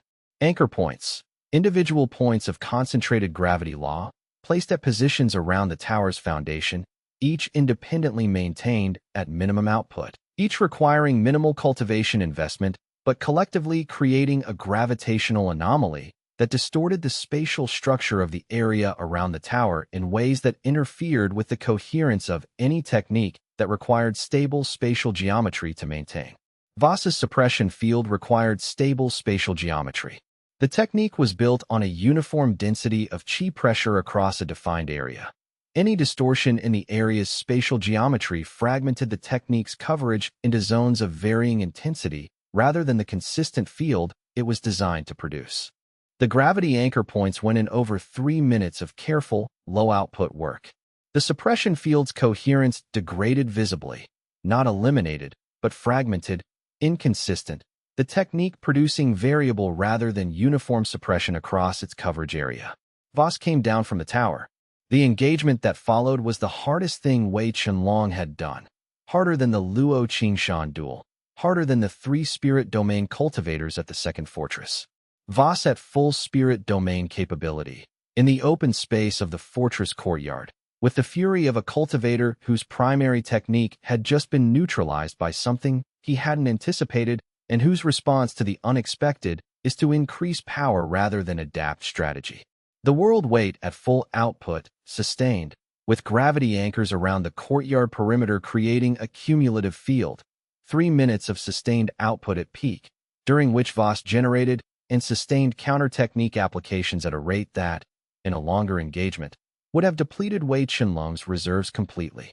Voss broke the gravity anchors through sheer power, not one at a time. He identified the anchor's source and applied a technique that disrupted all of them simultaneously, a high-output spatial disruption application that cleared the courtyard's distorted geometry in less than a second. In the gap, he ran, east, through the fortress's rear gate, into the mountain pass. The fortress was taken. Voss was not. The central fortress's defensive formation was a different order of problem from the outer two. Where the western fortress had used a standard layered formation and the eastern had added spirit formation cultivator coordination, the central had been built around a principle Voss had apparently arrived at independently. The formation was not primarily a barrier. It was a trap. The outer layer repelled attacks normally. The second layer, keyed to the attack frequency of the first breach, waited until an attacker had committed to the opening and then activated an inverse pressure field that would crush the breaching force against the outer layer from behind. He built a closing jaw, Hao Linfeng said, with the quality of a military cultivator identifying something he hasn't seen before and is filing rapidly for future reference. Attack.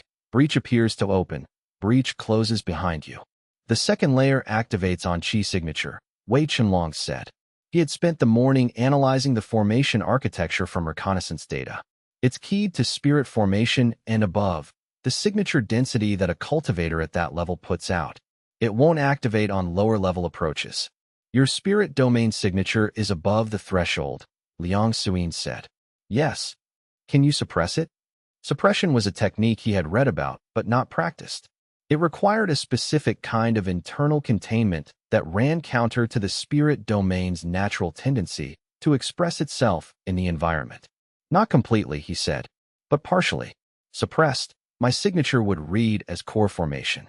Then you approach as the lead element, Bai Fengling said, working it through, suppressed to core formation, and when the formation presents the false breach, instead of committing, I use the gravity anchor to pin the second layer's activation nodes from inside the apparent gap.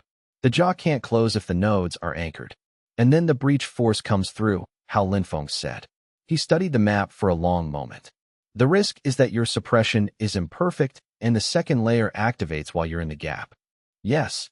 What happens to you if it activates at your actual spirit domain level? Significant injury. Probably not fatal at this level versus that formation. But the assault fails, and we lose time we don't have. He worked on the suppression for 2 days. Bai Fengling tested it. She had the most refined qi sensing of any of them, cultivated through years of work in environments where sensing precision was survival. She tested at varying distances and angles and gave him accurate feedback about where his signature was bleeding through. By the second evening, it was as good as he could make it. Not perfect. Sufficient. The siege began at dawn. The gravity anchor application was broader than the previous assaults, centered on the fortress gate and extending back through the upper walls, a static field rather than a dynamic one. He poured more qi into it than in either previous assault, because the field needed to reach the inner formation nodes when he was in position. He walked through the false breach. The second layer's activation threshold ran across his suppressed signature and found core formation. The jaw did not close. Behind him, he heard Hao Linfeng's breach force moving through the opening, and above the breach, the second layer's nodes strained against the gravity anchor he had placed on them, straining, but holding. The jaw remained open for the 17 seconds it took the breach force to clear the threshold. Then the garrison's cultivators arrived, and the real fight began, and it was harder than the outer two, and he was bleeding from 3 distinct formation strike impacts by the time the central fortress garrison surrendered. But the jaw had not closed, and the records were still in the operations chamber, untouched, exactly where Gao Rui's courier intelligence had said they would be. Chapter 53. The pursuit was 2 days through mountain terrain that Voss knew better than any of them. Bai Fengling tracked. That was her capability at its full expression, and she was exhausting it in the mountain terrain because the conditions in which she could operate at maximum effect were exactly these: variable surface, complex qi environment. The challenge of tracking a spirit domain cultivator through a landscape that could mask qi signatures in multiple ways depending on the rock composition and the altitude. She found the track and held it and did not lose it, which was what tracking at that level looked like from outside. He followed. Liang Suyin followed, maintaining the group's qi efficiency with the steady work of a healer who understands that the most important healing is the kind that prevents the larger problem from occurring. They found Voss's hidden base in a mountain valley 2 li beyond the pass's far side. A flat area of perhaps 3 hectares, ringed by qi concealment formations, with the specific infrastructure of a long-term facility, permanent buildings rather than temporary structures, a formation array that covered the entire area, and the cultivation drain arrays that the Shenhu villagers' accounts had described. The arrays were occupied. 47 people, in various stages of the qi extraction process, connected to the arrays through formation lines that ran their spiritual energy into storage crystals. Not dead, the extraction was calibrated to keep the sources alive, but diminished, their qi circulation reduced to the minimum sustainable level while the arrays took the rest. He destroyed the arrays first. Before anything else. Before dealing with Voss. Before anything. The array destruction released the formation bindings. The 47 people collapsed into the freefall of cultivators whose chi circulation has been externally managed and has just had the management removed, which is disorienting and temporarily destabilizing but not harmful. Liang Suyin moved immediately, distributing attention across the 47 with the systematic efficiency of a healer who has thought about how to manage large-scale casualties and has the plan ready. Voss attacked. He had been behind the facility's central building, waiting, which meant he had known they were tracking him and had let them follow to the facility specifically. He had calculated that destroying the arrays would require Wei Chenlong's attention and would reduce his defensive capacity in the moments immediately after destruction. The calculation was partially correct. The array destruction had required attention. The defensive capacity had reduced. What Voss had not accounted for was the inner world's response to 47 people being released from involuntary chi extraction in the immediate proximity of its cultivator. The inner world did not respond with anger. It was not yet capable of anger in any organized sense. It responded with the precise distress of a consciousness that has just witnessed something it finds categorically wrong, and the distress expressed itself through every law the world had developed. World breath, sustained for 3 full seconds at spirit domain output. The exhalation of a world that has weather and mountains and rivers and 2 pillar bonds, and the nascent voice of its own consciousness, directed at the man who had been taking people apart to fuel his advancement. Voss survived it. Spirit domain cultivators are not easily killed. He survived, and he was broken, his cultivation base disrupted, his technique formation capability reduced, his physical body damaged by the sustained output at that scale. He lay in the mountain valley and looked at the sky and did not move. Wei Chenlong stood over him and considered. The world considered with him. The inner world's rivers ran gold in his awareness, the color that had appeared since the primordial voice first spoke, and the gold meant something he was understanding more fully with each development. The soul crystals, he said to Voss. Voss looked at him. Where the rest are? The ones not in the convoy. Voss told him.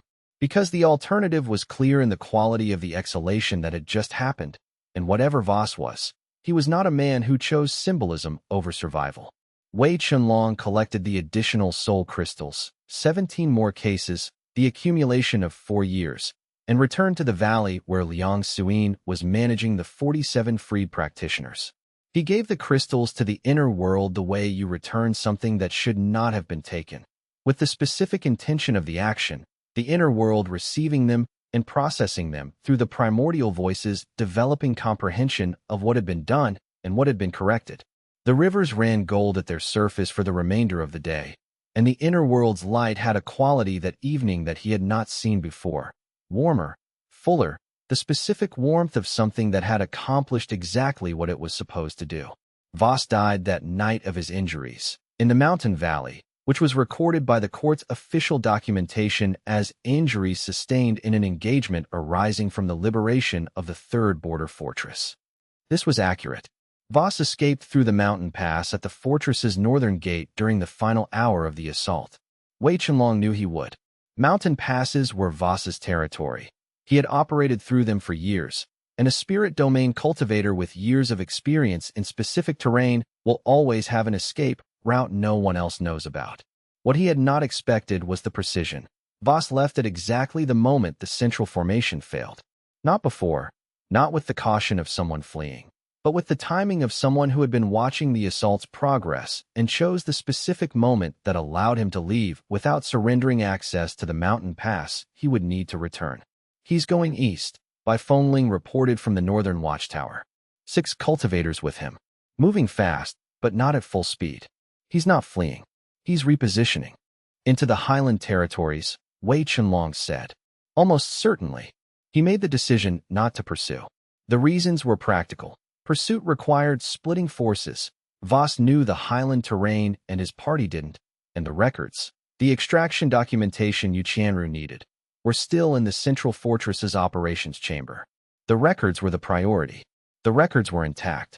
Voss had apparently not had time to destroy them, or had not believed the fortress would fall quickly enough to require it. The extraction documentation was in exactly the format Yu Qianru's message had described, systematic ledgers organized by village, collection date, soul crystal yield quantity, with notation for the extraction technique's refinement over time. 7 years of records. 1,400 villages across 3 kingdoms. Hao Linfeng spent 3 hours reviewing the documentation with Wei Chenlong. The scale was larger than either of them had understood from the individual testimonies, not because any single collection was larger than reported, but because the aggregate was staggering. He was never trying to advance, Hao Linfeng said. He was trying to stay permanent. He hit his natural ceiling 15 years ago, Wei Chenlong said. The soul crystal operation was his solution. Not growth, maintenance. He looked at the records. He's been sustaining a cultivation level he can't naturally sustain for 15 years. What happens when the sustaining stops? The cultivation level collapses back to his actual natural level. He checked the record's notation. Core formation. Late stage, probably. Nothing approaching spirit domain. He'll lose everything if the operation shuts down permanently. Which is why he repositioned rather than fled, Wei Chenlong said. He's going to find a new supply. The Highland territories have uncatalogued villages. He needs to rebuild the operation fast enough to prevent the collapse. He sent the records to Yu Qianru via Gao Rui's network, the most secure transfer method available, with 2 additional couriers as redundancy. The council vote was in 4 days. The records would arrive in 3. Then he turned to the mountains, to the direction Voss had gone, and considered what came next.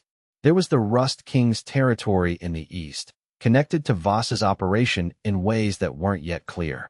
There was the northern source connection to Voss's custom-carved formation nodes, which Elder Ma Xuan had not yet decoded fully. And there was the Highland village operation that Voss was already, right now, beginning to rebuild, because a man who had been running this operation for 15 years did not stop simply because one supply chain had been disrupted. He would need to be stopped more completely than that, and the completion would require going into territory that was not yet known, following a man who had chosen ground he understood and his pursuer didn't. The central fortress stood quiet behind him, its jaw formation permanently disabled by the gravity anchors he'd left in the nodes. He filed it as finished. What came next was not finished. Not yet, and unfinished things had a way of arriving on their own schedule. Chapter 54. The coronation tournament was announced 8 days after the third fortress's liberation, during the formal ceremony in which Yu Qianru was crowned as the Celestial Accord's queen. The tournament was her idea, and it was a good one. A coronation celebration that served the practical function of gathering the region's practitioner class to a single location, providing her with comprehensive intelligence about the capabilities of every significant cultivator within a 3-day travel radius, and creating a venue for establishing the new court's relationships with those practitioners in a context where the court held structural advantage. Wei Chenlong entered because Yu Qianru asked him to, and because not entering would have made his presence more conspicuous than participating. He fought through the bracket with the precision he had developed for exactly this context, performing at a level that was sufficient to win each engagement without revealing the ceiling of his capability, calibrating the output to the specific opponent's capability level and producing a margin of victory that was real but not excessive. The bracket was well seeded. The tournament's organizers had done their research on the entrance, and the path to the final required genuine technique work rather than the stage performance of the cross-sect demonstration. The final, an unknown contender wearing a plain gray mask, which the tournament's administration had approved because the tournament's rules permitted masked participation for practitioners who had reason to maintain anonymity, and the administration did not inquire into reasons beyond the formal request.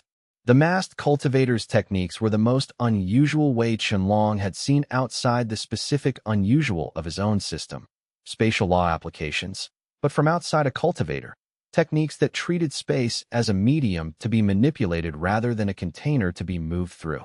The technique set was not the same as the inner world's spatial expression, but it operated from the same category of law, the same fundamental relationship with space as a thing with properties. The spatial techniques were also significantly constrained in their output, capable but limited, the limitation of capability operating below its potential ceiling. The practitioner was not fighting at their full level. They were performing, as he was, at the level required to win while concealing the ceiling. He recognized this because he was doing the same thing.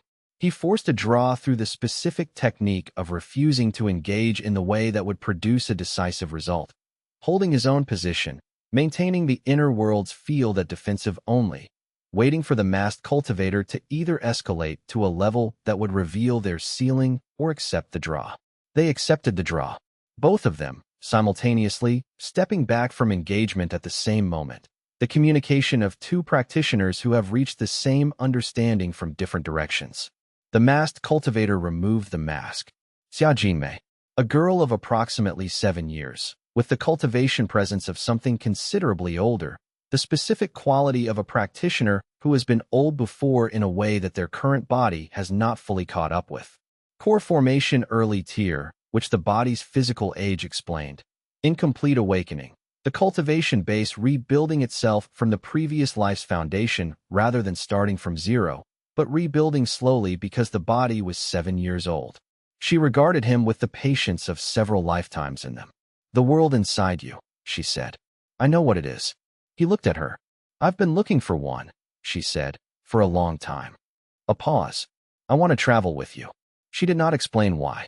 She offered this without explanation, because the explanation would be understood once the context is clear, and who trusts that the person they are speaking to has the capacity to understand context. He looked at this 7-year-old with the eyes of several lifetimes in them and the cultivation of a rebuilding sword saint and the spatial law techniques that operated from the same category as the inner world's own architecture, and he said, "Yes." The coronation tournament had been scheduled months before the political crisis reached its current intensity, and Yu Qianru's decision to proceed with it was the kind of decision that looked, from outside, like an assertion of normalcy. From inside, from the understanding Wei Chenlong was developing of how she thought, it was more specific than that. A coronation tournament drew witnesses.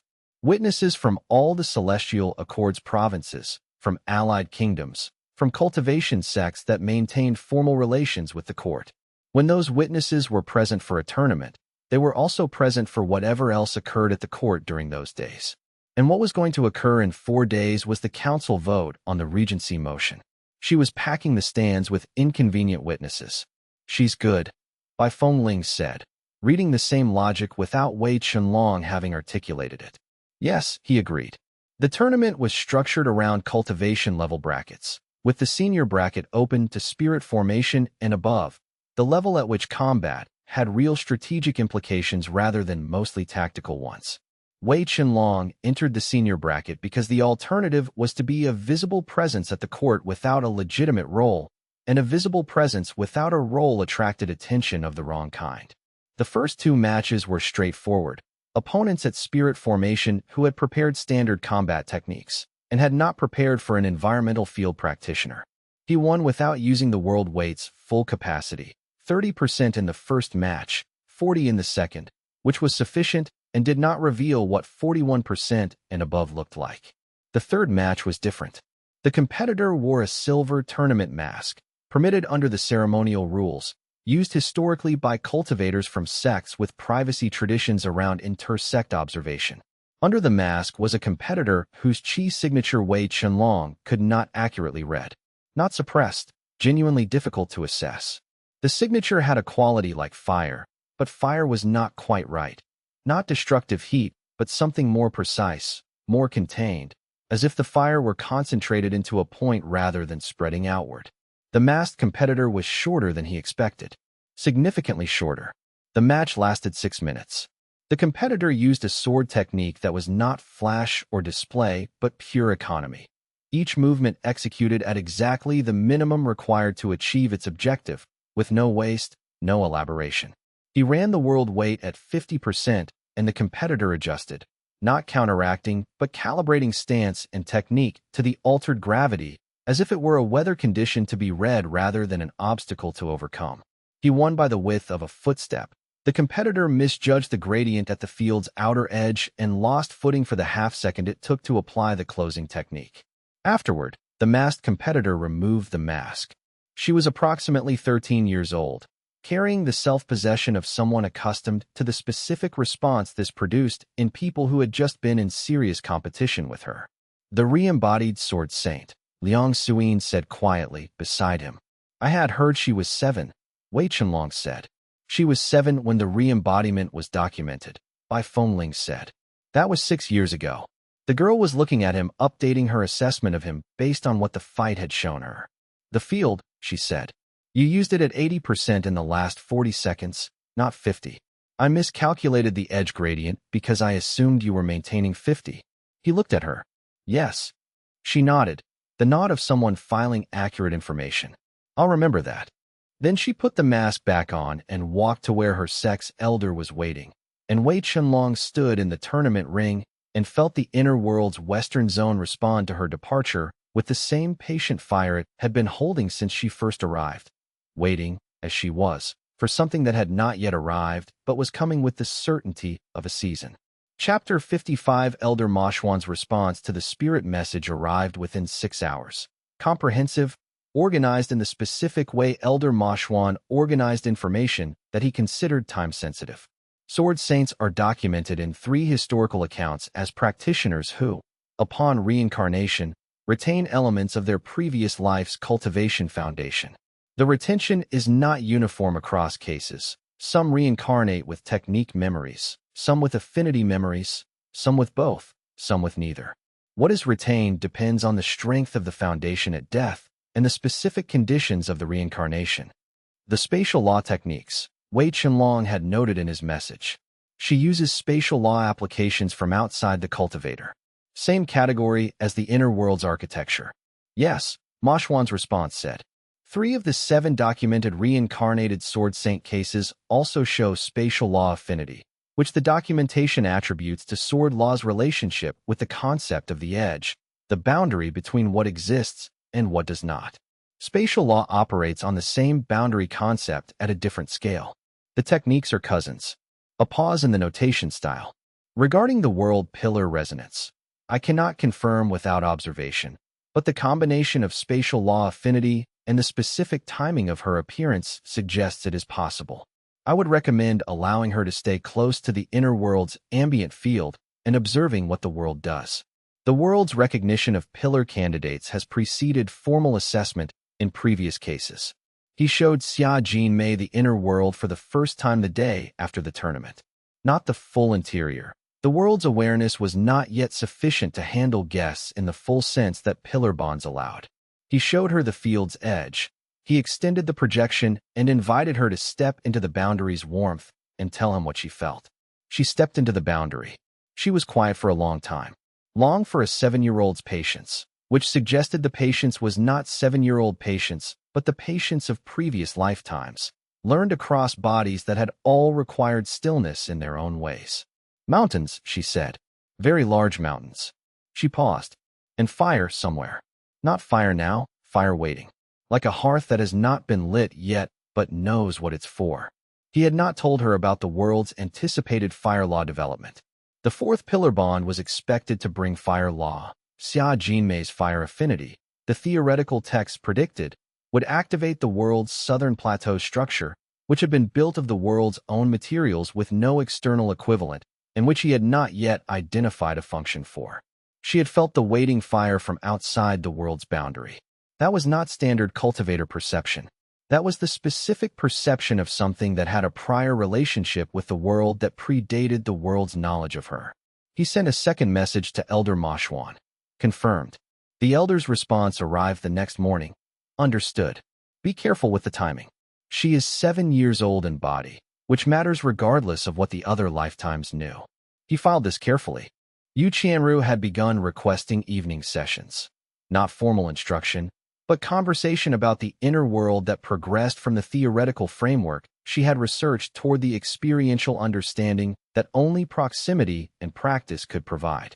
She brought to these conversations the specific quality she brought to all her work: thorough preparation, precise questions, the willingness to sit with answers that required updating her previous framework rather than fitting them into existing categories. The resonance between her and the inner world grew with each session. He watched it carefully, with the attention the research pavilion files had taught him to apply, for the signs that Wuchan's records had described as betrayal precursors. He found none. He found instead the opposite. Someone whose presence made the world more itself, who sat with the world's awareness as an equal rather than an applicant. He was learning, across these evening sessions, what Yu Qianru actually was. The person behind the princess, behind the queen-in-waiting, behind the political intelligence and institutional management. She was someone who thought carefully about things because she had found, repeatedly, that careful thought was the approach that produced outcomes worth producing. And she found the inner world carefully thoughtful in the same specific way. The world that advanced because of pressure rather than despite it. The world that made something of everything it encountered. He was beginning to understand, suited to each other in the specific way that the world understood before either of them did. Her name was Xia Jinmei, and the re-embodiment had been one of the cleaner documented cases in the past century. A sword saint who had achieved transcendence 40 years before had, in the manner of advanced cultivators with sufficient intent and technique, seeded a specific re-entry vector into a natural birth. Xia Jinmei had begun demonstrating sword aptitude at age 3. By 6, she had surpassed every instructor the sect could find. The sect was the Azure Ridgeline Sword Sect, a mid-sized institution with a long tradition in precise combat methodology. They had brought her to the coronation tournament for 2 reasons. First, the tournament was a legitimate venue for a young cultivator with capabilities that exceeded her age level, where her participation would read as competitive rather than anomalous. Second, they needed her to be visible to exactly the kind of cultivators who would understand what they were seeing. "She's been here for 3 days, Scholar once said, when Wei Chenlong and Bai Fengling met him in his office the evening after the match. Her sect made a formal courtesy visit on arrival. The elder who accompanied her, Elder Dawnbreak, Foundation Establishment, 60 years with the sect, asked specifically about the inner universe cultivation system. Asked who? Wei Chenlong said. Asked me. I told him I had a basic understanding of the system's theory, but was not a practitioner. He said he was aware that the primary practitioner was present at the court. I told him I would convey his interest. And so you have. And so I have. The scholar considered. She is not quite what she appears. The re-embodiment carries the full technique memory of the original sword saint. What she lacks is the cultivation base. She is rebuilding it from scratch in this body, at a rate that is not natural for a 13-year-old. She will be at spirit domain within 2 years. That's not what surprises me about her, Wei Chenlong said. When looked at him, her fire, Wei Chenlong said. The chi signature that reads like fire but isn't quite fire. That's not a sword technique, it's a natural affinity. The original sword saint didn't have a fire affinity. The sword saint tradition in her sect is specifically wind and precision. The fire is from the host. From Xia Jinmei's original nature, Bai Fengling said quietly. Before the re-embodiment imprinted on her. She's carrying both, Wei Chenlong confirmed. The sword saint's technique memory and the host's fire affinity. The combination is, he paused. The inner world had something to say about this. The Western Zone's patient fire had shifted when the girl had stood across from him in the tournament ring. Shifted and recognized something, the way the world recognized things that were meant to be part of it before they formally were. Unique, he finished, which was accurate, if incomplete. He did not tell Scholar One about the Western Zone. The inner world's signals about potential pillars were things he had learned to hold carefully, to note, to observe, and not to act on until the signal clarified into certainty. Forcing the timing was different from allowing it to develop naturally, and the difference mattered. Her elder wants to speak with me, Wei Chenlong said. Tomorrow morning, if it suits you. He returned to their quarters and spent an hour observing the inner world without directing it. The golden river flowed between the mountains. The 2 pillar stones sent their pulses northward and outward.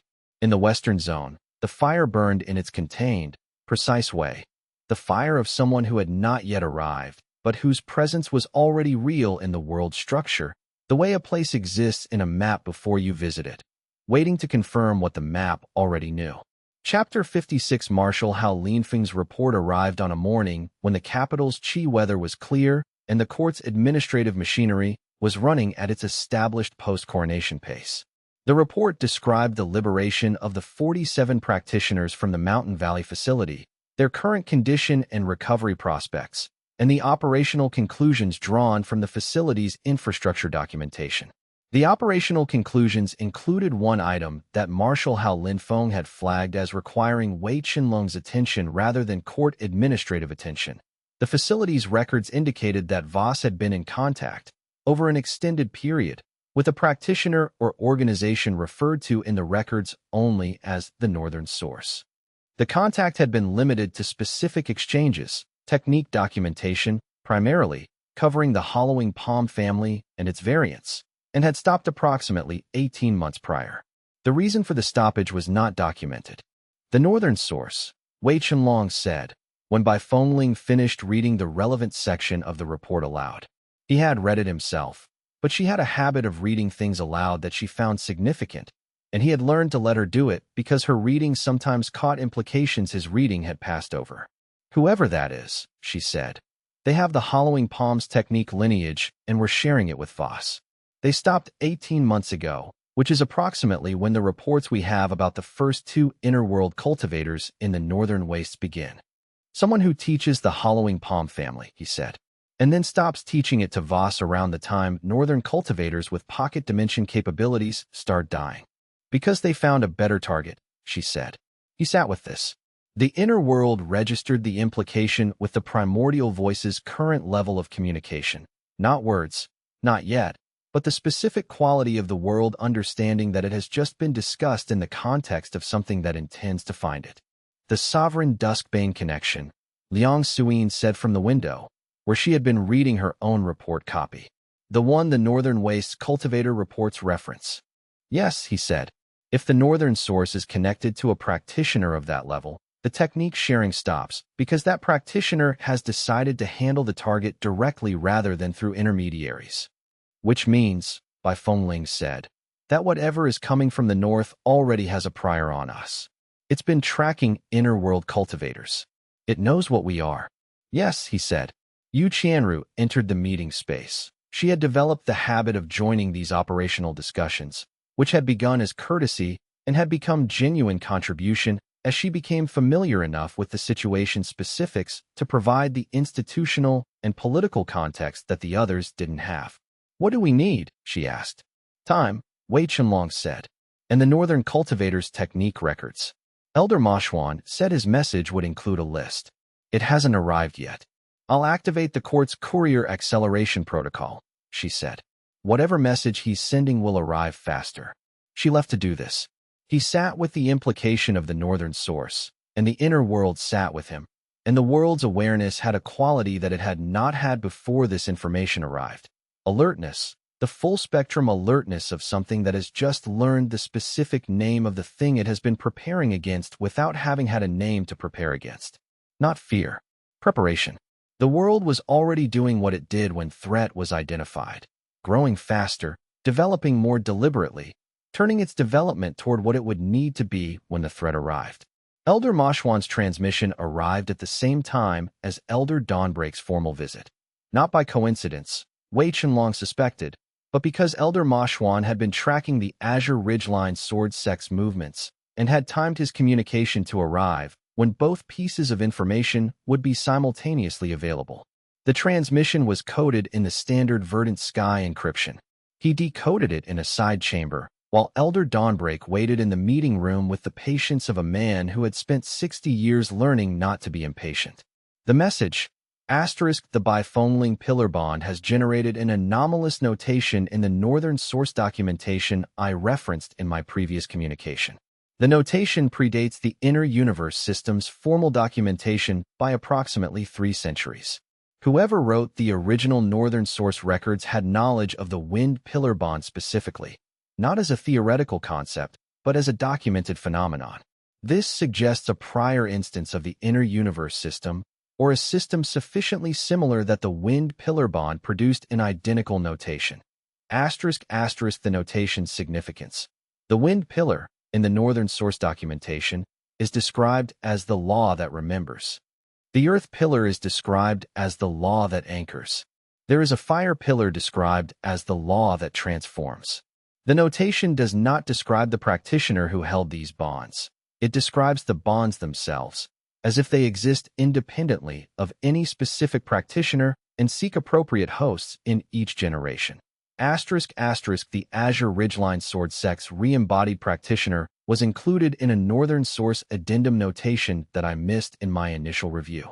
The original Sword Saint, 40 years prior, had a connection to the inner universe system that is not documented in any Verdant Sky records, but is present in the Northern Source as a factual notation rather than a theoretical one. Be careful with what the world is telling you about her. The world's assessments in this area are reliable, but the timing may not be under your control. He read it 3 times, then burned it, standard practice for encoded materials, and sat with what it meant. The inner world was quiet. The western fire burned in its patient, contained way. He looked at it and felt, for the first time, something like vertigo, not the vertigo of height, but the vertigo of depth, of looking down into a system much older and larger than he had understood, in which he was operating with less control than he had believed. He arranged his expression into the neutral professional quality that served all contexts, and went to meet Elder Dawnbreak. The elder was a small man of 70, his foundation establishment cultivation earned through patience rather than talent, and who had therefore developed patience into something that looked, from outside, like wisdom. He had been with Xia Jinmei since her 3rd year. He understood her better than anyone. She noticed the fire in your world's western zone during the match, the elder said, without preamble. She doesn't have the terminology for it. She perceives it as a warmth behind the gravity field, something that wasn't in the technique, but was present. She asked me afterward what it was. What did you tell her? I told her I didn't know, Dawnbreak said, which was true at the time. I have since formed a hypothesis. He looked at Wei Chenlong, having arrived at a significant conclusion through long observation, and prepared to name it. The fire in your world's western zone is not your fire. It is hers. The world recognizes it. Wei Chenlong said nothing. I am not asking you to act on this, the elder said. She is 13 years old. The re-embodiment is complete, but the integration is ongoing.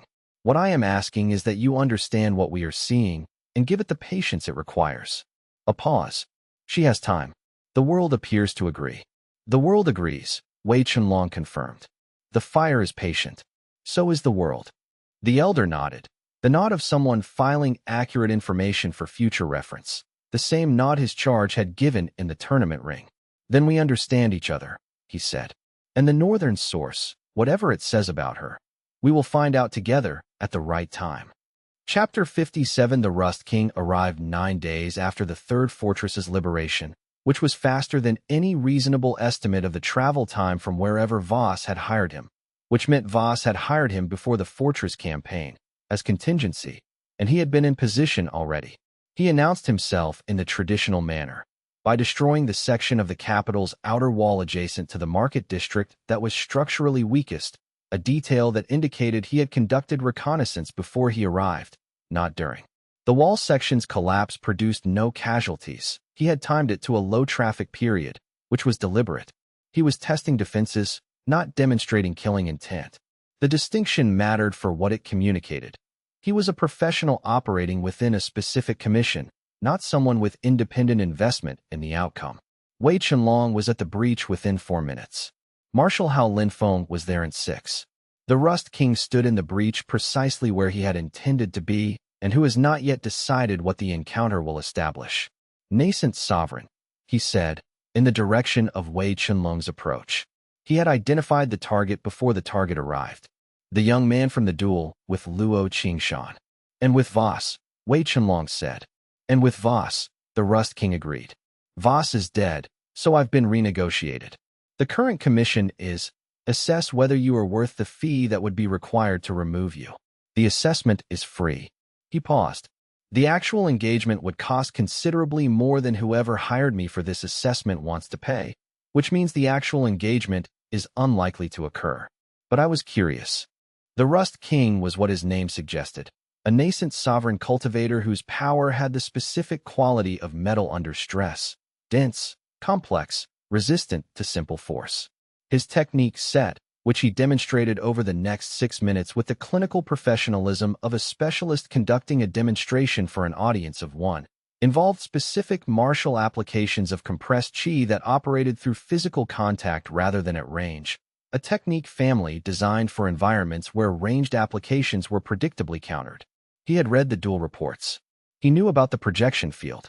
He was testing whether his close-range technique family could operate effectively inside the projection field's jurisdiction, whether the field's law overlay was sufficiently coherent to dissipate close-range compressed chi the way it dissipated ranged applications.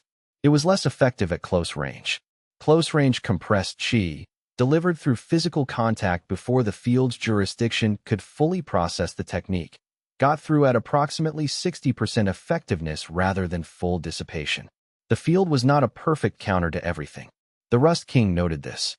He did not escalate to the level that would require his full capability. He stepped back at the 6-minute mark and said, "I'll report that the fee isn't worth it. Whoever hired me will be disappointed." He left, not because he had been defeated, because the assessment was complete and the professional conclusion was that the commission's cost was prohibitive relative to the likely outcome. He was a businessman. Afterward, in Yu Qianru's council chamber, he reported the assessment's results with full honesty. He found a partial counter to the projection field at close range. The counter is not complete, but it exists. Someone capable of sustained close-range application against me would have a real advantage. That information is now in the hands of whoever hired him, which means, Yu Qianru said, that whoever is coming next will specialize in close-range technique families. Yes, he said. They have the analysis. She sat with this. Then, what do you need to close the gap? Spirit domain upper tier, he said. The projection field's close-range coherence improves with the cultivator's own rank. At upper tier, the close-range gap reduces significantly. He paused. I'm advancing faster than the standard model predicts. But advancement isn't always controllable for timing. Then do what you need to do to advance, she said. The court will handle the external pressure in the meantime. A pause. And Wei Chenlong, the northern threat. Elder Moshuan's message. When it arrives. Yes, he said. That's bigger than the Rust King, she said. I want to be part of that planning. Yes, he said. You will be. The Rust King arrived on the 4th day of the tournament, with 47 cultivators and the specific quality of a person who has calculated the exact moment at which their presence becomes an unignorable statement rather than an ordinary visit. His name was Tsang Bori, a tidal cultivator from the Highland territories who had been accumulating power for 20 years with the patient understanding that territory and resources compound in ways that raw cultivation speed does not. He was also the party that had received Voss's initial contact after the Eastern Fortress fell, the connection through which Voss had been sourcing his Highland supply access, which meant the Rust King had known about the Soul Crystal operation for at least 2 years. He came to the tournament as a spectator. His party occupied the visitors section and watched the senior bracket finals with the focused attention of people who were not primarily there for the tournament, but who were using it as a context in which to be visibly present and observe who else is present. The wall attack came at the second bell of the 4th tournament day. Not at the fortress walls, the city's eastern residential wall, the secondary defensive perimeter that had not been a military target in over 60 years. The attack was precisely calibrated, strong enough to damage the wall significantly, not strong enough to breach it or threaten the palace district. A statement, not an assault. The message it carried, *, I have reached your walls. I have chosen not to break them. Consider what this choice means. *, how Linfeng's response was immediate and competent. The defensive formation activated, breach teams responded, civilian evacuation of the adjacent blocks proceeded with the organization of a city that had emergency protocols and practiced them. But the response took 40 minutes to fully execute, during which the Council of Peers convened an emergency session to discuss the threat situation. Yu Qianru handled this with the precision of a cultivator who had been preparing for exactly this kind of interference. The extraction records from the central fortress, delivered 3 days prior, had already been formally submitted to the council as evidence in the Regency motion hearing. A security emergency, under the Celestial Accord's procedural rules, suspended all non-essential council proceedings. The Regency motion, which was non-essential pending security resolution, was suspended. She anticipated this, Bai Fengling said. She left space for it, Wei Chenlong said. She didn't anticipate the Rust King specifically. She anticipated that someone would try to create a disruption, and she found a rule that made disruption work in her favor. The Rust King's party remained in the visitors' stands throughout the attack, which gave them a plausible alibi while ensuring they were present to observe the disruption's effect. Professionally done. Wei Chenlong noted the professionalism. A man who ran a Highland Territory operation with that level of coordination was not a simple obstacle. He was a second problem, connected to the Voss problem, but not the same problem. The partial counter to the wall attacks formation technique was identified in the aftermath analysis. The attackers had used a localized atmospheric pressure wave, a cruder cousin to the techniques Bai Fengling used. The defense formation had partially countered it at 40% efficiency. 60% effective would have prevented the damage entirely, Hao Linfeng said. I can improve it, Wei Chenlong said. The counter formation's geometry is wrong. It's designed to repel chi-based attacks, not pressure waves. If I restructure the outer formation node geometry and incorporate the atmospheric counterpressure principles that Bai Fengling uses, he thought through the specifications. Give me the formation's technical documentation. I'll have a revised design within the day. And the Rust King? He'll wait to see if the disruption worked, Wei Chenlong said. When he learns it didn't. When the Regency motion remains suspended and the Council proceeds with the Voss evidence, he'll escalate. He paused. But we'll have a better wall by then. Chapter 58. He followed Voss into the mountains not because he expected to find Voss still alive. The world breath application at the facility had been severe enough that survival was unlikely without access to high-quality cultivation resources immediately after, but because the records indicated additional soul crystal storage locations that were not at the facility, and the living captives' accounts suggested a secondary base that had not yet been located. Bai Fengling found the secondary base at the end of the second day. A smaller facility, no captives currently, but storage infrastructure and the specific cultivation records that documented what had been collected, from whom, and when. He destroyed the storage infrastructure systematically, and the additional soul crystals went to the inner world the same way the first collection had gone, with the specific intention of correction, the inner world receiving them and processing them through the primordial voice's growing comprehension. The rivers ran gold again. Not briefly. They ran gold through the night and into the following morning, which was the longest duration of the gold color expression he had seen. The inner world was processing something significant with these resources, something that the gold meant, and that the primordial voice understood better than he did. He sat at the river's bank in the world's interior and listened. Not for words. The voice was not yet at the level of words consistently, but for the quality of what the world was communicating through its weather, its light, the specific character of the river's gold. The voice said something.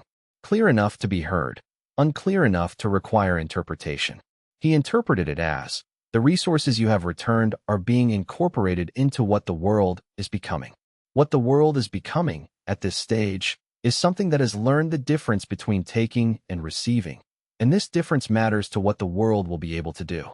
The practical implication, which he worked out in the following days, the inner world's capacity to process hostile chi, to absorb and convert rather than simply deflect, had increased with the returned soul crystals.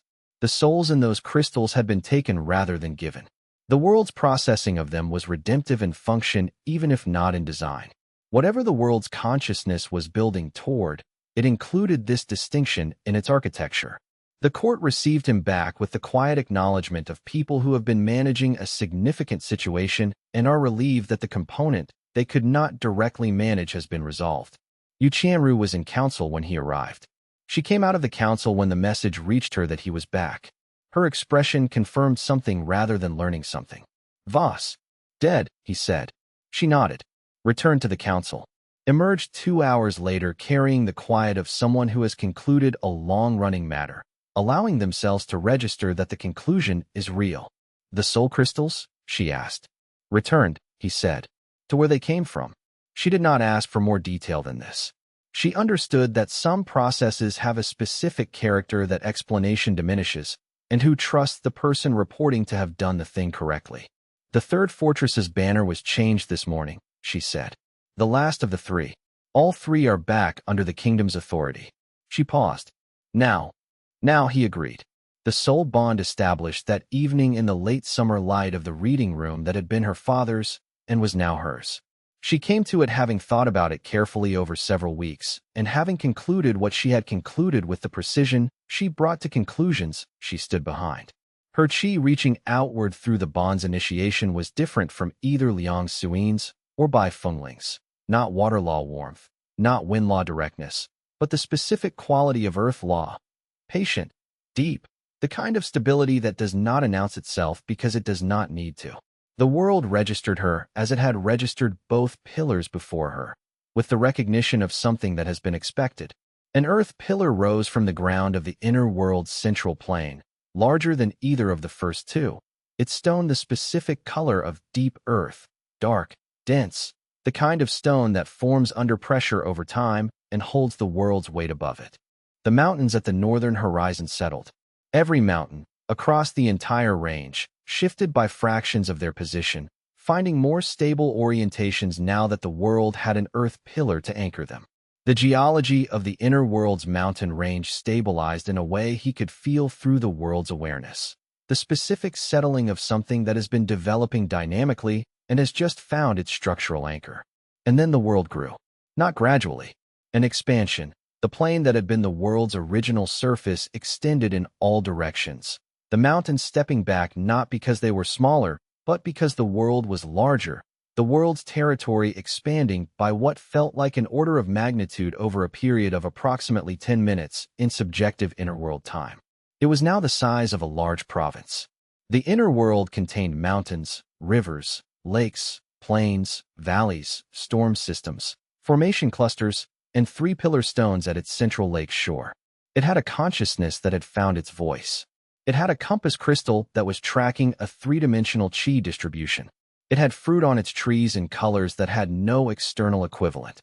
He sat in the world for a long time after the expansion settled, and the world breathed around him, and the primordial voice said things he was getting better at understanding. The gold rivers. The earth pillars settling effect on the mountains. The plateau in the west with its unlit structure. Waiting for fire.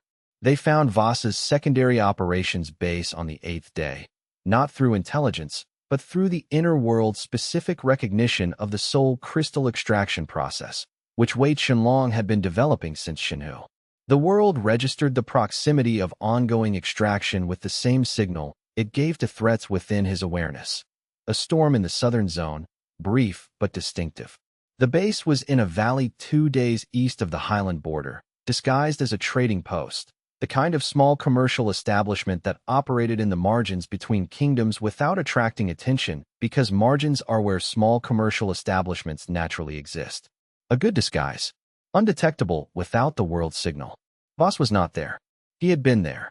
The equipment was his. The records were in his notation style. The extraction device was an improved version of the one Liang Suin had disrupted in the convoy, but he had departed 2 days prior.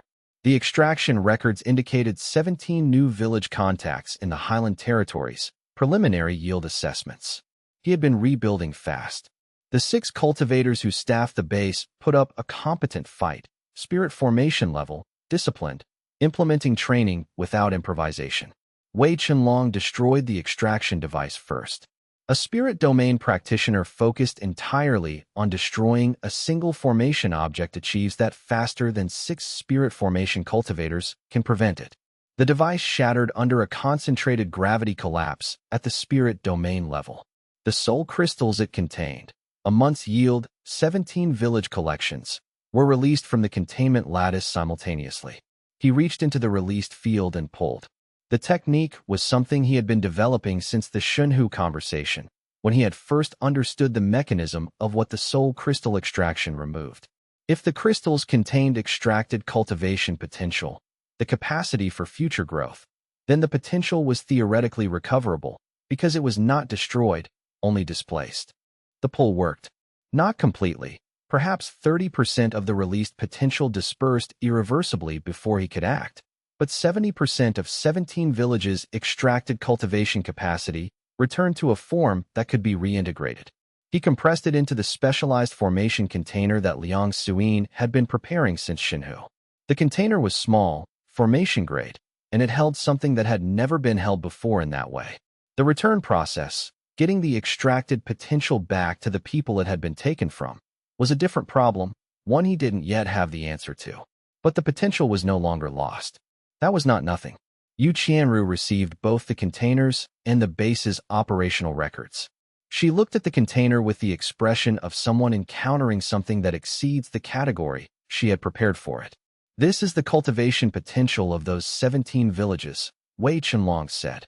I don't know yet how to return it, but it exists. It's not gone. She was quiet for a long moment. We make sure this is in the council evidence, she said. Not just the crime. The recovery. She regarded him. The particular attention of someone working alongside a person who is only now, in this moment, fully seen tending the full scope of what that person is doing. You're not just stopping him, she said. No, he agreed. The Earth Law resonance between them was strong now, stronger than their first meeting, stronger than through the campaign. Not like the pillar bond resonances he'd felt before, not sudden, not dramatic, but absolutely certain, the way geological changes are certain. The world had been building toward this since Shenlong. Since before. The third pillar bond settled into the world with the particular Earth. Permanent, foundational, the kind of change that would never unhappen, that made the world's structure real in a way it had previously been only structural. 3 pillars. Water, wind, earth. The world exhaled, and the shadow in the north grew fractionally larger. Chapter 59. The formal celebration lasted 3 days. The liberation of the 3 fortresses, the resolution of the succession question, the coronation's completion, the court marked all of these with the ceremonies that institutions generate for important conclusions. Wei Chenlong attended the relevant portions of these ceremonies with the presence that was required and the partial attention that was honest, the remainder of his attention on the inner world's post-expansion development and the communication he was waiting to receive from Elder Ma Xuan. Xia Jinmei attended all of the ceremonies in full. She was a 7-year-old in a court that found her presence puzzling but not threatening, and she navigated the puzzlement with the patience of previous lives. She had been in many similar situations before and had learned that waiting for people to become less puzzled is generally more productive than trying to accelerate the process. She sat next to him at the 3rd day's formal banquet and said, at a moment when the ambient noise was sufficient to cover a private conversation, "The fire in the world. It's closer." "Closer than when?" he asked. "Closer than yesterday," she said. She looked at her plate and then at him. "I've been watching it since the expansion. It moved during the expansion. It was in the south before. Now it's in the west." He checked the inner world. The plateau in the western section, the structure of the world's own materials with no external equivalent, had changed since the Earth Pillar's establishment. Not dramatically, but the structure's character had shifted in the way that things shift when they are approaching rather than waiting. The plateau was where fire would come from. The 4th pillar bond. "You understand what the connection is," he said. "Between the fire and me?" She considered this with a patience that suggested she had thought about it before. "Yes, partially. The part one don't understand is the timing." "The timing is yours," he said. "The bond is yours to choose. The world doesn't compel it." "I know," she said. "The previous holders were compelled. You chose differently." He looked at her. She looked back with the eyes of several lifetimes. "I read about them," she said. "In the court library. The incomplete documentation. Wuchan's account specifically. The scholar contact found a partial copy in the archive system." She was quiet for a moment. "She chose differently too. At the end." "Yes," he said. "She chose the world's continuation over her own," Xia Jinmei said. "Yes. So did you, essentially," she said. "You chose to build something rather than hide it." He had not thought about it in those terms. He thought about it now, briefly, and found it accurate. "The timing," he said. "When you know." "When I know," she agreed. She turned back to her plate.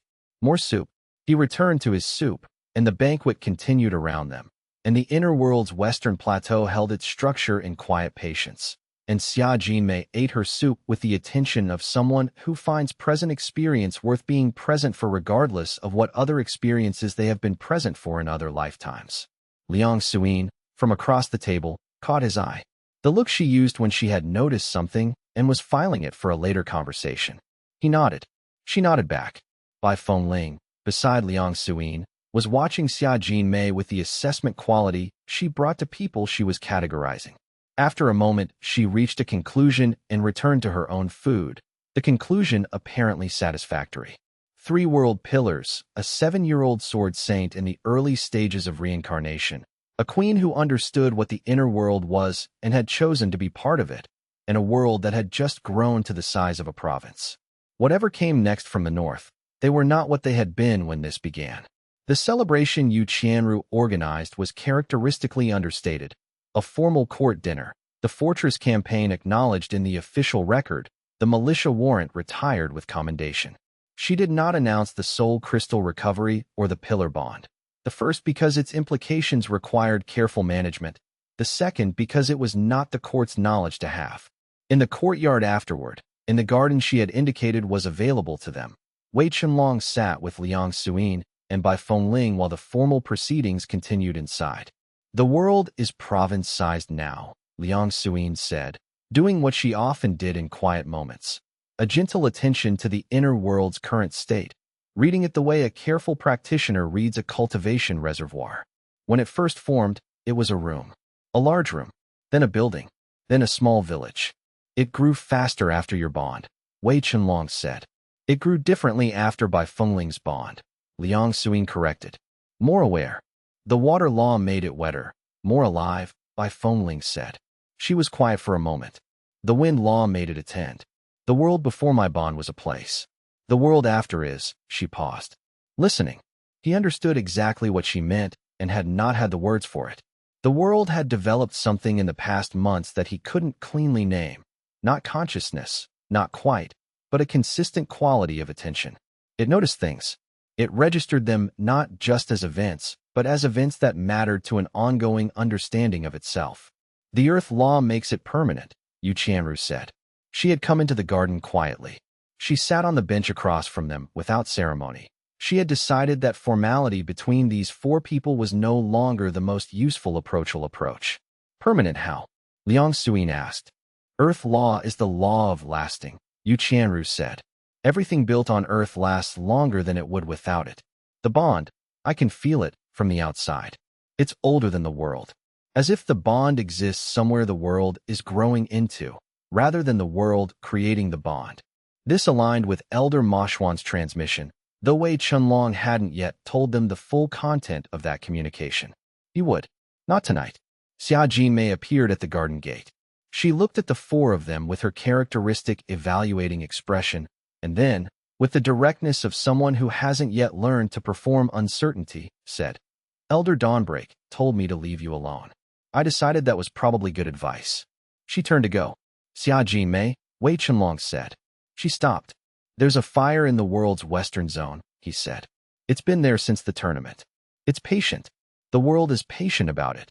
She turned back. The evaluating expression shifted into something more complex. Not quite recognition, but the quality that precedes recognition, when a thing that has been sensed without context is beginning to acquire context. How long, she said. As long as it needs, he said. The world has time. She held his gaze for a moment, then nodded, the same precise nod she had given in the tournament ring, and went back inside. The garden was quiet, province-sized now. Its rivers ran. Its mountains stood. Its three pillars sent their pulses in three directions, and the fourth zone waited with a fire that was in no hurry, because the world had learned, somewhere in its development, that the things worth waiting for were worth waiting for correctly. The inner world breathed with the easy depth of something grown into a new and larger version of itself. Province-sized. Three pillars sending their pulses in three directions simultaneously, each one a different quality of law. Water's patient depth, wind's all-directional awareness, Earth's absolute permanence. The combination of the three produced something the world had not had before, not just more coverage, but a different quality of coherence. The world was not just larger. It was more itself. Liang Suyin noticed this. The three laws are talking to each other, she said. She had her hand at her pillar stone, which meant she was reading it directly rather than through the ambient sense that was always present. Water carries. Wind moves. Earth holds. But when the three are together, there's a fourth quality. Circulation. Water flows. Wind carries it. Earth channels it. The world is developing weather. Real weather. Yu Qianru asked. The kind that comes from the laws interacting rather than from the practitioner directing, Liang Suyin said. Yes, the world is developing its own climatology. Wei Chenlong sat with this. The inner world's weather had always been significant, the storm signals, the warning pressures, the quality of light that changed when the world was sensing something important. But whether that the world generated for its own reasons, from its own law interactions, was different from whether he had shaped or that had responded to external events. It was the world becoming autonomous in its atmosphere. What does that mean for the cultivation? Wei Chenlong asked. The cultivation feeds the world, Wei Chenlong said. The world develops on its own. As it develops, it provides resources I haven't created, the Golden River, the fruit in the Northeast Hills, and now autonomous weather patterns. At some point, the world's development creates a feedback loop where the world itself accelerates the cultivation it's nourishing. He paused. I think that's what province size means. Not just more territory. A threshold above which the world can sustain its own growth independent of external input. The garden was quiet. Inside, the formal proceedings were winding down. Somewhere in the palace, Xia Jinmei was probably writing in the precise notation style she used for everything, filing the conversation at the garden gate under whatever category she used for things that were significant and not yet fully understood. For laws waiting to become 5, when the time was right. The world knew this the way it knew all the things that were developing, not urgently, but with the patient certainty of something that had already committed to its own becoming, ready or not. Chapter 60 Elder Mashwan's message arrived on the morning of the 4th day after the celebrations ended. The message was longer than his messages usually were, length indicating urgency in Elder Mashwan's communication style, which normally favored compression. He had used a spirit transmission rather than courier, which was expensive at the distance between Verdant Sky and the Celestial Accord capital, which indicated he had found the content urgent enough to pay the cost. Wei Chenlong read it in Yu Qianru's reading room with Liang Suyin and Bai Fengling present, and Xia Jinmei sitting in the corner with her knees pulled up, listening without being invited to listen, which was her consistent approach to information she found relevant. The message described Sovereign Duskbane in terms that were precise and thorough, an ancient nascent sovereign who had entered cultivation 3 centuries prior through a specific technique lineage that specialized in absorbing and processing external qi sources rather than developing internal qi cultivation. Not a standard cultivation path, a parasitic path, one that required regular consumption of high-density qi sources to sustain the practitioner's level and provide the advancement fuel that internal cultivation provided for others. Pocket dimensions were ideal high-density qi sources. They contained concentrated, organized, complex qi ecosystems that represented centuries of accumulated development. Each one, when consumed, provided advancement fuel equivalent to decades of standard cultivation at the consuming practitioner's level. Duskbane had consumed 2 inner-world cultivators in the northern wastes over the preceding 6 months. Their worlds had not been large. Both were in the early stages of development. But the consumption had provided enough fuel to bring Duskbane from the dormancy he had entered 2 centuries prior, when the supply of pocket dimension cultivators had apparently dried up, back to full operation at nascent sovereign level.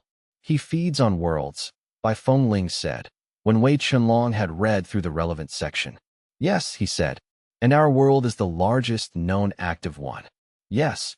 That makes us the most attractive target available. Yes.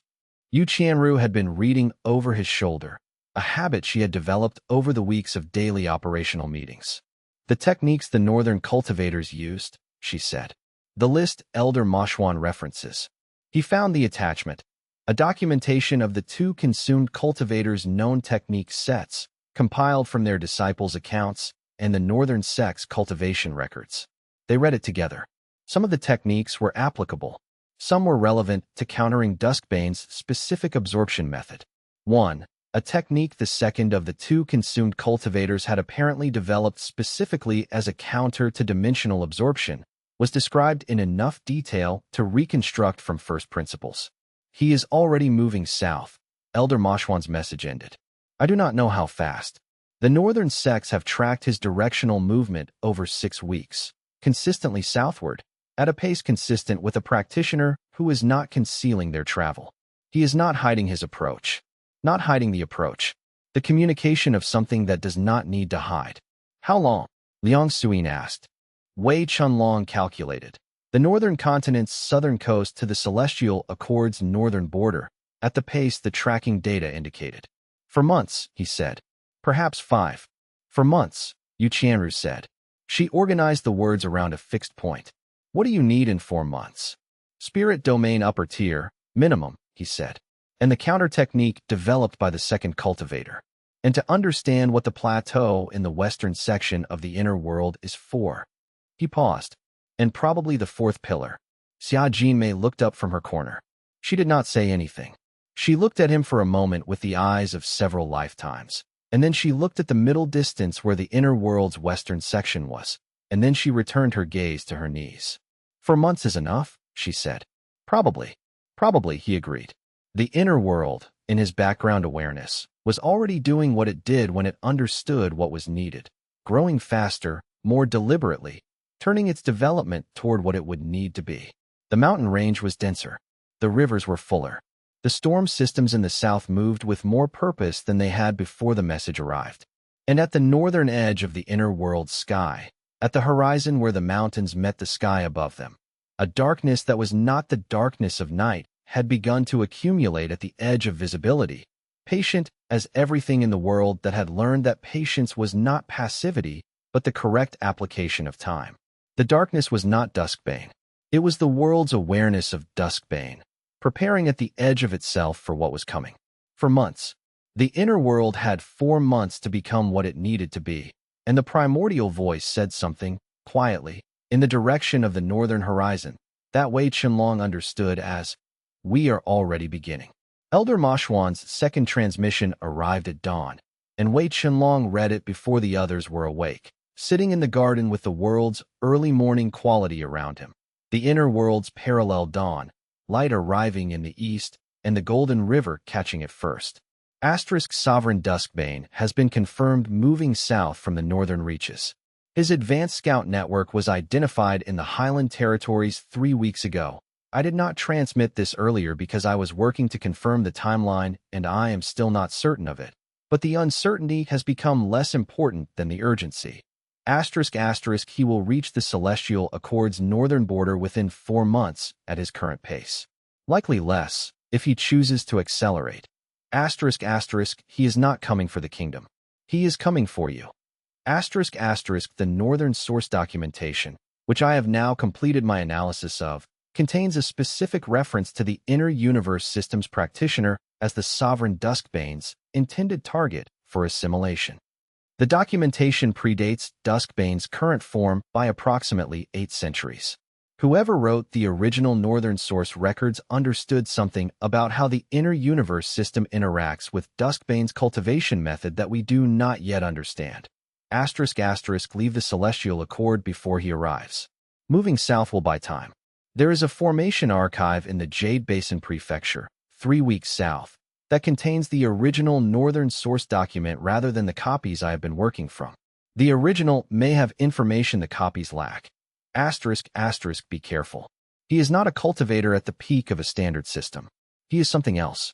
And he has been hunting the inner universe practitioner for 8 centuries. Wei Chenlong set the transmission down. The inner world's dawn had finished arriving. The golden river caught the light and held it. The 3 pillar stones at the lake's shore sent their pulses outward in 3 directions. In the world's north, at the very edge of its province-sized expanse, a shadow that had not been there the day before was now visible, distant, enormous, and moving south. For months, he stood up and went to wake the others. There was no good way to deliver this news, and so he delivered it the way Elder Mashuan delivered all significant information, directly, without softening it into something more comfortable than it was. "We need to leave," he said. "Today." Bai Fengling sat up immediately. She had the readiness of someone for whom immediate action required no adjustment. "What's coming?" "Something old," he said. "Something that has been looking for the inner universe practitioner for 8 centuries.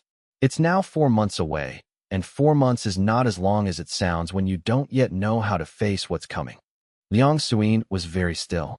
Yu Qianru, who had joined them the previous evening and apparently not left, went very still, the expression of someone restructuring their model of the situation they are in. "Where do we go?" Liang Suin asked. "South," he said. 3 weeks south. There's a formation archive that has the information we need before we can face what's approaching. He paused. And we need to face it. Running only extends the timeline. The world told me that this morning, before you were awake. He looked at the northern shadow at the world's edge. 4 months to prepare. We don't waste a day of them. The inner world's shadow was patient, the patience of 8 centuries. But it was also moving, and moving things that had been patient for that long did not stop when they finally began. They left within the hour, and the inner world's northern shadow followed their departure with a patience that had survived 8 centuries, and would survive the additional time required to close the distance between them. Chapter 61. The Jade Basin Prefecture Archive occupied a structure older than the current ruling family, built in an era when the region's scholars had believed that knowledge, properly housed, could outlast politics. The belief had been correct. 3 dynasties had risen and collapsed around the archive's walls while the archive itself continued receiving acquisitions, cataloging, and providing access to qualified researchers. Su Panling had been its primary researcher for 12 years. He was 61 years old, foundation establishment cultivation, with the lean precision of a scholar who had spent decades in environments where physical movement was unnecessary and intellectual movement was everything. He greeted them at the archive's entrance with the unhurried manner of a researcher who had been expecting them for 2 weeks and had used the 2 weeks productively. I've pulled everything we have on entropy-based dimensional assault, he said, without preliminary social exchange. It isn't much. The field is specialized to the point of obscurity. Most of what exists is theoretical, reconstructed from aftermath analysis of the 2 previous inner-world cultivators Duskbane consumed in the northern wastes. I've also cross-referenced with the original archive text on entropy defense. He met Wei Chenlong's gaze. The original, not the copies Elder Moshuan was working from. Is it different? Wei Chenlong asked. The copies are accurate, but there are sections the copyist marked as unclear notation and skipped. 3 of those sections are directly relevant to your situation. He led them inside. The archive's interior was cool and still, the chi density lower than the capital but more organized, the ambient energy of a space that had been shaped by careful practice over generations. The core defense principle is what the original calls the threshold doctrine, Su Panling said, spreading documents across the central reading table. Entropy attack on a pocket dimension requires penetration of the dimensional membrane, the boundary between the inner world and the practitioner's physical location. If the membrane cannot be penetrated, the entropy cannot be injected. Simple as that. The difficulty being membrane penetration, Liang Suin said. The difficulty being membrane penetration. Duskbane has spent, the documents estimate 8 centuries, developing membrane penetration techniques.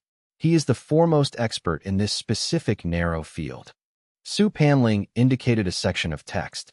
The original Northern source document describes the membrane as having 2 components, the practitioner's own chi structure and the pillar bonds. The practitioner's chi structure is the wall. The pillar bonds are the supports. Together, they can resist penetration from any external force that is weaker than the combined load. And Duskbane is stronger than the combined load, Wei Chenlong said. Individually, yes. But the document describes a technique called world lock seal that changes the structural relationship between the components. Instead of the chi structure and the pillar bonds acting as wall plus supports, world lock seal integrates them into a unified lattice where each component reinforces the others multiplicatively rather than additively. He paused. The math is in the document.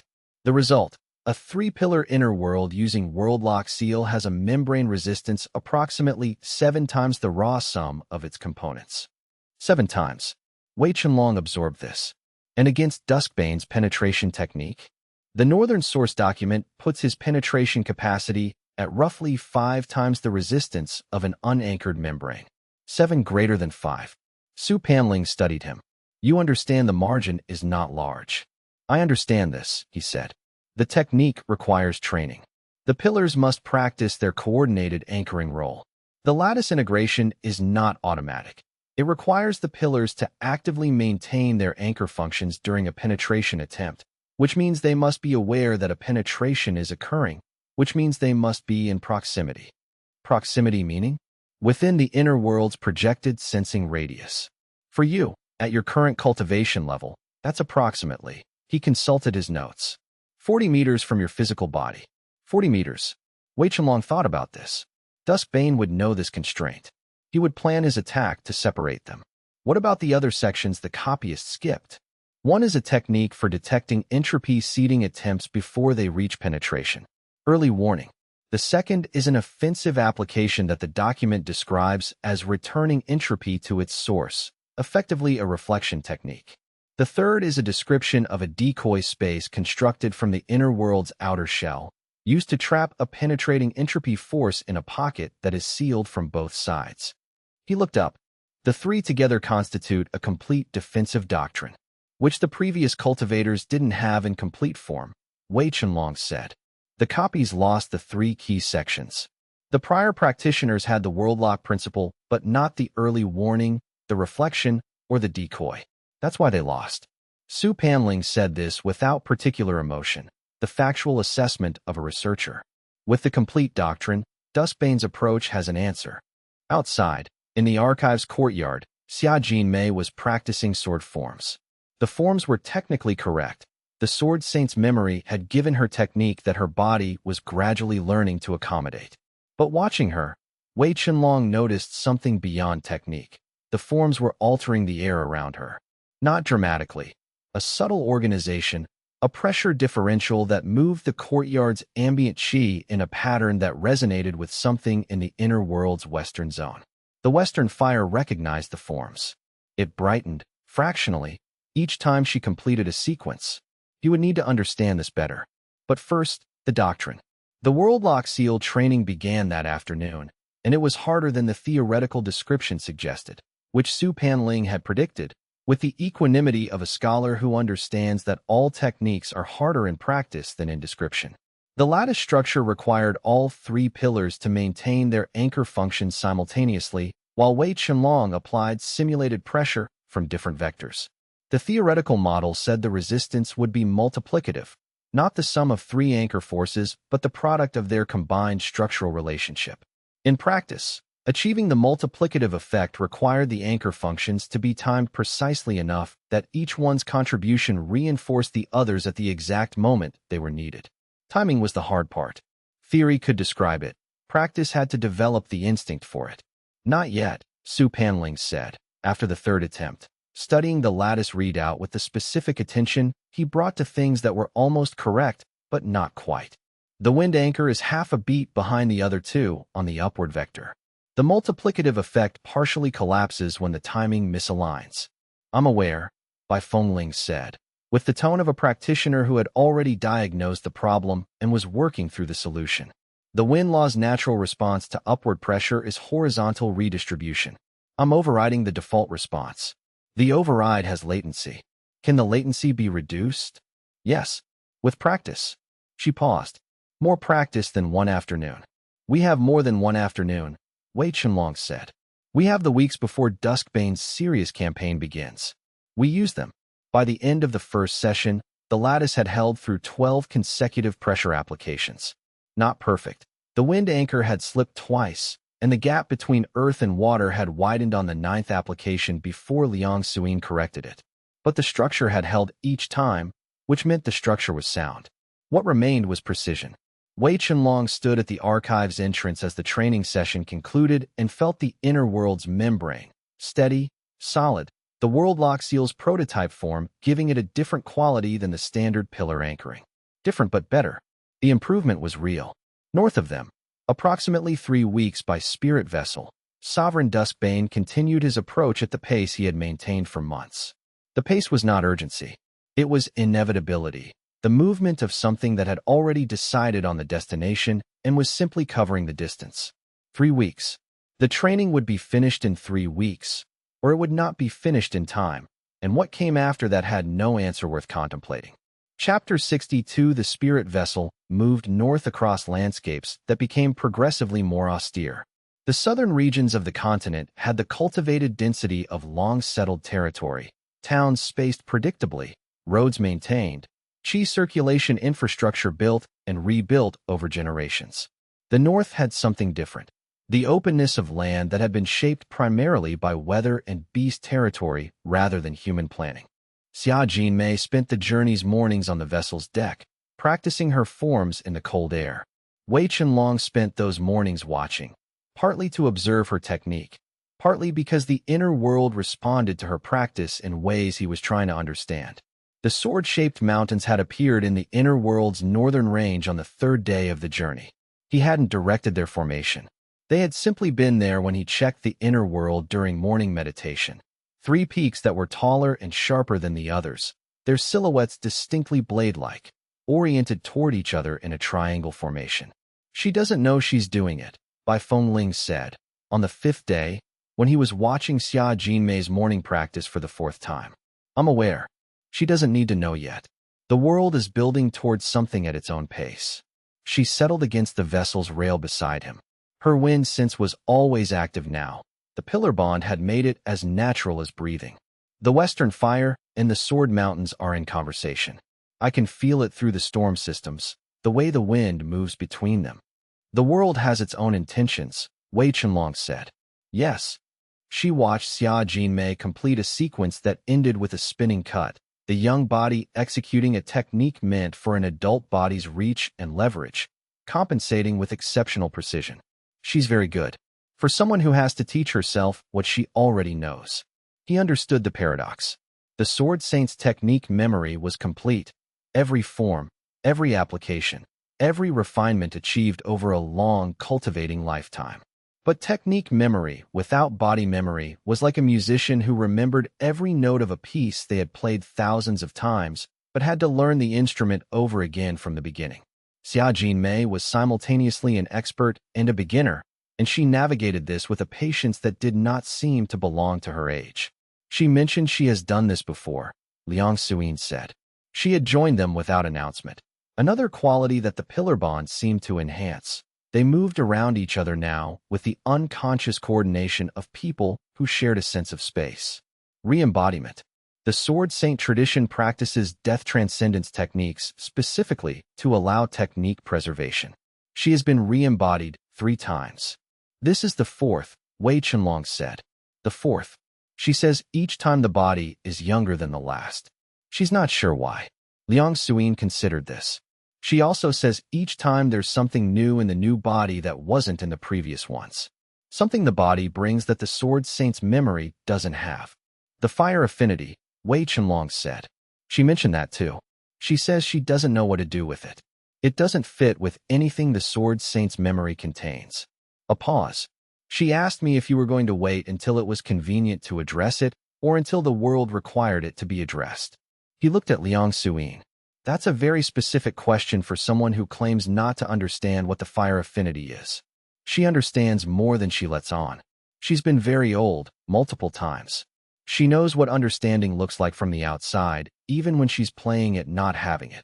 Liang Suyin's voice carried the particular quality it had when she was noting something she found admirable.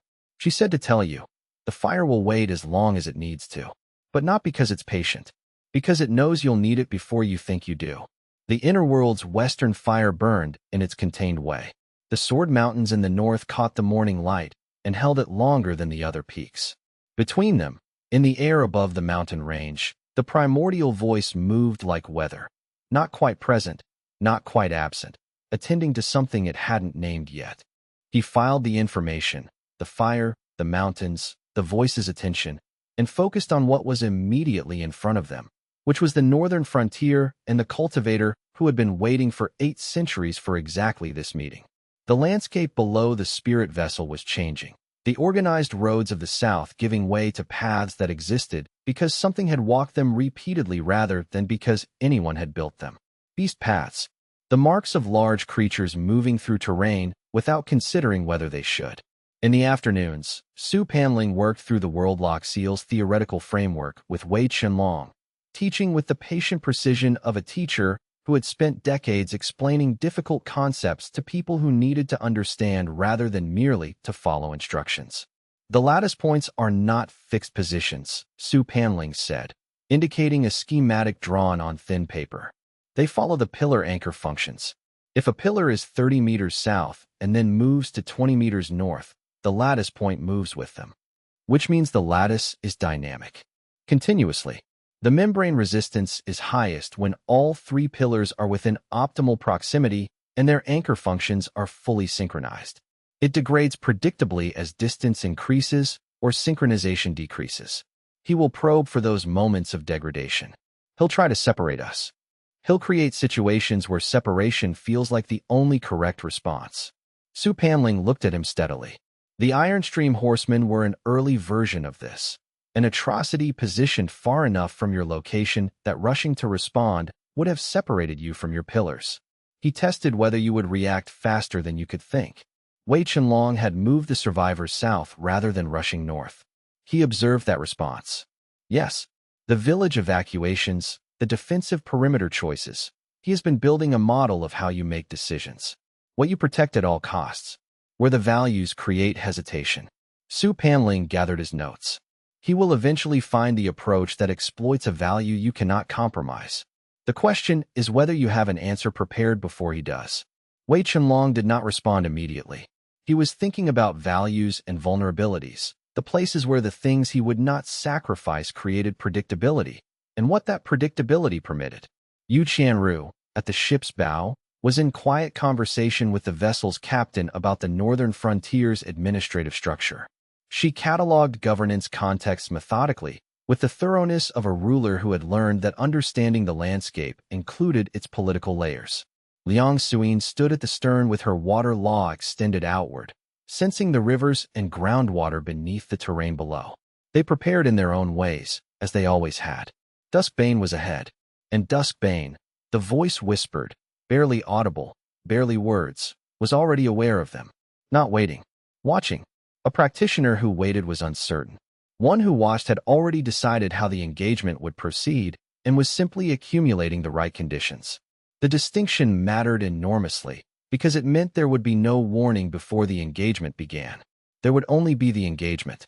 In the inner world, the primordial voice registered Duskbane's observation with the specific attention it reserved for threats that had moved beyond theoretical. They were being watched, had been watched since before the archive, and what was watching them had 8 centuries of patience and the specific hunger of something that understood exactly what it wanted. The sword mountains in the inner world's north stood at their formation points, blade silhouettes against a sky that had never been more alert.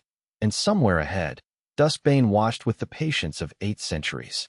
Chapter 63. The decimated clan was called the Iron Stream Horsemen, and they had been among the strongest nomadic cultivation clans in the Northern Territories for 11 generations. The survivors they found, 31 people out of an original clan of 240, were alive in the technical sense that their hearts beat, and their lungs worked, and their bodies consumed food and expelled waste. In every other sense that mattered, they were not alive. The Dantians were intact. This was the first thing Liang Suyin noted. When she moved through the survivors with the careful attention she brought to anything that was injured in ways she hadn't seen before. She had expected the Dantians to be damaged, hollowed, drained, damaged at the source. They were not. They were fully intact, properly formed for each person's cultivation rank. One of the survivors, a woman of perhaps 40, should have been at core formation. Her Dantian contained core formation chi in normal quantities, normally structured. But the woman looked at them without recognition, without response to her name, without the small, involuntary adjustments that people make when they are aware of the presence of others, the tracking of movement, the anticipation of sound, the instinctive social calculation that happens beneath consciousness. The chi is there, Liang Suyin said, quietly, standing back from the woman. The cultivation is intact, but whoever inhabited this cultivation is not present anymore. Duskbane doesn't take the chi. The woman's spiritual signature had been readable through the inner world's sensing capacity, since they arrived. He takes the person, the spiritual identity. He leaves the chi because the chi isn't what he eats. Bai Fengling was very still. This particular form of stillness was different from her tactical stillness. He takes who they are. He takes who they are, Wei Chenlong confirmed. He looked at the woman, who continued not seeing them. The chi is a shell now. It will dissipate eventually, because there's no consciousness to maintain it. They'll deteriorate over months. But right now they're walking with everything intact except the thing that was inhabiting all of it. The inner world reacted. Not gradually, the way it usually shifted in response to events, the slow process of accumulation that produced weather changes or geological movement. This was different, a defensive expansion that happened faster than Wei Chenlong had ever experienced, the inner world's boundaries pressing outward from his body in all directions simultaneously, as if the world had decided that the space around him was not safe and needed to be claimed. The pressure was intense enough that the survivors nearest to him took a half-step back involuntarily, not from Wei Chenlong directly, but from the sudden density of spiritual pressure that accompanied a nascent sovereign breakthrough. That was what it was. He understood it in the moment it happened, because the cultivation threshold he had been approaching since the first fortress liberation had been crossed, not by training, not by deliberate advancement, but by the specific horror of understanding what Duskbane did and the inner world deciding that the person who bore this world would not be made into that. The inner world's continental scale opened in his awareness like a door into a much larger room. He stood at the edge of the Ironstream clan survivor camp and felt the inner world, his world, stretched to encompass a territory that in the real world would take days to cross. Mountains that he had grown from a single seed, rivers that had found their own courses, weather systems that the pillars had shaped from nothing into something real and self-sustaining. Hundreds of world-born creatures going about their movements through terrain that had not existed 3 years ago.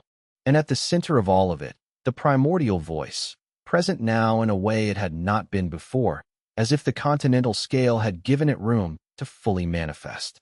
Not excited. This was not the excitement he had felt before. This was something more serious, more focused. He did this to them, the voice said. Not words. He was not ready for words yet, but a communication so specific that it translated into language anyway. He will try to do this to us. He cannot. The certainty in the communication was not bravado. It was structural. The certainty of something that understood what it was made of and knew what could and could not touch it. Wei Chenlong looked at the survivors of the Ironstream horsemen. One of the men, young, perhaps 20, with the build of an experienced horseman, turned his face toward the afternoon sun. He did not see the sun. The turn was involuntary, the body seeking warmth without the person inside to direct it. We'll bring them south, he said, to the celestial accord. Healers who understand spiritual identity damage. Is there treatment for this? Yu Chanru asked. She had been silent since they arrived, working through what she was seeing with the specific deliberateness she brought to things she had no prepared framework for. No idea, he admitted. But leaving them here isn't an option. There may be partial treatment, Liang Suyin said quietly. She was still moving through the survivors, her water law extended in sensing mode. Not restoration. I don't think the identity can be rebuilt from outside. But the chi shell, the intact Dantian, a healer who understood the specific damage pattern might be able to stabilize the shell long enough for a partial natural recovery. She looked at him. The Celestial Accord's court healers include practitioners trained in spiritual identity work. One of them trained under the last documented case of this damage type in the Eastern Territories a century ago. How much partial recovery? Enough to return some recognition, some response. Not the full person, not all of who they were, but enough that the body has something to sustain itself around. She looked at the young man who had turned his face toward the sun. Enough that they are not simply waiting to dissolve. This was not a resolution. It was a possibility. Wei Chenlong filed it as what it was, something to pursue without certainty that pursuit would change the outcome. The nascent sovereign breakthrough had expanded his awareness of the inner world to its full continental extent. Managing the dual awareness was something he was still learning, the world's internal experience and the external world's demands running simultaneously. At provincial scale, the split had been manageable. At continental scale, it required deliberate attention because the world's internal complexity had grown to match its territory. Liang Suyin had felt the change through her pillar bond. The breakthrough altered the bond's depth, she said in a moment between assessments. It's as if a channel that was always sufficient suddenly became wide enough to carry more than it previously held. Is that difficult? He asked. No. It's like having more space. The space is welcome. He understood. The world had become more itself. What the pillars could access through their bonds had expanded in proportion. They organized the survivors' transport with practiced efficiency. Yu Qianru coordinated the logistical elements, spirit vessels, supply lines, the administrative notifications to the frontier posts that would need to receive 31 survivors with specialized care needs. Bai Fengling and Su Panling established a protective formation around the transport group that would hold against opportunistic threats during the journey south. They were not left there. And somewhere ahead, Duskbane's entropy signature registered on the inner world's new continental sensing range. Patient, organized, moving on a course that would intersect theirs within 3 days. His approach speed had not changed. The pacing was deliberate, not fast enough to intercept before they were ready, not slow enough to permit unlimited preparation time. The pacing of someone managing a situation rather than forcing one. 3 days. And Wei Chenlong had just broken through to nascent sovereign rank, which meant Duskbane's instruments, whatever instruments an 8th century entropy specialist used for sensing, would have registered the breakthrough signature. He knew Wei Chenlong was stronger now than he had been 3 days ago. He knew, and he was still coming, which meant he had factored the breakthrough into his approach. Whatever calculation Duskbane was running, the breakthrough had not changed its answer. The pacing of his approach had not shifted even a fraction. He had always been coming. He had always known where this led. What Wei Chenlong did not know, could not know, was whether Duskbane had already accounted for everything Wei Chenlong would bring to the meeting, or whether there was still something between them that remained a genuine unknown. 3 days. Then the answer. Chapter 60 for the inner world at continental scale was a different order of experience than it had been at province size. The difference was not primarily territorial. He had understood intellectually that the world would be larger, and it was larger, and the largeness was its own kind of astonishment. But what the continental scale produced that he had not anticipated was the world's own complexity. At province size, the inner world had had weather that he could understand completely, storm systems he could track, river flows he could model, geological layers he could feel through the pillar bonds. At continental scale, the weather generated by the pillar systems and the terrain they anchored had become complex enough that he could not track it completely. There were weather events happening in the world's southern regions that he was not consciously directing and had not anticipated. The eastern coast, which had developed a coastline, with something that functioned as an ocean beyond it, had tides. He had not designed tides. The primordial voice found this amusing. You planted a seed. The forest is not what you grew. The forest grew from the seed and became what the seed wanted to be. He sat with it, this was a lot. The voice was speaking in full sentences now, following the nascent sovereign breakthrough. The communication was still somewhat indirect, still more felt than heard, but the content was precise. The world born, he said, directing his attention to the creatures he could now perceive in greater detail. At province size, he had been aware of them as a category. World-born, creatures spontaneously generated from accumulated qi. At continental scale, he could perceive them individually, and what he perceived was a much larger taxonomy than he had understood. There were creatures that functioned like the birds of the real world, lighter than the world's native fauna, adapted for the inner world's atmospheric conditions. There were larger creatures in the mountain ranges that moved with the deliberate care of things that had learned the terrain over many generations, which was not possible given how recently the terrain had existed. There were aquatic forms in the rivers and in the new ocean that the world had apparently grown without consulting him.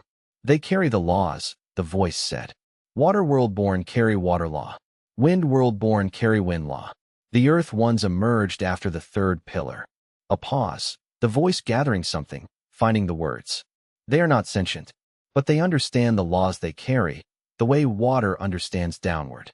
They will help when the time comes. Help how? You will see. A quality in the communication that was not quite mischief but was adjacent to it. Your world has been building toward things you haven't built yet. Trust what it builds. Yu Qianru was at the camp's eastern edge, her hand pressed flat against the earth. The earth pillar bond at nascent sovereign scale registered differently than before. He could sense her working through the change, exploring what had expanded in its reach, mapping the new capability the same way she mapped everything.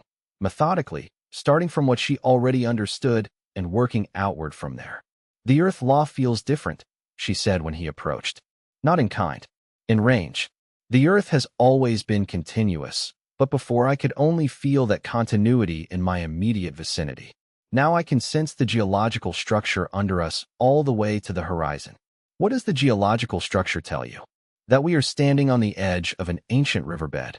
The soil composition beneath the current topsoil is compressed river silt, very old, carrying a water memory that the Earth law reads clearly. She paused. Duskbane has been in this region for at least a decade, possibly longer. The entropy traces in the deeper rock layers are consistent with extended field maintenance presence, not consumption, but deliberate maintenance. He established himself here and waited.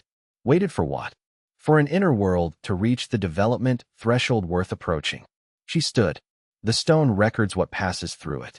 Su Panling should examine these formation layers. They may tell us more about his specific capabilities than his direct demonstrations have. He had not thought to read the geological record for intelligence. Yu Qianru had, because her law gave her a perspective none of the others possessed, not the surface of the world but its depth, its accumulated memory, the history inscribed in layers no one else thought to examine. This was why the pillar system worked. Each law perceived what the others could not. He opened his physical eyes. They were camped 3 days south of the Iron Stream survivors' location. The survivors settled in a temporary camp where Liang Suin's healing work could continue. Su Panling was studying the world-lock seal technique's lattice geometry. Xia Jinmei was asleep, which she did with the characteristic efficiency of someone who had learned across multiple lifetimes that rest was cultivation in a different register. In the distance, at the edge of the inner world's continental horizon, a darkness moved. Patient, not hiding. He is aware of us, it said. He has been aware since before the Jade Basin archive. He permitted us to read the original document. He wanted us to understand the full doctrine, so he can plan around it, Wei Chenlong said. So he could be certain the meeting was between equals. He has consumed lesser worlds. He wanted a worthy confrontation. The voice paused. He will find something other than what he expects. We are not a meal. We are a world that has developed its own opinion about what it is. And what is it? Still becoming. The voice settled back to its watchful presence. But more than he calculated. The world-born. The geology Yu Qianru just read. The Sword Mountains. None of these were in his models of what an inner world at this stage should contain. He has been updating his model since the first probe. Duskbane was 3 days away, moving south at the same steady pace. He had been in these northern territories for a decade, at minimum, waiting for exactly this. The waiting itself was a form of preparation, the patience of something that had learned to think in centuries rather than years.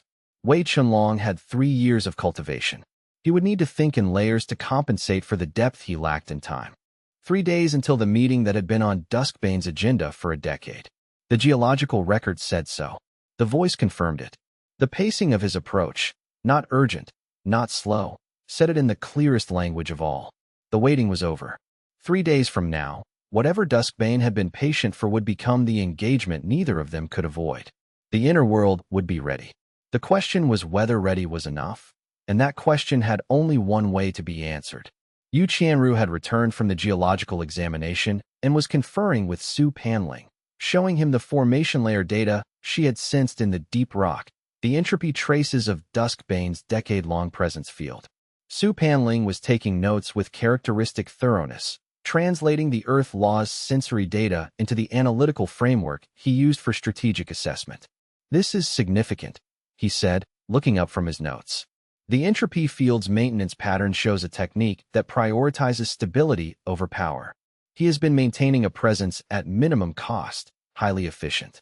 It means his reserves are deeper than any direct confrontation sample would indicate. He's been conserving, Wei Chenlong said. Not conserving, saving, with intent. Su Panling's expression made clear the distinction mattered.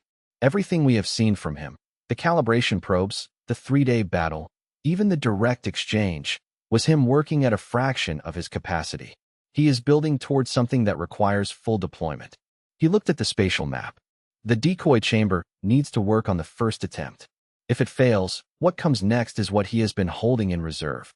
This was the conversation Wei Chenlong had been avoiding the shape of since the geological reading session with Yu Qianru. Now it was direct and concrete, and the answer was the same answer it had always been. The decoy had to work. There was no contingency that functioned if it didn't. 3 days. Then they would find out. Chapter 65. He arrived at dawn on the 4th day, which was not coincidental. The continental north's dawn came earlier than the south, and with less ceremony. The sky went from dark to pale to light, without the gradated warmth of a southern sunrise. Duskbane materialized from the morning air with the ease of someone stepping through a door. He was tall, and old in the way that very old cultivators who had maintained their physical integrity were old, not deteriorated but consolidated, compressed into a form that contained far more than it appeared to. His cultivation level was nascent sovereign, the same as Wei Chenlong's new rank, but the depth of his nascent sovereign cultivation was incomparable. Wei Chenlong was hours into the rank. Duskbane had been operating at this level for centuries. You read the full doctrine, Duskbane said, his voice conversational, the tone of a man continuing a discussion already established. The original. The copyist's omissions were unfortunate. The 3 skipped sections were the most important. They were. And now you understand the world lock seal technique, the early warning method, and the decoy space application. He tilted his head slightly. Do you also understand why I allowed Elder Su Panling to have the original document? Wei Chenlong had been considering this. You wanted us to have the complete doctrine. I wanted you to have it, Duskbane confirmed. The 2 prior practitioners of your system I encountered were not prepared. Their worlds were small, and their defenses were incomplete. The consumption was. He paused, searching for the right word. Adequate, not satisfying. The ancient cultivator turned his full attention to Wei Chenlong of an expert evaluating something that may finally be worth his full capability. Your world is different. I've been watching it develop from a distance for 3 months. It has pillars. It has a voice. It has developed complexity that the previous worlds didn't achieve. A pause. I want to eat a world that fights back. You're offering a fair competition, Wei Chenlong said. I'm offering a real competition, not a fair one. Nothing between us will be fair. I have 8 centuries of experience. You have 3 years. But I want a competition where both sides have the relevant knowledge. He spread his hands slightly, a gesture that indicated the northern landscape around them. So, you know what I am. I know what you are. Shall we discuss the terms? You want entry into the inner world, Wei Chenlong said. I need entry. Without entry, entropy injection is not possible. I have penetration techniques, but penetration against a properly anchored 3-pillar world lock lattice is. He appeared to be doing a calculation. Challenging. Possible, with sufficient time. But time favors you. The longer we contest, the more your world grows, the more it surpasses my absorption capacity. So yes, I would prefer entry by agreement to entry by force. You're offering me the opportunity to let you inside, and then fight you from within the inner world's architecture, rather than trying to maintain external defenses indefinitely. I'm offering you the opportunity to choose your ground. It was tactically interesting. Wei Chenlong saw the logic immediately. The doctrine described the decoy space technique as requiring Duskbane to enter the inner world voluntarily. If he was forced in, if the membrane was breached by penetration rather than opened by agreement, the decoy space's mechanism would not engage properly. Duskbane knew this. He had read the same doctrine. I decline, Wei Chenlong said. But I appreciate the precision of the offer. Duskbane smiled. I expected that answer. He stepped back, and the morning air moved around him in a way that was not wind. Tonight I'll probe the membrane. Consider it calibration. I want to understand the world lock seal's specific signature before I begin in earnest. He was gone before the morning had fully arrived. The detection lattice, inside the world, which Su Panling had spent the previous week calibrating based on the doctrine's sensing method, registered the first entropy probe at exactly the moment Duskbane vanished. A faint, precise pressure against the membrane's outer surface. Testing. Learning. The inner world held. Su Panling studied the detection lattice's readout for an hour after the probe registered. The probe is at 18% of the penetration attempt threshold, he said. He's working a baseline measurement. He wants to understand what full resistance feels like before applying full force. How long until he has a complete baseline? At this probe frequency, 3 to 4 nights. He's taking small readings, distributed, to avoid triggering a strong defensive response that would skew his measurements. He looked up. He's treating the inner world's membrane the way a scholar treats an unfamiliar text, reading carefully before attempting an interpretation. Can we modulate the readings? Give him inaccurate data? Theoretically, if we vary the world lock seal's surface expression, shift the resistance pattern in ways that don't reflect the actual lattice structure, we could provide parameter estimates that would cause him to design his penetration attempt around the wrong numbers. And when he attempts penetration, the actual resistance would exceed his expectations. In most scenarios, Su Panling paused. The risk is that a practitioner of his capability may detect the modulation itself. If he suspects we're providing false readings, the deception costs us more than correct data would have. Wei Chenlong thought about this carefully. The decoy chamber worked on the same principle, giving Duskbane something plausible enough to engage with fully. Membrane modulation would be a smaller version of the same strategy, but both could not run simultaneously without the risk of one undermining the other. Let him read accurately, he decided. When the decoy is ready, the inaccuracy comes from the chamber itself, not from the membrane. That's a different category of misdirection, one he cannot detect until he's already inside. Agreed. Su Panling made a note, and what he reads from the membrane will be used to complete the decoy chamber's calibration. The chamber should match the membrane's measured parameters precisely enough to pass his initial sensing. Every probe Duskbane conducted was thus also providing information for the decoy's final calibration. He was, without knowing it, helping them refine the trap. Wei Chenlong spent the remaining hours before dawn in the inner world's lake zone, running the world lock seal structure through every pressure scenario he could construct, looking for the response gaps that Duskbane's systematic measurements might eventually identify. He found two. Both were addressable with the current Earth law depth. He addressed them before dawn arrived. For now, the inner world held. But what for now meant was growing shorter by one night's measured data at a time. Each probe added to the model Duskbane was building. Each model was one night closer to complete. 3 nights more, by Su Panling's estimate, until Duskbane had a complete penetration model. 3 nights during which every probe was a calculation running toward the moment when calculation would end and direct action would begin. Wei Chenlong sat through the remaining hours before dawn in the inner world's lake zone, running the world lock seal through pressure scenarios he had not considered before. Oblique approaches, simultaneous multi-point probing, pressure at the anchor functions directly rather than at the membrane surface. For each scenario, he identified a response. For each response, he identified its cost. The cost ledger was longer than he wanted it to be, but it was real, and managing real costs was better than discovering them during an engagement. The entropy probe had been a hand extended in the darkness, checking where the wall was. The wall was there, but the wall had a question behind it, about whether what was coming could be stopped by walls alone, or whether what was coming required something more specific. The decoy chamber was the answer to that question, the one approach that could work where direct confrontation could not. It had to be enough, because if it wasn't, there was no answer at all. Chapter 66 Elder Ma Xuan arrived by spirit vessel 4 days after Duskbane's first contact, looking like a man who had packed in 3 hours and traveled without stopping. He was carrying a sealed case that he set on the camp's main table before he sat down, and he did not speak until he had sat down, because sitting was clearly something he needed to do.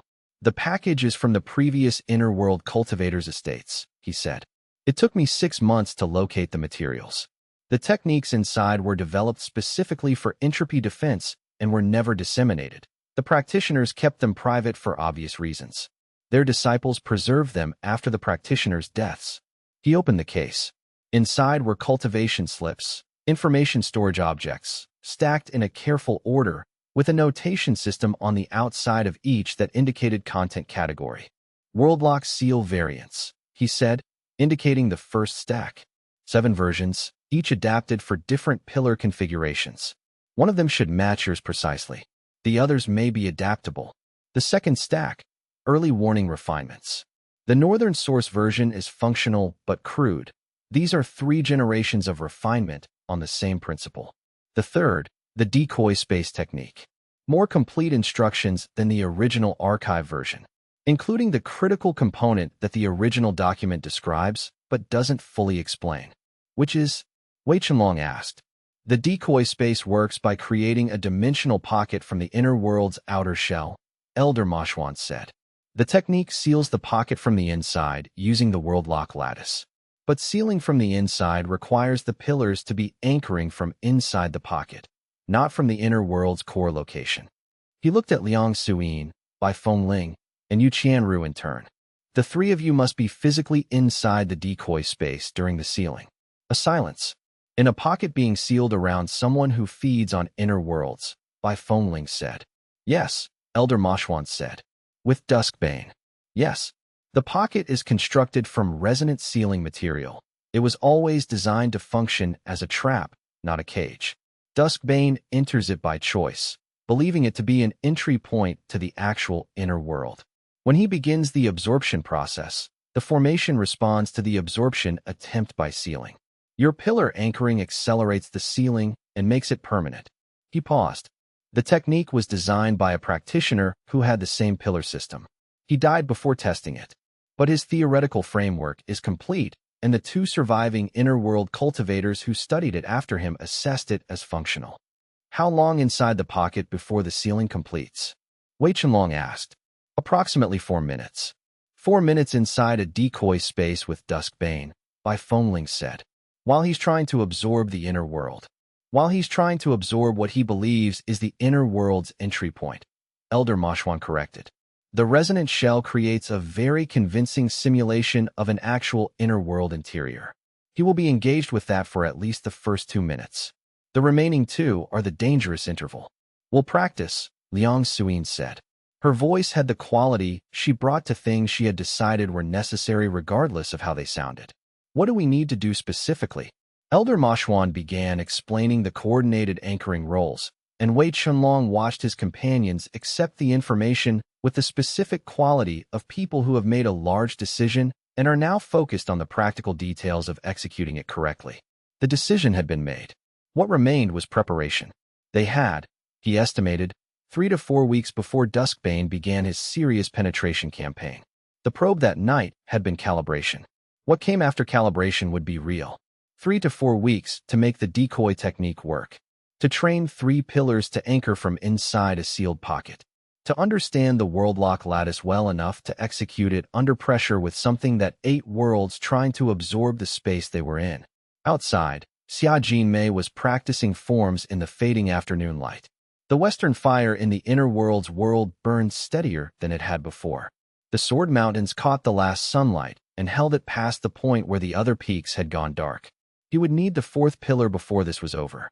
The world structure was telling him this with the specificity it reserved for things that were true rather than things that were possible. But the timing was not his to set. The fire would wait, as it had been told. The mountains stood in their triangle formation, patient in the way that stone was patient, oriented toward each other across the world's northern expanse, as if their conversation had been going on since the mountains formed and would continue until the mountains finished saying what they were saying. For now, there was the decoy technique to master. Before retiring for the evening, Wei Chenlong spent an hour at the archive with Su Panling, reviewing the 3 recovered sections of the entropy defense doctrine in closer detail. The decoy space technique's critical mechanism was more precise in the original than in any secondary account. The chamber's lining was not passive material, but a formation that actively participated in the sealing process, converting the entropy absorption attempt into the sealing force. The more aggressively Duskbane absorbed, the faster the seal would complete. He will recognize the mechanics at some point, Wei Chenlong said. Yes, Su Panling agreed. The question is whether he will recognize them before the seal completes or after. He studied the text. The architect who designed this technique built in a 2-minute window during which the absorption process is compelling enough to hold full attention. The labyrinthine architecture provides the attention-holding element, something genuinely interesting to examine while the seal advances. The architect counted on curiosity overriding caution long enough. Duskbane has been consuming inner worlds for 8 centuries. He has seen much. He has never seen your labyrinthine barrier architecture. Because no previous inner world cultivator had 3 pillars and a voice when constructing their barriers. Su Panling met his gaze levelly. What you built is genuinely novel. It will hold his attention. Wei Chenlong considered this. It might be accurate. And if it was accurate, the timing was tight enough that they could not afford for it to be otherwise. The camp settled into its night pattern. Su Panling continuing his work by formation lamp, Yu Qianru completing her final patrol of the defensive perimeter, Bai Fengling in meditation at the camp's wind-facing side, Liang Suyin working through her water law practices. Xia Jinmei slept with the efficient completeness of someone who had learned across multiple lifetimes that rest was cultivation in a different register. Wei Chenlong spent the last of the evening in the inner world's lake zone, strengthening the labyrinthine barrier's newest sections with the precision that the deepened earth law now allowed. 7 new walls, then 7 more, then a false exit that looped back on itself through a spatial law fold. The barrier grew. The world grew. Duskbane, somewhere to the north, was already aware of both facts and was calculating what to make of them. The calculation would conclude in his favor or it would not. But it would conclude. And before it concluded, there was one thing that needed to change. The world lock seal's canopy geometry that Bai Fengling had identified as superior.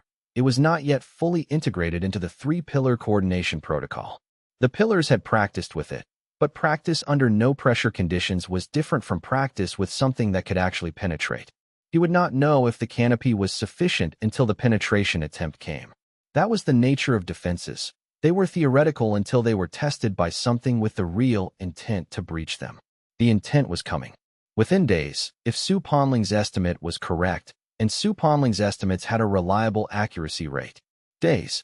The word had a different weight than it had at the beginning of this journey, when Duskbane had been months away and months felt like adequate preparation time.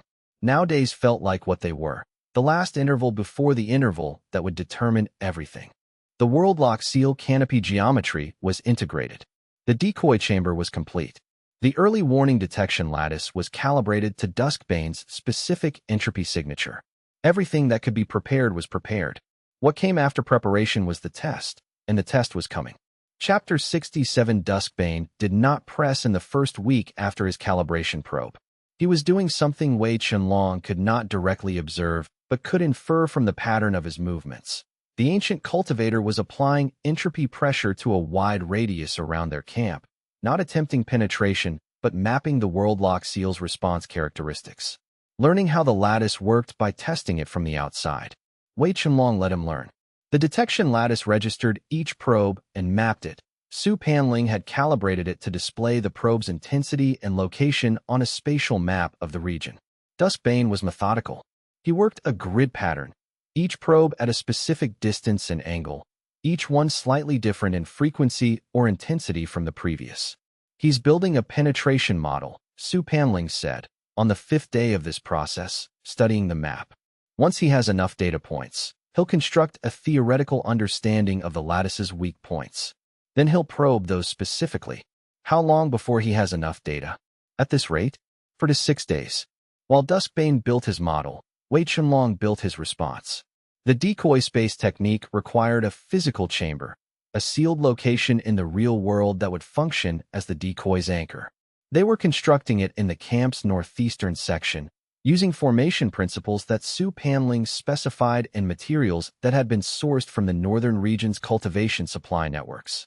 The chamber was 8 meters square, lined with the resonant shell compound that the doctrine described, which was not a common formation material, but which Su Panling had located in a northern sect's emergency reserve. The world lock seal training was proceeding, though not without difficulty. The coordination required between the 3 pillars was more precise than the individual components suggested. Liang Suyin's water anchoring was stable. She had been practicing anchor functions since her initial pillar bond and had developed a deep understanding of how to maintain them under pressure. Bai Fengling's wind anchoring was dynamic. It naturally wanted to move and found static anchoring uncomfortable, which was partly temperament and partly the nature of wind law. Yu Qianru's earth anchoring was the strongest in raw terms, but also the slowest to adjust, which created timing gaps in the lattice when the other 2 pillars moved. The gap between earth and wind, Wei Chenlong said, during a training session on the 7th day. When Bai Fengling adjusts her anchor position and Yu Qianru's earth anchor hasn't moved yet, there's a half-second window where the northeast lattice point isn't properly bridged. I'm aware of the gap, Yu Qianru said.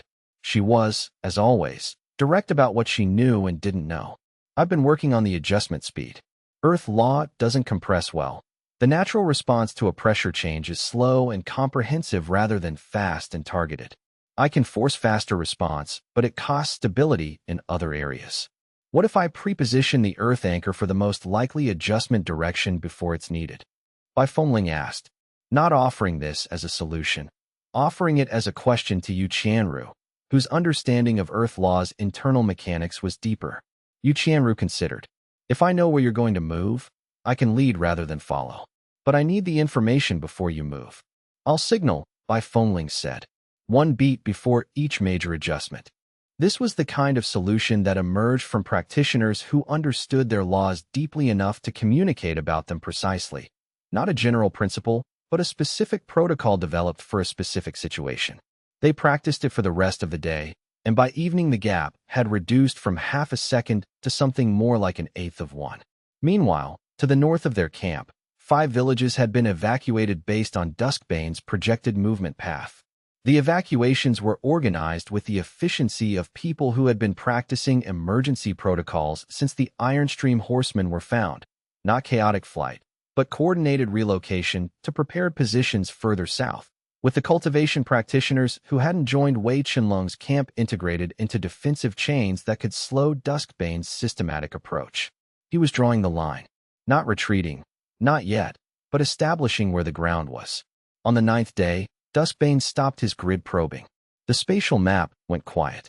Wei Chenlong waited. The inner world's early warning system waited alongside him, its detection sensitivity tuned to the specific entropy frequency of Duskbane's probes. The silence lasted 2 days. During those 2 days, the evacuation operations south of their defensive perimeter reached their completion. The last 3 villages in Duskbane's probable approach path cleared and their residents settled in prepared positions 30 kilometers further south. Su Panling spent both days finalizing the decoy chamber's calibration based on Duskbane's 9 days of measured probe data. The decoy, he said at the end of the 2nd day, was ready at 94% accuracy. The remaining 6% was an approximation error in the resonant shell's response frequency that no available calibration method could eliminate. Is 94 sufficient? Wei Chenlong asked. The original design was built for 90%, Su Panling said. 94 is better than the standard. It will pass Duskbane's initial sensing at normal detection range. He paused. Whether it passes his examination at 3 meters depends on whether his sensing technique at close range is more accurate than his previous practitioner's equivalent were. And we have no data on that. No, we have no data on his close-range sensing precision. He looked at the map, where the silence continued. The 2-day pause suggests he's completed his baseline model and is reviewing it before the next phase. That review process, for a practitioner of his methodical precision, likely takes 48 to 72 hours, after which he uses what he's built. Yes. On the 11th day, Duskbane probed 3 specific points simultaneously. The 3 points his model had identified as the lattice's weakest locations. The probes were sharper than anything previous, concentrated rather than distributed, each one targeted with an accuracy that confirmed he had built exactly the penetration model Su Panling had predicted. The world lock seal held, but it held at a level that registered strain in all 3 pillar anchor functions simultaneously. The modified canopy configuration by Chenlong had developed held the upper approach without gap. The earth and water anchors held the sides. The strain was real but distributed, no single point close to failure. The next probe would be a full attempt. Not calibration, not testing. An attempt with intent. Wei Chenlong spent the night running combat scenarios with the 3 pillars. Not the world lock seal's passive resistance, but the active application of each pillar's law in coordinated defensive patterns. The engagement had been thorough enough to show what worked, and the night's work was building on what worked. The Wolf clan had provided data on how their anchor functions performed under sustained pressure from multiple directions. The Stonejaw Bear's entropy disruption techniques had shown him where the world echo projections were vulnerable at their formation nodes. He incorporated these lessons into revised deployment protocols, different formation node placements that would require the Bear's disruption techniques to learn new targets, coordinated retreat sequences that maintain perimeter coverage while reducing chi drain, contingency roles if one of the pillar anchors was temporarily forced offline. Bai Fengling's canopy anchor geometry held in every scenario he ran. Yu Qianru's earth anchor at the western point was its strongest configuration. Liang Suin's water law had developed the specific precision that the close-quarters surgical work during Elder Moshuan's recovery had refined. They were ready, not in the sense of being without uncertainty. Uncertainty would exist until the attempt arrived and the answer came. But ready in the sense of having done everything that could be done.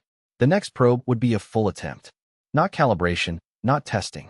An attempt with intent, and this time, everything on both sides of it would be real. Chapter 68. The deepening of Yu Qianru's pillar bond had been planned for the right moment, and the right moment, as these things had a way of being, arrived not when it was convenient, but when it was necessary.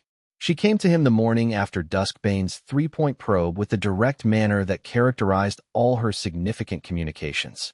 She did not begin with context or social preparation. She said, "The Earth anchor is not at full capacity. You know this. I know this. The partial bond is the reason. What I can commit to the anchor function is bounded by what the partial bond allows me to commit. The deepening ritual requires your full qi commitment," he said. "I understand what it requires." He knew this from watching her in the weeks since her initial bond, spent significant time understanding the pillar bond's mechanics from both the human and the inner world side. She had read everything Su Panling had on the topic and had questioned Elder Moshuan extensively about the previous practitioner's bond structures. "I understand what it means. I'm prepared." The ritual took most of the afternoon. It was different from the initial bond. Less like a new connection and more like the strengthening of a foundation that had already been established. The earth pillar inside the inner world, which had been solid but bounded, expanded. The geology of the inner world's continental interior shifted as the earth law became more comprehensive. Rock strata that had been approximate becoming precise. The crystalline structures in the mountain ranges becoming more specific. The soil composition in the agricultural regions. The inner world had developed agricultural regions. He had not planted them. The world had grown them from the worldborn's cultivation of the earth law, becoming richer. Wei Chenlong could feel the geological activity throughout the inner world as it happened. A deep, slow rumble in the stone that was not earthquake, but reorganization. The earth finding its correct positions as the earth law clarified from strong to complete. And then something new. The inner world's geography became alterable in a way it had not been before. He could feel it the way he could feel his own hand. The landscape of the inner world was responsive to his intention at a granular level. He reached for the barrier layer he had been constructing, the labyrinthine walls that any intruder would need to navigate, and found that he could shape it not just at the conceptual level, but at the level of individual stone. He constructed 7 new barrier walls in 30 seconds. Yu Qianru, sitting across from him in the ritual space, opened her eyes. Her cultivation level had not changed. She was still core formation. The bond didn't affect that. But the quality of her presence had shifted. She seemed more settled, more specifically located in the world, as if the earth law's